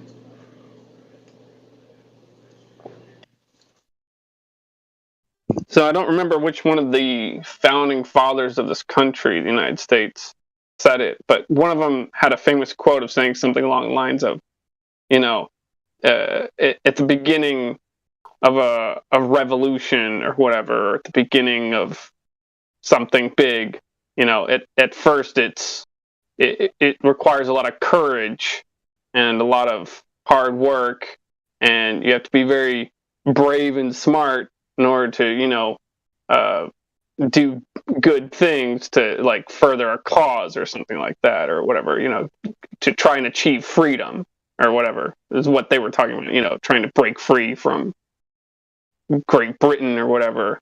And basically what I'm saying, but then the quote continues on to say, but later on, further down the road, once more people have joined up with the fight for freedom or the fight for this or that, it would be easy at that point in time, it'd be easy for the timid to join in, because at that point in time, it costs nothing to be a patriot, but that's in regards to being a patriot.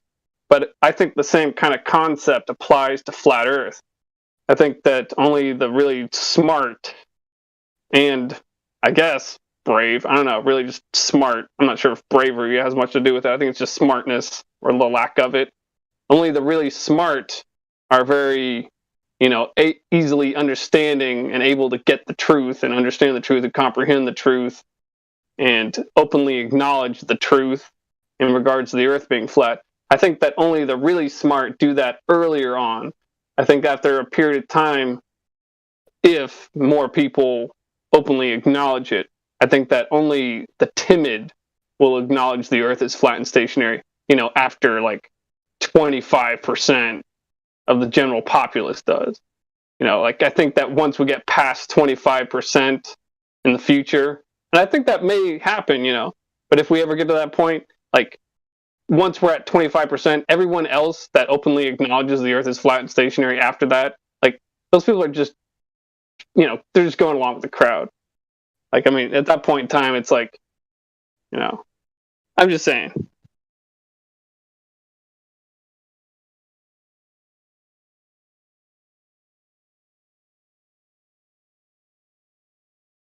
But then you might have the diehard Globers out there that, just be like, kind of in their own camp, just being like, oh yeah, the Earth's a ball, the Earth's a ball. Like, doesn't matter if most people say it's flat, the Earth is still a ball to me or whatever, They'll probably still exist. Got a guy coming here the other night, and he like automatically started, spouting the mystery school religion. Spheres are perfect shape. And it was like, show me a sphere in nature. It's like, how are they perfect? Everybody knows that circles can't be perfect. There's no perfect circle, and you got to have a perfect circle to have a perfect sphere. You ever try to make a perfect sphere? Yeah, that's Percent. Percent is just one of those guys that just plainly has a stick up his ass. Like, I mean, he's a flat earther, but he's just a perfect example that, you can still be a flat earther and a fucking idiot, He's not even the most stupid one. Like, he's actually, like, one of the smarter of the stupid. Like, if you want a famous example of a stupid-ass flat earther, there's a guy called Russian Vids on YouTube. Such a coward, he doesn't even show his, like, real face or his real name or anything like that. And, he just talks mad shit about so many other people and presents so many things as fact when he's just a conspiracy theory. Nut job. Let's not hate on flat earthers. That's not going to get us nowhere. We got your opinion. That guy's different though. Like, he's a legitimate idiot. Like, I mean, I'm going to say, yeah, it's cool that he acknowledges the earth is flat and everything, but I mean, he'll literally point at any fucking woman and say, oh, that's a man, that's a dude, and if you don't believe me, then you're an idiot. Okay, I watched Russian vids in 6 years, so I don't know. You may be right, but yeah, we try not to talk about other flat earthers here. I mean, if you want to take it down below, sure, go ahead, knock yourself out, but yeah, some people have put in a lot of really good work, and they don't deserve to be disparaged because not everybody is doing the same thing. Now, I understand that you are someone who's put in a lot of good work. Can you imagine if someone was like, "Oh, that guy will run. He's lazy. He doesn't go out there and put work in. He doesn't, hit them streets. He's afraid to speak up." You'd be pissed. So maybe you're wrong and ignorant about the other flat earthers. Maybe you're right, but it's neither here nor there. I'm just talking about the specific subject of making extraordinary claims and not presenting extraordinary evidence. I mean, let's be honest, that doesn't help. Agreed. Yeah, if that's what he's doing, then maybe he needs to change up his tactics and try something a little different, a little more concrete. But, I don't know. I have no primary knowledge of that. So moving on back to the Coriolis effect, or whatever the next subject is.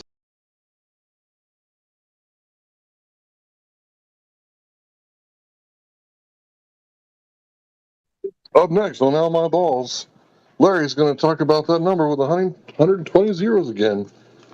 About how Michio Kaku says it's the largest mixed match between observation and theory in the history of science. Science.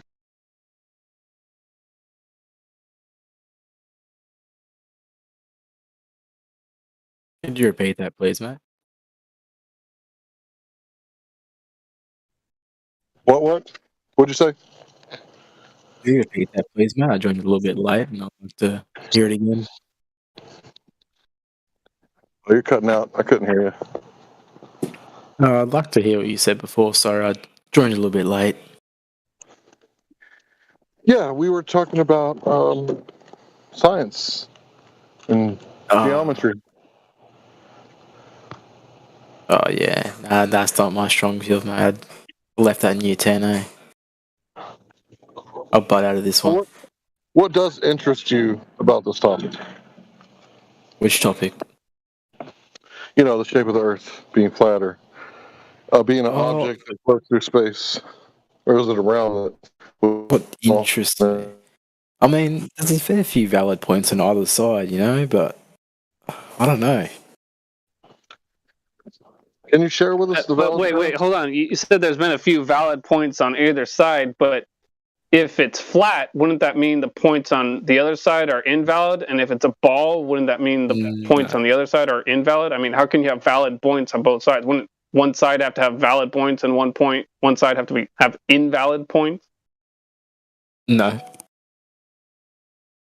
Well, that's cognitive dissonance, though. Believing that the Earth can be flat and a ball at the same time, those two things can't be true at the same time.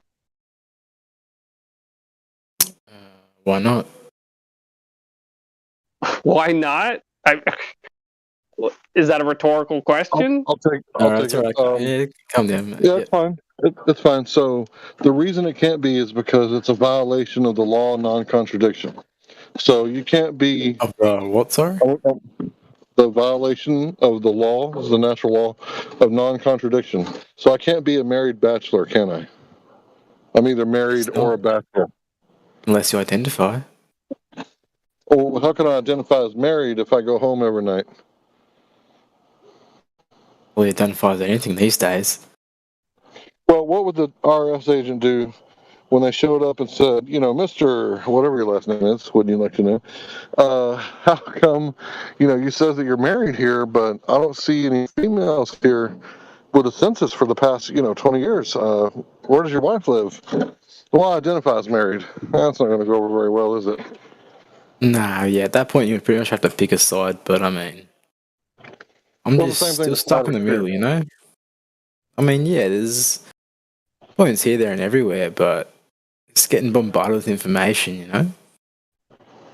Yeah, you're only stuck in the middle of your research. You're not in the middle of, a flat or spherical Earth.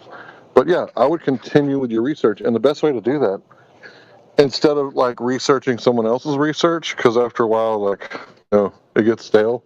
Go outside and do your own search for the curvature, and then other people can research the thing that you've already searched out, and then you won't be stuck in the middle, and they'll be able to look at your research, or your search, and when they get to make up their mind because of their research, they'll just go outside and check, because that's the only way you can know. Everything else is imagination. Yeah, no, that sounds interesting. How would you recommend going about that?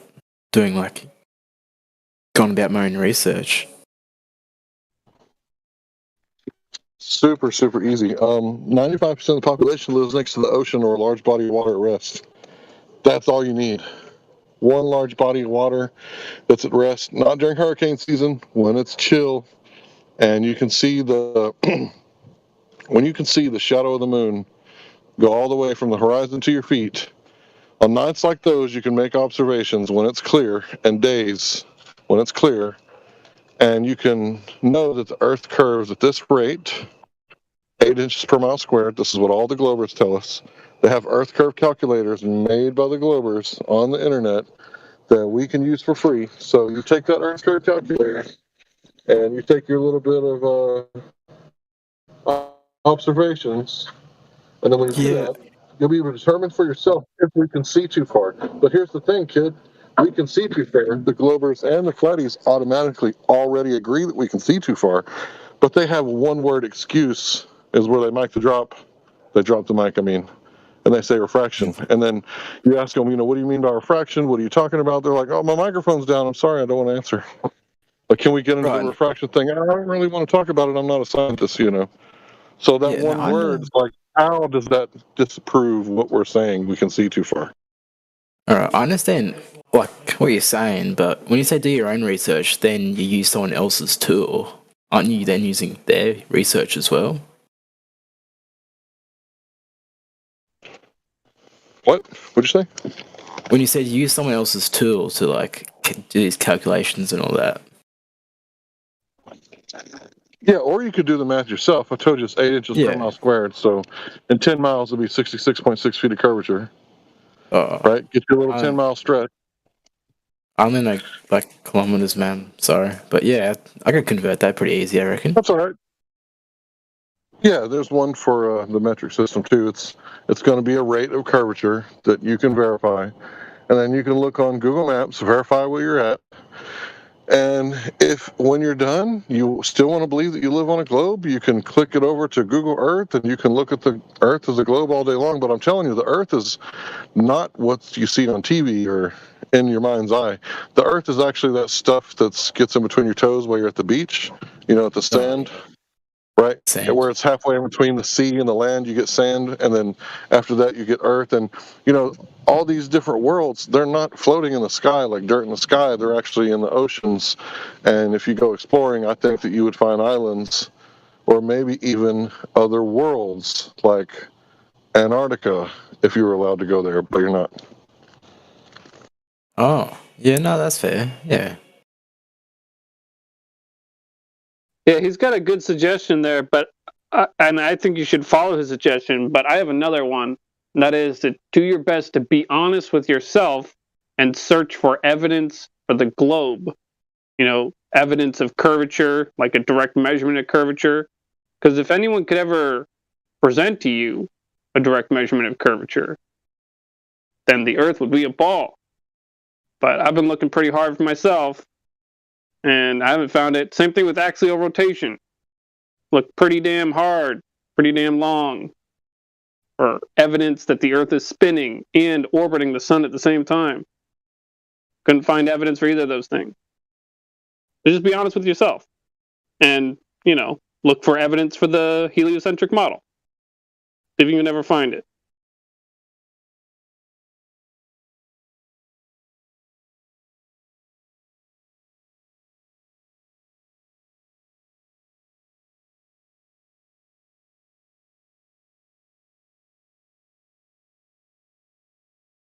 Oh, and by the way, I'm not inherently against the idea of being on a spinning ball in the vacuum of space. I just don't want to blindly believe it. So if you ever do find that evidence, bring it to me, because I'd want to know.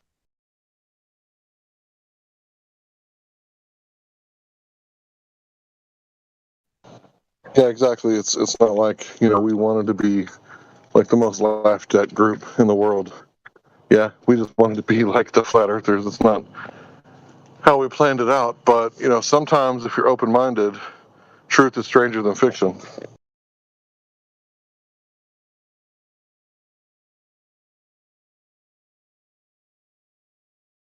That's the funny thing about this, though, is that is truth stranger than fiction? Because it seems to me the fiction is the heliocentric model, and I mean, like the Earth being a ball spinning in the vacuum of space, falling around the sun, and the sun's falling around a black hole in the center of the galaxy.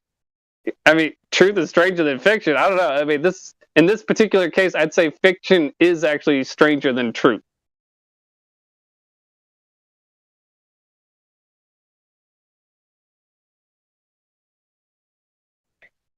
Yeah, now that you put it that way. Seems like it's always made sense that way. But yeah, here's the deal. How do you figure out if refraction is actually happening the way that they say it is? Well, we've seen refraction cause the opposite of what they say. Surprise. The government's lying. Oh no, imagine that. But yeah, we got GIFs of Skunk Bay time lapse where the atmosphere is actually causing the bay on the other side to look like it's disappearing from the bottom up, but it's actually not happening the way that they say it is. The way that they say it is that it lets us see around the curve. Now, how am I supposed to figure that out? Which one's which? Well, I can demonstrate that it causes things to disappear from the bottom up. Can they demonstrate that it causes you to see around the curve? And think about what that means. That means like there's a hump of water 60 feet up in the sky compared to, how much it can block off. 60 feet, right? So it's blocking out 60 feet lower than that is how it should be said, I guess. And you can't see it. Well, how wouldn't you be able to see it? Why wouldn't it be there if they said that it's there?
Anybody else have any questions?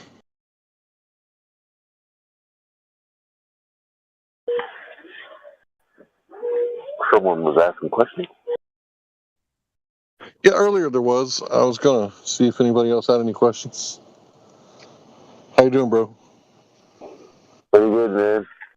Hope all is well with you. Glad to hear it, man. Learning every day. Did you think about what I said when I met with you and Gregory about repeating people's sentences back to them, letting them know like you understand and trying to do that? What'd you think about that? Has that worked out for you? I'm not sure I've tried that method. I'm not sure I've tried it. I mean, perhaps I have. You mean repeating it back to them verbatim, or just asking them for clarity, like you know, basically the way.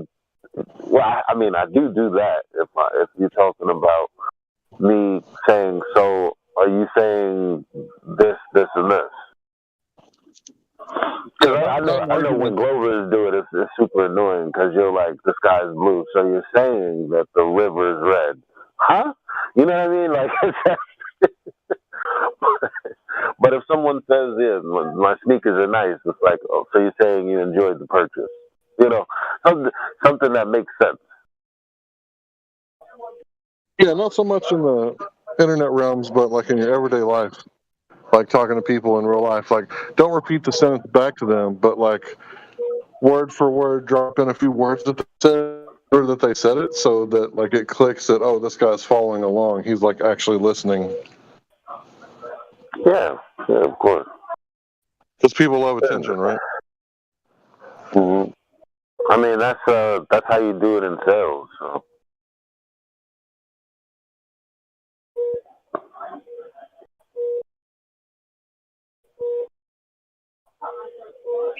So it's 7 o'clock for you. You're up early, bro.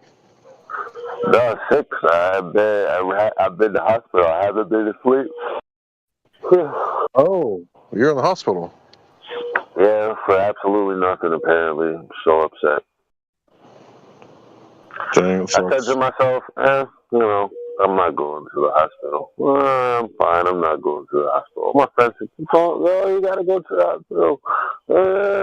You gotta make sure you're right. Go to. You don't want it to be like me. You know, just waited to see if something was wrong. Now I might have to get a stent in my heart. Blah blah blah blah blah. So I said, all right, no, I'm gonna go to the hospital because I had this pain in my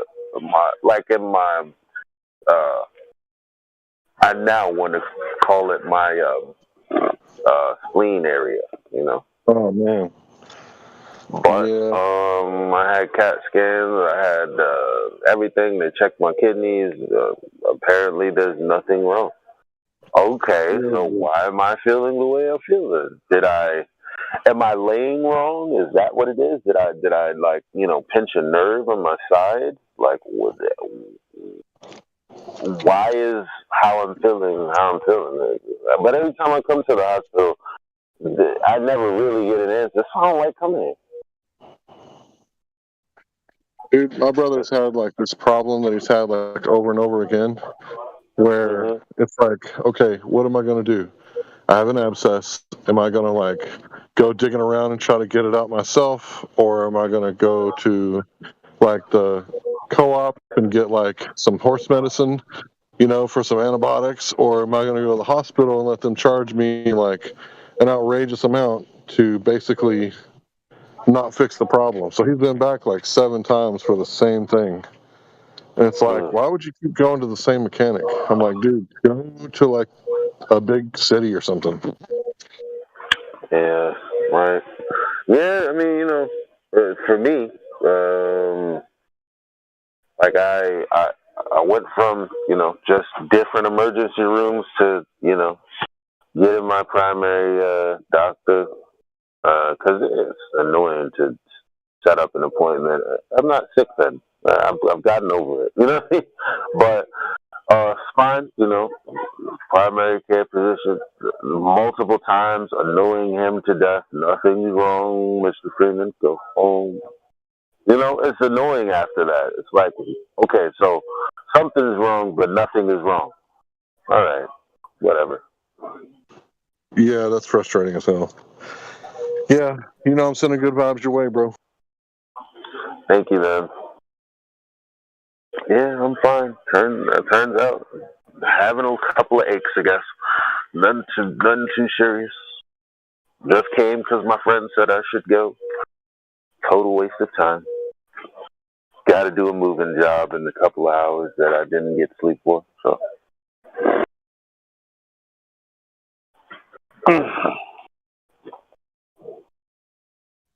I'll tell you what, man. I guess it's better safe than sorry.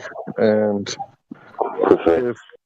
if you get your symptoms, maybe they'll catch something that you didn't get, and then you can do your own research. They can see things that you can't see. So if I was you, I would just demand your rights, have your blood taken, get as much of the paperwork back that you can, because you can tell a lot by people by like snapshots of their blood. Yeah, that's what I'm waiting for. The blood test. I'm pretty sure they're gonna say everything is regular. Then again, they might tell me something's up with my liver. Who knows? Who knows? I'd like something better than nothing. They got this app called My Health, and it basically records everything that the doctors do. No matter where you go here in NYC, all your results, everything is in there. MyHealth.com or the app. It's pretty cool.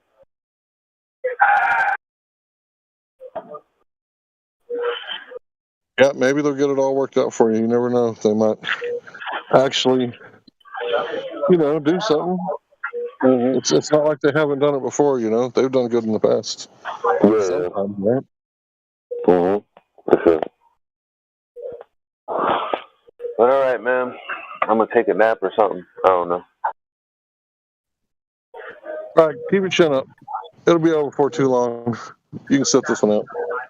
Won't be long. All right. Later. Peace. Peace.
Houston, do you read me? Loud and clear. Clayton, how'd you cross your name out? I got one strike from Discord. I got two more strikes left. I got one strike from Discord. That's how they crossed your name out, though? Yeah. Like, put a line through it. No way. No, your name has a line through it. No, it doesn't. Yeah, it does. Blink 3 times if it... Is it still there? Yes. Yeah, there's a line through your name, dude. It looks really cool, though. It does. Yeah, it looks like a chemtrail. No, I use this one site that let me put like certain characters into Discord. Oh, they got lines through my name. Platter Days, I just watched the video that you posted on your channel. It's pretty cool. It's weird, huh? Mm-hmm. What are your conclusions? Huh? What are your conclusions? I just think it's weird that they use the word sentient being, dude. Yeah, that's just like, what do you think about that? That's the weirdest part of the whole video. And then did you see how yeah. the guy was dressed? No. The guy's dressed weird, dude. Like he's in like this weird like theatrical tuxedo. There's a picture of him in the beginning who was that guy? With his twin in the dark. That was weird too. It's like if they really had suspended that dude for saying that, they wouldn't put that on the news. So the whole thing's a PI stunt. I think it's just to like, it's basically just to put it out there that that's what they're doing, you know? For what intentions? Just to put it out there. Like, have you ever heard of like lesser magic? Or like what they call like gray magic? No, I haven't heard of gray magic. Where they put stuff, like lesser magic is like where they put stuff out there for the public to see, and the way they rationalize it, if you're too stupid to not see it, then you don't deserve to know about it. That's the way they think, you know.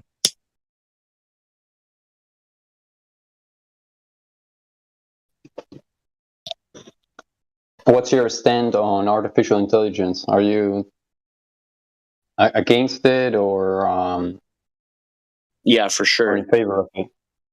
For sure? No, I'm not in favor of it. I don't like it at all.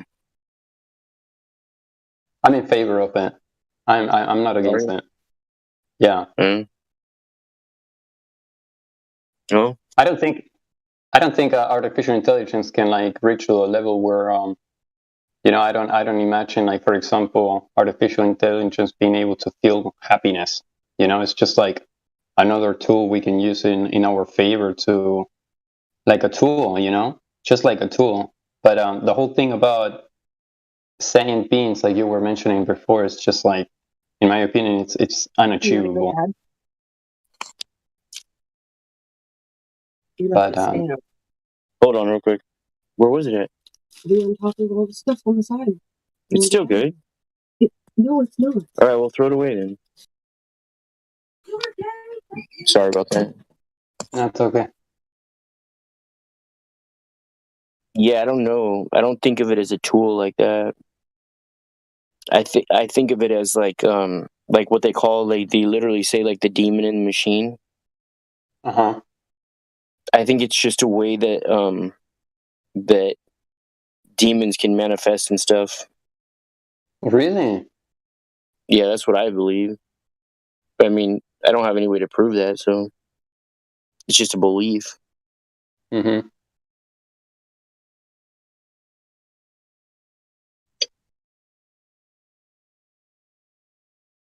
You believe in demons? I believe in consciousness. Oh. I mean, I don't. Yeah. Demons.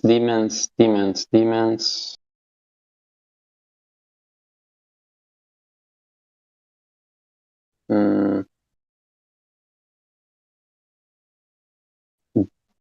Mm. Can you expand a little more on that? Like, I don't really dig it that much. Can I expand on what a demon is? Yeah. Dirty electricity, unclean spirit, one of the fallen angels.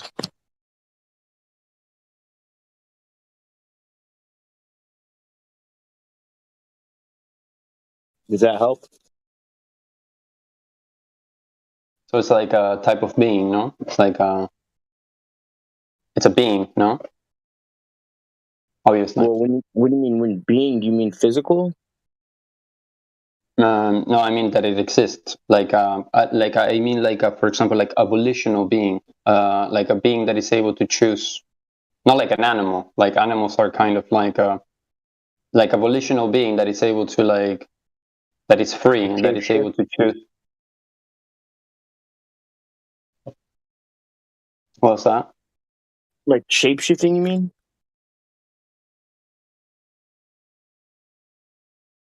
Like shape-shifting?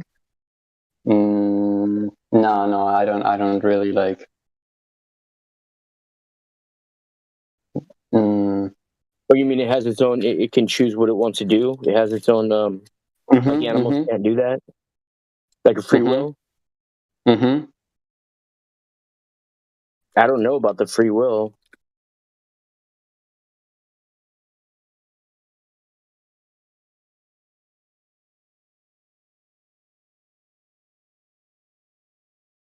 That I don't know about.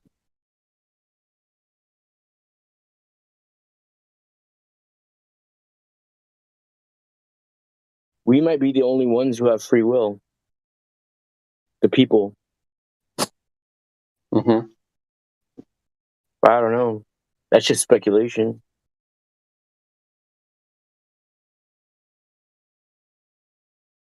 For example, I do believe in magic. You could believe in what? Like, I do believe in magic, like in white magic, black magic. Oh, like MAGA, right? What's MAGA? MAGA, MAGA. What is that? What's MAGA? I'm not aware of that. Make America Great Again. Okay. MAGA, you know, magic. Yeah. Yeah. What does magic have to do with that? Oh, that's what MAGA is.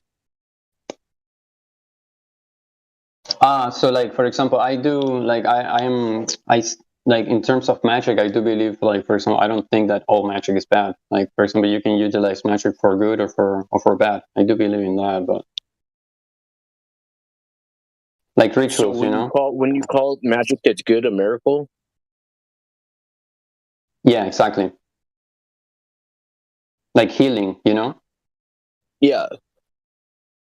Yeah. So I think it's the intent, right? And the result. It's all about the intention, yeah. Yeah. But then I think the other one should be labeled something else besides magic. Because the words are very important, you know? So I think if it's good, it should be called a miracle.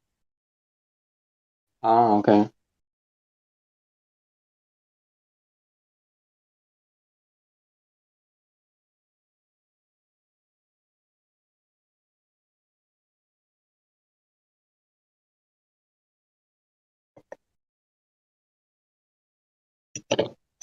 A miracle. A miracle sounds like, a miracle sounds like something that you cannot prove how it's been done, but you can see it, kind of. And what, you think magic isn't like that? Magic in the sense of like rituals, like once again, I shouldn't be talking about this. I don't have any but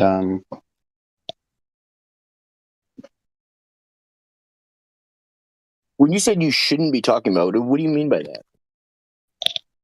I shouldn't be talking about something that I don't know much about.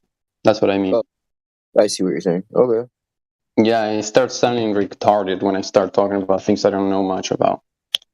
I hate it. Were you ever tarded? I don't think so. Well, then how can you be retarded if you were never tarded to begin with? I start sounding like one. Oh, all right. Yeah. Shit! I just burned my finger.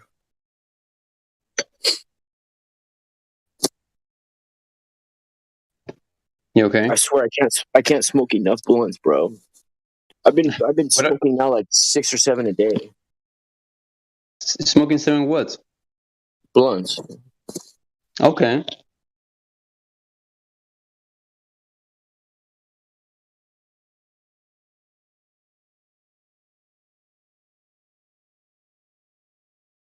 Are you okay with 7 blunts or what? Is that enough? Is that enough? Man. The part that sucks is having to get the seeds in the stem out. Like having to I hate that part. That's the long, horrible part of it.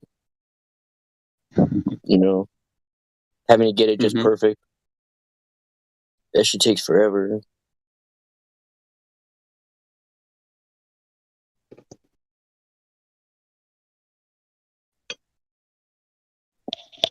You smoke weed?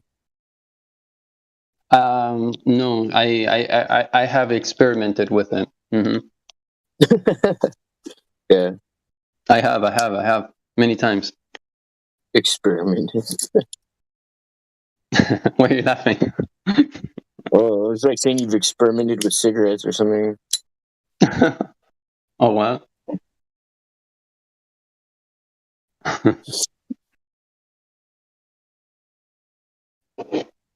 I have good experiences and bad experiences. Yeah. Where do you stay out there? What's that? Where you living out there? Where am I living? Yeah, Europe or something? You have some European accent? Exactly.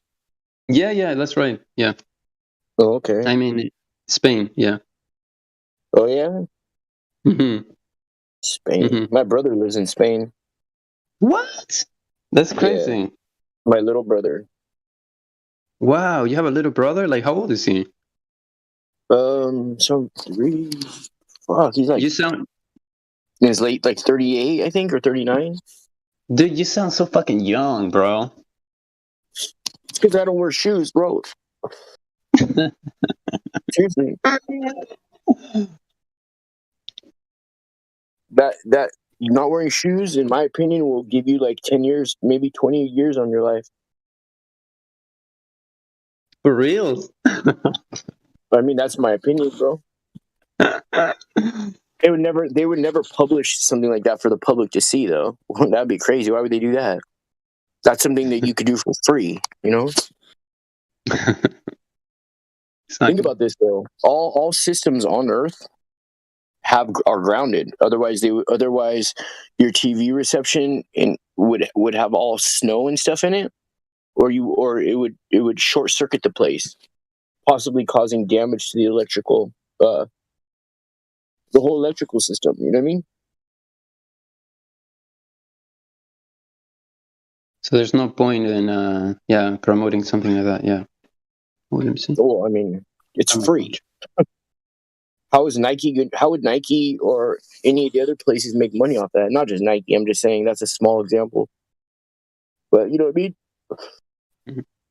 Dude, I freaking love shoes, bro. Most people do, because you've been conditioned to be that way through mass mind hypnosis. You know what I mean? Everybody wants to rock those J's, dude. You know, think about how hard those sneakers can. You know, I mean, in the 80s, they were making people think that your sneakers were so dope that people were getting killed for sneakers.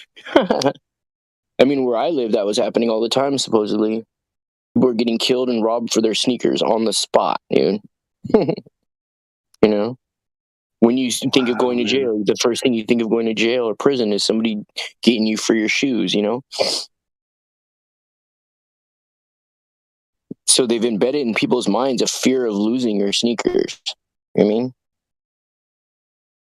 The sneakers can be useful, shoes can be useful at certain times, of course, right? But it's true that I mean, like I use them all the time, even in my house, bro. Yeah. Even in my house. Yeah. I wake up, the first thing I do is I put my shoes on, bro. Yeah. You should try not doing that.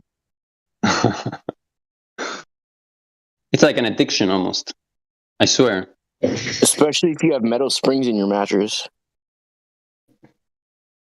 You got metal springs in your mattress? I don't think so.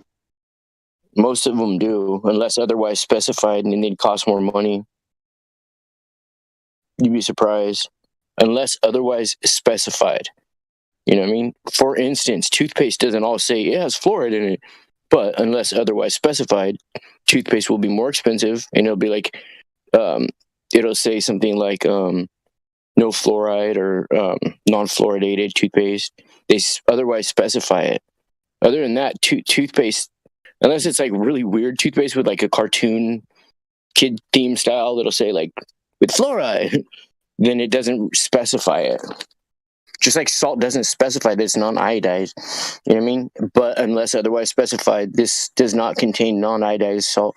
It's all double speak, bro. It's the inversion of everything. If you really want to figure something out, you'll look at a whole pattern of things and then notice one little inconsistency. And so from that inconsistency, you can create a whole other pattern of what they really mean. You know? It's not what they say so much as what they don't say. That's the key right there, you know? You rip stuff apart like that.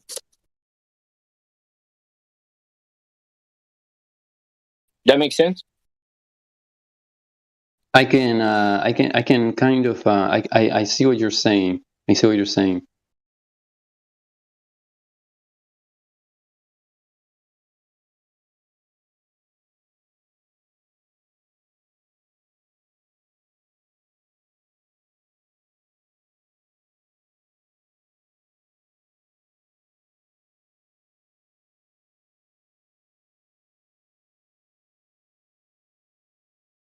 Do you live by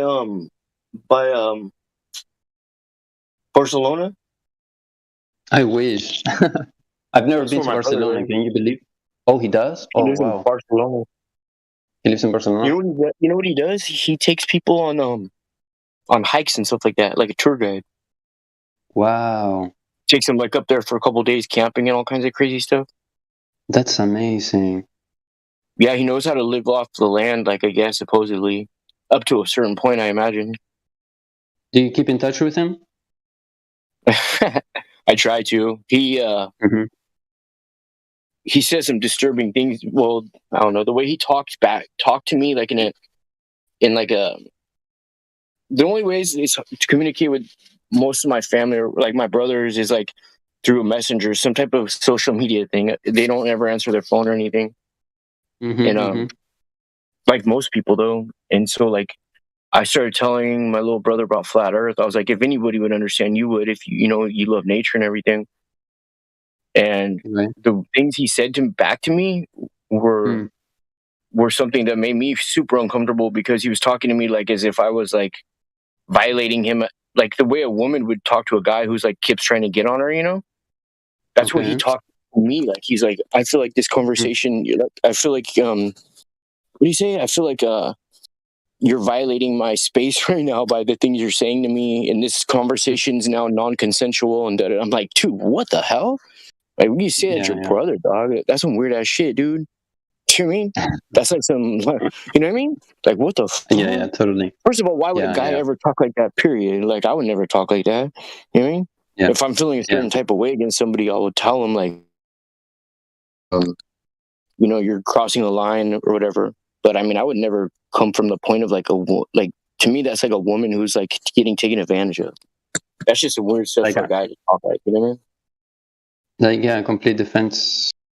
Like, like, I'm going to sue you. It's just weird, yeah. Like, I don't know, it's just weird, dude. And I was just like, dang, that's crazy. Like, me mentioning that flat Earth to you, and like, damn, you just shut it down so fast. But I've been shut down so many times by so many people, you know? If you flat smack one new person every single day, sometimes 4 or 5 different people a day, you know what I mean? About 5, rounded off to like 500 people a year, you tell about flat Earth for the first time. Not to mention the other 15 or 2,000 people a year who are repeat customers, and they just by circumstance of them having to be in your vicinity for a certain time or certain period, continually over the week or whatever, be it neighbors or other friends or family or whatever, employees, they're just gonna hear it, you know? I don't know. It's just like my aunt was sympathizing with me the other day, and she was like, yeah, it sucks, like, about how like the criminal justice system is so unfair. Like, this kid over in the Midwest killed somebody and then he got out on bail, and then he killed somebody again and he's still out or something. And I'm like, I hate to say this to you, but none of the things on the news are real, period. Like, not even sports or weather. None of it's organic, dude.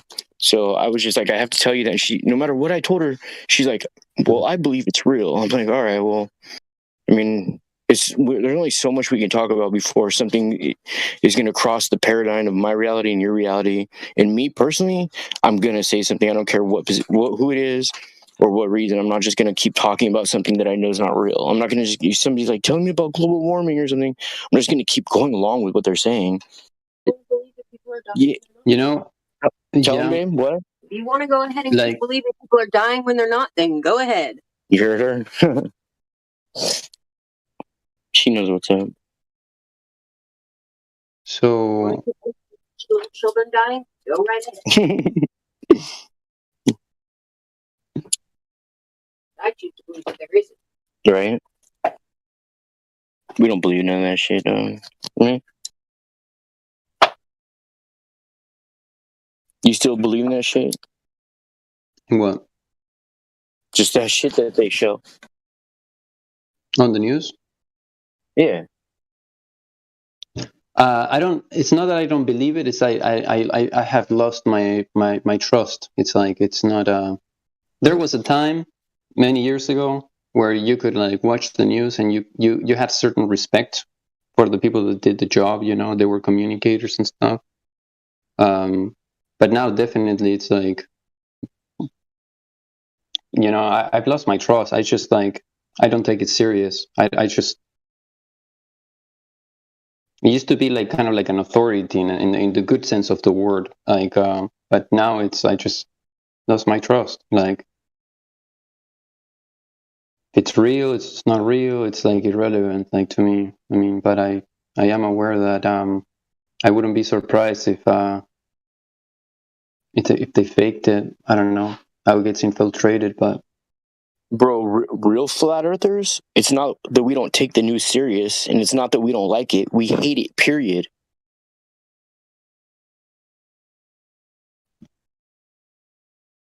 You hate it? You hate the news?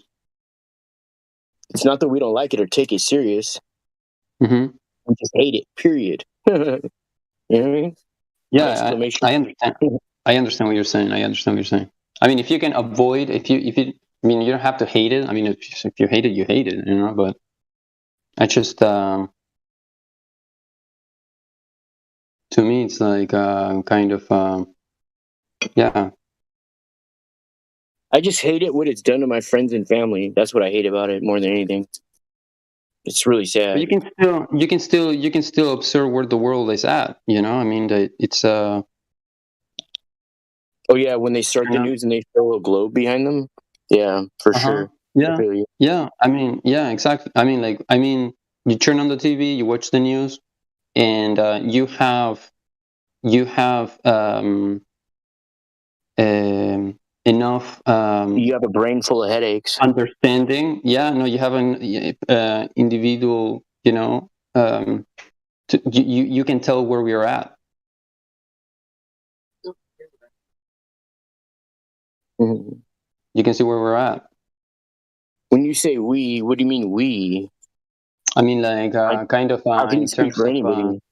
society. You mean where they're at, like where they're filming the news at? You could see the location where they're filming it at? No, I mean where we're at in terms of like progress, development, understanding, and no control and stuff. You can only get that if you know how to decode stuff, but that takes a long time. Not a long time, but it takes some digging, dude. Like it's boring. Sometimes you have to sit through hours of stuff, you know. But as far as like what they say, like on the surface, though, nah, it's all double speak. Unless you know how to speak double speak well, and you can just decode it when they're speaking. Can you do that off the top of your head without a pencil and paper? I'm just curious. Takes a lot of concentration. Yeah, it does. But yeah, I suggest a pencil and paper, always handy. Highly. You know what I mean?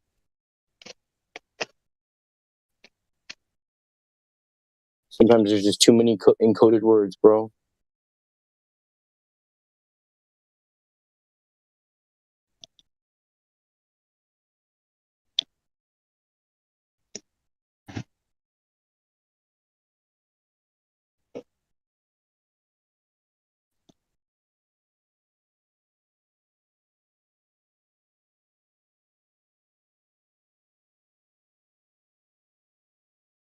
So, Leon, how long you been a flat earther for?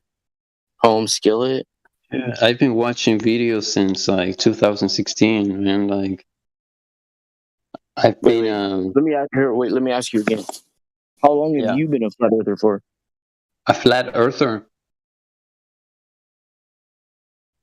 I say that I'm a flat earther. You know. Okay, let me ask you a third time. Hold on. Wait, how long have you been a flat earther for?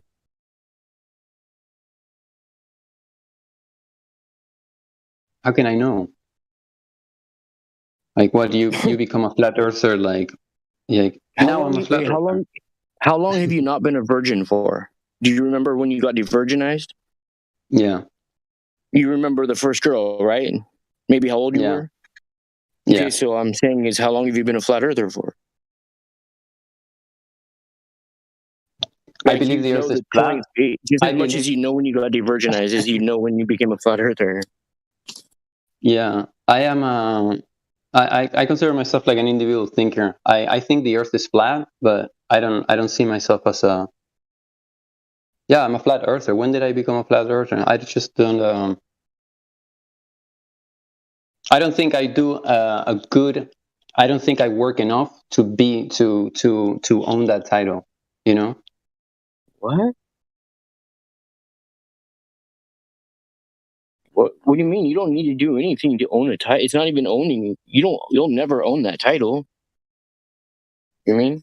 Yeah, like for example, if you create content and you're out there and you are like educating people, then maybe you can own that title. But I just no. That's the difference. Is like if you're doing a certain thing, maybe you could say your name's like Flat Earth Saints or something, and nobody else could do that. But that has nothing to do with like being a flat earther per se. Like, yeah, just like it's just like, yeah, like a personal thing. Like, who cares what anybody else says? Like, if you know in your heart, you know.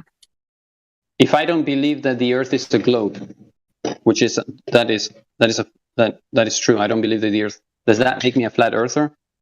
Well, do you know the Earth isn't a globe? Like, regardless of what you believe.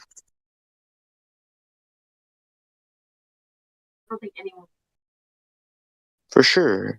It's been measured. Do you know for sure that not believe, but do you know that the Earth is not a globe? I believe it's not a globe. Yeah, you're starting to sound like my chick.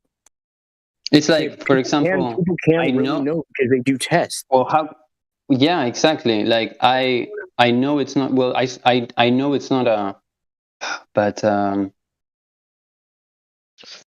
no, I think I'm still like in the position where I believe. I'm in the position of belief. Hey, Saints. Just like globe earthers believe that the Earth is a globe, I believe that it's not. I got a question to you, Saints. What up?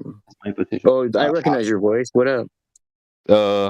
I know this is going to sound very confrontative. That's not what I mean at all. I just want to ask you, how are you like 100% sure that the Earth is not a globe, and 100%? So how do I know that the Earth is 100% not a globe? It's because water always finds its true level. Is because of what? Because of water, sea level. But you think that's enough to prove that the Earth is not a globe? Yeah, absolutely. It's more than enough. Personally, I think that the only way to prove yourself and like to say the Earth is not a globe would be to see it for yourself. Actually see it for yourself from like way up there type of shit. Okay, well, if I could just simply do measurements of what they say the measurement is, dude, I'm gonna leave the room if you keep talking, Jackie. I'm trying to talk and you keep interrupting me. The hell, man! I don't do that shit to you. I'm talking to your friends, or whatever. Talking about makeup. Dog. In my opinion, dog, there can be all the proofs in the world that. Sorry, before I was so rudely interrupted. You know what I mean? No, that's all right. There can be all the proofs in the world that this is this and that is that. Until you see it for yourself, I wouldn't say that I'm 100% sure. That's just me, though. I would be willing to bet my life on it, bro. Damn, dog. Don't ever do that. I already have. You already have? Yeah, if anybody's listening who wants to take me out because I'm telling a false narrative of what the shape of the world is, then feel free to. I don't think anyone would do that, but hey, bro. Well, I'm just saying, though. You know what I mean? I'm just putting it out there. Yeah. Whatever, Jackie. All I'm saying is, I think that for someone to be 100% sure that something looking on is there, not and you're gonna the way, see for yourself. Hey guys, sorry, I only have to join the room. What are you guys talking about? I just joined. He said that he's 100% sure that the Earth is not a globe, and I said that, in my opinion, for someone to be 100% sure, you should see it for yourself. Yeah, like that's true. Nothing is 100%, but it could be 99%. Do you wear shoes all the time, Joel? All the time, like 100% of the time. When you're not sleeping or taking a shower. Well, no, I don't wear shoes all the time.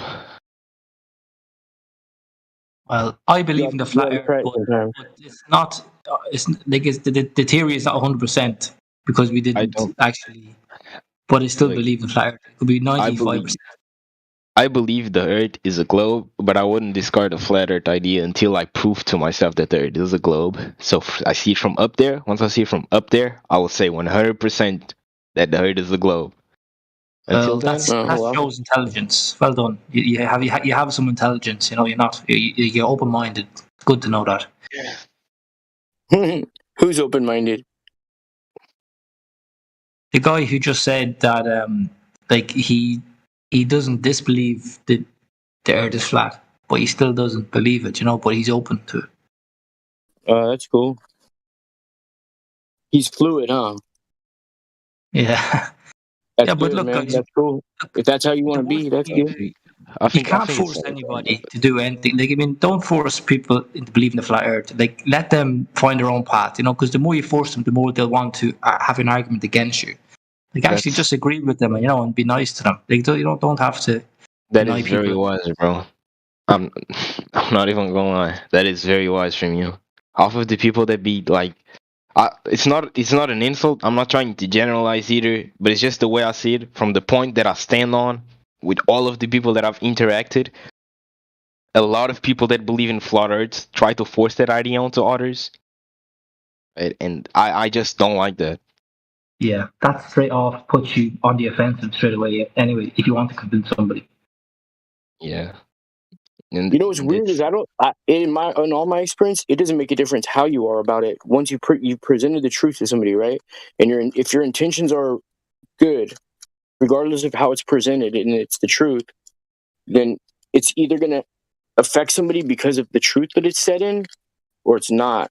And I've noticed that there's no as far as like who hears about flat Earth and who comes to understand it and know that it's the truth and how it affects their life, and those who don't, there's no rhyme or reason. It's not because of how you talk to a certain person. It's not any socioeconomical class whatsoever, divided by race, creed, color, religion, sex, age, whatever. None of it. There's no algorithm for it. Do you believe in any hasn't been God? able to be figured out yet, bro. Do you believe in any God? Do I believe in any God? Like Gadriel from the garden?